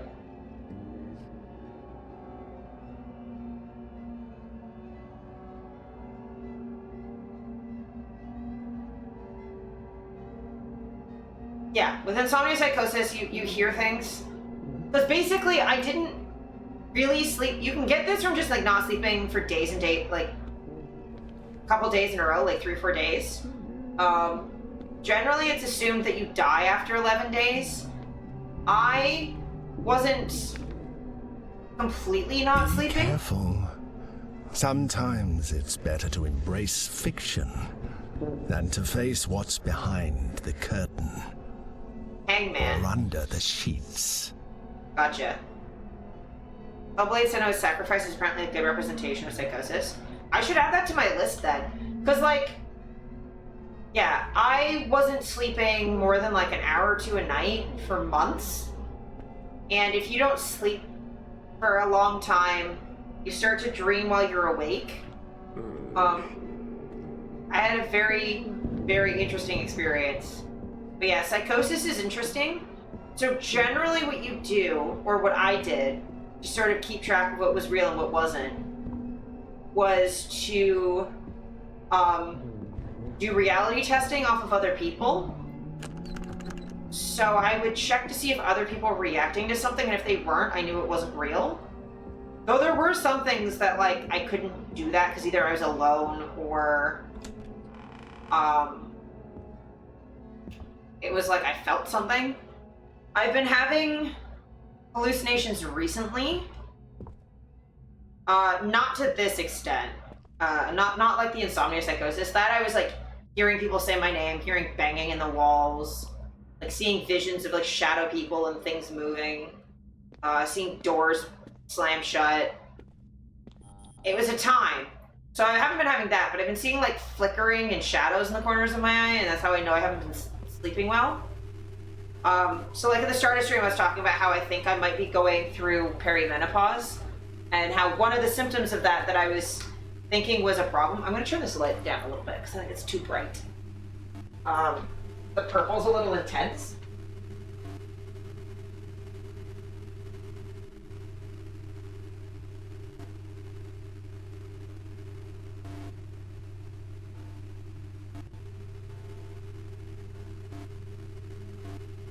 Yeah, that might be better. Sorry, it's like really bright in my eye too. Didn't get fired, can't remember why. Yeah, you maybe got like distracted by something, I don't know. But yeah, that's part of how I know I haven't been sleeping well, is that I've been seeing stuff for the last... Steph, you might remember. I've been complaining about seeing stuff for like 2 months at least. Seeing like shadows, flashes of light. So like it'll be, especially like at night when I'm more tired. But it's been happening during the day too. I'll just see like little flashes of light. Not like a firefly, but like just like a flash going off on a camera, but smaller. And like little shadows darting around, things out of the corner of my eye. I keep feeling like things crawling on my legs. Like it feels like there's ants on my legs. So I keep like kicking my legs. Or I keep looking down to be like, okay, there's nothing there. So, I don't know. Well, I'll figure it out. I'll be fine. But like, it's much less... It is still freaky, but it's much less bad when you know that's what's happening. Because you don't fall for it, I guess. Though I also don't get like delusions or paranoia. I just have like sensory hallucinations, which are like, if you don't have the other stuff, it's like easier because my cognition's fine. For some reason, the white door opens if you click on it too many times in a row. Wait, because I'm in the staff room, so I'm seeing staff information. That's weird. Home videotape. Why didn't anyone help? Oh, that's really sad. Trigger flickering.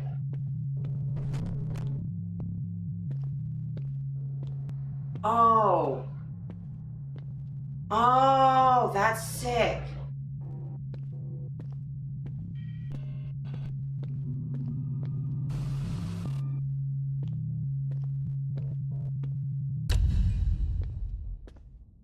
Oh, I did it too many times now the light went out. That's really funny. That's super cool. I'm now seeing like the dev notes.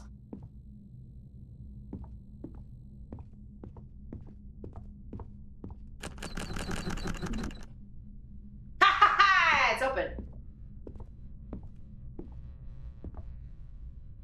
Arena. Oh.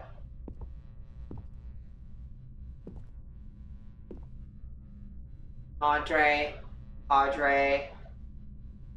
Horizon. Hangman.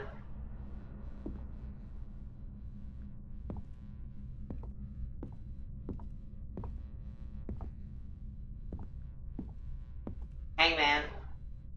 Hey.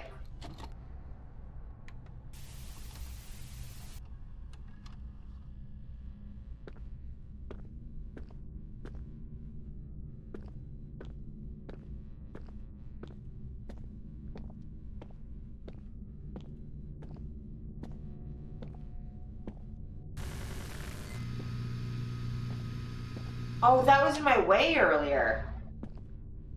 Oh. Ah.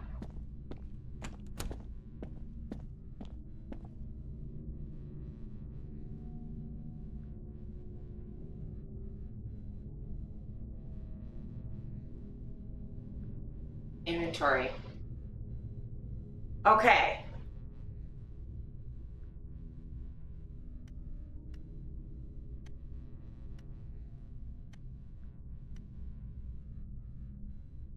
Oh, R. Okay, where's R?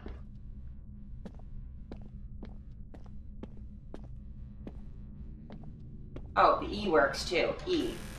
Samuel learned Spanish with games like this. It is fascinating how easily you transform macabre acts into simple children's games. It's romper. Romper. Can I just pick it?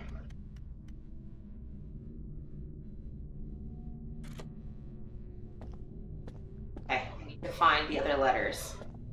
I'm a fucking genius. Figured that out so fast. Oh, not Q. I don't need Q. A. Z.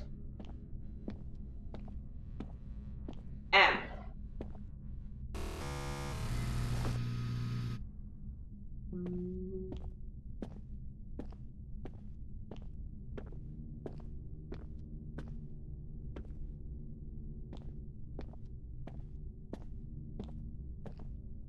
E and an R.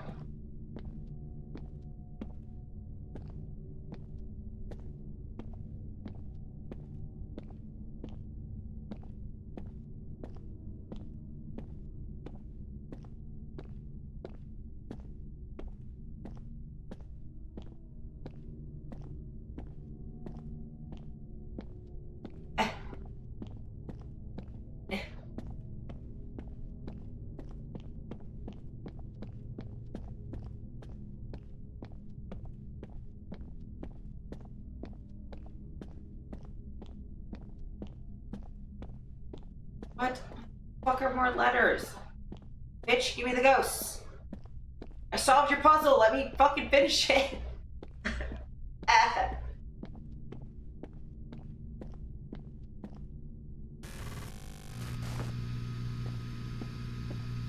I know X is wrong.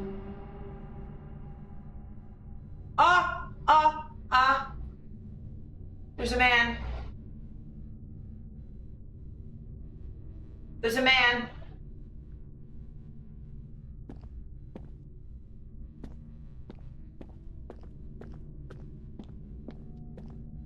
Man hanging there.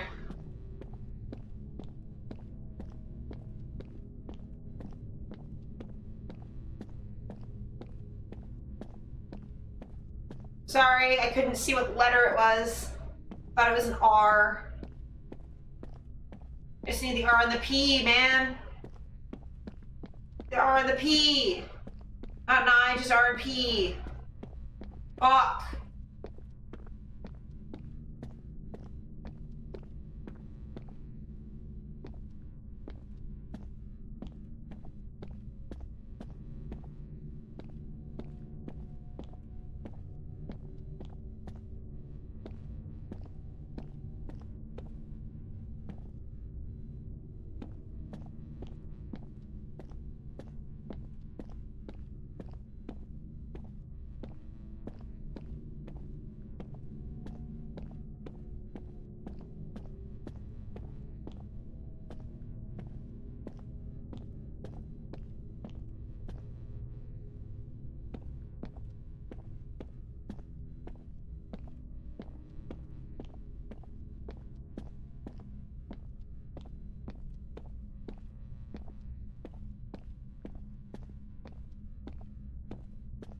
Why are you making me do this?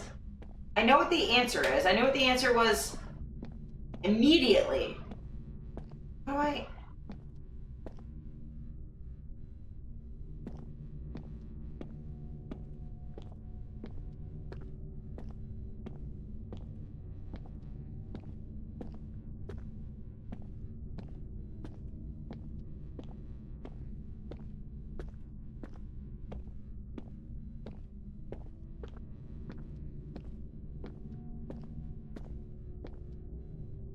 H.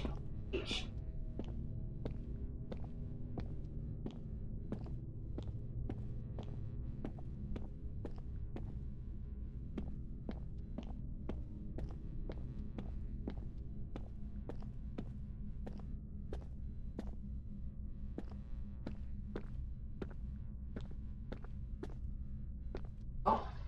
Want an H. What?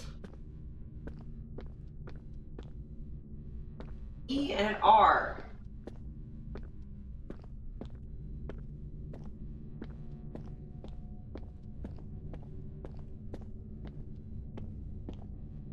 Aim up. Here. I don't know where the fuck I'm going. This is annoying.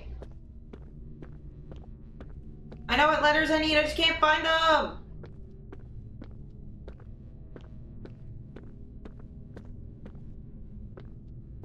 This H looks too much like an R.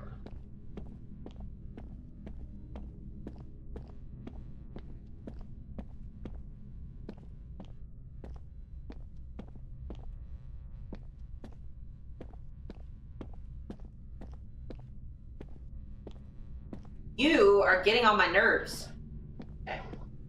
Feel better now after sassing a little bit. Stairs. Go up. Fucking man, it looks like he has a peen. He has like a little penis shadow and it's upsetting me a little bit.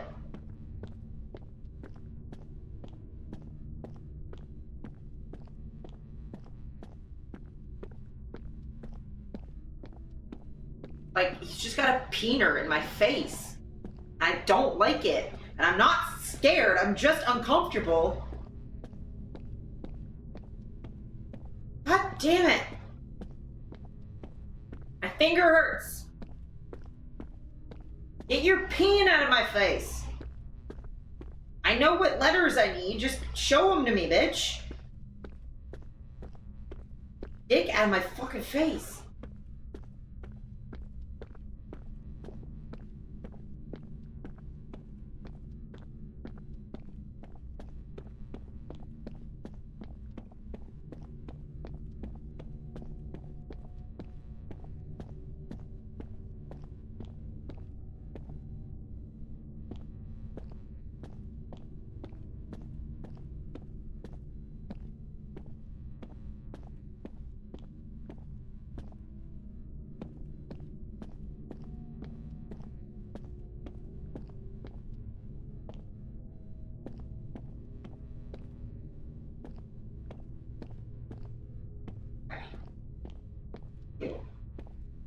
Here's where I am.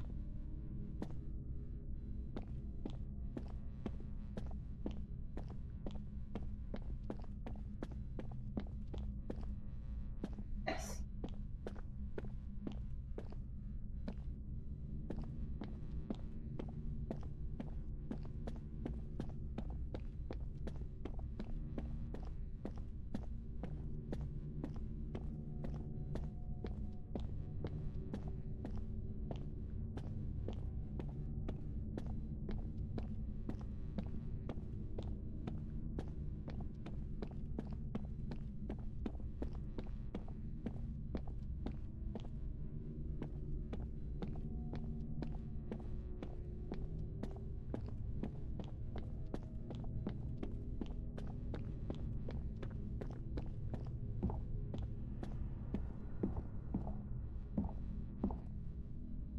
P.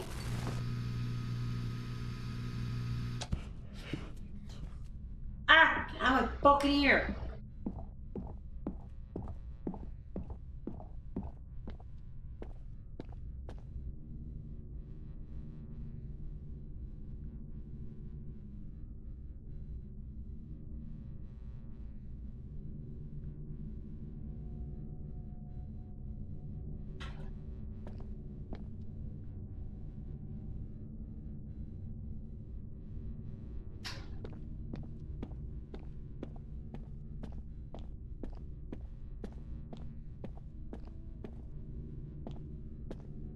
Sorry, fuck.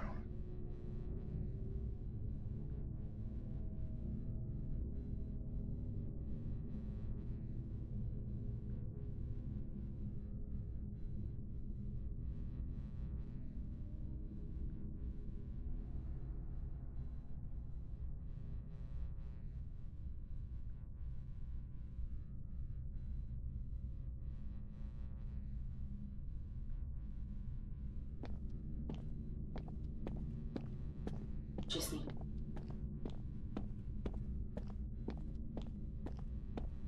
Fucking pee. Gotta pee. Let me pee. Sorry, this won't stop.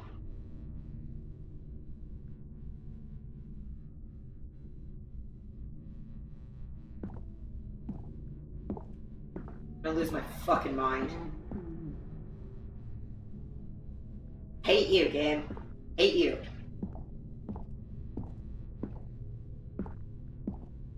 Give me the motherfucking R. I don't want S like the 16th time.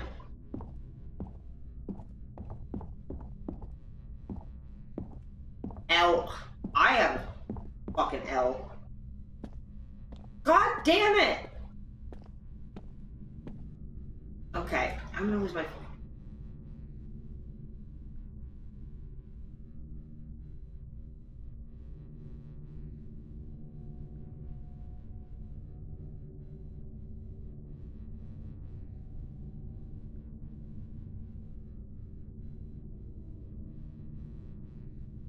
Alright, like, nothing that's happening is important, but I have to check it anyway, and I'm annoyed. Give me a fucking R! Not another B! How many B's? No! No! No! My life for an R! Thank you, God! Thank you! I knew that's what it was this whole time!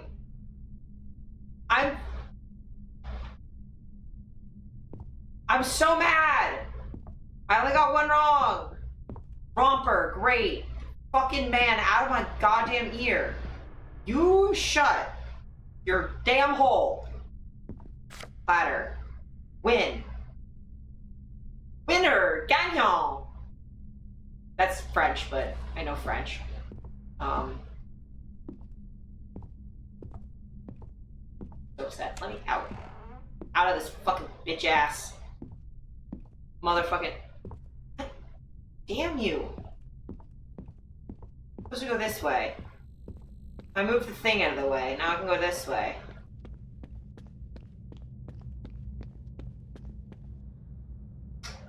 Don't you miss when the world had logic? No. When the walls were familiar and the corridors led somewhere? But for some reason you decided that wasn't the truth. And look at it now. The world bends, stretches, breaks down. And yet, you keep walking. Yep. That's how I do. I just keep fucking walking. Because I'm stubborn. I'm stubborn as shit. Stop texting me.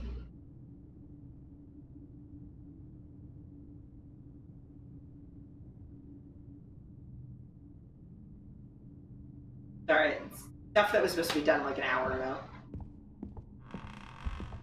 Stop closing doors behind me like a little fucking freak. You're a freak!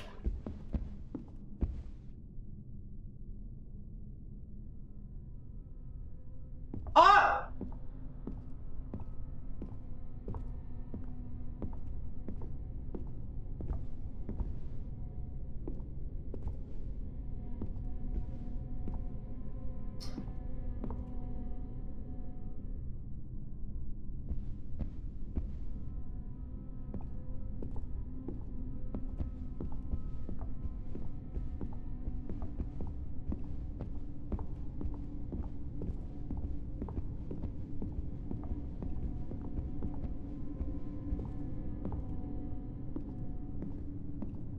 Hate that.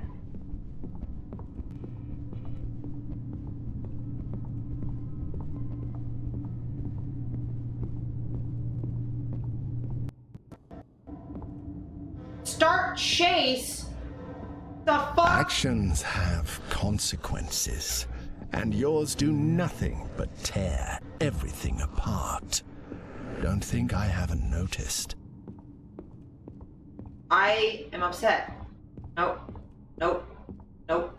Nope. Give me whatever this is. Load level? Please. Please. No. Interesting. Load. Mouth full of sand can't scream. Okay.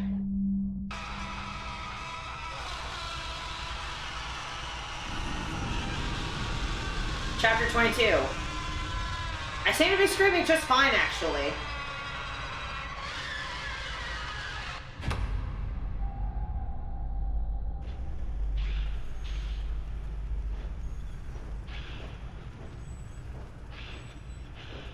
Okay.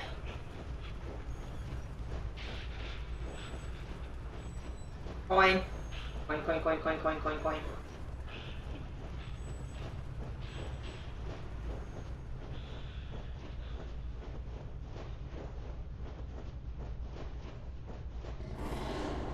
Nope. Coin.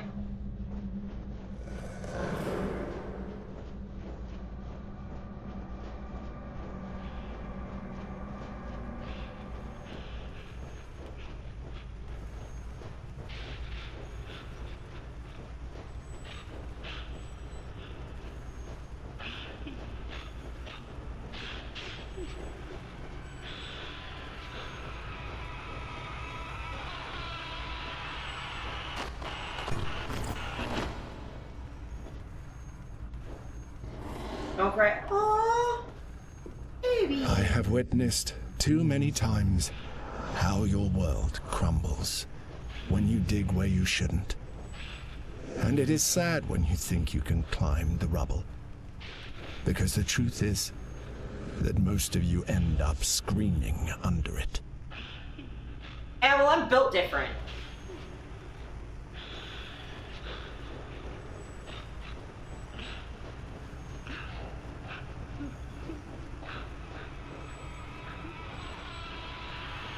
My pain tolerance is ungodly, sir. You do not understand me and who I am.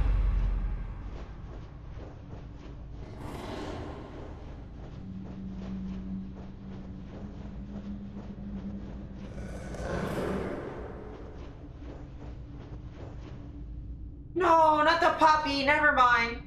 Oh, look at him. Oh. You owe too much to your pets. We do. We owe everything to them. No, you fuck off. You fuck off.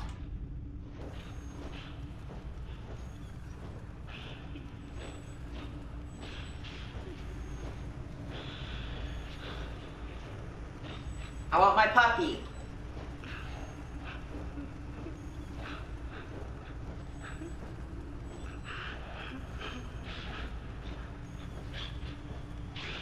Do you love him? I do! Oh, because I was like crying and stuff, and he was just there. Aww. Fuck off. Not giving in. I want.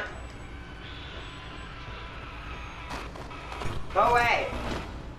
Go away. Give me my doggy. Give me my dog. Give me my dog.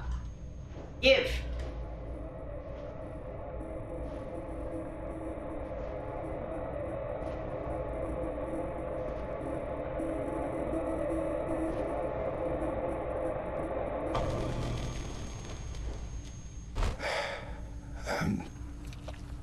The third one was,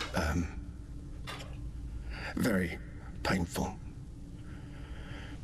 For years, Mr. Button and I were, inseparable. We adopted him after losing Isaac. And at first, I felt him as a replacement. It was horrible. But over time, he became much more than that. He filled the void I didn't know I had. Baby. He was basically everything to me. To the point that I needed him more than he needed me. No, animals are perfect. Despite Pets are the his best. tiny size, he always protected me. And that reminded me a lot of Isaac. Aww. God. I miss him so much. For a moment, I thought he would say something. Ghost. Yeah, that's the thing. I've never lost... Like, I've lost pets, but they were fish. And I'm not saying you can't love fish, but there's something different about a pet that you can hold. I lost... a bunch of fish, but... Because my mom kept killing them, but she'd kill them in like a day after we got them. But I had a pair of goldfish, one who lasted a year, or no, a couple months, and another one that I got with him at the same time, who lasted 2 years before he died. He had like a fin rot or something.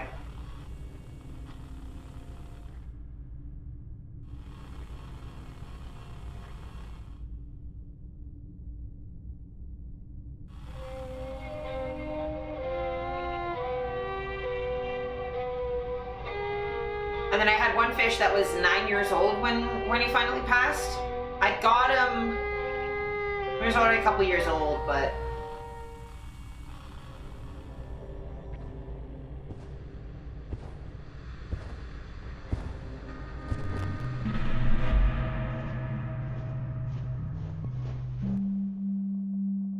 Beyond the noise.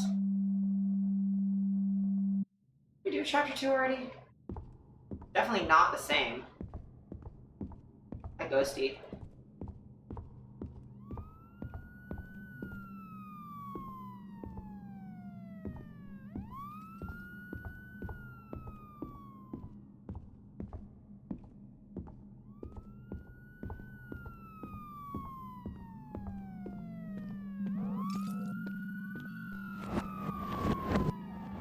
Okay, backward makes everything go backwards. I'm being pushed by the car.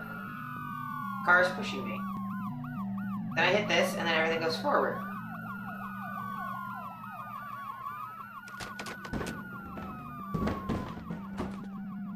Everything falls down. Wait. Okay. Oh, I have an idea. There's a way around this. Wait. Out of bounds. Okay, I get what's happening here. Ha ha ha! The toy is leading me the correct way again. Okay, that was a fun puzzle.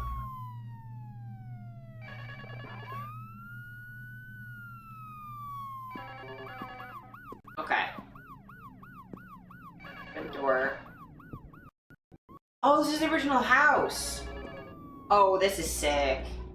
All the dev stuff. Because that's sometimes here when the door is closed. Then we open the door, it moves, and it's... Oh, that's sick. And that's my spawn point.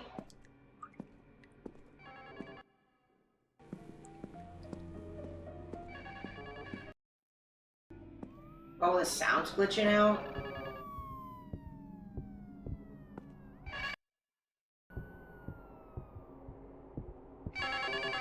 Having to call 3 times to drop the hammers, perhaps too confusing. See, that was actually fine for me. Oh, and that's the teleport because the... Oh, to make the... What happens if I go down there right now? I just out of bounds it. Oh, I respawned! That's so fun.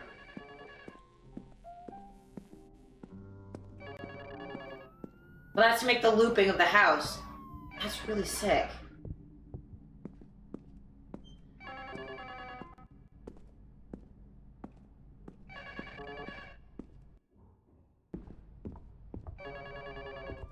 Error. Yeah, that's where the hammer falls. Oh.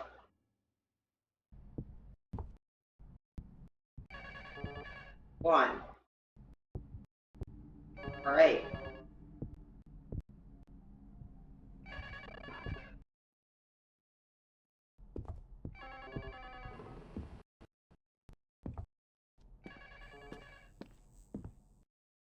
Oh, and that's where it loops around.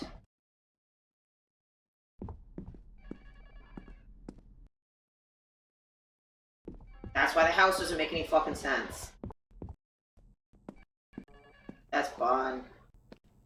That's cool. That's really interesting that it, like, shows you the code. Ah.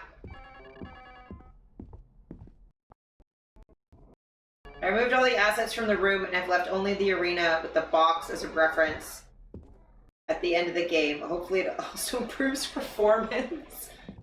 I mean, a little bit. My computer actually handles it better now than it did at the beginning, which is funny. Trigger shadow.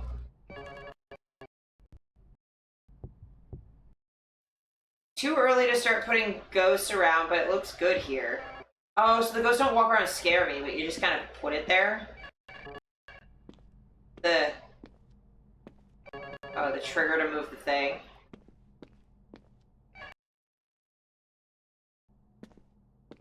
Play roar? Oh yeah, because that's when we go out to the, Minotaur thing.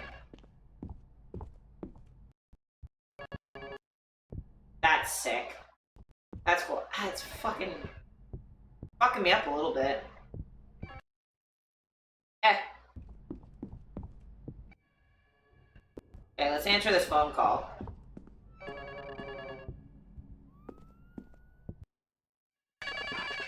Great. Yes. What you've just experienced. Oh, it's this call again. That was SOS. If you've come this far. Wow, even he's broken. You shouldn't have listened to him.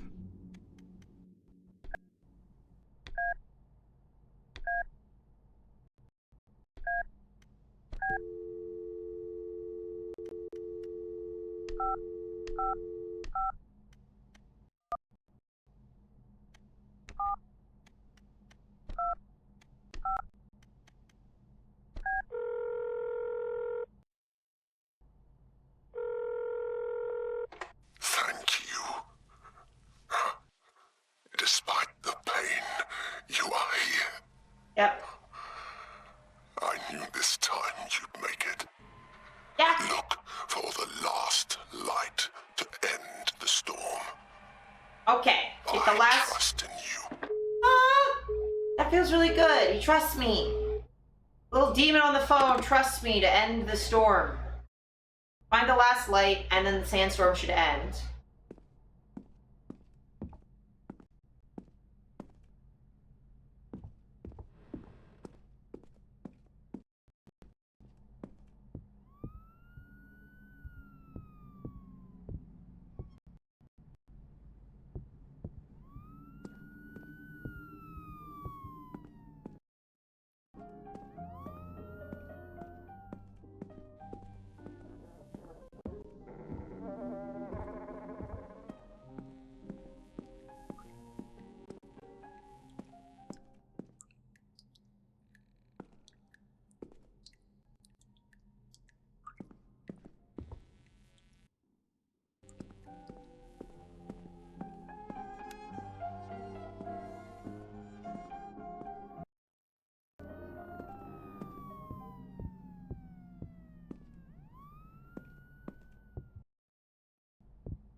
Oh, help.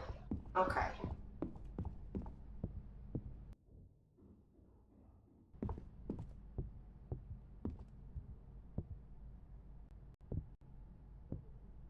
What a mess. But look at you, in a very human attempt to go back, thinking that all your problems will be solved.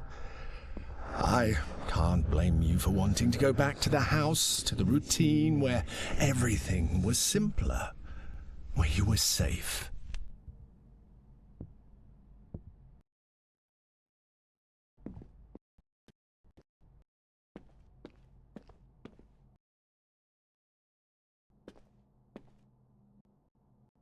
Not so much I'm looking for routine, it's just I'm here and everything's broken and I can see what reality is.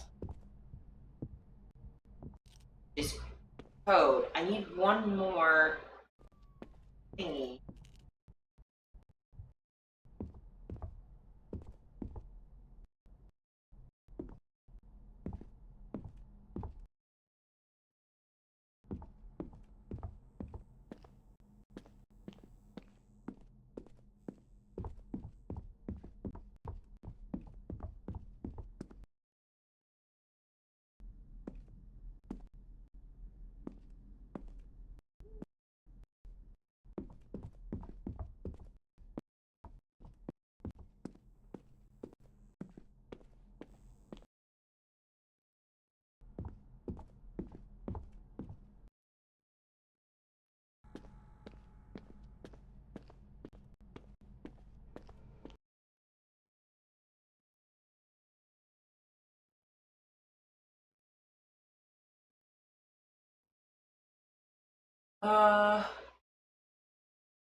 Sorry, I can't read that from here. Constant mood. A constant sound would be needed to attract the player's attention and get him to look this way. Perhaps adding the noise of an electric generator would be enough. Oh. Yeah, you were trying to get me to go over there. Yeah. Now the sound doesn't work.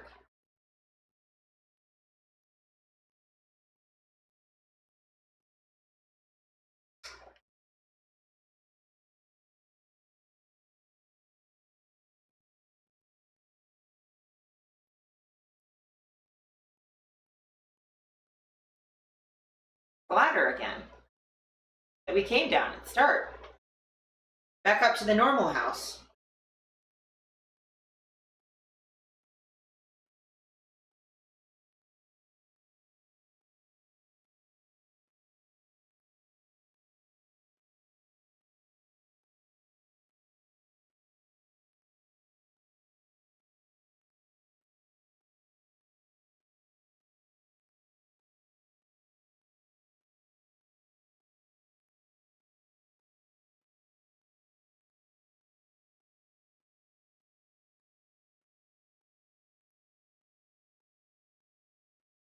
Oh yeah, the hatch we came down. Started all of this. The weird hatch we found in the basement. You can keep banging on the door all you want. No one is going to open it from the other side. After all, you're here.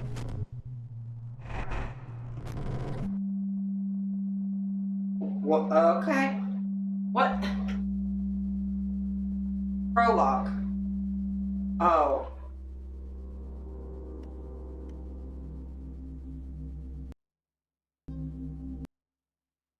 All this odyssey to end up here again. It's not working, is it? I don't know what you expected by breaking everything. You're gonna keep breaking it. I'm good at breaking stuff.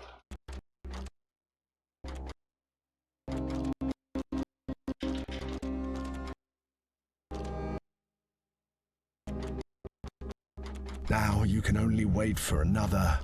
What do you call it now? Deus Ex Machina, maybe?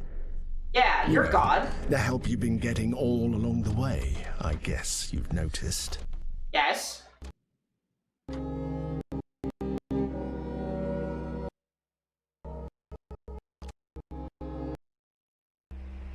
What?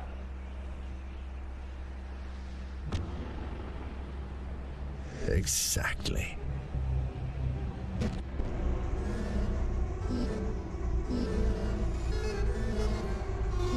Hi, Ghosty.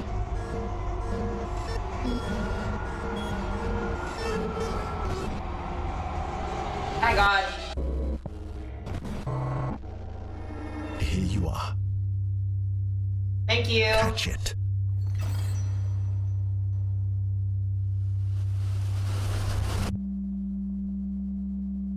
Oh, the hand reaching out like the painting is so sick. Okay, we're in the void again.